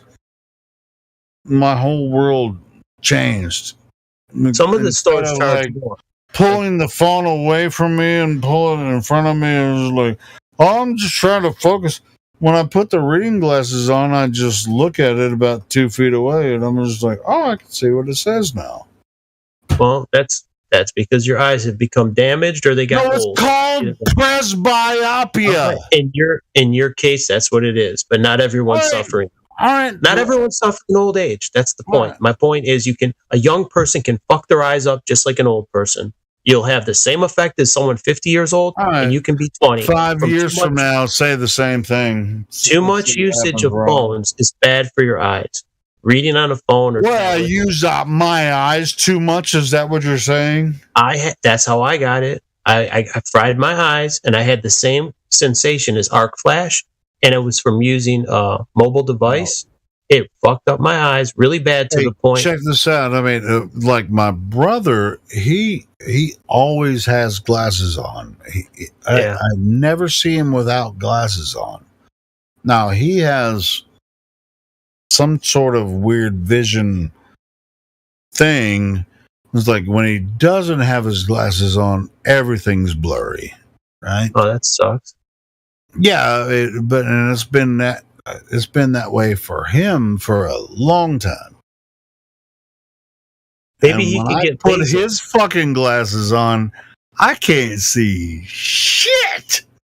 See, now he might be someone who could be helped with laser eye surgery. No.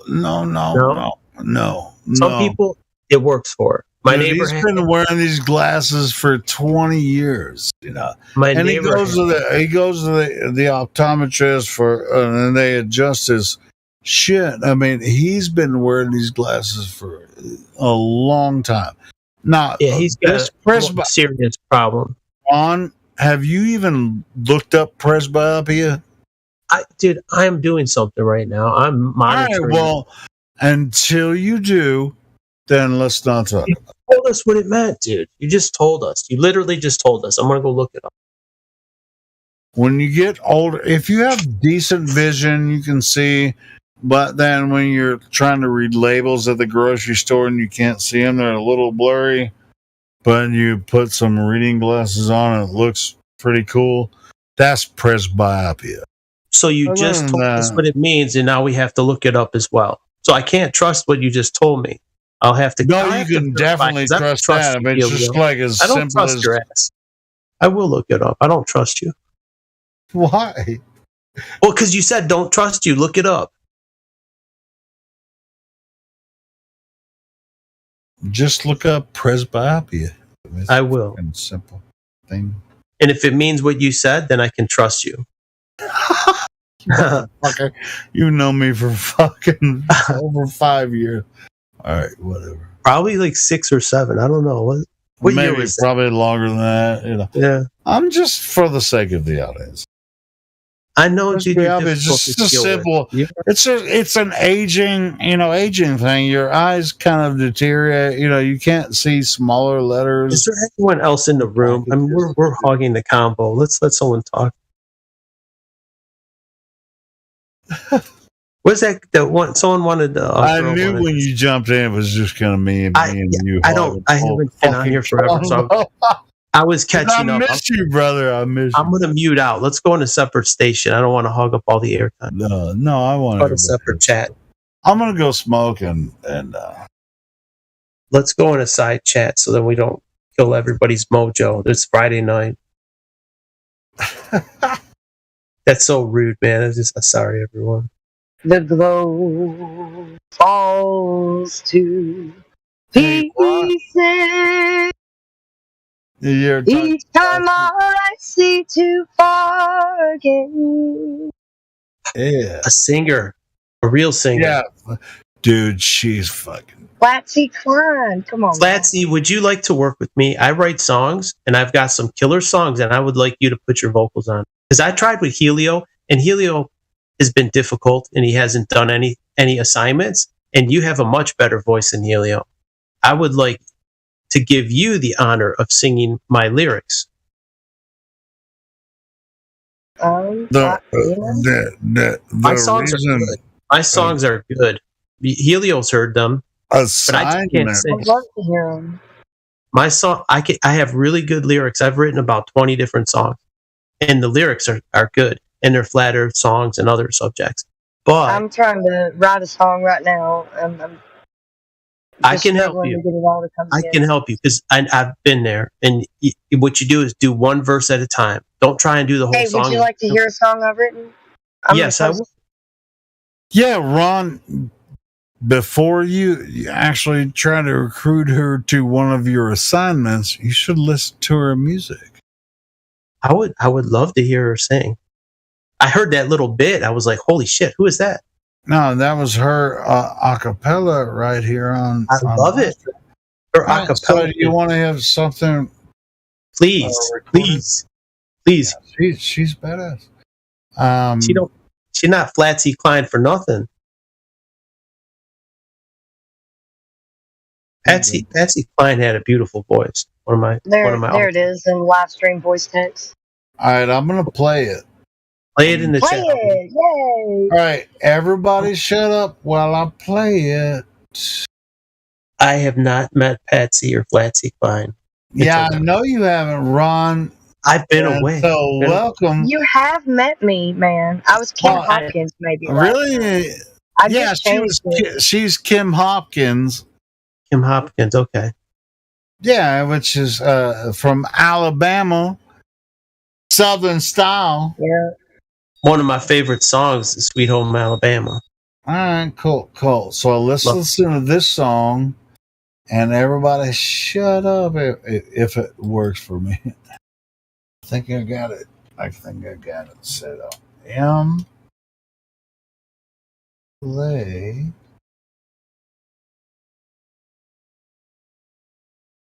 Flatsy Klein. Oh shit, I'm fucking Are you fucking this up?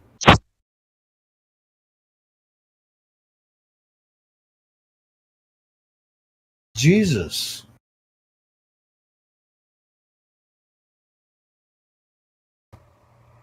Hi, I'm Kim, and this is my submission to Gems in the Rough 2022. This song is called The Day. Not playing. There it is. Oh, yeah. I believe we're gonna see the day. I believe we're gonna see the day. A day that won't be so crazy. Under the clear sky will be okay.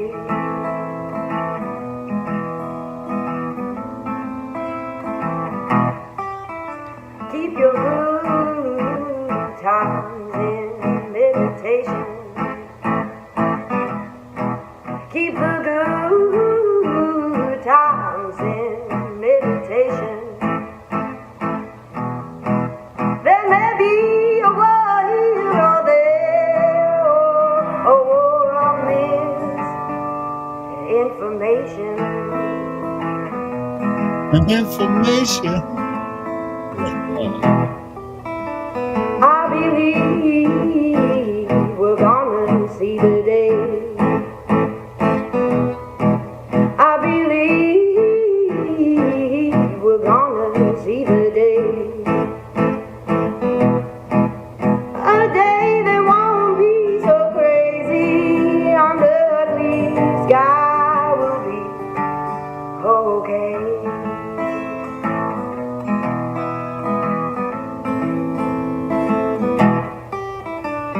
Misguided will lead you astray. The misguided will lead you astray. Well, stand firm your ground and your tail card play.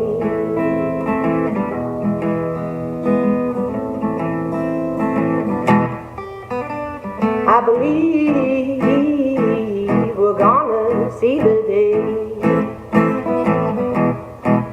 I believe we're gonna see the day. Love that.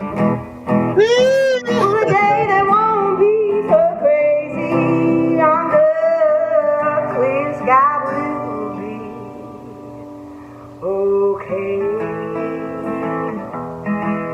Okay.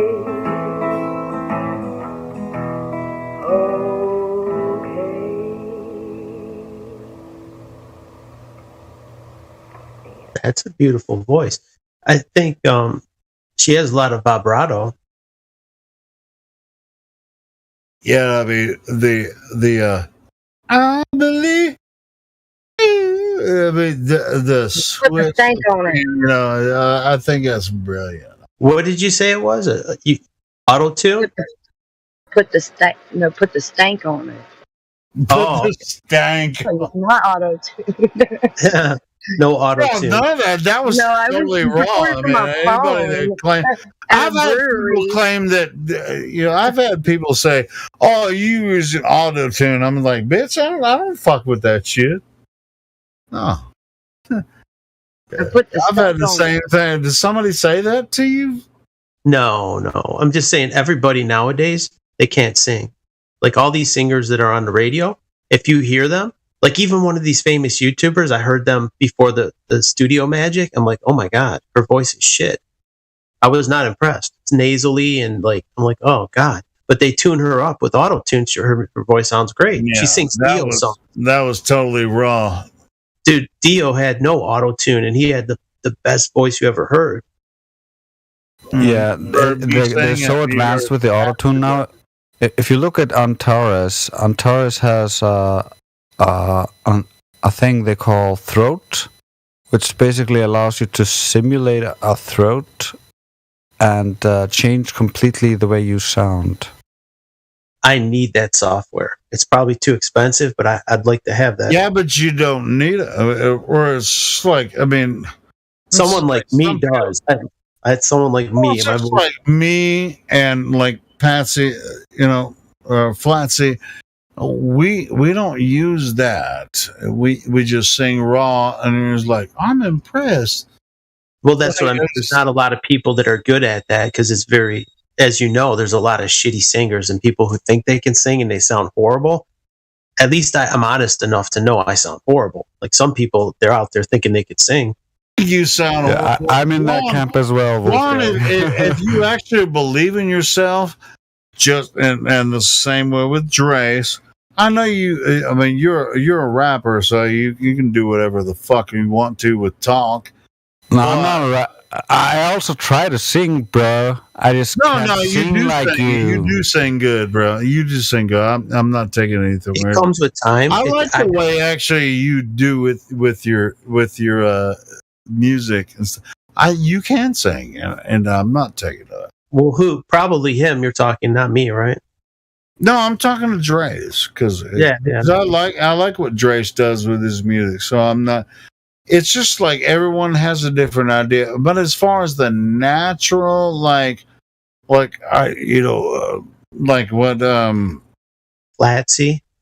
Yeah, what Flatsy was doing, and what I do sometimes is I could just sing raw, and I don't have to friggin' put any, But you've done it on it or anything. I mean, raw I can sing well, and I think Drace can do that too. And I as a matter of fact, I've heard you do it, Drace. Yeah, but the problem is I don't like the sound of my voice. You guys have a good sounding voice. I can't pull all the songs I want to sing, and I have to compromise down into a range that just doesn't sound as good.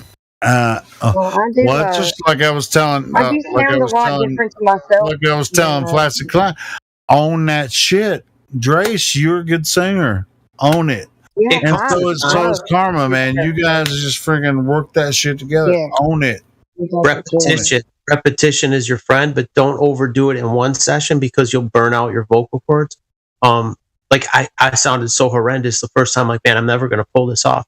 But then after 1,000 attempts and over a few months, you get better. You do get better. You develop those little maybe you'll never sound as good as some of the people that you look at. I'll never sound like Dio, right? I'll never sound that good. Nobody will.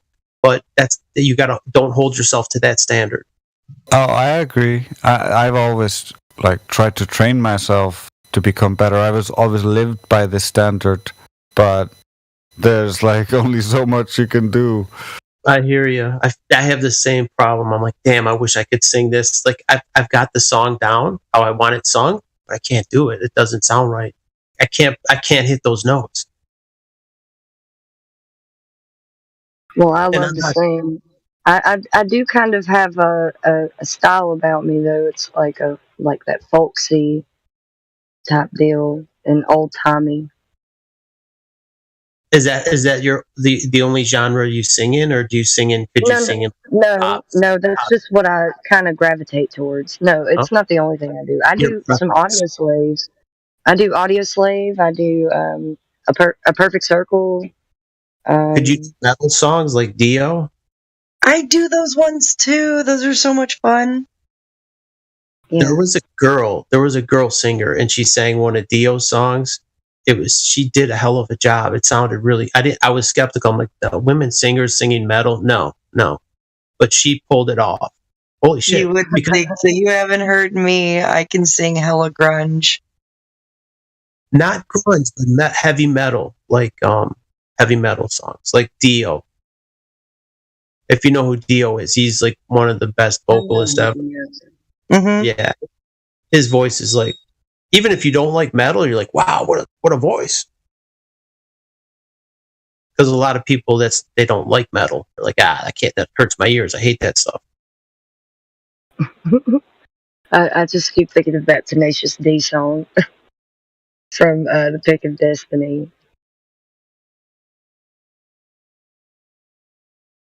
Do you know what I'm talking about? Which one? Could you sing a verse? Is it Kickapoo? Oh yeah, it's Zio, can you hear me? I'm lost and so long. Yeah. Father thinks you're evil. Won't you come down from? No, it's I'm asking. Yeah, I'm asking for your guidance. Won't you come down from your throne? I need a tight compadre who will teach me how to rock. Yeah, my father thinks you're evil, but man, he can suck a cock. Rock is not the devil's work. It's magical and grand. Yep. That was nice too. Both of you. You both sound nice. I'll never rock as long as I'm stuck here with my dad. Yeah. We got I'll sing along when the party's on. Bro, we got talent. Let's get a rock and roll going on. Get a touchdown when the party's on. That sounded like Ted Nugent. It's a free for all. Praise the Lord when you're not home. Let's roll. Party's on. All night. Welcome to Flat Earth Karaoke. Helio, you're blowing the mic out. You gotta stand back a bit. I know. Shit, I'm fucking 3 feet away from that motherfucker. Maybe I need to stand 6 feet away. You need a shield on that bitch. It's like, and a chicken supreme, and a burrito supreme. I can do some falsetto. You got me on Tenacious D. That's all your fault, Matthew. I can do falsetto. Helio is not bad. I will admit, he's a good singer. I'm okay. He's a decent singer. I would say you're a little bit better than okay, but I don't want to inflate your head. You don't have to, because everybody knows I'm bad.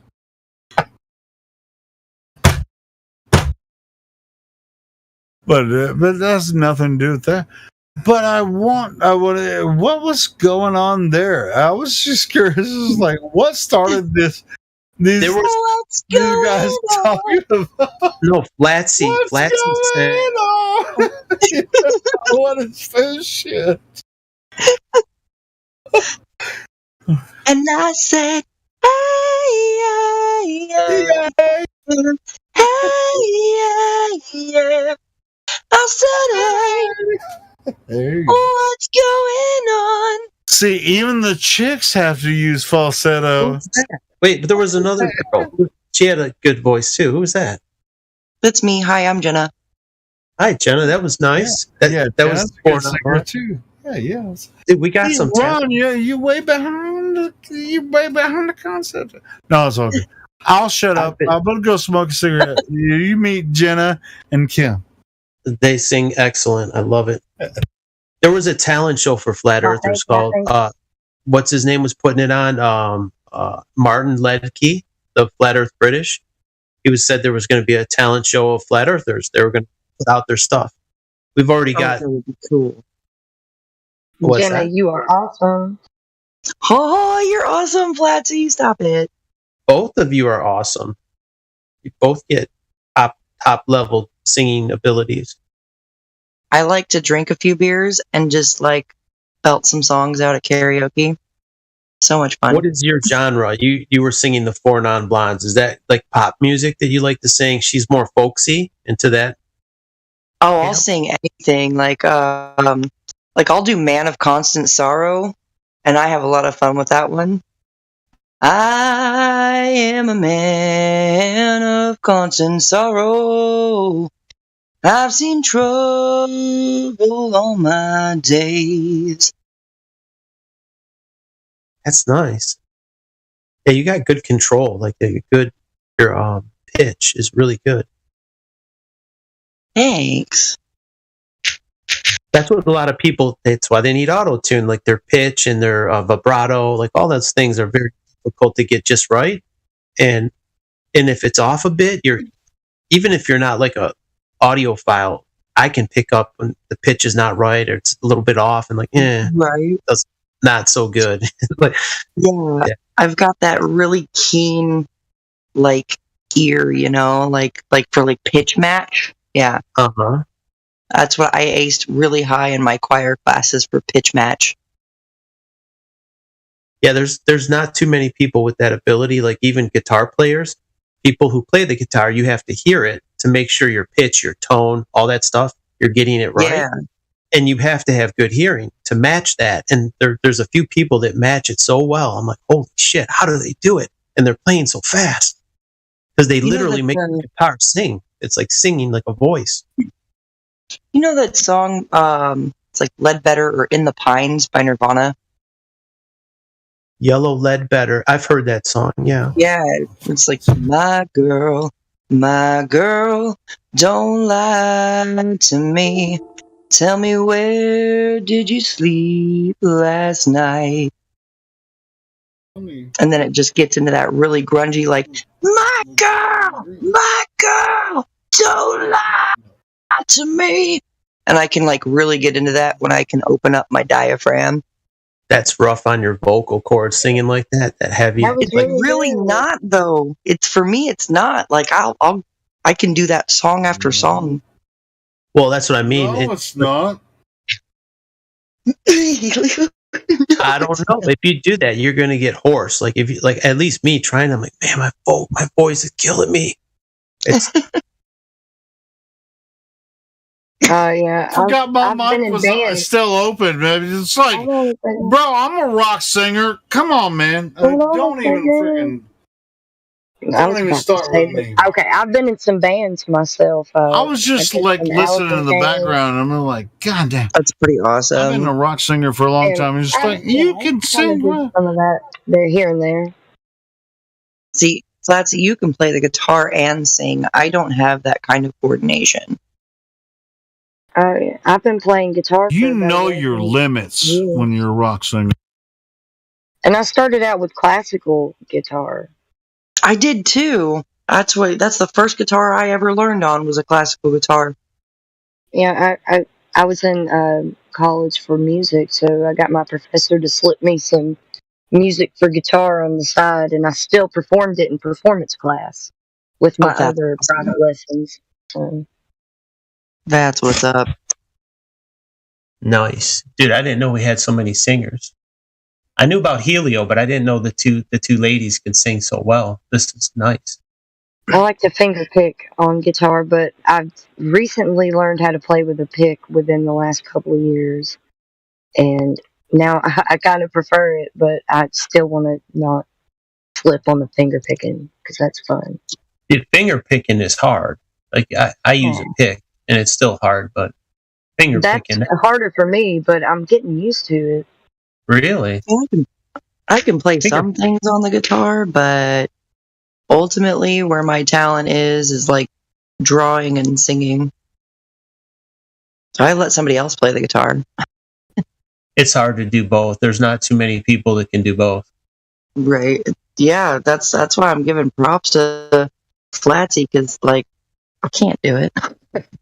Well, because you're talk about walking and chewing gum, playing guitar and singing, you're doing two very difficult, like you're trying to multitask two very difficult things. You need to concentrate on either one or the other, but to do both, pretty damn hard. Yeah.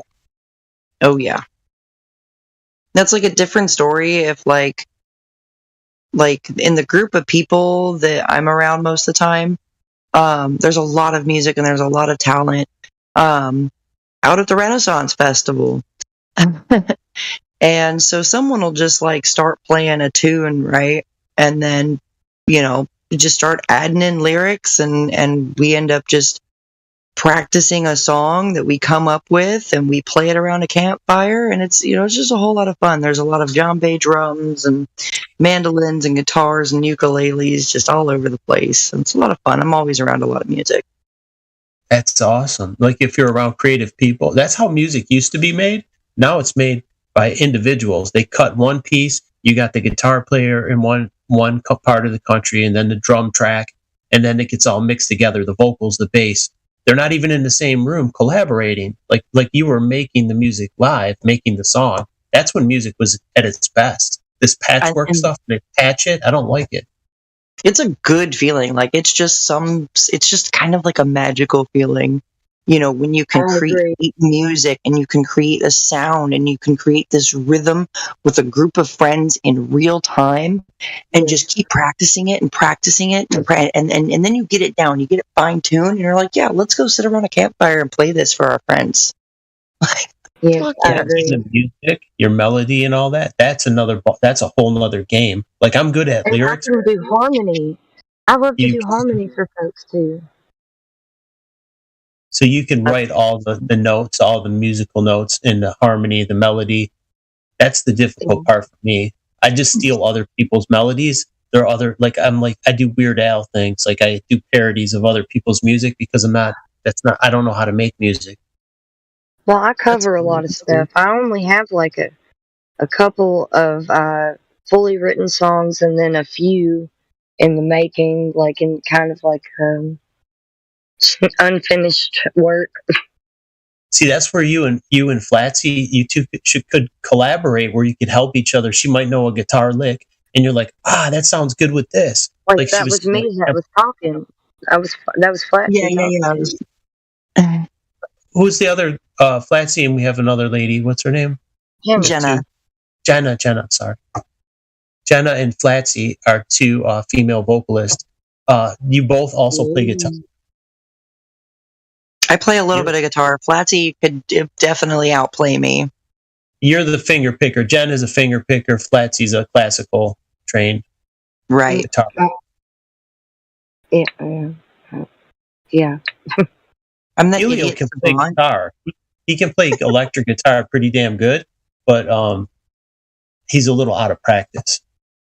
Electric guitar is so weird for me because when it comes to guitar, I'm so used to being my own accompaniment with my voice. So, like, I'm the one woman band. Like, I'll go up and play a set and get paid for, a set to whatever I'm doing. But, man, I hate playing 4-hour gigs, but I can do it. It's not fun, though. 4 hours? That's a long time. I'm telling you, man. Anyways, do you pick finger style? I only have, yeah, I can do that.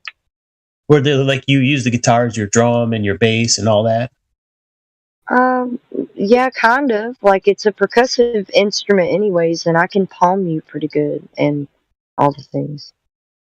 I've seen people doing that on YouTube. I'm like, holy shit! It sounds like a whole band. Like they're finger picking and they're. I guess you could tell I'm a palm muter in that song that I played last. I like it. Those palm mutes are nice. You don't use any amplification. You're just using straight acoustic. No, you're not plugged in. I'm not plugged in. My guitar's not plugged in, and I'm not. So I was just recording on my phone in the back of a brewery. The brewery itself had pretty good acoustics, I thought, but I had a pretty cheap, easy to whatever I could do to just record it real fast and upload it for a contest. But even acoustic players, they plug in. When they're recording, they'll plug in to give them a little more sound that they can work. I didn't do that. Nope, I didn't do that. I just played like I normally do there. Well, because I was the bartender there, so I would just get behind the bar, and you could hear me all the way back there where I was playing in the video. So that's all the way in the back. And I wouldn't plug in. I would just be behind the bar. Okay. Yeah, they need to get, even if you got a mic, it'll pick it up a little bit. But if you want to hear all the notes, it's not a crime to plug in an acoustic. You'd still get the same. I know, and I should have, because there's a PA there, but there was no microphone, so. No mic either. Oh shit. Yeah. I had bought a microphone because I thought maybe it would help me. I got the Blue Yeti. That's what Helio told me to get. I got that, and it's a good mic, but it doesn't help a bad voice. If you got a shit voice, it's just going to pick up all your inconsistencies. It's going to pick up all your crap a little more clear. You're going to hear all the imperfections.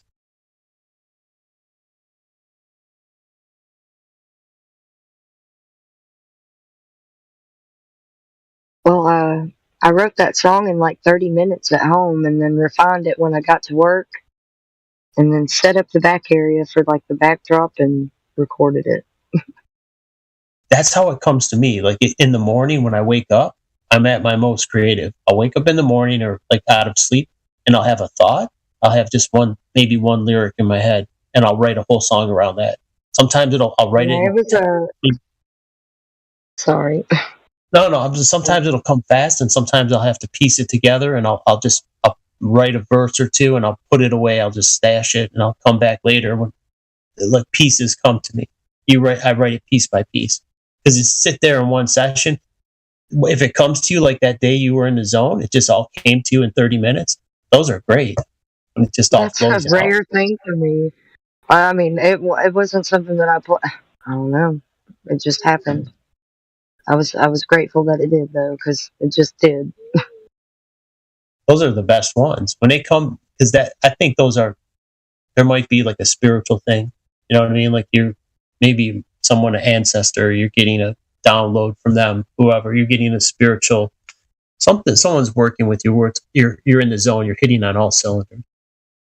Well, I had just been like exposed to a lot of the truth, and I guess I was feeling pretty inspired for that contest, and I wrote a song that I mean, it just kind of wanted to be positive, and that's what it was. That was the outcome right there. Bluesy. Put it on YouTube. You have? Oh yeah. You have YouTube channel. Okay. Yeah, I have a YouTube channel.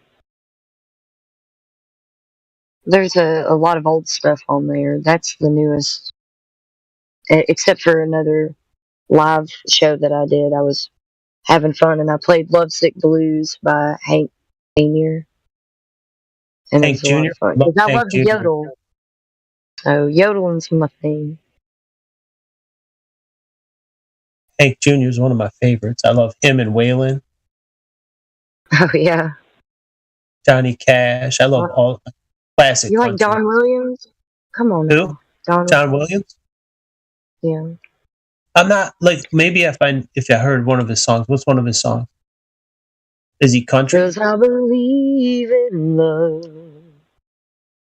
I believe in babies. I believe in mom and dad. And I believe in, I'm not familiar with that one, but oh, come on, it's precious. I mostly listen to metal, but I do like country. Oh, me too, I guess. I kind of drift towards the heavier stuff, but I play the old stuff, so keep it all under my belt. I like AC/DC and Metallica, but I like Ted Nugent. I like 70s rock. I like mostly rock. Yeah. I'm kind of more. I guess I'm 31, so I've got like more of the newer, heavier stuff that I grew up with, like Norma Jean and He Is Legend and Maylene and the Sons of Disaster, stuff like that. That's different kind of genre of metal, I guess. I want like the metal I'm talking is like heavy metal, but the newer version from like the ones you're talking about, it's more like newer They're metal. still old. How old are they? They've been around for like a decade or so. Yeah. Okay. Well, I'm saying like stuff like you were saying Nirvana. Nirvana's not metal. That's grunge. I didn't say Nirvana. Somebody brought up Nirvana song, but I'm saying like that period of music was not very not one of my favorites. The grunge. Yeah, the musicality of it just didn't hit me. In the modern music, I just prefer some of the older rock stations. What about Chris Cornell? Can that at least be your exception? Chris Cornell, Eddie Vedder. Nah, I don't like those guys. It's not my bag. I don't. Oh no! I like Chris Cornell. Like I mean, he's so good. I mean, I can do. I've had to cover Metallica in a band many times. Who I like. I love them. Enter Sandman is what I usually do because I've practiced it so much I know it to a T. That one's rough on the voice. James Hetfield, he's got that really rough voice. Oh man, No, That'll it's not. destroy. If you do it right, it's not. Dude, some people like, I don't know if you've listened to anything like Lorna Shore. Lorna Shore has like a crazy metal vocalist, and he doesn't damage his voice doing the shit that he does. So there's a right way to do it.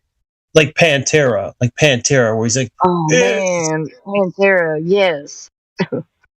It's like, man, does he still? Can he still speak after that? It's like, I know. I'm sure he can. If you do it right, you can. Like somebody with a voice, you could have power, but not strain yourself. Like Dio. Dio's voice was amazing. He had power, but he never was struggling or trying to over project. But his voice was like he could hit power. It doesn't matter if you're straining. You're gonna blow out your voice. If you have a good control of your breathing and all that, you're gonna be fine. You don't need to with a microphone. There's a freaking microphone it can pick up your breath. Yeah. You don't need to strain. You need to be able to breathe. Still, it's like that's what singing is. It's like 80% breath control and vocal cord control is like super important. I think the vocal control is easier for me than, getting that good breath is where it is because you can hold out notes. You can control so much more with your vocals if you got the breath behind it. My problem is I'm nasally because I have sinus problems. Like right now, I'm not having any sinus issues, but I get them a lot. And when your nose is congested, you cannot sing. It just doesn't work. I think you might misunderstand. Vocalist, yes, like Phil in Pantera, he can do an entire concert and do what he does and then do an interview afterwards. And he can speak quite well. I'm saying the longevity of someone like that sings. He's still doing it. He's doing it now. I don't know. Most people. Yes, I know. I don't know means you don't know. No, I said that's he's done. He's doing it now. He's in a band. They recreated Pantera with Zakk Wylde as the guitar player. He's singing with the band now, doing the same vocals, and then does interviews afterwards. Like, oh yeah. Most regular people would say it's hard. Anyway, come on, man. I'm saying someone like that versus. I mean, just because you don't know how they do it doesn't mean they can't. I've heard them and they sound like shit. Most people that sing like that. Really? So you hear Pantera, you think that Phil's voice sounds like shit? Go listen to David Lee Roth. His voice fucking sucks. Yeah, David Lee Roth can't do what he used to do. I'm a critic of David Lee Roth too, but he's got like this baritone thing, but he's got this squeal thing that he does. Oh, like a falsetto, yeah. But that's David Lee Roth. I'm talking about like people like Phil Anselmo. That motherfucker. I'm saying he's a fucking hard ass, bro, and he still does. He's older than me, and he can still. Most regular people would say it's hard. Most people would say, bitch, don't fuck with this. He wasn't singing that harsh like David Lee Roth, but he still blew out his voice like all those years, and he sounded blow out his voice. He's still doing it now, and it sounds like shit. No, it doesn't. I just heard Megadeth singer. What's his name? He sounds like shit. I never. Well, I mean, actually, Dave Mustaine sounds the same as he always does. He sounded good when he was younger, but I'm saying no, he didn't. I never liked Dave Mustaine's voice, but I like the music. Worse. My point is, it's gotten worse. Even like singing. That's see what I'm saying, Cam. If you heard someone like Frank Sinatra. He could be 75 and he still sounds good because he's singing in an even. He's not straining himself. He's just singing in a leisure voice. He'll have more longevity than a David Lee Roth or someone that's singing heavier, like harsh lyrics, like really rough on the voice. So you're saying David Lee Roth and Frank Sinatra in the same vein. They will have one style will have more longevity. That's my only point. The style that will have more longevity, the less wear and tear. Well, Pantera came back after 20 years. I haven't heard them. So. Do you want to see the video? I have his Cowboys from Hell. I've got that. New one, the new live performance in Chile. I haven't checked out his live stuff, but you don't like Pantera anyway, so why the fuck would you watch it? I own it. I own their fucking CD. All right, so have you seen the newest lineup of Pantera? I heard Zakk Wylde was playing guitar for them, but I have heard about it, but you haven't seen them perform live. I haven't heard. Listen, Phil Anselmo has the same voice. All right, regular people would say it's on. That's impressive. If he can maintain that for that long, he's got some good fucking vocal cords. It's solid, bro. I promise to God. Yeah. That's impressive. And I don't know how many gigs he was doing. Like they haven't been relevant for a long time. So he probably had a rest. Son of a bitch, no! Don't fuck with this! He might have had like 30 years to rest his voice. I guess he wasn't doing too much. Nah. No, he was playing other bands.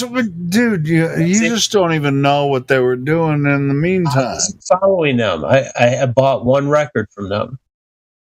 Anyway. And I own it. I own it in a physical copy. I bought the fucking thing. I get you, brother. It's all good. Because I did like their music with Dimebag Darrell. I like them. Anyway, yeah, but I'm digging the new, Pantera. Hopefully they make a new album instead of just like a, reunion tour with Zakk Wylde playing guitar. I don't know that he's part of the band. He's just a fill-in. I don't think he signed up to be part of the band, and write albums and shit. Are you a big Pantera fan? No, I'm not a big. Okay, I can tell. So anyway, I own one record. Why you gotta be so intense? Dang. I know I'm being an asshole. My bad. He's being his usual self. You're not as big of a Pantera fan as I am. I know I'm being a dick. It's just like I thought I would hate it when I heard Zakk was going to be playing guitar. I was like, dude, Zakk is badass. Zakk is amazing. And then even all of that aside, I thought when I saw Pantera. When I was going to see Pantera with Zakk Wylde on guitar, I thought it would be like, oh, he's just fucking around with it. But when I actually saw the live show in Chile, I was like, oh my goodness, man. Dude, he's kicking ass. He's one of the best guitarists in the world. It's like they could have got someone. Yeah, it impressed me. It's not Dimebag, but it's worthy. I don't think the rest of the band would even try without that. If it wasn't. I heard him singing on an acoustic guitar that was plugged in. Zakk Wylde. His voice is fucking good too. Zakk can sing. Dude, Zakk. Have you seen Zakk Sabbath? No, I haven't. Oh, you got to watch that too. Zakk Sabbath, man. It's just him. He had a band where he was doing Black Sabbath songs with him doing vocals and playing guitar, doing Black Sabbath songs. You got to watch that shit. Yeah, Zakk. I love Black Sabbath. Yeah, Sabbath. You got to watch it, bro. You're missing out on so much, Ron. Tony Iommi's fucking genius, dude. His guitar playing. Dude, and Zakk is Zakk one of the legends too. Zakk is he's one of the best, dude. Like Pantera could have did so much worse. It's like, what? You were not impressed, dude. They couldn't have done any better than him. Who are they going to get better than that to fill? Like Eddie Van Halen's dead. Like who are they going to get better than Zakk Wylde? I agree that was the best decision. It's just like, if you're going to recreate, or at least to give a a new Pantera. I mean, Rex is still playing bass. Buckethead is Phil on the vocals, and I mean, come on, man. Buckethead. That was the guy. He was in what band was that? Guns N' Roses, or what band was the guy? Used to wear a Kentucky Fried Chicken bucket on his head. But with funeral written on it. What's that? He had funeral written on it. Oh. Buckethead had this crazy pinky, man. It was like long. Check him out. Check out Buckethead. Yeah, that's a trip too, man. That helps him play. He could hit those notes. The far away notes. He doesn't got to move his hand as far. Got a long pinky. Yeah, exactly. Oh, dude, I was listening to some guitar players. There's some. There was a girl. She was like, her name's Tina S. She has like 1 million followers, and she plays the most incredibly. Oh my God, Tina S is the freaking craziest guitar player ever. She's like the little teenage guitar player going. She played Beethoven. She played like heavy metal songs. I'm like, how the is she playing that fast? How is this? Ever seen that one, Jenna? Or did she do Flight of the Bumblebee?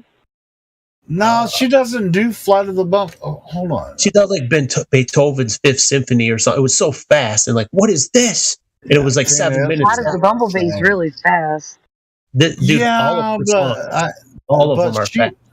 She has her own kind of style. Hold on. The vibrato, dude. Her vibrato is amazing. Like she does harmonics. She does harmonics like they ain't shit. She's hitting these harmonic notes like, holy shit, what was that? She did Megadeth. Yeah, she's like 16 years old, friggin'. And she was killing it, dude. I'm like, this can't be real. This cannot be real. It was the best, the cleanest. It was, the tones were so clean and so fast, but the vibrato, she's throwing in vibrato, like, and, string bends. It's so precise, so fast, and pitch perfect, each one, note for note. Like the next note sounds just, it's like, how is she doing that? I thought there was some fakery going on. Yeah, but it can't be. What? Here it comes. I didn't think anyone could play that fast and that clean. It's like, this is not right. Watch this freaking video. It's 6 minutes long. This is Beethoven's Moonlight Sonata by Tina. Oh God, that is ridiculous. It should not even be possible. Hey, bro. That should not even be possible. Wait, did I just post that? Shit. I thought I was sharing. I thought I hit Control C. Oh, man. Delete. I'm not going to double post something. All right. So I got Tina S here. Copy. Are you on her channel? Get Tornado. Yeah, no, I got it. Here, Tornado. Here's Tina S. We're not going to play it on here because it's copyrighted. It's so too long. Yeah, it's too long too. But if you want to watch it, that's her. It's Check just out like this little chick, man. She's like, check out the rest of the songs too. Moonlight Sonata. Yeah, I mean her whole channel. Just like, how does this little girl just freaking do this? She's playing Metallica, Megadeth. She played Iron Maiden, The Trooper, Tornado of Souls. Tornado of Souls got one of the best solos, and she nailed it. She played Dragon Force Through the Fire and Flames. That's a really difficult, fast, really fast song. She nailed it. She nailed it. Herman was like, let me hear that again. He was like, he was like, I think she plays it cleaner than him. And she's playing both parts. She's playing 2 guitar parts. Even she was playing the Dave Mustaine. She's playing Dave Mustaine's part. He's a fucking monster on the guitar. Yeah, ridiculously talented, and she just disappeared. She had like 1 million subs and just vanished.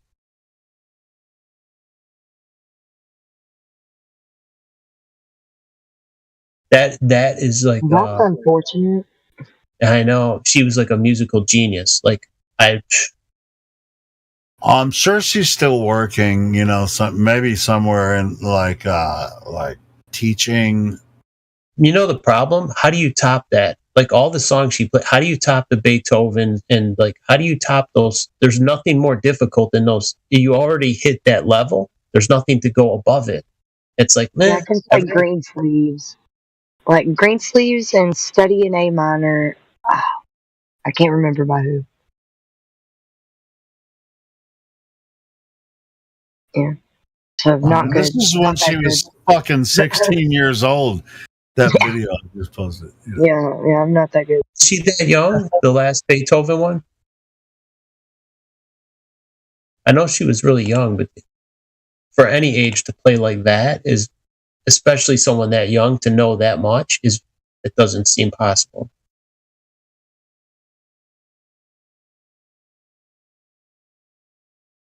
I think a lot of people were saying that they're faking it, or they sped up the track that was played in slower speed and they sped it up. No, you know when you see it, you know. It's live. No, it was one take. It was one. She did it in one take too. There was no editing. It's one take. Playing the whole thing through one take. It's like, holy shit. There's no splices. It's seamless.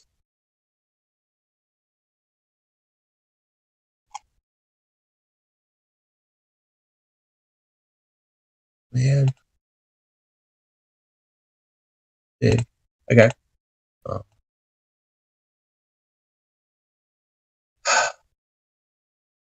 I mean, if you're a guitar player, you know that you can tell that she's playing those fucking notes. I ain't fake. Yeah, I know. I watch it like that. I don't play like that. I barely play, but nobody plays like that. Not even Eddie Van Halen. This is like only Steve Vai could actually maybe, you know. Steve Vai. She's probably a huge fan of Steve Vai. She is. She's done his songs. And his songs are extremely difficult. Like she's done I like it when I play licks from Lindsey Buckingham. So I'm nowhere near that good. Nobody is. Nobody is. Yeah, like you said, nobody is. It's like, but check this out. As far as songifying things, not like being, you know, the music or whatever, making it the more fabulous than anybody can conceive. Songs actually reach people's hearts. You know, it's like you don't have to play it that good. I don't want it to be difficult. I want it to reach my heart. I want it to mean something. Right, so. Don't let that stop you. You don't have to do all over the guitar to make it fancy. I mean, fancy can be cool, but fancy can also be beautiful in a slow mode. I mean, you can make it sexy. You can make it ethereal. You can make it all kind of music is. It doesn't have to be fast to be cool. You know? Like blues music, like Albert King. You hear Albert King? Sure. He's not the fastest, but he's bending those notes. When he bends those notes, he's making shit like, damn, this guy. I mean, he's badass. Language. Yeah, Stevie Ray Vaughan, dude. Stevie Ray Vaughan is fast. He plays really fast, but he also plays slow. Like how he bends the notes. He's singing. By bending the note, you're singing with the guitar. It's language on the guitar, and it's like when I play guitar.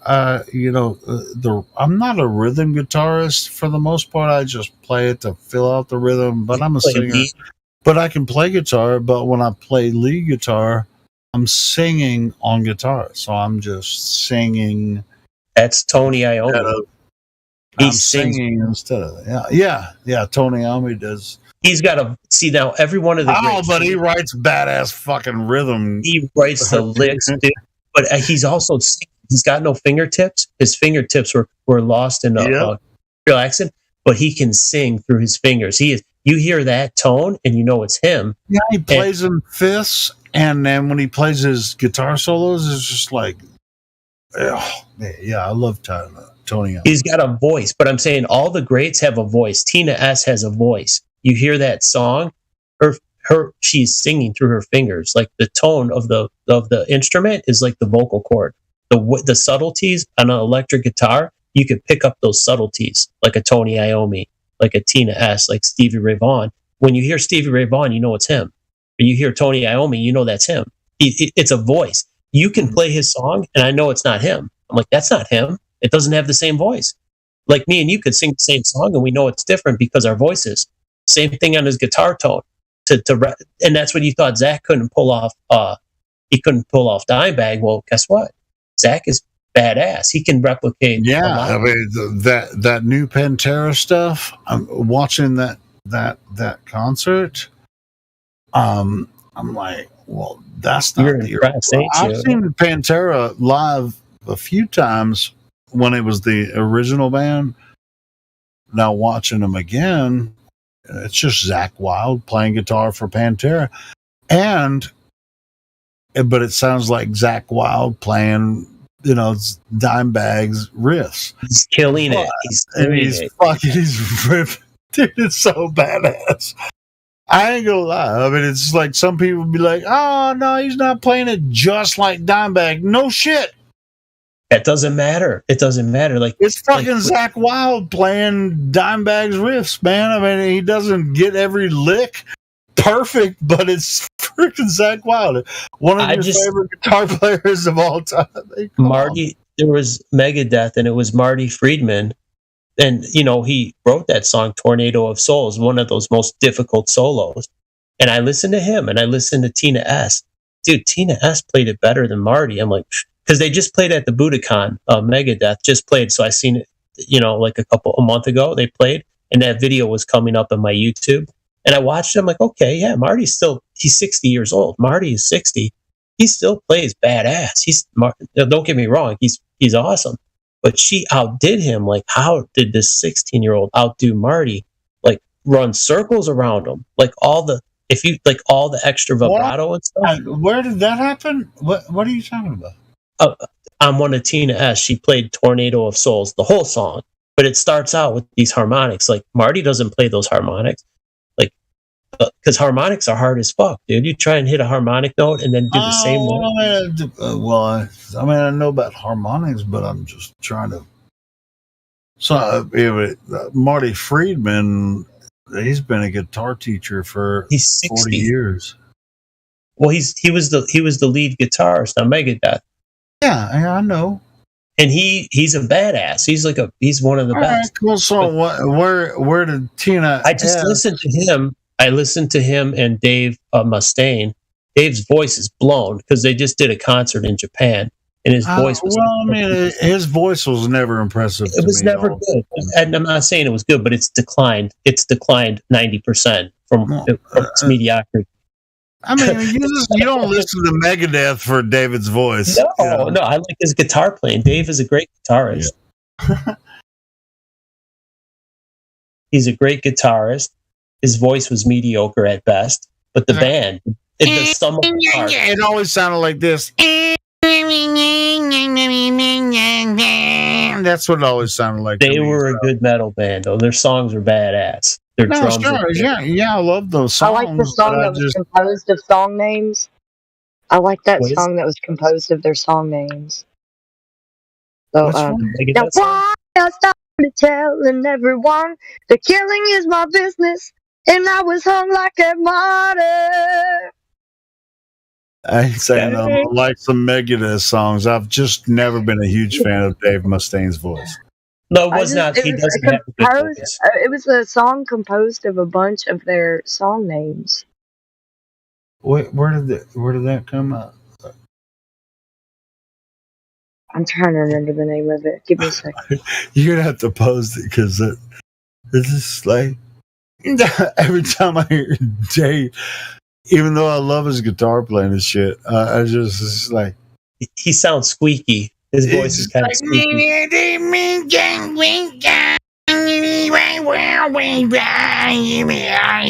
Dave Mustaine. It's very squeaky and nasally and high pitch. I don't mind it, as long as the song's decent. It works. He makes it work. But he's playing guitar he's playing some badass guitar riffs and Wish singing. I was in Metallica. Actually, James Hetfield too. They both sing and play. They're both in that same camp. Yeah, I mean, at the same time, I mean, it's just like at a certain point, James you know, It's victory. James Hetfield became redundant model of himself with all their new music. It's just like, I can't listen to anything after the Black Album without going, you sound like, redundant. Can you guys name a song that you like after the Black Album from Metallica? I mean, they've put out, what, they made a lot of music. The Black Album was the grand finale, but like Ride the Lightning and Kill 'Em All. I'm talking about after. No, I'm saying name a song that you dig, and it just sounds like, I am James Hetfield. I know what is real. What about AC/DC? After Back in Black? Dude, AC/DC can own every fucking song and be redundant altogether because they're fucking AC/DC. I guess they all sound good. Can say that, but Recipe. As a matter of fact, dude, I sent a video to Timbo about Bon Scott, the original singer from AC/DC. There was a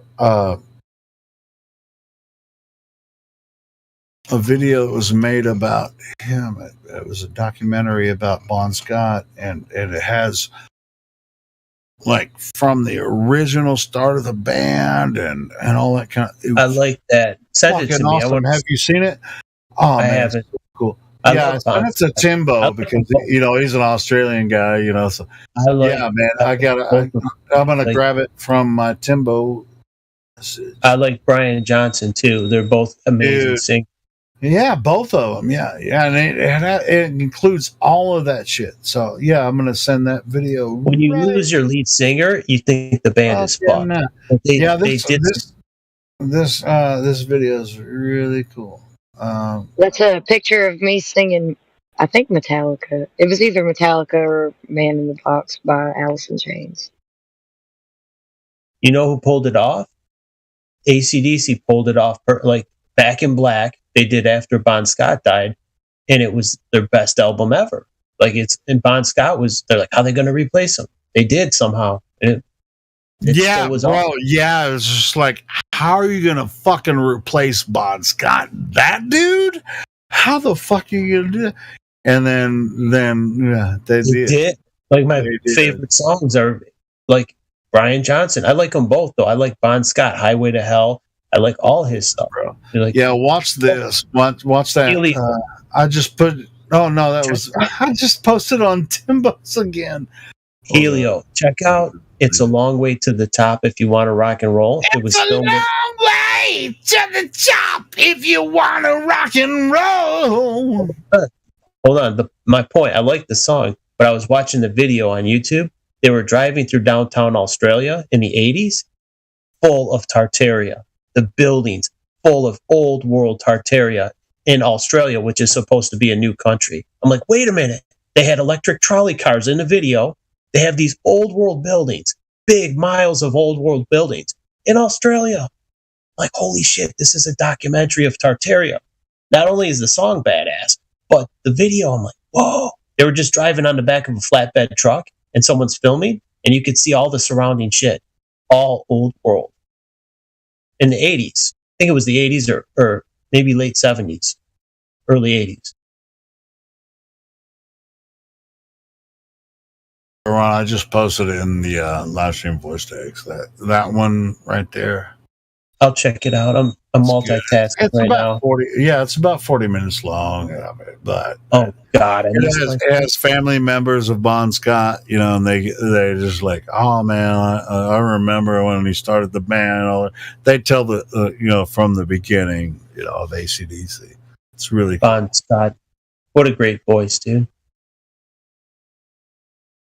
To the top if you want to rock and roll.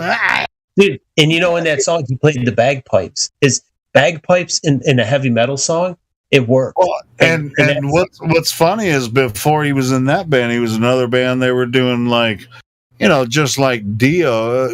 Ronnie James Dio was in like one of those Rainbow, in the 50s, doing those like pop band kind of shit. Oh, he was. Yeah. It was Ronnie. It was Ronnie Dio and the So and So's. And they were doing like the hippie, not a hippie. It was before hippie shit. They were just doing hippie, like Stargazer. That song Stargazer is kind of trippy, but it's really melodic. That was with the earliest, like Rainbow. That name sounds gay, but his band was pretty badass. Dude, yeah, but before Rainbow, I'm talking about in the fucking 50s. Before Rainbow, I never bro. heard that. I didn't, because it's not metal. Let me find that one. I'll post it. Yeah. I'm more of a fan of metal or rock. And, no, I'm just telling you. I mean, about Ronnie Dio before he actually joined Rainbow and started doing metal, metal stuff. Like it was who was the guitarist? I can't think of it. He's a badass guitarist for Deep Purple. Yeah, Ronnie Dio and the Prophets. I'm about to post it. Dude, this was Richie Blackmore. That's who it was. Richie Blackmore was the guitarist, he's a badass guitarist. And Cozy Powell was the drummer, and Dio was the singer. So they had like a power band. But the name was so weak. If they had a different name, the band would have had more longevity. Just didn't have that name was so gay. It's like, even before I knew it was a gay symbol, it was a gay name. I'm like, what? I'm telling you, if you listen to Ronnie Dio, he was the lead singer in this band, Ronnie Dio and the Prophets. Some kind of pop band? 1961. Wow. 1961. It's about the time the Beatles kind of started rocking a little bit, I didn't know he was around that long. Yeah. Motherfucker. Shit. Yeah, I didn't know either until I just kind of like looked in. Yeah, Ronnie Dio and the Prophets. That was his first big band. Interesting. I'm gonna share that one. Oh man, it's good stuff though. I mean, if it's more like pop, pop kind of stuff. I can't imagine. I don't even want to hear that because it's gonna ruin Ronnie Dio for you. I don't even want to hear it. I'd be like, fuck you. You're gonna have to listen to it. I can't do it. God damn it! That is bullshit. Posting shit again. It's a long way to the top if you want to rock and roll.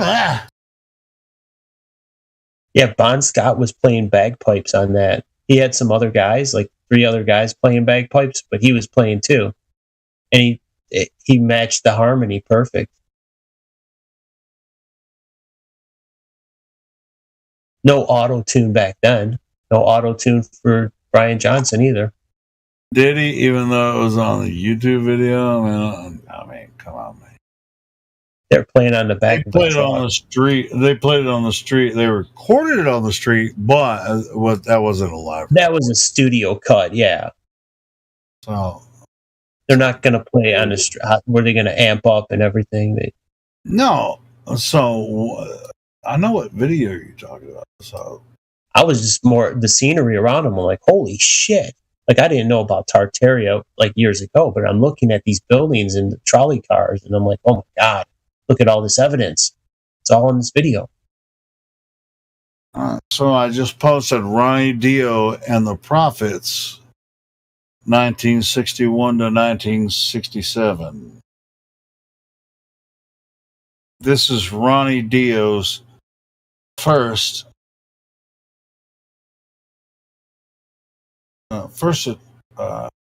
venture into the music system or the Hollywood system or however. The industry. Music industry. Yeah. And it's really cool.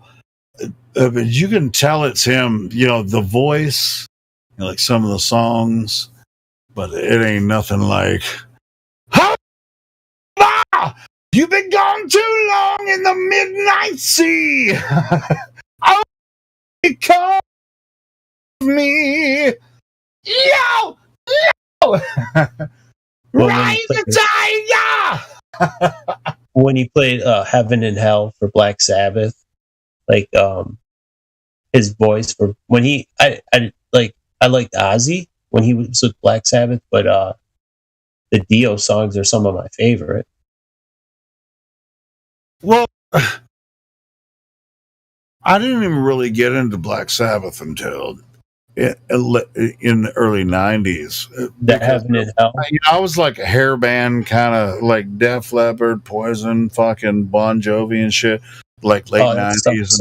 Late 80s and shit before I graduated. I'm not a hair band. And then I started, and then I started looking backwards, and I was like, "Holy fuck! How did I miss this shit?" When I started getting stoned and doing acid and shit in the 90s, I was like, I would listen to fucking Pink Floyd. That was the soul, dude. The old Led Zeppelin and Black Sabbath. Yes. I was like, how the fuck did I miss this shit?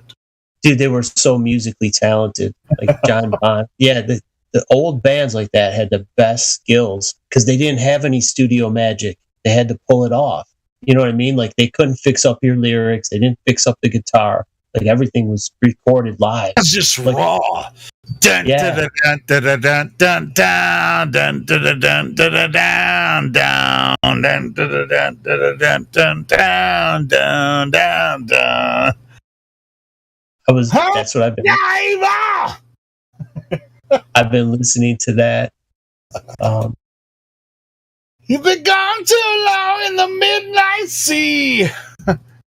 There's a song called "Straight Through the Heart" that he plays, and it's Straight Through the Heart. That's another good one too. Everything that Ron Dio does, it's all with intention. It's just like straight through. Doesn't he have a song called "Straight from the Heart"? No, straight through the heart. Straight from the heart. It's just like boom. It's like he's pointing right at you. Here it comes again. Straight through the heart. It's just like bro. And that motherfucker he's like 4'9" or something, but his voice is 7 feet tall. 7 feet tall. He's like, holy shit. That big voice in that little guy. I was listening. Get away! Get away! Tony. It was Tony Iommi, and like his manager saying, "You can't have a midget sing for Black Sabbath." It was Tony Iommi. They called him midget. That motherfucker's 7 feet tall. Tony Iommi? No, he next to Dio, he is. And Tony Iommi's, I was just like, bitch, I got 2 fingers and I can play guitar like this. I got 2 real fingers and 1 magical finger that has a prosthetic on it. So I thought 2 of them got chopped off. Yeah, that's what I'm saying. I mean, it's just like Tony Iommi didn't have all of his fingers on his left hand, so it's just like given up. Most people would have given up. It's like, fuck, I can't play. Like you lose your fingers and you're a guitarist, you're screwed. That's your those are your vocal cords, your fingers. So it's just like the Def Leppard drummer. He lost his fucking arm, and he's playing the drums with 1 arm. That guy is an inspiration. I'll figure it out.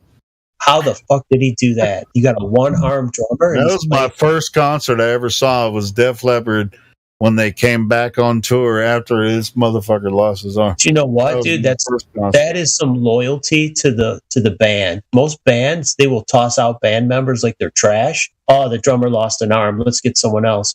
Like, no, they kept him. Like maybe he wasn't as good, but they still like worked around it. Here, play with your feet. No, they were even better. I mean, that freaking double bass. Doing that, play double bass. You got 1 arm. You're good. What was that album they came out with his 1-arm album? Pyromania? Yeah, no, it was after Pyromania. It was the one after Pyromania. Pour Some Sugar on Me, was it? Yeah, it was like I can't remember the name of the album. I'll think of it. I like the Pyromania. Was like kind of more rock. Yeah, that was good. Yeah, that was really good too. But that's like between that album and the other album that came out, that's when he lost his arm. But he's like, "Fuck this, we're gonna make a new one." That is like, crazy. All right, fuck it, we'll just recreate the drum set so you can just like, I can still play drums even if I have one arm, motherfucker. He's got 2 feet. He's got 2 feet and 1 arm. I got 2 feet and an arm, motherfucker. You think I can't? I still don't have rhythm, bitch. There's people play double bass, dude. If you could play double bass, you got 2 good feet. You could hit your hi-hat. Oh, it's oh god damn it! It just got pyramided.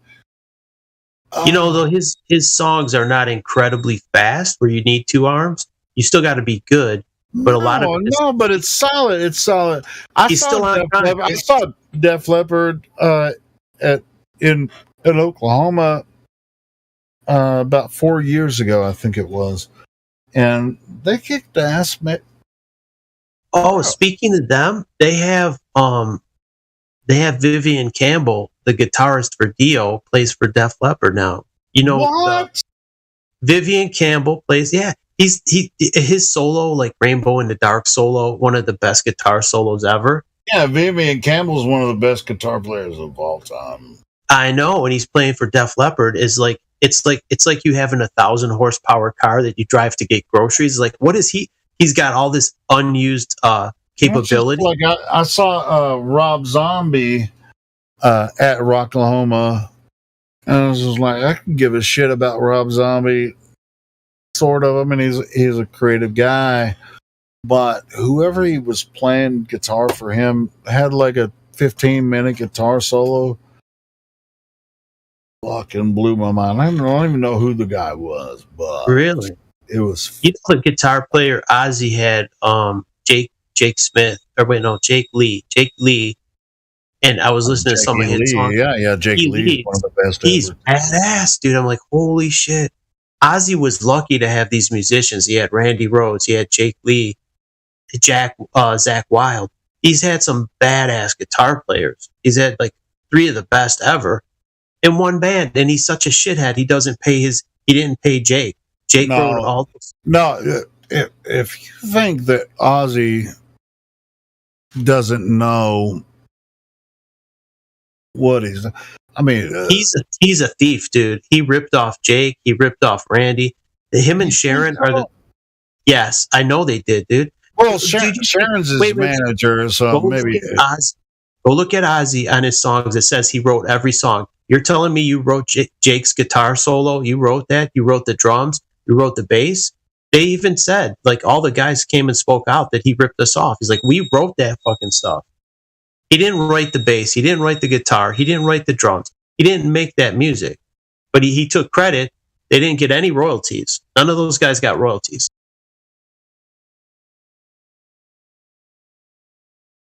And that was Sharon. They blame it on Sharon, but Ozzy, he got his slice of the pie.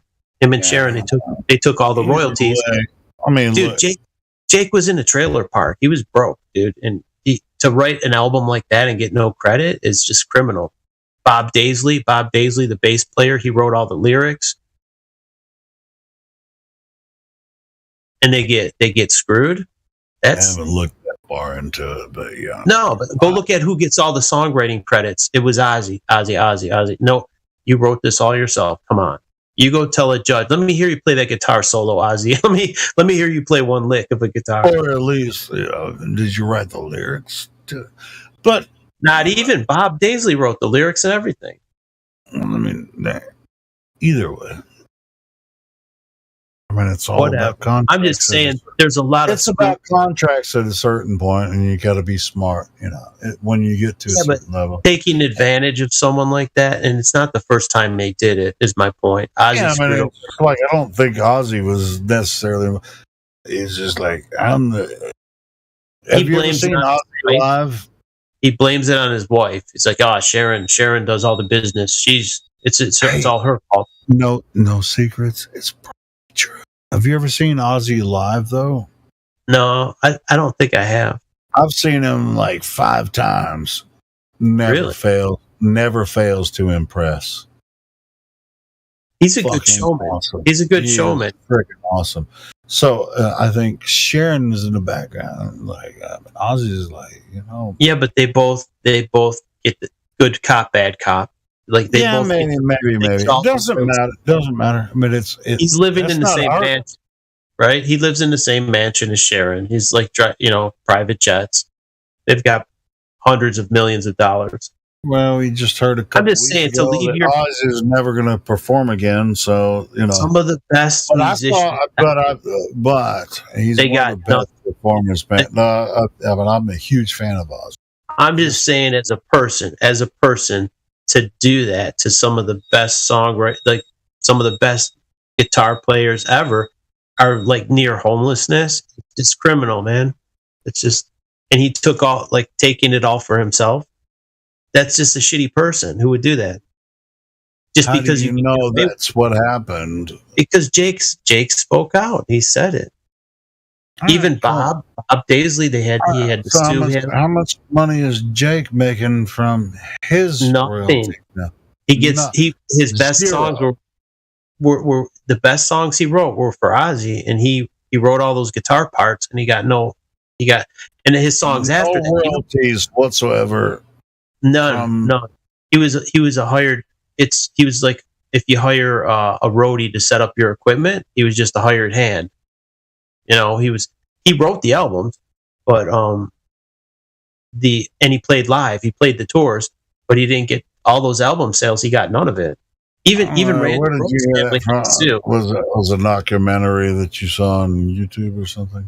I seen him being interviewed, and he was saying, "I just want songwriting credit." He goes, "I don't even care about the royalties." He's like, "I just want my name on that piece of music," because he hasn't really. I listened to Jake after that, and remember how you said every Metallica song sounds the same? How does Metallica create something new and still sound like Metallica? It's that you're asking a lot. They have such a huge body of work. How do they make something different and still sound like Metallica? It's impossible. And that's why when you see Zakk Wylde play live, he can only play Black Sabbath songs. Well, he played Pantera. He can't play the songs that he played with Ozzy. Right? He can play Ozzy, Well, they're two different groups because some copyrights. Well, it's just like that Ozzy song that I covered. Which one was it? That parody that I made. Ball of Tears. Tears. Ball of Tears.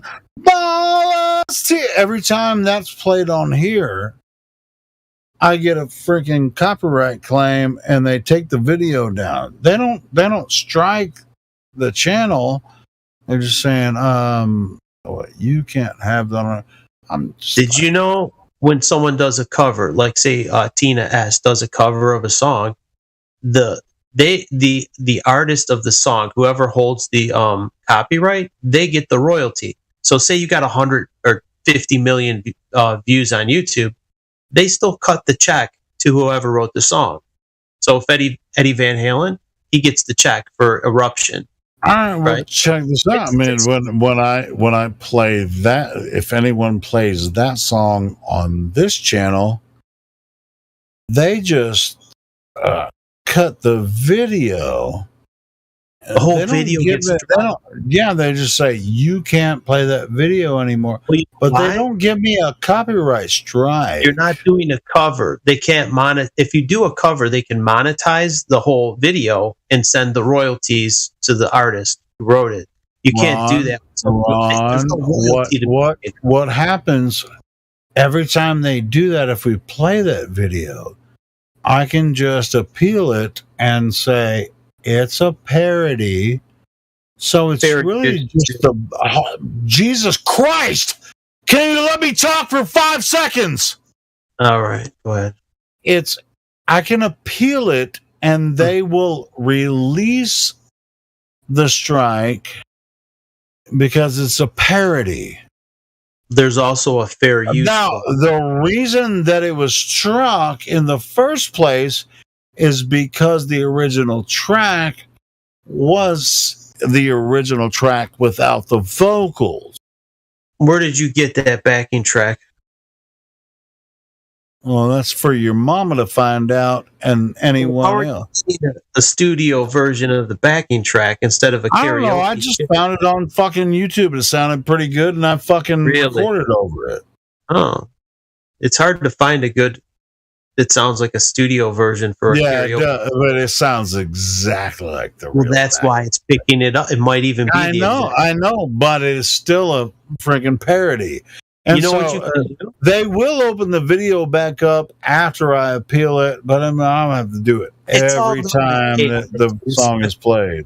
There's a bot. There's computer bots that sniff that out. They're called sniffers, and that exact tone for tone matches the guitar signature, tone for tone, and they know that there's no deviation. They know it's that You've track. heard that. You've heard my parody of that, right? I have sounds heard that, exactly the same. Because it was someone ripped the vocals out and put there's software you can remove the vocals, you can remove the drums, you can remove the guitar, you can piece it apart. There's software that'll pull out each instrument. That's why I picked that one. I was like, dude, that sounds like the exact. I gotta get the name. The vocals. I gotta get the name of it, but there's this computer program, and it will it can isolate each instrument, all the drums, the vocals, all of it, and you can say you just want one. You're like, you know what? I want the drums from this song. I want these drums. I want just that, nothing else. It'll isolate them. You can do it. Well, there's a program that'll do it for you. It'll only pick up those notes, those sound signatures from those instruments, and you could isolate all the different instruments, and you could cut it. So, say you want the guitar solo, you could take that guitar solo and put it in your cheap ass song. It's like, wait, how did you get that guitar solo in your song? Tell people it's you. Pretty much what I. Well, I don't know if this the track that I found with the with the No More Tears track that I did Ballers Tears over. It sounds exactly the same. Someone might have ripped it. They ripped it from the original, and then I'm just wondering if they found the MP3 or they just like they might have ran a filter that pulled out Ozzy's voice. I don't think that's the case. So that's why they like every time we play it on here, I get a freaking strike because it matches. It matches. It's the exact same. The guitar solo is the exact same guitar solo that Zach played. It's just sniffed out the vocals. They had a machine snip out the vocals and had the bass guitar. But it's still there. But we just don't play it on here. Don't give yourself strikes because you have to appeal. I mean, check it out. I mean, it's still on my Helio Skeptic channel. You can go listen to it. I can post a link, but we can't play it on here because when I play it on here, the bot will just think it. The bot thinks it's the original track. Now, here's the thing: on your Helio Skeptic, where you did a parody, any revenues generated go to Ozzy. Any revenues, they'll let you play a cover. They'll even consider a parody a cover. Hold on. That channel's not monetized, so it doesn't matter. It doesn't matter. Any monetization made through YouTube, YouTube still gets monetization, whether your channel is monetized or not. They still monetize. As if maybe it has 200 views. I mean, nobody's gonna. Money these guys they got hundreds of millions of dollars. They don't care about 200 views on some random YouTuber. But if you were getting like Tina S, where you're getting 50 million views. Those revenues go to the original artist who wrote it, who, you know what I mean? The copyright, who holds the copyright gets the check. So those 50 million views. I should start making these stupid short videos just like,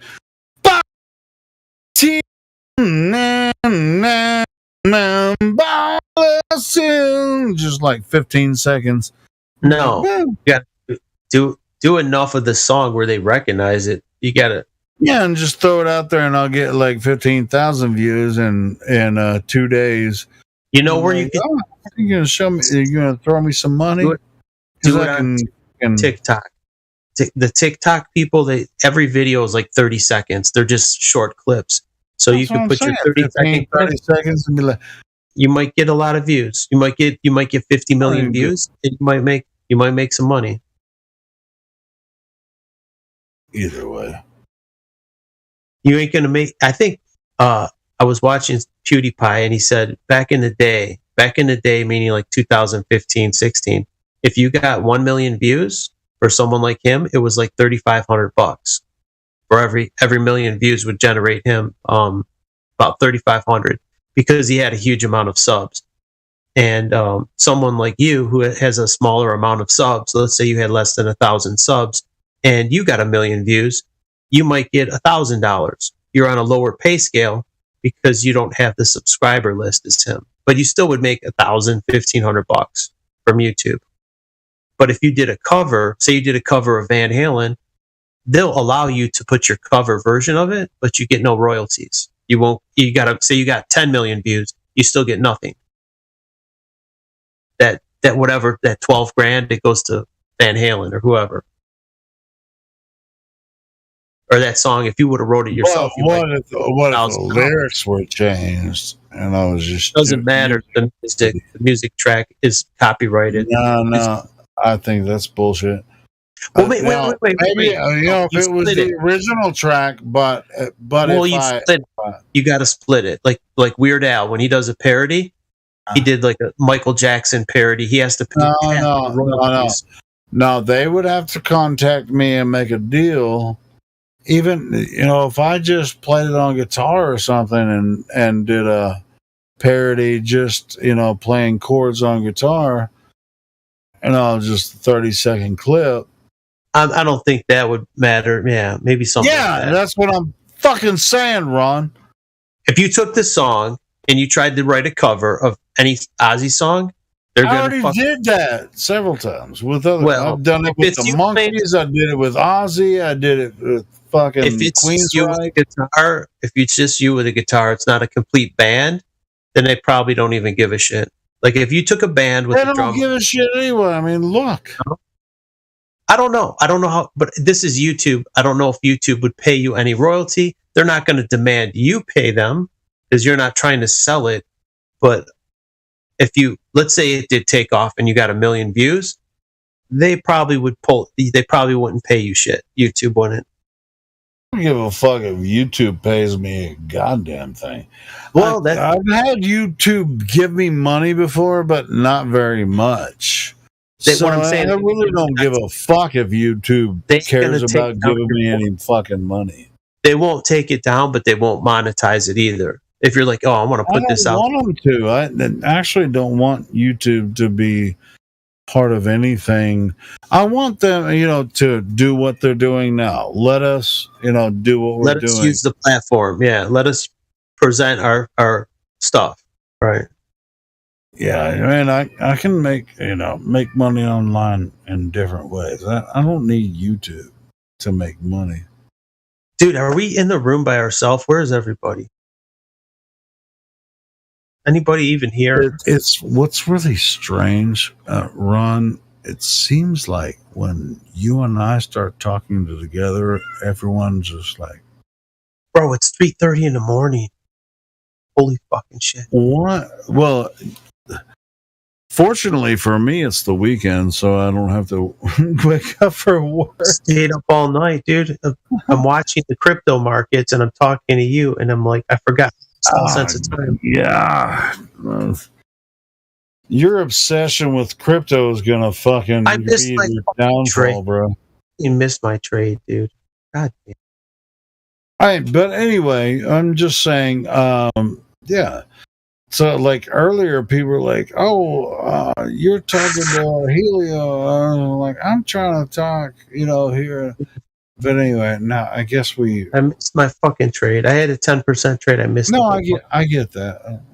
Do your business. Do your fucking crypto business, but don't do it, on the live stream. I'm trying. I'm watching a monitor and I'm talking to you, and I missed out on my thing. I wasn't paying attention. No, but and I was talking about, I can be a singer, a virtual singer on YouTube, and I can sing about this shit. And we're just like talking about we're waxing nostalgic, about all kinds of shit. I think Flatsy and Jen, They have. You know what's really cool, Ron? I haven't talked to you in a while. I think that's why we just kind of like just went off the rails. Is anyone still up at 3:30? I don't know if they fell asleep. They probably left the fucking room. Or is anyone even? They're probably like, "What the? Bro, we bored everyone to death." Maybe. But at the same time, it's their fault. They should have said, "Shut the fuck up. We want to say something." Because, you know what I mean? Because me and you've been friends for a long time. Shut the fuck up, Helio. And Ron, we got something to say. You know what it is? People are too nice and we're not. Like, me and you are not nice, and I think other people are too polite, and I think we ruined. Maybe they were already ready to leave anyway, so or they fell asleep. Who is up at 30? Let me ask you this: since we have the room now, who is maybe beneficial to the community or not? Who is what do we have going on here?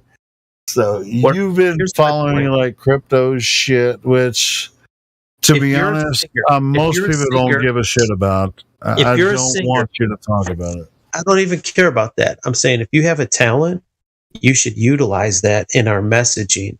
If you can make a song about flat Earth, you can reach millions of people musically through a song and drop that little apple seed. You could be Johnny Appleseed. Sure, it's just like at this point, I'm the live stream.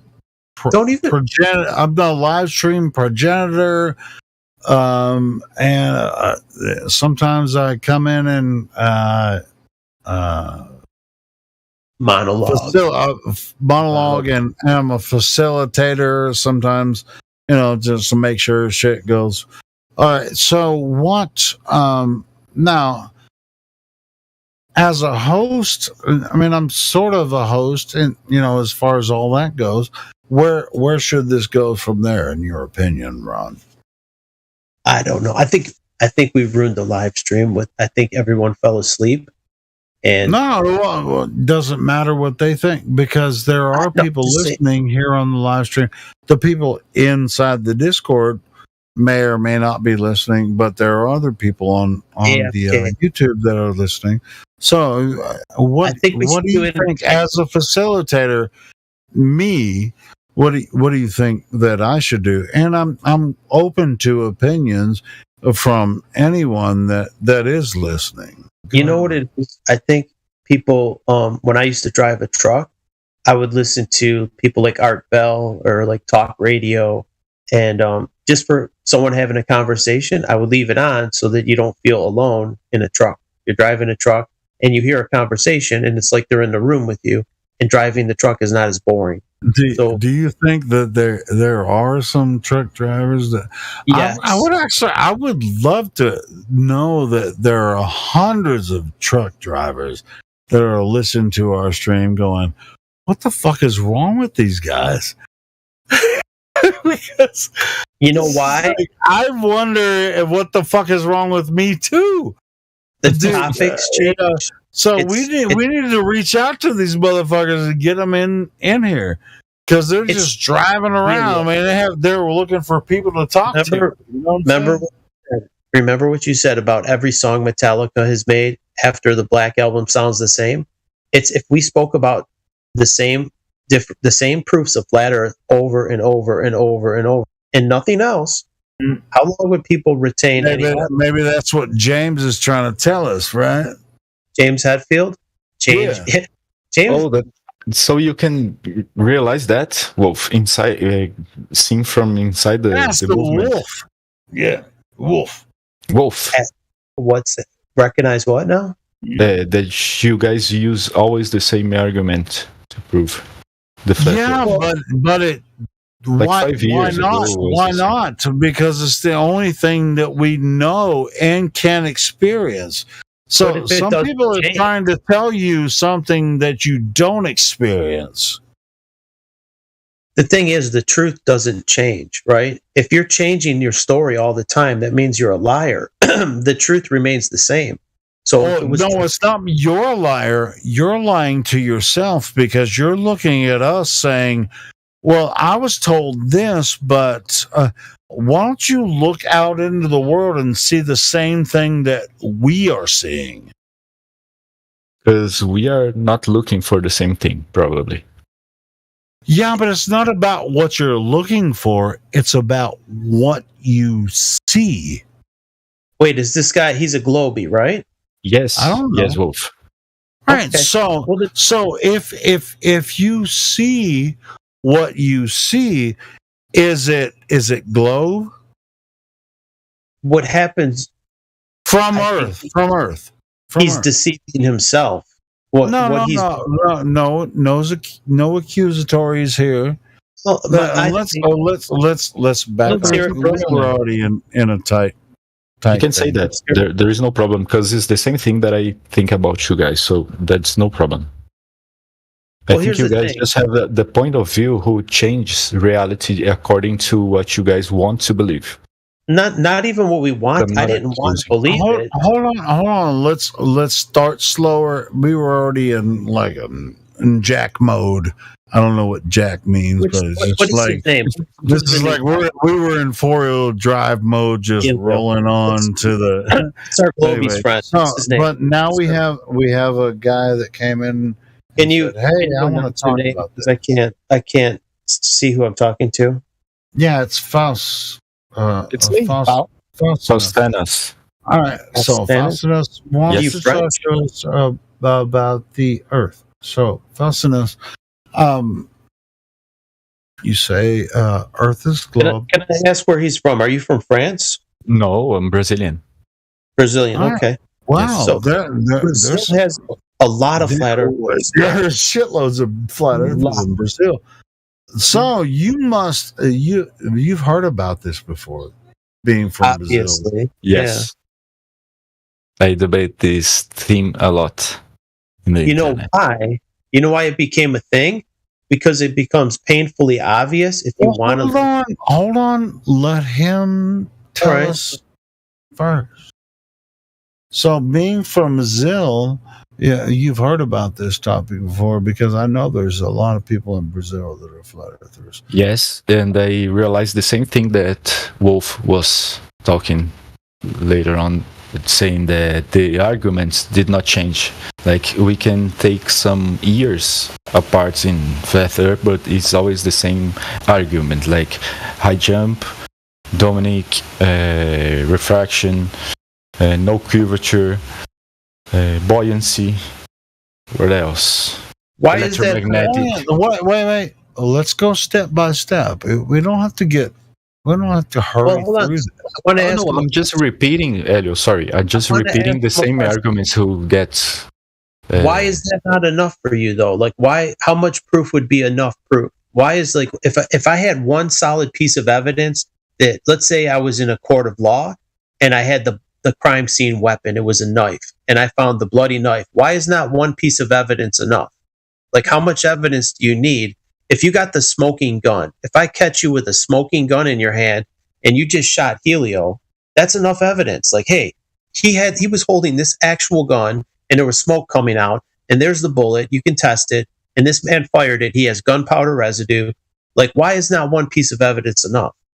Oh, that's what you guys need to think about your own argument. So buoyancy could replace gravity. All right, your own. Let's go with your statement there. What do you mean by your own argument? You said you should think about your own argument. Yes. What do you think that our argument is? No, let's start with that because let him make the thought. Hold on, Ron.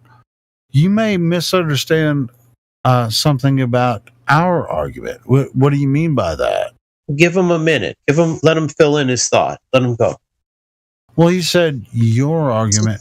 See, it sounded like he was going to come in with an active statement about our argument, and so I want to make sure that he knows what he thinks our argument is. He's generalized actually states There is no one argument that you guys consolidate to present like one thought, one model. There is none.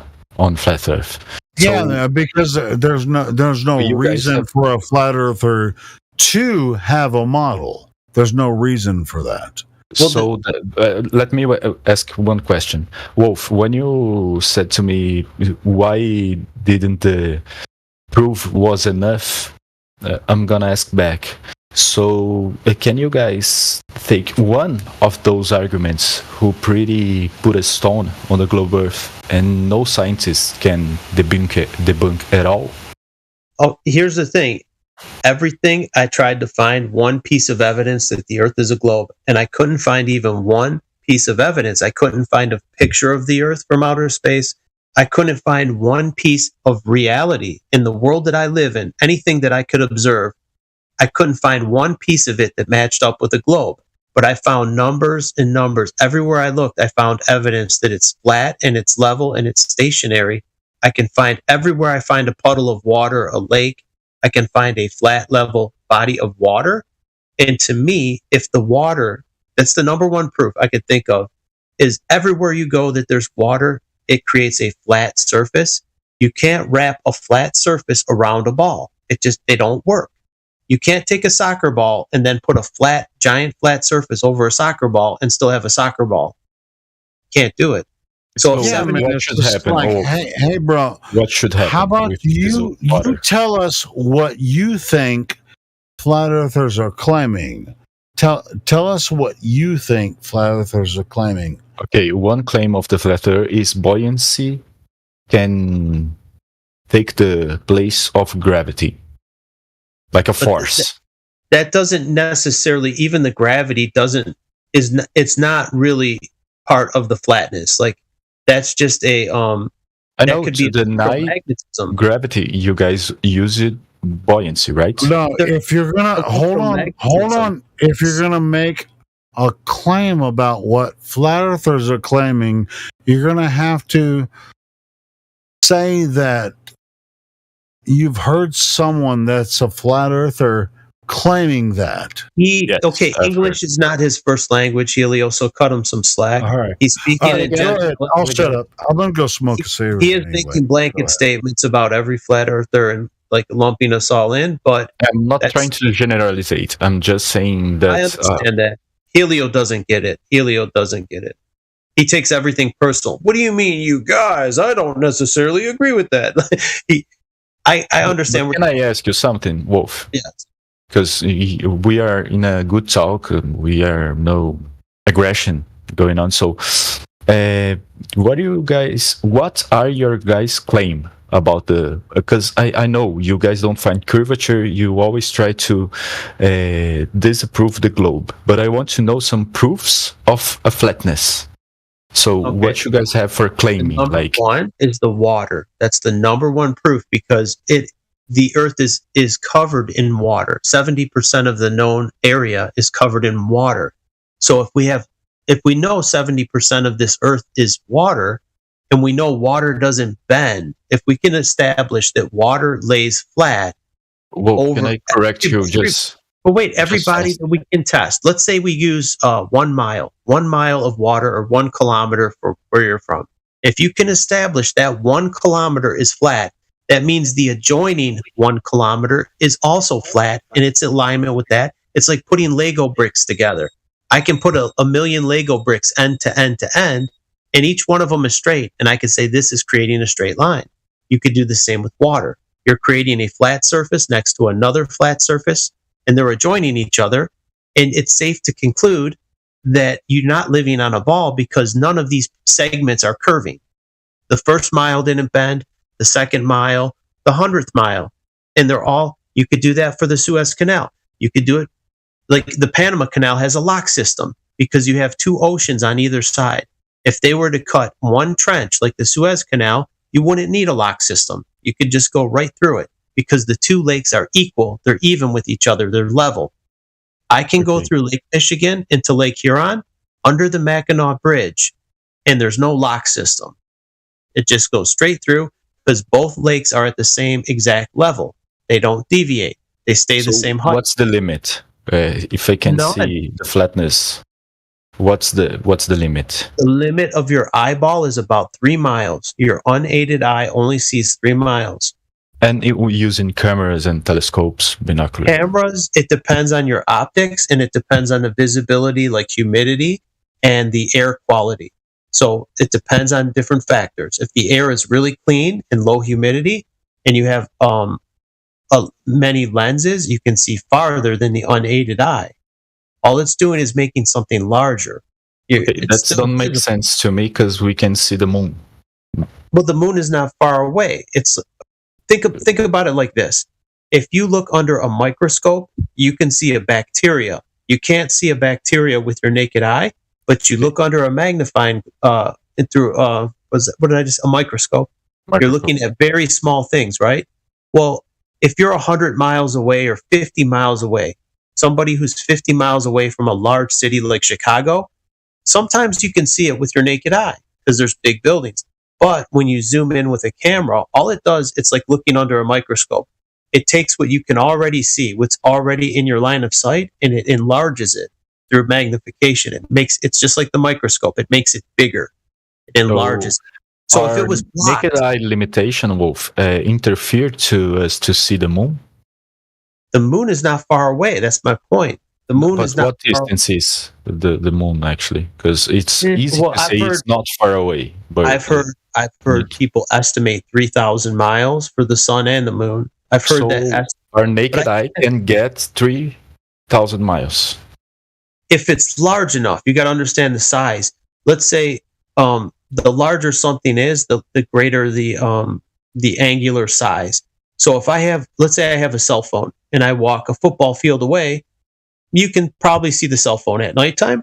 If I walk a mile away, you might not see it. It might just vanish into the air. It might just disappear because it's not bright enough from that distance.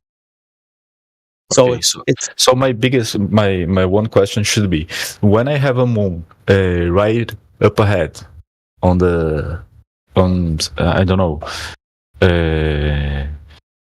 Africa, so that means other people who can see this moon in a distance, they should see a smaller moon because she's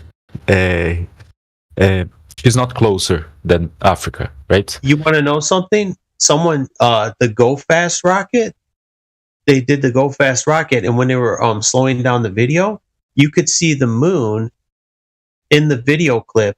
And guess where the moon was? It was somewhere over New Zealand, and the rocket was in America, and I think it was Arizona, somewhere in the American Southwest, so Arizona. So the New Zealand is on the back side of the globe. So you would have to look through the Earth to see it, because the Earth, if we're on a ball, it's on the backside of the ball, the complete backside. But yet, how is the moon visible? The Earth should be obstructing it. There should be no line of sight. But there it is. It's right in the video. That means you're seeing it, however big the Earth is. We don't know how big it is, but however big it is, that's a long distance, but it should not be possible. If the Earth was in between you and the moon, guess what? That's like if you're looking down at the floor and you're saying, well, I could see China. You know, people say, I'll dig a hole to China. You could dig through the ball and come out in China. No, you can't. It ain't a ball. And even if it was, you couldn't do that. Can't do it on the You need to understand that in a globe Earth, Wolf, the moon and the sun are visible for half of the world all the time. Okay. Exactly half. All the time. What's the problem? So you need to see if those comparisons that you just made are true or not. They are in the same half. But you're missing the point of the ball, like what I told you, the Go Fast rocket, and that doesn't. You can't just dismiss. If I present a piece of evidence, you can't just disregard it. If you're being honest with yourself, if you want to really look at it, like, wait, is that really the moon? Did someone launch a rocket in the United States? And the moon was over New Zealand, and the Earth should be in between the two items, and it should be completely impossible on a globe. That doesn't make you scratch your head, say, wait a minute, maybe something here is not matching up with the globe. Like, it doesn't make you curious at all. Wolf, it would make me rub my head if it was not some kind of misunderstanding of the science involved. You know what I mean? Well, I think all the science points to being flat and stationary. That's the point. If you want to do a scientific experiment, you cannot prove it's a globe scientifically.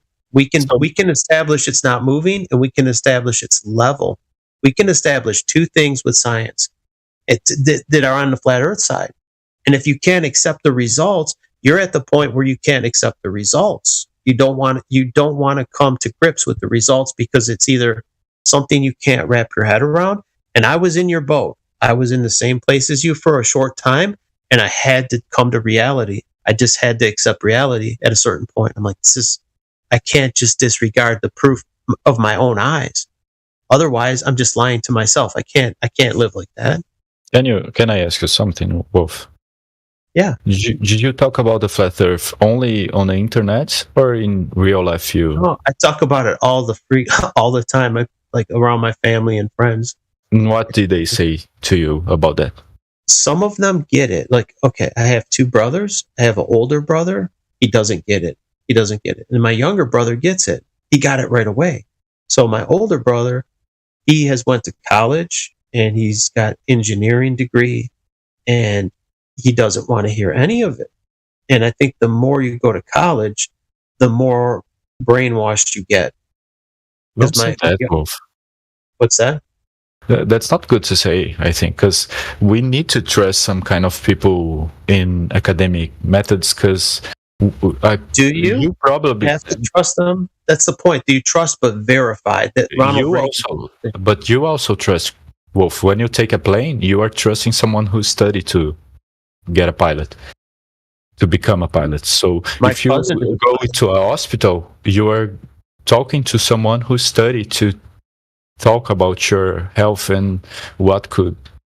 I have 3 cousins that are pilots. 2 of them, they flew planes in the Navy, and one of them was he was just a flight attendant, but he graduated. He worked his way up to a pilot. So I have 3 different cousins, and they're pilots.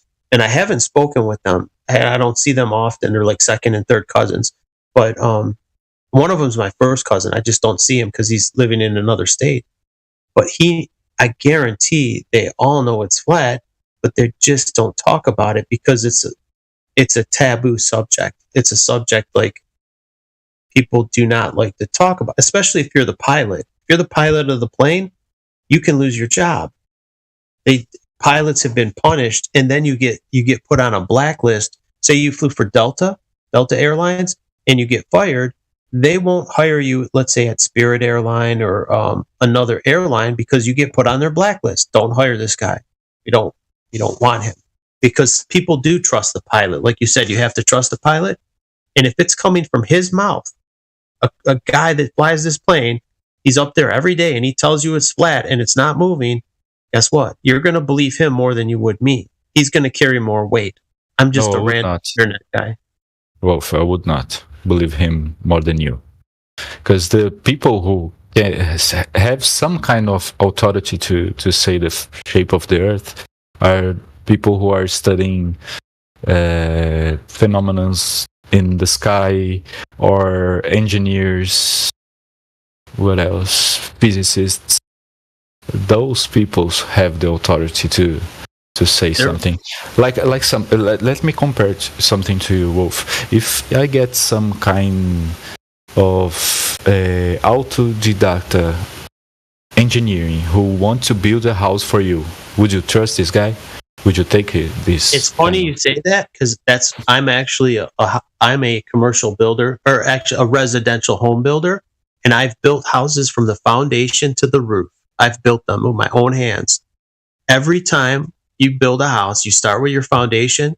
Your foundation must be level, right? You use a liquid in a level, a spirit level, and there's 2 ways to make the walls plumb. Plumb is just the 90 degrees to a level, right? So you can use a plumb line, which is a string with a weight, to establish perfectly plumb, or you can use a spirit level, the same thing you use to level your floors and your foundation. You can use either one. They're both accurate. One of them contains water, The other one is just a weight on a string. The thing is, if you have two plumb lines, if I have one on each side of the house, both of them will be parallel to each other. If I took a plumb line, let's say 1 mile away or 10 miles away, they're still going to be parallel. If we were on a ball, plumb lines would bend, they would diverge. They wouldn't be 90 degrees to each other. So if you have the baseline if we're on a ball, all those plumb lines, they should spread apart at the top. They should get wider apart than at the bottom.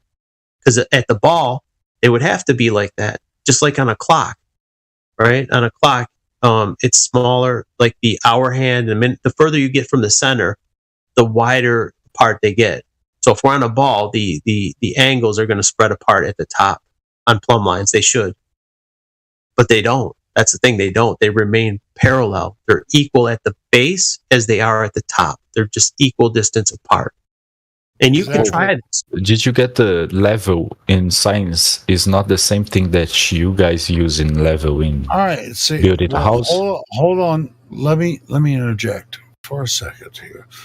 So you're saying in academia, are you saying you're arguing with Ron about excuse me, let's cough for a minute. You're saying in academia that they disagree, but they don't ultimately disagree with what Ron just explained. No, I'm just saying that in academia we have some kind of terms that are used in different ways, like level in science. How can you use it? How can you utilize what Ron just explained in a different way? Just from plumb line, to the ground, like he said, it doesn't matter 10 miles, 100 miles, plumb line. Where's this level? Where does it start to curve? This kind of level that he are saying that make the base of the house is not the same level that we are talking in communicating vessels. Yes, we're quite aware. We're quite aware of that. But so what redefining level in communicating vessels? Like, so that's the. It has multiple meanings, the word level, but in terms that we're speaking of, it only has one meaning. And you can look in any dictionary before they started trying to redefine things, and it will tell you a surface that is perfectly flat and even, conforming to the plane of the horizon. The only way that it can be defined. Perfectly flat and even. That's the first word. It says perfectly flat and even, conforming to the surface of still water. You can go to the Washington Monument, and there's a pool. There's a pool in Washington, D.C., a reflecting pool. It shows the Washington Monument. Right. You can go there and you can measure. There's a pond of water, and there's also a surrounding area, all stone, the stone surrounding. And you can get a laser beam and shine it across there, and it's mirror-like. It's dead flat. And we should go there as flat earthers, and we should measure and observe that pool, because it's long enough. It's near a mile long, and it's a dead flat body of water. There's no disturbances, and it's a mirror. It's a mirror. You guys can measure that flatness, right? If we could, if we could measure that at least that one segment of water was dead flat, would that be enough to satisfy your curiosity? Because on a globe, that water should be curved as well. It should all be. There should be no flat water on a globe. Saying 1 mile is not enough. All right. So how many miles of flat would be enough?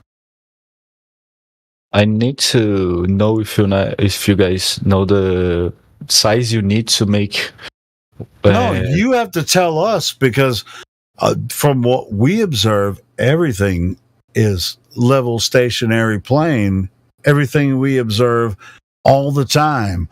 Tell us when it starts to curve. Tell us where that starts happening. So you guys know the theory. So when I get 1 degree of change in Earth. 1 degree? Yeah. How much? Okay, well, then you're talking about a different measurement now. Now there's 60 miles in a degree, but I mean, 1 degree is a large area. You're not 1 degree. There's only 360 degrees in a whole circle. So one of them is a lot. All right. You're So asking, show us the curve in 1 degree. Show us in 1 degree. Show us the curvature.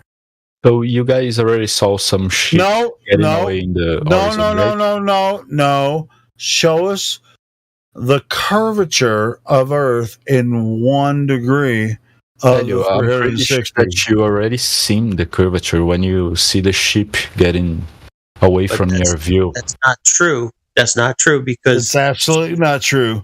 See, you're just backpedaling now, just to like you're just like. I know your argument. You guys are gonna say perspective, right? No. But here's my point. No, it's not perspective. It's what you see. We're just like we see the same thing you see.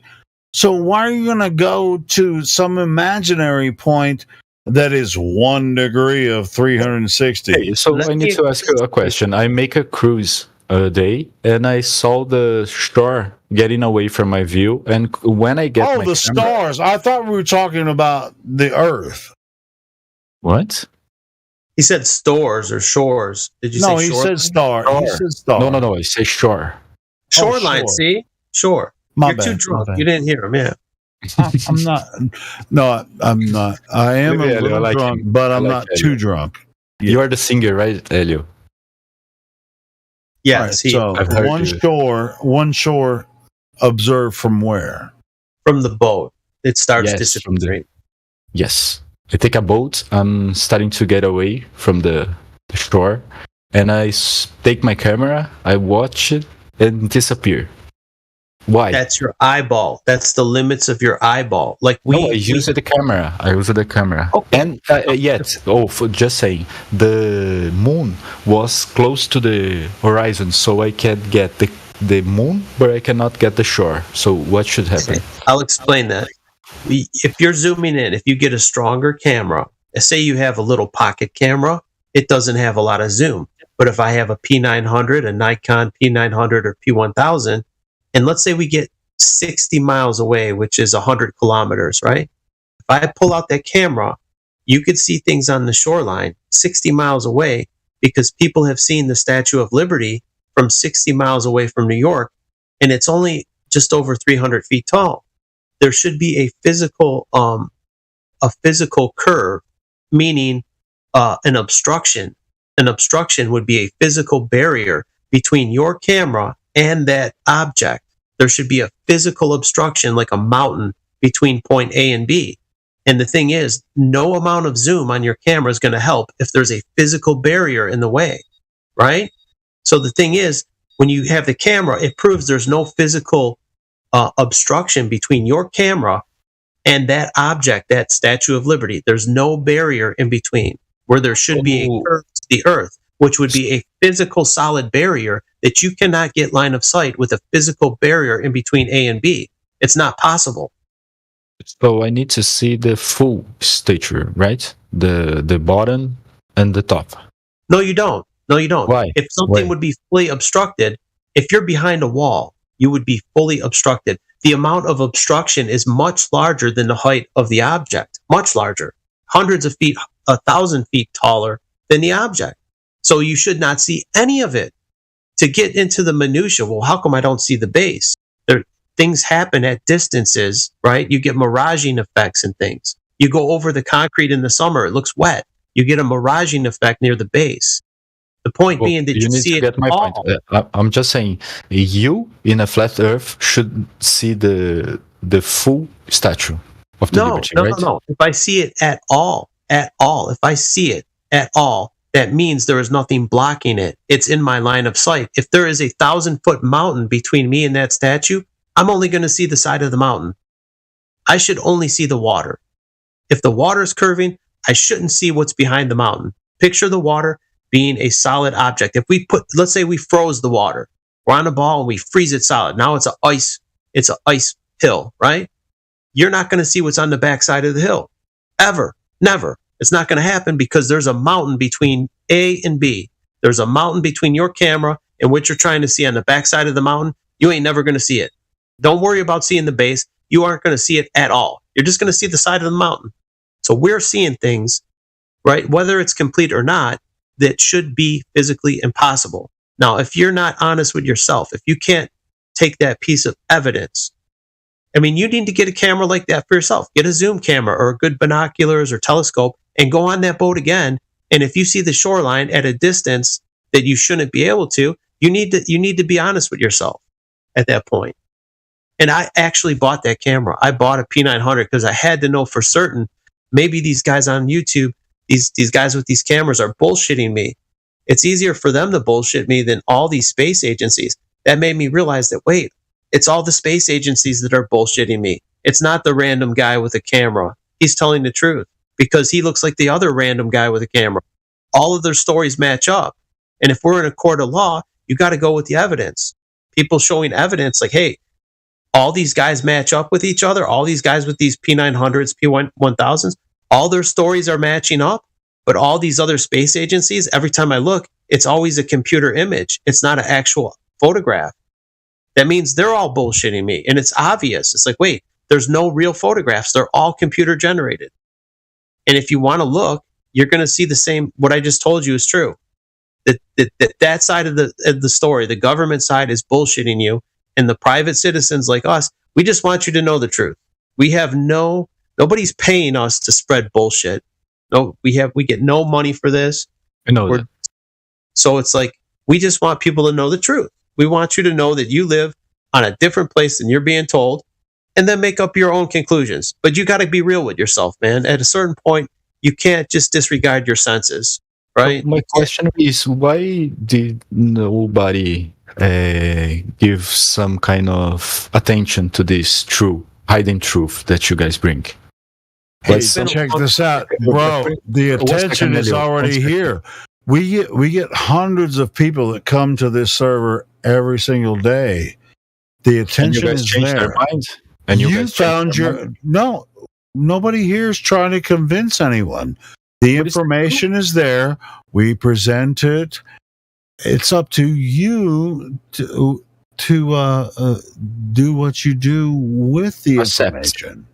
Okay. I get this. Okay, so nobody here's trying to convince you one way or the other.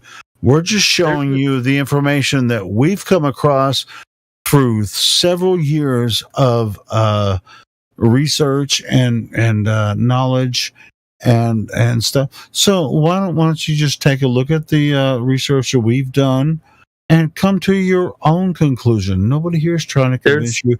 If you don't like our ideas, then just go somewhere else. I've already looked at Donato. Show me a bunch of sources from. Yeah, I know that. I can tell you've already looked at the information you've looked There's an old saying. It goes. I can tell. You look at Simon Dan's bullshit. I already know, bro. I can tell just by the way you talk. Right? So we could lead you to the truth. It's just like you lead the horse to water. You can't make them drink it. We could present the truth, but it's up to you what you do with it. You can disregard it, or you can be honest with yourself. If you want to be honest with yourself, you have to come to reality. That's it. Well, in my opinion, there is no absolute truth. So science does not look for a truth that cannot be debunked. When what's really crazy about this is that when you're standing on Earth, looking across Earth, has nothing to do with science at all. We're talking about measurements. Nothing to do with science. Everything to do with science. This really? All right. So tell me how it relates to science then. All right. Since you think it has to do with science, tell me how it has to do with science. We're talking about measurements while we're standing on Earth, looking across Earth, using measurements, and it's scientific. Tell me what's scientific. So it's easy for us to sit on the Discord chat and talk about the irrelevance of the curvature for engineering, but I'm pretty sure they take in count curvature when they are making some kind of long bridge and that kind of stuff. No, it does. No, it doesn't. That's. So you're certain of that? Yes. There's a bridge in China. It's 100 miles long, and they did not factor in for curvature. There's a lake called Lake Pontchartrain in Louisiana that's like 20 miles long, and there's no factor for curvature. So 20 miles or 100. The one, how is it? 30? Yeah, I think it's like 30. Okay, it's 30. It's longer than I thought. The one in China is over 100 miles. It's ridiculous. Yeah. And it's there's no factor for curvature. No curvature at all. Do you know, like, the Suez Canal is also about 100 miles long? Yeah. There should be over a mile of curvature. 1 mile is over 5,000 feet of curvature. It's like maybe it's a mile and a half even. It's a ridiculous amount. See, you've only convinced yourself about this curvature. The engineers of these bridges, so do you have evidence that they considered curvature while they were building the bridges? You're the one that brought it up.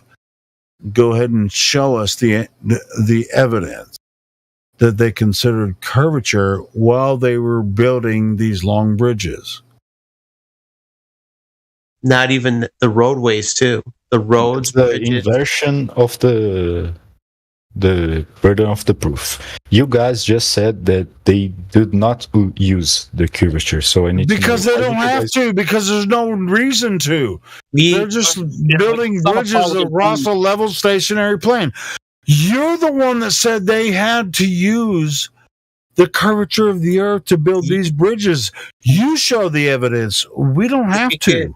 You can get people who do land surveys, right? And they will tell you that they do not factor it in. The people who survey the land, let's say you're building an airport. You want to build a runway for an airport, and let's say it's 5 miles long. We'll exaggerate. We'll make a really long runway. None of the engineers factor in curvature when building large projects. None of them.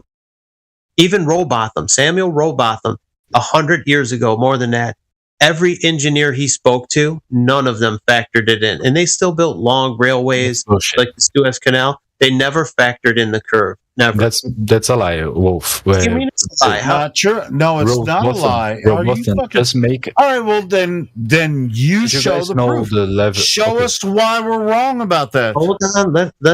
Go ahead. Tell me why it's a lie. It's fine. Did you guys know the Bedford level experiment from Wallasey and Rowbotham? Yeah, we're quite familiar with that. Yes. So I have a simulator who can show us the Bedford level test, how it was made. Why are you detracting from your claim about the bridges?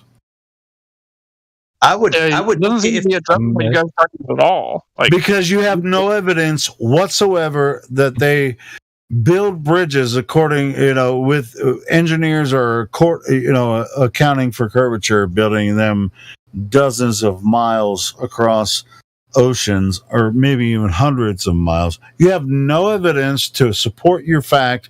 So now you're talking about the Bedford level. That's bullshit, bro. I'm just trying to show you guys the curvature, but there ain't no curve on the Bedford levels.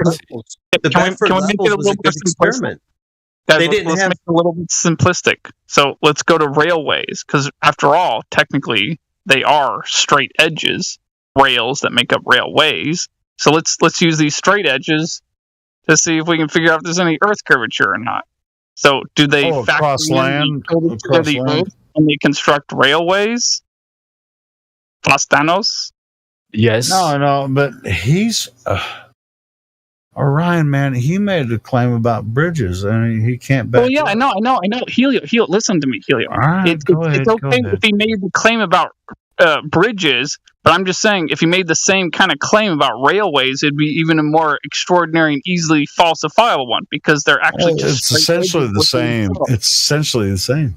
Oh yeah, sort of, but not quite though, Helio. Because again, railways are straight. They have to be in order to function, do they not? Railroads are designed not to go uphill because it would expend a lot more power. I mean, if you build a train, you're not going to build it to go uphill. But Helio, we're not talking about the train. We're just talking about the straight edge. Remember that. We're just talking about the straight edge, all right? Straight edge? What the fuck is that? So we're talking about the railways, Helio. Oh, my God. The railways, the rails themselves, they technically are straight edges. They technically Right, are. I mean, they go over the land. I mean, the land undulates and curves. It's not dead flat ground. They go up different inclines and shit, so they're not dead flat. But the point with the Bedford levels, if he had a camera like a P1000 or P900 back then, and he had like video evidence, right? He only had his own testimony. Hey, I see it through my telescope, but he didn't film it. If you could film it, which there's millions of people with these cameras now, and they have filmed things that are distant objects over vast distances that debunk the curve. If you want to go spend a few $100 and buy the camera, you can look right through the camera, and it's not going to lie to you.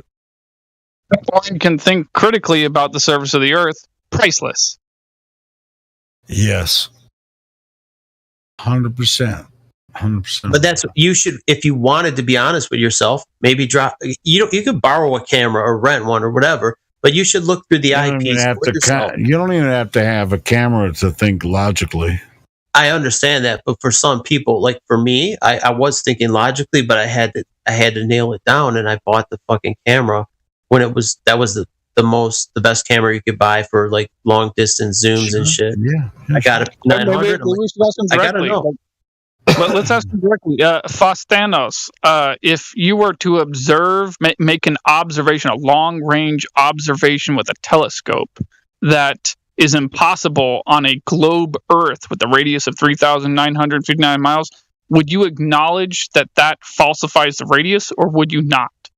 Yes, I would agree with All right. you. Congratulations, But the man. biggest question, President, is you guys don't take the real deal to count the curvature, so it's easy to say just this should be hidden by the curvature. And when you take a look at the real curvature that we have, when it's not a straw man, just to say, it's easier to prove it's true. And Walter Beasley's that I just showed you guys, it's kind of reports of that. We have the... You're talking about Walter... You said Walter Beasley? Yes, Elio. He showed like Lake Pontchartrain, Causeway. We can see. Have you ever been across that bridge? Have you ever been across that bridge? He's in Brazil, dude. We know. Transmission line. I've been across that bridge like 6 times. And it's flat as fuck. So you're saying? I'm saying it because I've been there. Go ahead. Well, so Fastanos, back to what I was talking about a second ago. Can you think of a good peninsula or island you could look at from an opposing shoreline to test the globe yourself in real life? Yes. There's a bunch. So are you planning to do that? I've already done. And when I tried to check those islands, I could not see the bottom of them. So you guys should say, "Oh, it's perspective" and all of that, but I don't buy this. So you know, lighthouses, right? The ships have navigated using lighthouses, and some of these lighthouses are not even 100 feet tall, and they can observe them from 50 miles away. So the height of the lighthouse, right? It should be hidden behind a curve. But yet there's all these lighthouses that have been used for hundreds of years, right? That ships have navigated with. None of them should be relevant. They should all be useless. But yet there they are. They navigate before the age of GPS with these lighthouses. So what does that tell you? They just had a cheap telescope, right? They didn't have like high power telescopes. They had maybe 10x or maybe a little more. But that's all you needed. When you say that, you're just saying the spherical Earth is just small enough to make useless the... We don't have to make any ideas about the size of Earth because they gave us a number, right? 3,959 miles radius. Bro, we can just base our attitude on their measurements. So does it match up or doesn't it? Yeah, right. It doesn't. Helio, I got to point something out to him. So long-range observations over water is a good functional way to falsify the radius, but it's not a functional way to demonstrate the radius. A functional way, a definite way, a practical way, a mature way, if you will, to demonstrate the radius would be via direct measurement in regards to solid materials and straight edges. So in order to actually, right? So, no, hold on. This is very important. I hope that you're listening. I really genuinely hope that you're paying attention to what I'm saying right now, because this is actually very important. So what I'm saying is, in order for you to actually demonstrate the surface of the Earth to be curving at 8 inches per mile squared with absolute definity, you need to construct a straight edge and demonstrate where the Earth is deviating from it. Just pointing a telescope over water and saying, oh, well, there's this much blah, blah, blah, X or Y amount of water in front of this blocking this ship or this shoreline from the bottom up. That doesn't actually demonstrate the Earth to be curved via direct measurement. A direct measurement of the surface of the Earth would demonstrate it to be curved via direct measurement. Anything less than that is just child's play, retarded nonsense. No offense. The thing is, you don't like have no offense, to. but it's okay. You don't have to spend a lot of money to know it's flat. You have eyeballs in your head, right? Your eyes can only see about 3 miles. But if you trust what you're seeing with your actual eyes, you can get binoculars or you get a telescope for like $100. That would be sufficient. And you can that's another truth that we not agree with. I don't trust my senses to All right, cool. see everything. Someone Because I that's know been we have across- limitations. We have limitations. You just don't trust yourself, but you trust someone else. You'll trust a government body rather than yourself. That sounds like science. Well, And that's even the difference. better, you're talking to someone that's been across Lake Pontchartrain Bridge several times tonight. The first person you've probably ever met besides. Wait, Helio, I got a quick question to ask him. Really point. So he just said he doesn't trust his own senses. So I'm wondering, whose senses do you trust if not your own? Not 100%, President. That's what I say. I don't trust my senses. Wait, hold on. 100%. Okay, all right, fine. Do you trust anyone else's senses 100%? We can measure things using some technology, President, and we can be more accurate. You're not answering my question.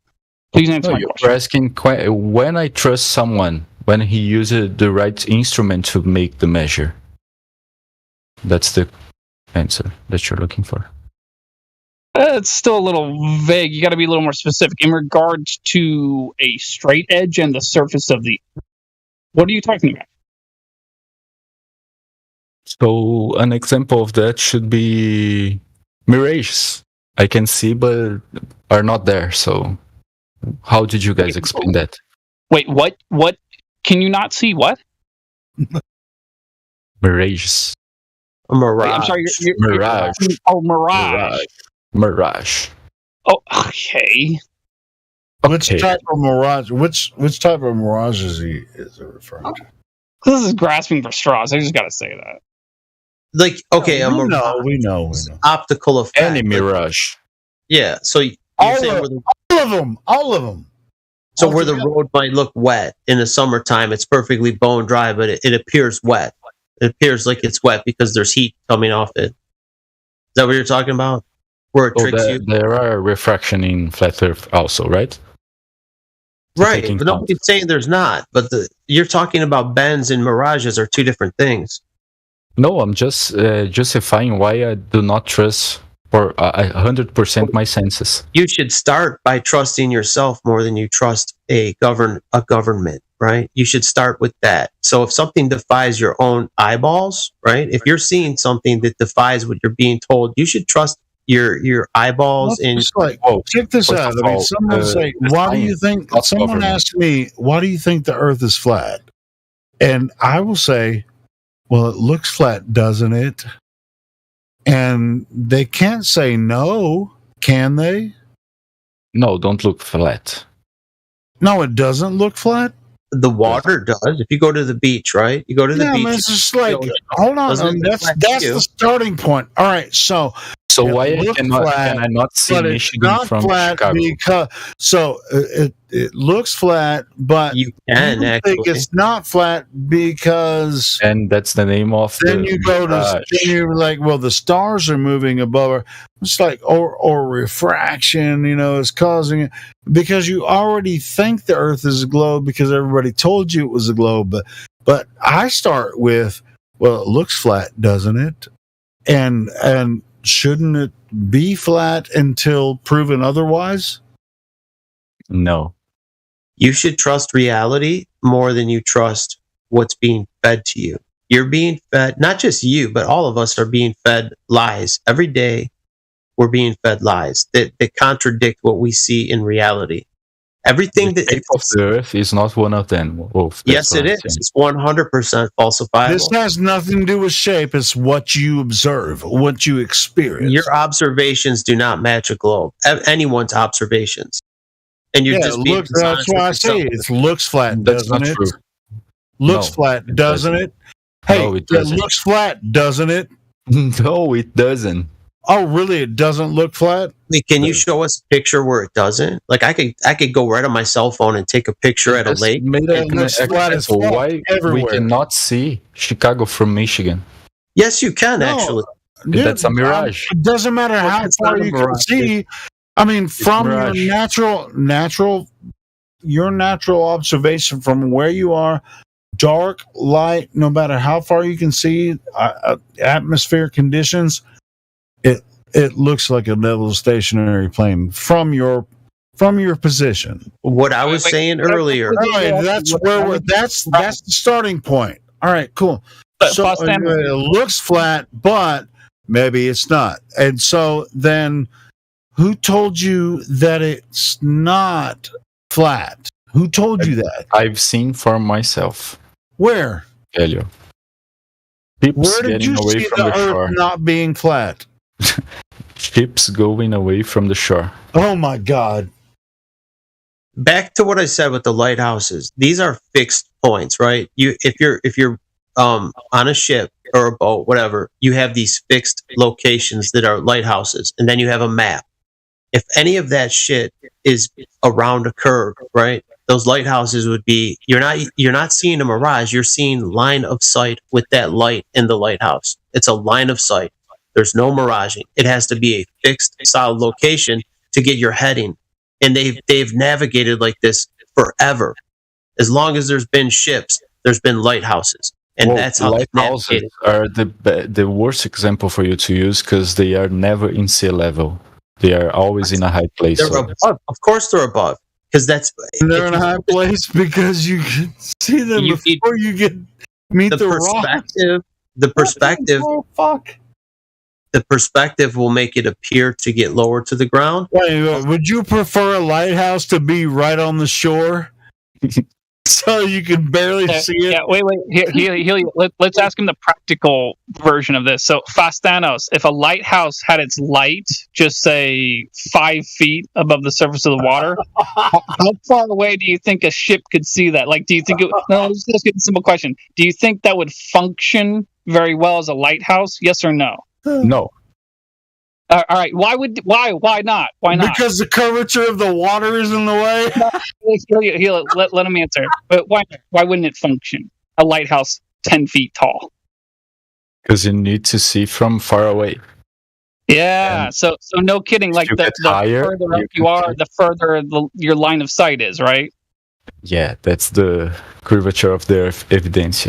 No, that's you are asserting that. That's not the curvature of the Earth. That's just how perspective works. The further up you are, the further. Let me ask you a question, President. In perspective, when did the object get invisible or impossible to see? In perspective, when it gets too far away for you to see. That's and how the same is thing too with far everything. away? Can you show me a number? How is where is so if the Earth wasn't curved, you could see everything forever, everywhere. If the Earth was flat, you could see everything forever, everywhere. You could see it in perfect clarity. Is that what you're asserting? So Helio, let me ask, is that what you're asserting? What Helio just said, is that what you're asserting now? Sorry, I don't hear everything because it was wedding. The question is, if the Earth were flat, do you believe I could see France from the east coast of the United States? If you get the right tools, yes, you should see. Okay. Well, I got news for you, buddy. You could not and you cannot. The reason why angular resolution. at that distance, France is too small for your eyes or any telescope to resolve. Do you understand that? If I get the moon close to the horizon, and I can see the moon, you understand? So the moon it's more closer than France. Is that what you're saying? I'm sorry. What did you say? What? If I can see the moon from where I'm standing on, and I cannot see the France, are you saying the moon is more closer than France to me? No, I am not saying that. Why the hell would you jump to that conclusion? So how can I see the moon using the right instrument, but I cannot see France? I'll tell you. I'll tell you exactly why. Let's go. I'll answer that question directly. Can you see France from where you are? The answer is no. Can you see the moon from where you are? The answer is yes. Yeah, and so the moon is an unknown distance, unknown composition, and unknown size and unknown dimension. So the fact that you can see it isn't really a remarkable thing because you just simply don't know what it is or how far away it is. Now, France, on the other hand, is thousands of miles, or at least 1,000 miles roughly, from the east coast of the United States. So that's why you can't see the beach of Normandy from the east coast of the United States. So there are no curvature in count. I just cannot see because there are some barriers. It's too far away. You're not going to be able to look across the Atlantic, even with the most powerful telescope. That's my argument, Elio. I just said moon is far away. You're not going to be able to see it. It's far away, no matter what it's made of, no matter the shape. The moon is far away. Why can I see the moon, but I cannot see France? Oh, you're going to have to Helio, can I address this? So, Faustanos, do you know how far away the moon is? In the flat Earth? No. In a globe Earth? Yes. Oh, okay, all right. Well, all right. In a flat Earth... whatever. He said he knows the distance from the Earth to the moon in a globe Earth. Tell us. I want to hear that. How do you know that? How do you know that? No, how do you know the distance? Actually, even in the globe Earth model, even if he gets it right, I don't think. Yeah, let's hear in kilometers. He speaks in kilometers. How many kilometers? Sure, kilometers. How much? Yeah. Well, the better question is, how does he know that? Has anyone ever taken it? I don't know I don't think he actually knows the distance. He's going to Google it right now while we're just arguing amongst each other. And he's gonna. So can you demonstrate? Here, let's phrase it this way. Can you demonstrate the distance from the surface of the Earth to the moon? Can you demonstrate that? Yes or no? Oh, you can. Yes. Okay. Tell us how. They get to the moon. They leave. Google the distance. When you guys finish, you just. Helio, let him speak. So when the humanity get to the moon, they leave some reflector panels there, and we can make some assumptions using lasers to rebounce on the panels and know exactly the distance. So you think? What do you know about? Wait, hold on. Landed on the moon. Hold on. I'm an expert on that shit. Anyway. Hold on, Helio. Hold on. So wait, did they know the distance to the moon before they sent people to the moon? Yes or no? Yes. Oh, how did they figure that out? Without the reflectors? Using science. Using science. Yes. Okay, elaborate, please. I would like to know more about this. You want to know how did we get the distance from the moon? The moon, how did they know the distance from the Earth to the moon? They must have known the distance. One second. The first question that you made was, how can I today know the distance from the moon? Now you want to know how one. Well, whichever one. So no. One question. What the difference that the method that they use? What the difference in our discussion?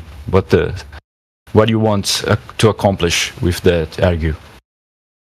Well, I would like to see if it's replicatable, so I wouldn't have to blindly believe you like an idiot.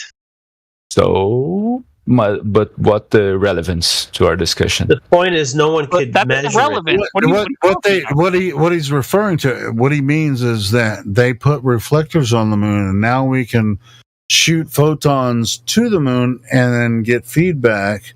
Yes. Yeah, but But Helio, they had to know the distance of the moon. He said yes. They That's had why I to know love that shit. Because he doesn't even know what the fuck he's talking. So either one of us, if we try to measure it ourselves, we can't come up with a firm result. No, but they do have claimed to have come up with a firm result, resulting in 1 or 2 photons from the reflectors. Yeah, but if you were right away, that's why I was just like, I've looked into this before. If we're going to use it as a proof, it should be something that you or I or anyone in here could verify with their own means. Yeah, but they would have to be there in the first place, But anyway, you would have to trust NASA or trust another space agency. It should be verifiable, and it's not. So it's what you're doing is you're citing as evidence something that we can't verify. So what's the point? By the way, before all of that information started, he couldn't even answer the distance from the Earth to the moon. And he still doesn't know. It's coming from a source, right? It's coming from Google. I'm just telling you, in the solar system, we know it's 238,000 miles or whatever fucking kilometers and all that kind of shit. He didn't want to answer that because he doesn't know. If it was the distance they tell us, and there was a person on the moon, and he was speaking to Nixon, one of the astronauts, and there's no time delay. Just like right now, you're in Brazil, and we have no time delay.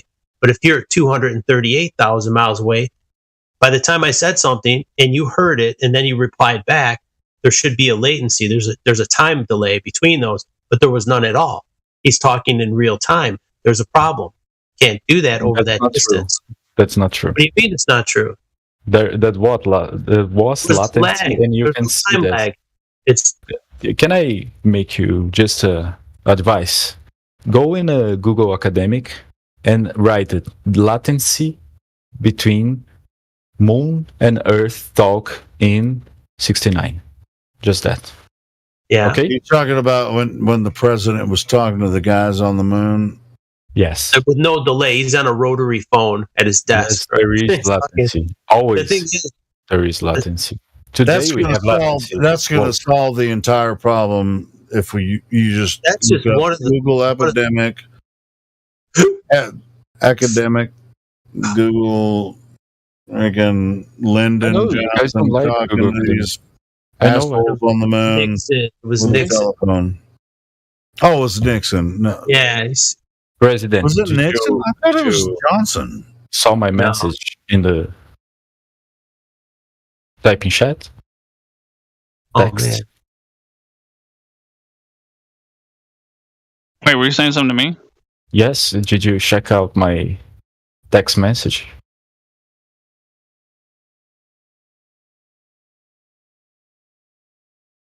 The lag, that was just one of the problems. If you want to look at the moon landing, there's so many holes in that. Like there's so many debunking.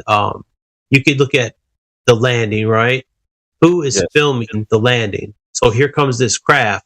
Who is filming the first man on the moon? Like, wait, if he's the first man to ever step foot, how is there a camera outside the spaceship? What's going on? Like, who's filming the first footstep? Isn't the cameraman the first man there? Who's like the whole thing is so ridiculous on its face. Just asking basic questions.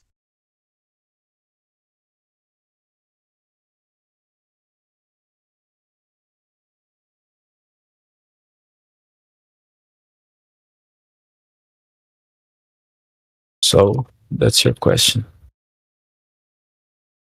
Okay, so I read it, and it says that astronomers estimated the distance to the moon. Are Yes, you that's in true. agreement with that? Yes. Okay, so astronomers estimating the distance to the moon isn't knowing the distance to the moon. That's just another part of a So fairy tale. let me ask you a question, President. Did you guys estimate the distance of the moon in a flat Earth? No, we did not. So that's easy. Or I can speak for myself, and no, I did not. And you are happy without knowing that, right? What the hell? Yeah, I am happy. Well, it's not. No, hold on.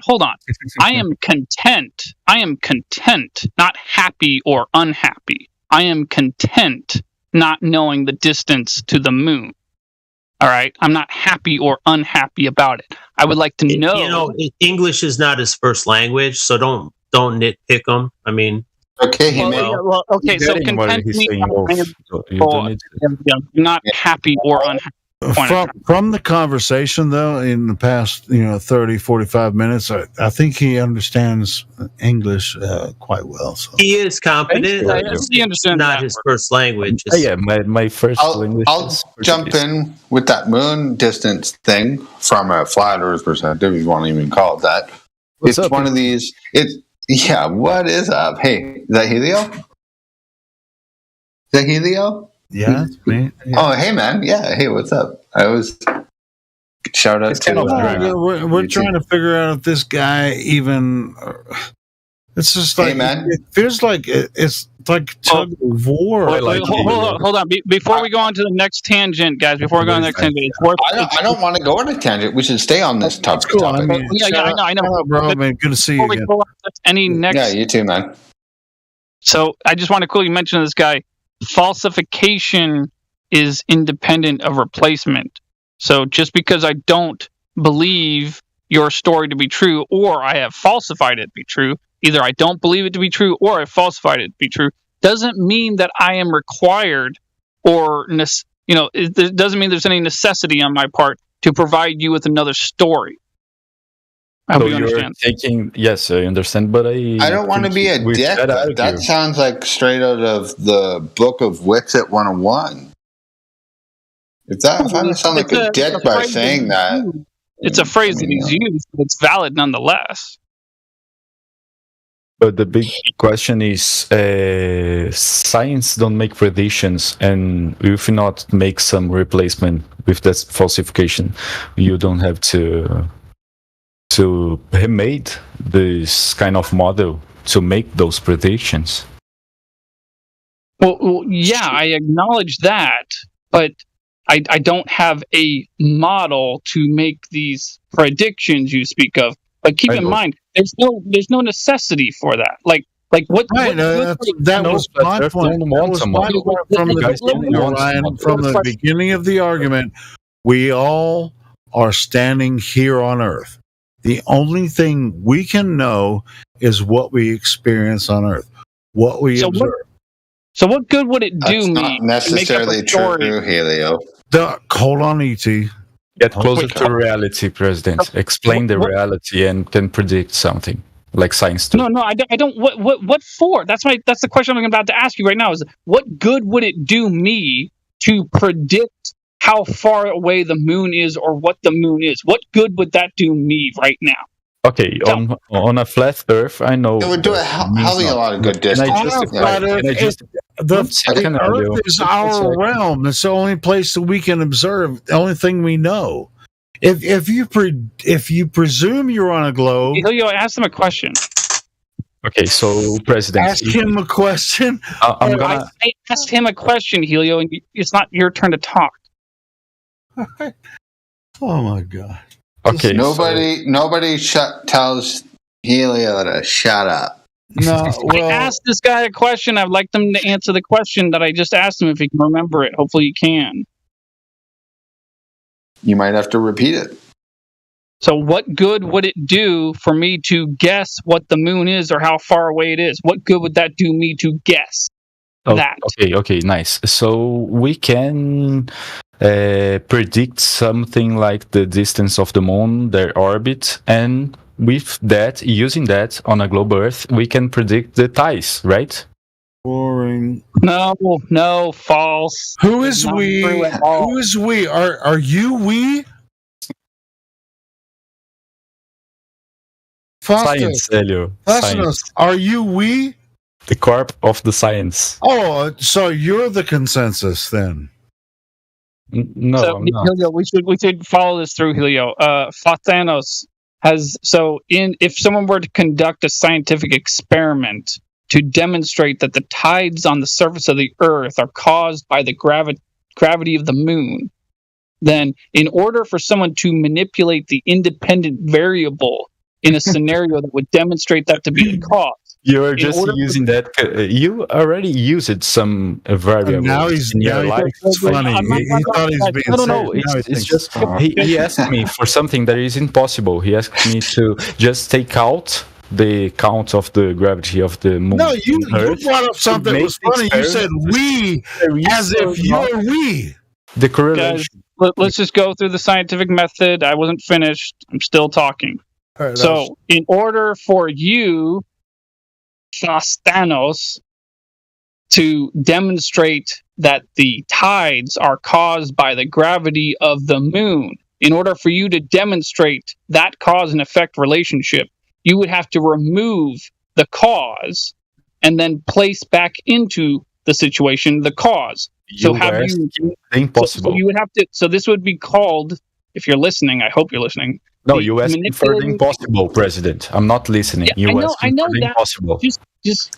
I hope you can hold like a child, a child asking for fly. You are asking for the impossible. Just hold on, dude. Hold your small fucking and get tongue, please. Under Hold the car. tongue. Chill, buddy. All right. So, in order for you to demonstrate that to be true, you would have to manipulate the independent variable. Meaning, you'd have to remove the moon and observe the tides not happening, no time. And then you'd have to put the moon back in the situation and observe the tides starting again. And then that would demonstrate a cause and effect relationship between the moon and the tides of the earth. So the question arises, can you take the moon out of the situation? Yes or no? No. Don't make a speech. Don't make a speech. Give me a yes or no answer, please. No, you cannot. Oh, no, you cannot. So can you, to clarify, can you manipulate the independent variable in that hypothetical experiment? Can you manipulate independent? No, you cannot. Because it's not an experiment, it's an observation. So next. So I have just wanted to point out it's a mere blind belief on your part. No, it's not. The tides are caused by the moon. I just want to point out. I will ask you, what caused the tides? I don't know. Doesn't make any difference.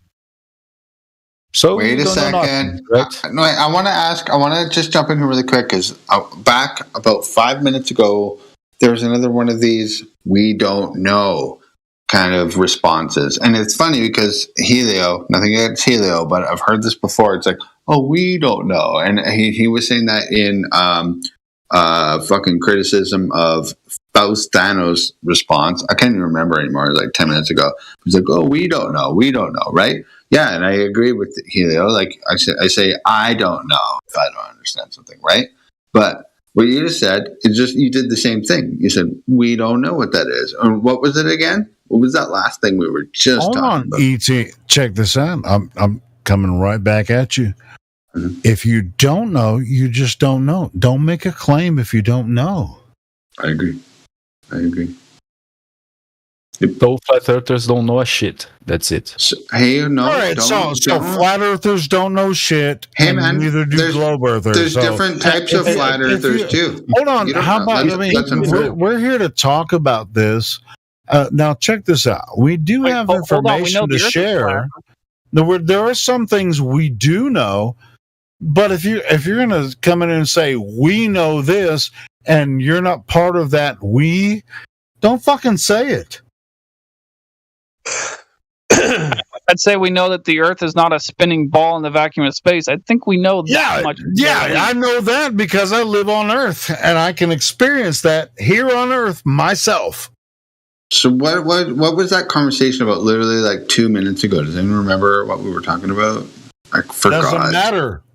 Let's start talking about something we all can know. Okay, 1 second, Elio. We talk about the moon. Moon landing, the distance. That's what it was. The space, Coriolis, distance of the moon. That was another day. Sorry. We talk about Bedford level, curvature, mirage.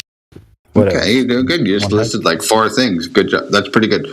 Okay. By the way, I'm not coming against you. By the way, distance of the moon. This is kind of where I'm headed at this point in my life right now. It's about space or what it might be. or could be. I think anyone on either side could respect that to a degree. What is up there, right? Like, I'm not even coming at it against anyone at that point. To the moon. What is the moon? That's the distance of the moon. Yeah. Well, I mean that. Now that will be a high. That'll be a highly contentious issue for a lot of people. I personally think it is a rock floating around Earth. A lot of people hate that idea. I know why. I think I know why too. But I mean, that's what a lot of people believe. But it seems to be that. Belief, though, right? It's just a belief, though, right? You're not claiming that. I will claim that. Who am I talking to here? Just so I know. Orion. Orion. Okay. You're right. I've never touched it. Never walked on it. I can't prove that it's actually up there. No more than I can prove that Japan is real. Well, no. Hold on. Wait, stop. You can buy a plane ticket to Japan, can you not? That is true. You're right. I probably could go to Japan, but it appears as if the moon is real, though. Like, just based off visual. I'm not saying it's not real. I mean, I didn't say anything that asserted. I didn't ever assert the moon is not real. The moon is very, very, very real. It's just that when this guy was saying that it's causing the tides on the surface of the Earth, I was saying, hey, have you proved that with absolute definity? No. It's like, okay, well, I don't believe that. Well, it could be. I mean, I have no problem with that concept. Well, it could be, but it's not a question of if it could be. The question is, can you prove it? Someone just defined well in chat. A disappearing, reappearing, floating rock. Hold on a second. How would one prove it? I'm curious to know that. Like, what are your requirements to prove that? So the requirement would be them setting up a scientific experiment to demonstrate the cause and effect relationship. That's impossible because you can't reproduce that in a lab. Because I know I didn't say it was. I didn't say it was possible. I understand that that's impossible, but that's not my problem. You see, I'm not the one making that claim. They're the ones making that claim. So that's their problem, not my problem. I think that's a way to see the argue, but the present it make easier for you not to make a claim anytime. You know, you don't make a claim. How can someone falsify what you're saying? You don't have a claim. You don't have nothing. You don't have a model. Right there. You're absolutely correct. No one can falsify any claim that I make if I don't make a claim. I have not made any claims. I suggest you do the same, by the way. I suggest okay. Well, I mean, did I hear a criticism from you saying earlier, maybe 20 minutes ago or so, that the moon is... I don't know exactly what you said, but so correct me if I'm wrong. I said it was real. I just said it was real. The moon is real, a real light. Not 250,000 kilometers away, or whatever. I have not made any claim as far as any... Make a claim of the shape of the moon, because we all already seen with our bare eyes, so we can know the shape, right? Spherical. Well, no. Hold on. You see the apparent shape. Now, keep in mind, this is apparent shape is circular. Now, may I ask you, sir? No, the shadow. Hold on, guys. Chill. Circular can mean two different things, or maybe even multiple, even more than two different things. At the very least, circular can mean a more like flat surface, two-dimensional, more like object with a flat surface, because that can have a circular shape to it, a circular shape. And there's also beyond that, a sphere can appear circular. So just it appearing circular doesn't tell you if it's a sphere or not.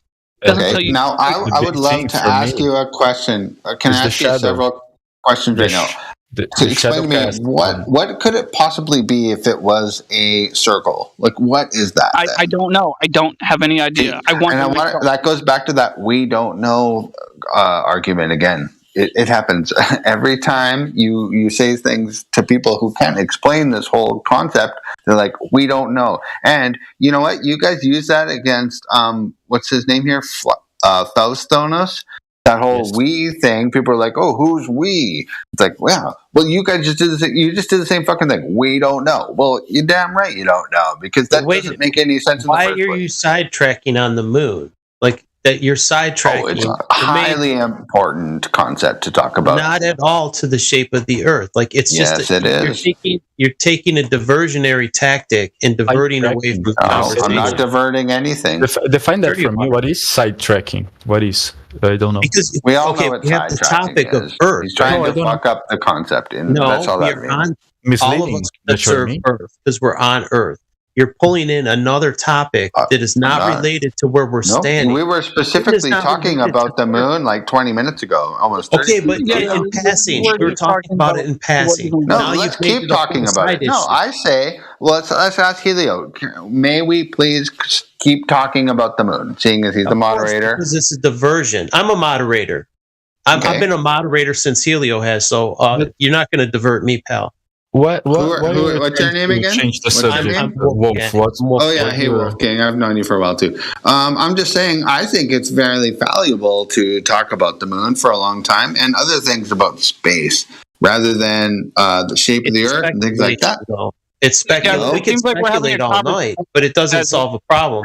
You want to speculate for hours. It's really fucking interesting to hear people's responses about some of this stuff, though, isn't it? But there is a tactic. When you say we cannot look to the sky to know the shape of the Earth, that's trying to the Texas target movie, if you know what I mean. What you're doing is, okay, we could talk about the moon, but it's all question marks. It's all speculation. Whereas the measurements, official measurements, all of us can observe because we're standing right on Earth. We can observe. That's our point. That's my point. The other stuff is diversionary. You can go on a sidetrack for hours. I don't think it's diversionary by any means. I think so.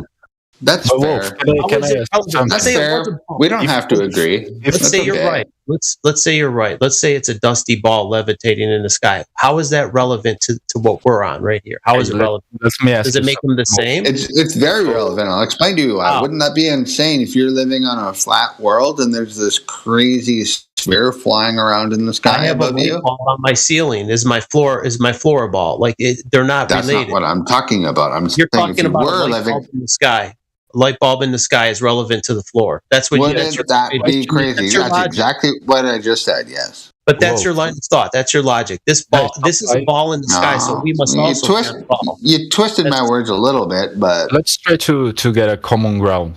What's the difference between the shape of the moon and the shape of the Earth, and why there is a difference? That's my question.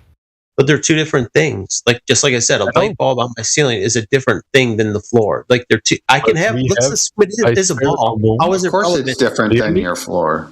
How does it? How about this? How is it? Why is different? That's my question. Why is different? Because it's a different function. It's a different material. Why is like it's a different function? Like why is a light bulb spherical? Right? You could have a flat planet. You could have a flat LED light. But my point being, it doesn't prove anything. You're speculating that we must also be like the thing in the sky. I see something in the sky that looks like a ball, so that means, therefore, we are standing on a ball. Do you think the planets are spherical? Do you think the planets are spherical or even exist at all in the first place? The luminaries, the stars, like all luminaries. Yeah, you're going. Seen them. I don't. Okay. They appear calling them luminaries already. Okay, that's okay. That's fine. Okay, explain this to me. No, I'm not even being a dick here at all. Like I'm being fucking legit. Okay, why does the moon look like and I use the moon very specifically rather than the luminaries, right? Because it's the closest thing to us in so-called space, which I guess some people believe doesn't exist. Why does that look spherical as fuck?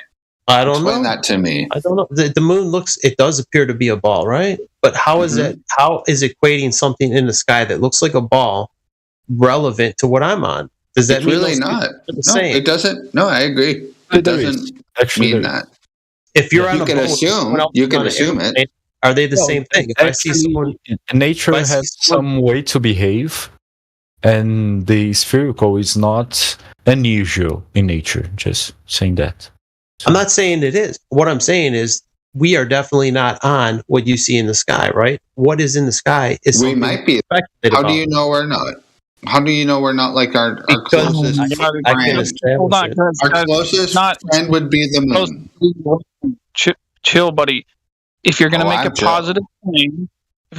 positive claim, an extraordinary claim, then bring extraordinary evidence to the table. If you cannot bring extraordinary evidence to the table with your extraordinary claim, then your claim will be dismissed as it should be. So if you're going to make the claim, claim that the Earth is a ball, then we would like a direct measurement of the Earth's surface to demonstrate it to be so. Do you have that? Yeah, let's start with brass tacks. We all live on Earth, don't we? Don't we live on Earth? Yes, we live. All right, cool. So we see the moon. I come down on weekends to party personally.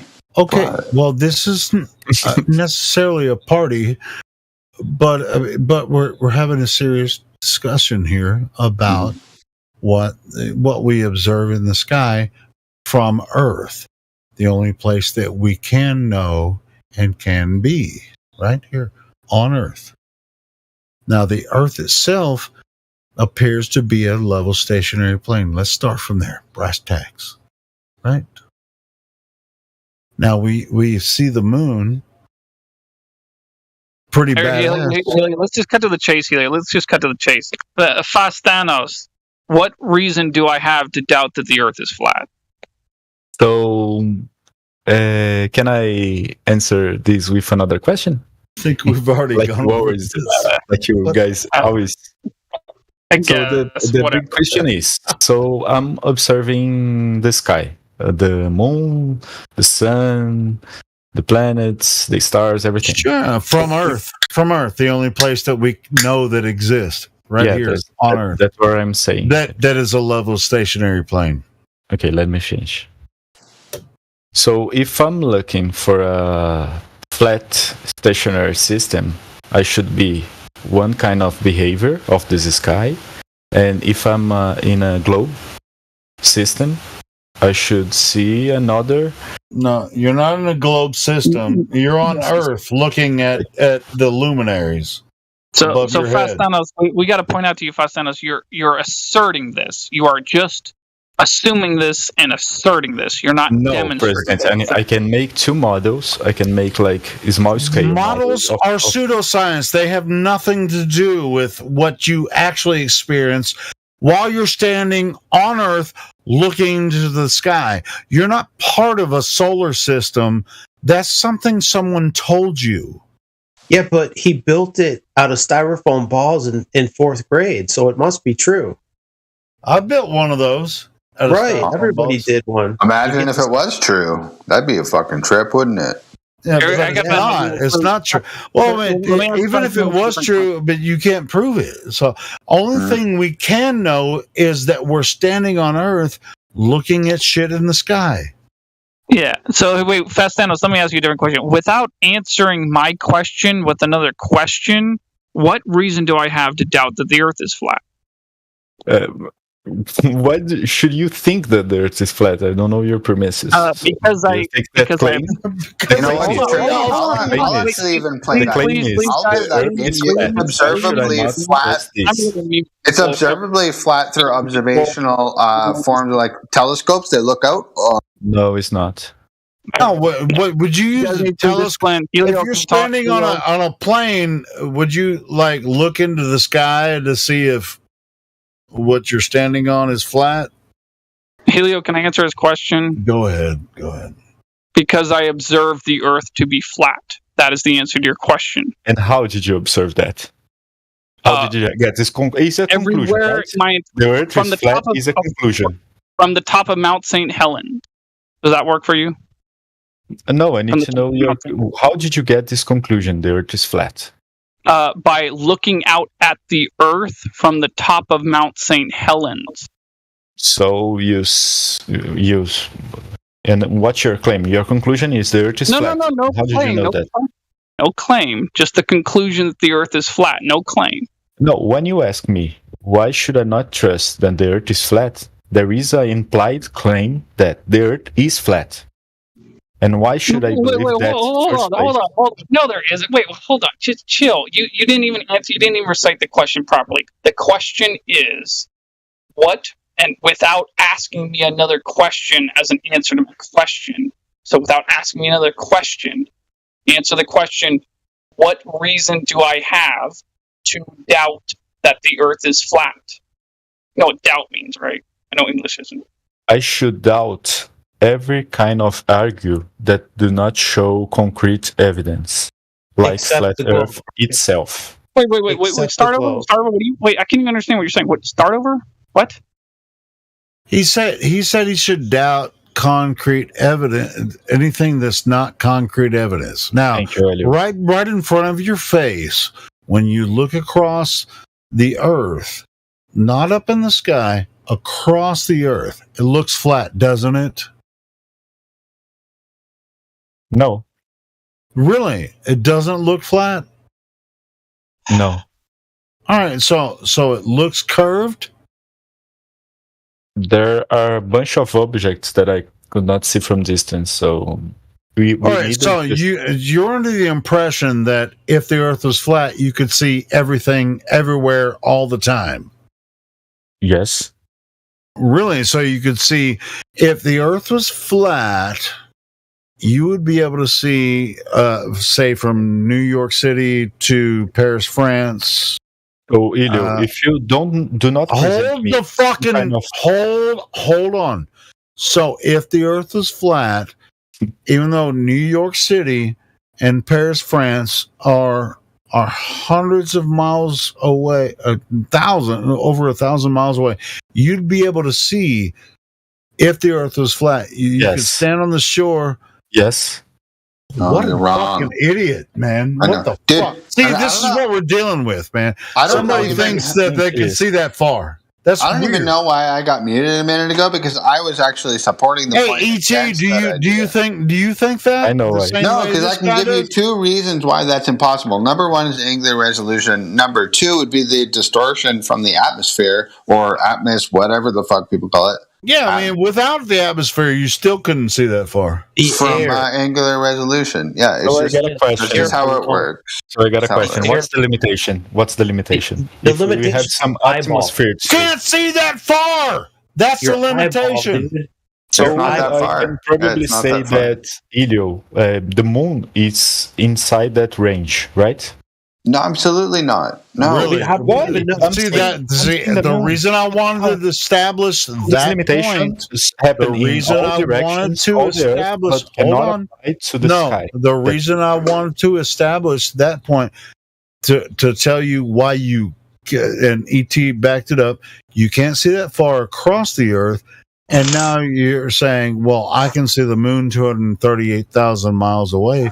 Why can't I see Paris from You know New York? what? I actually don't know how to answer it. That is a good question, in my opinion. Why can't Yeah, you see the moon then? Oh, my question All is, right, if all right, there is check this out. Elio, one Hold second, on. Jesus Elio, Christ, can I fucking Elio, finish my one point?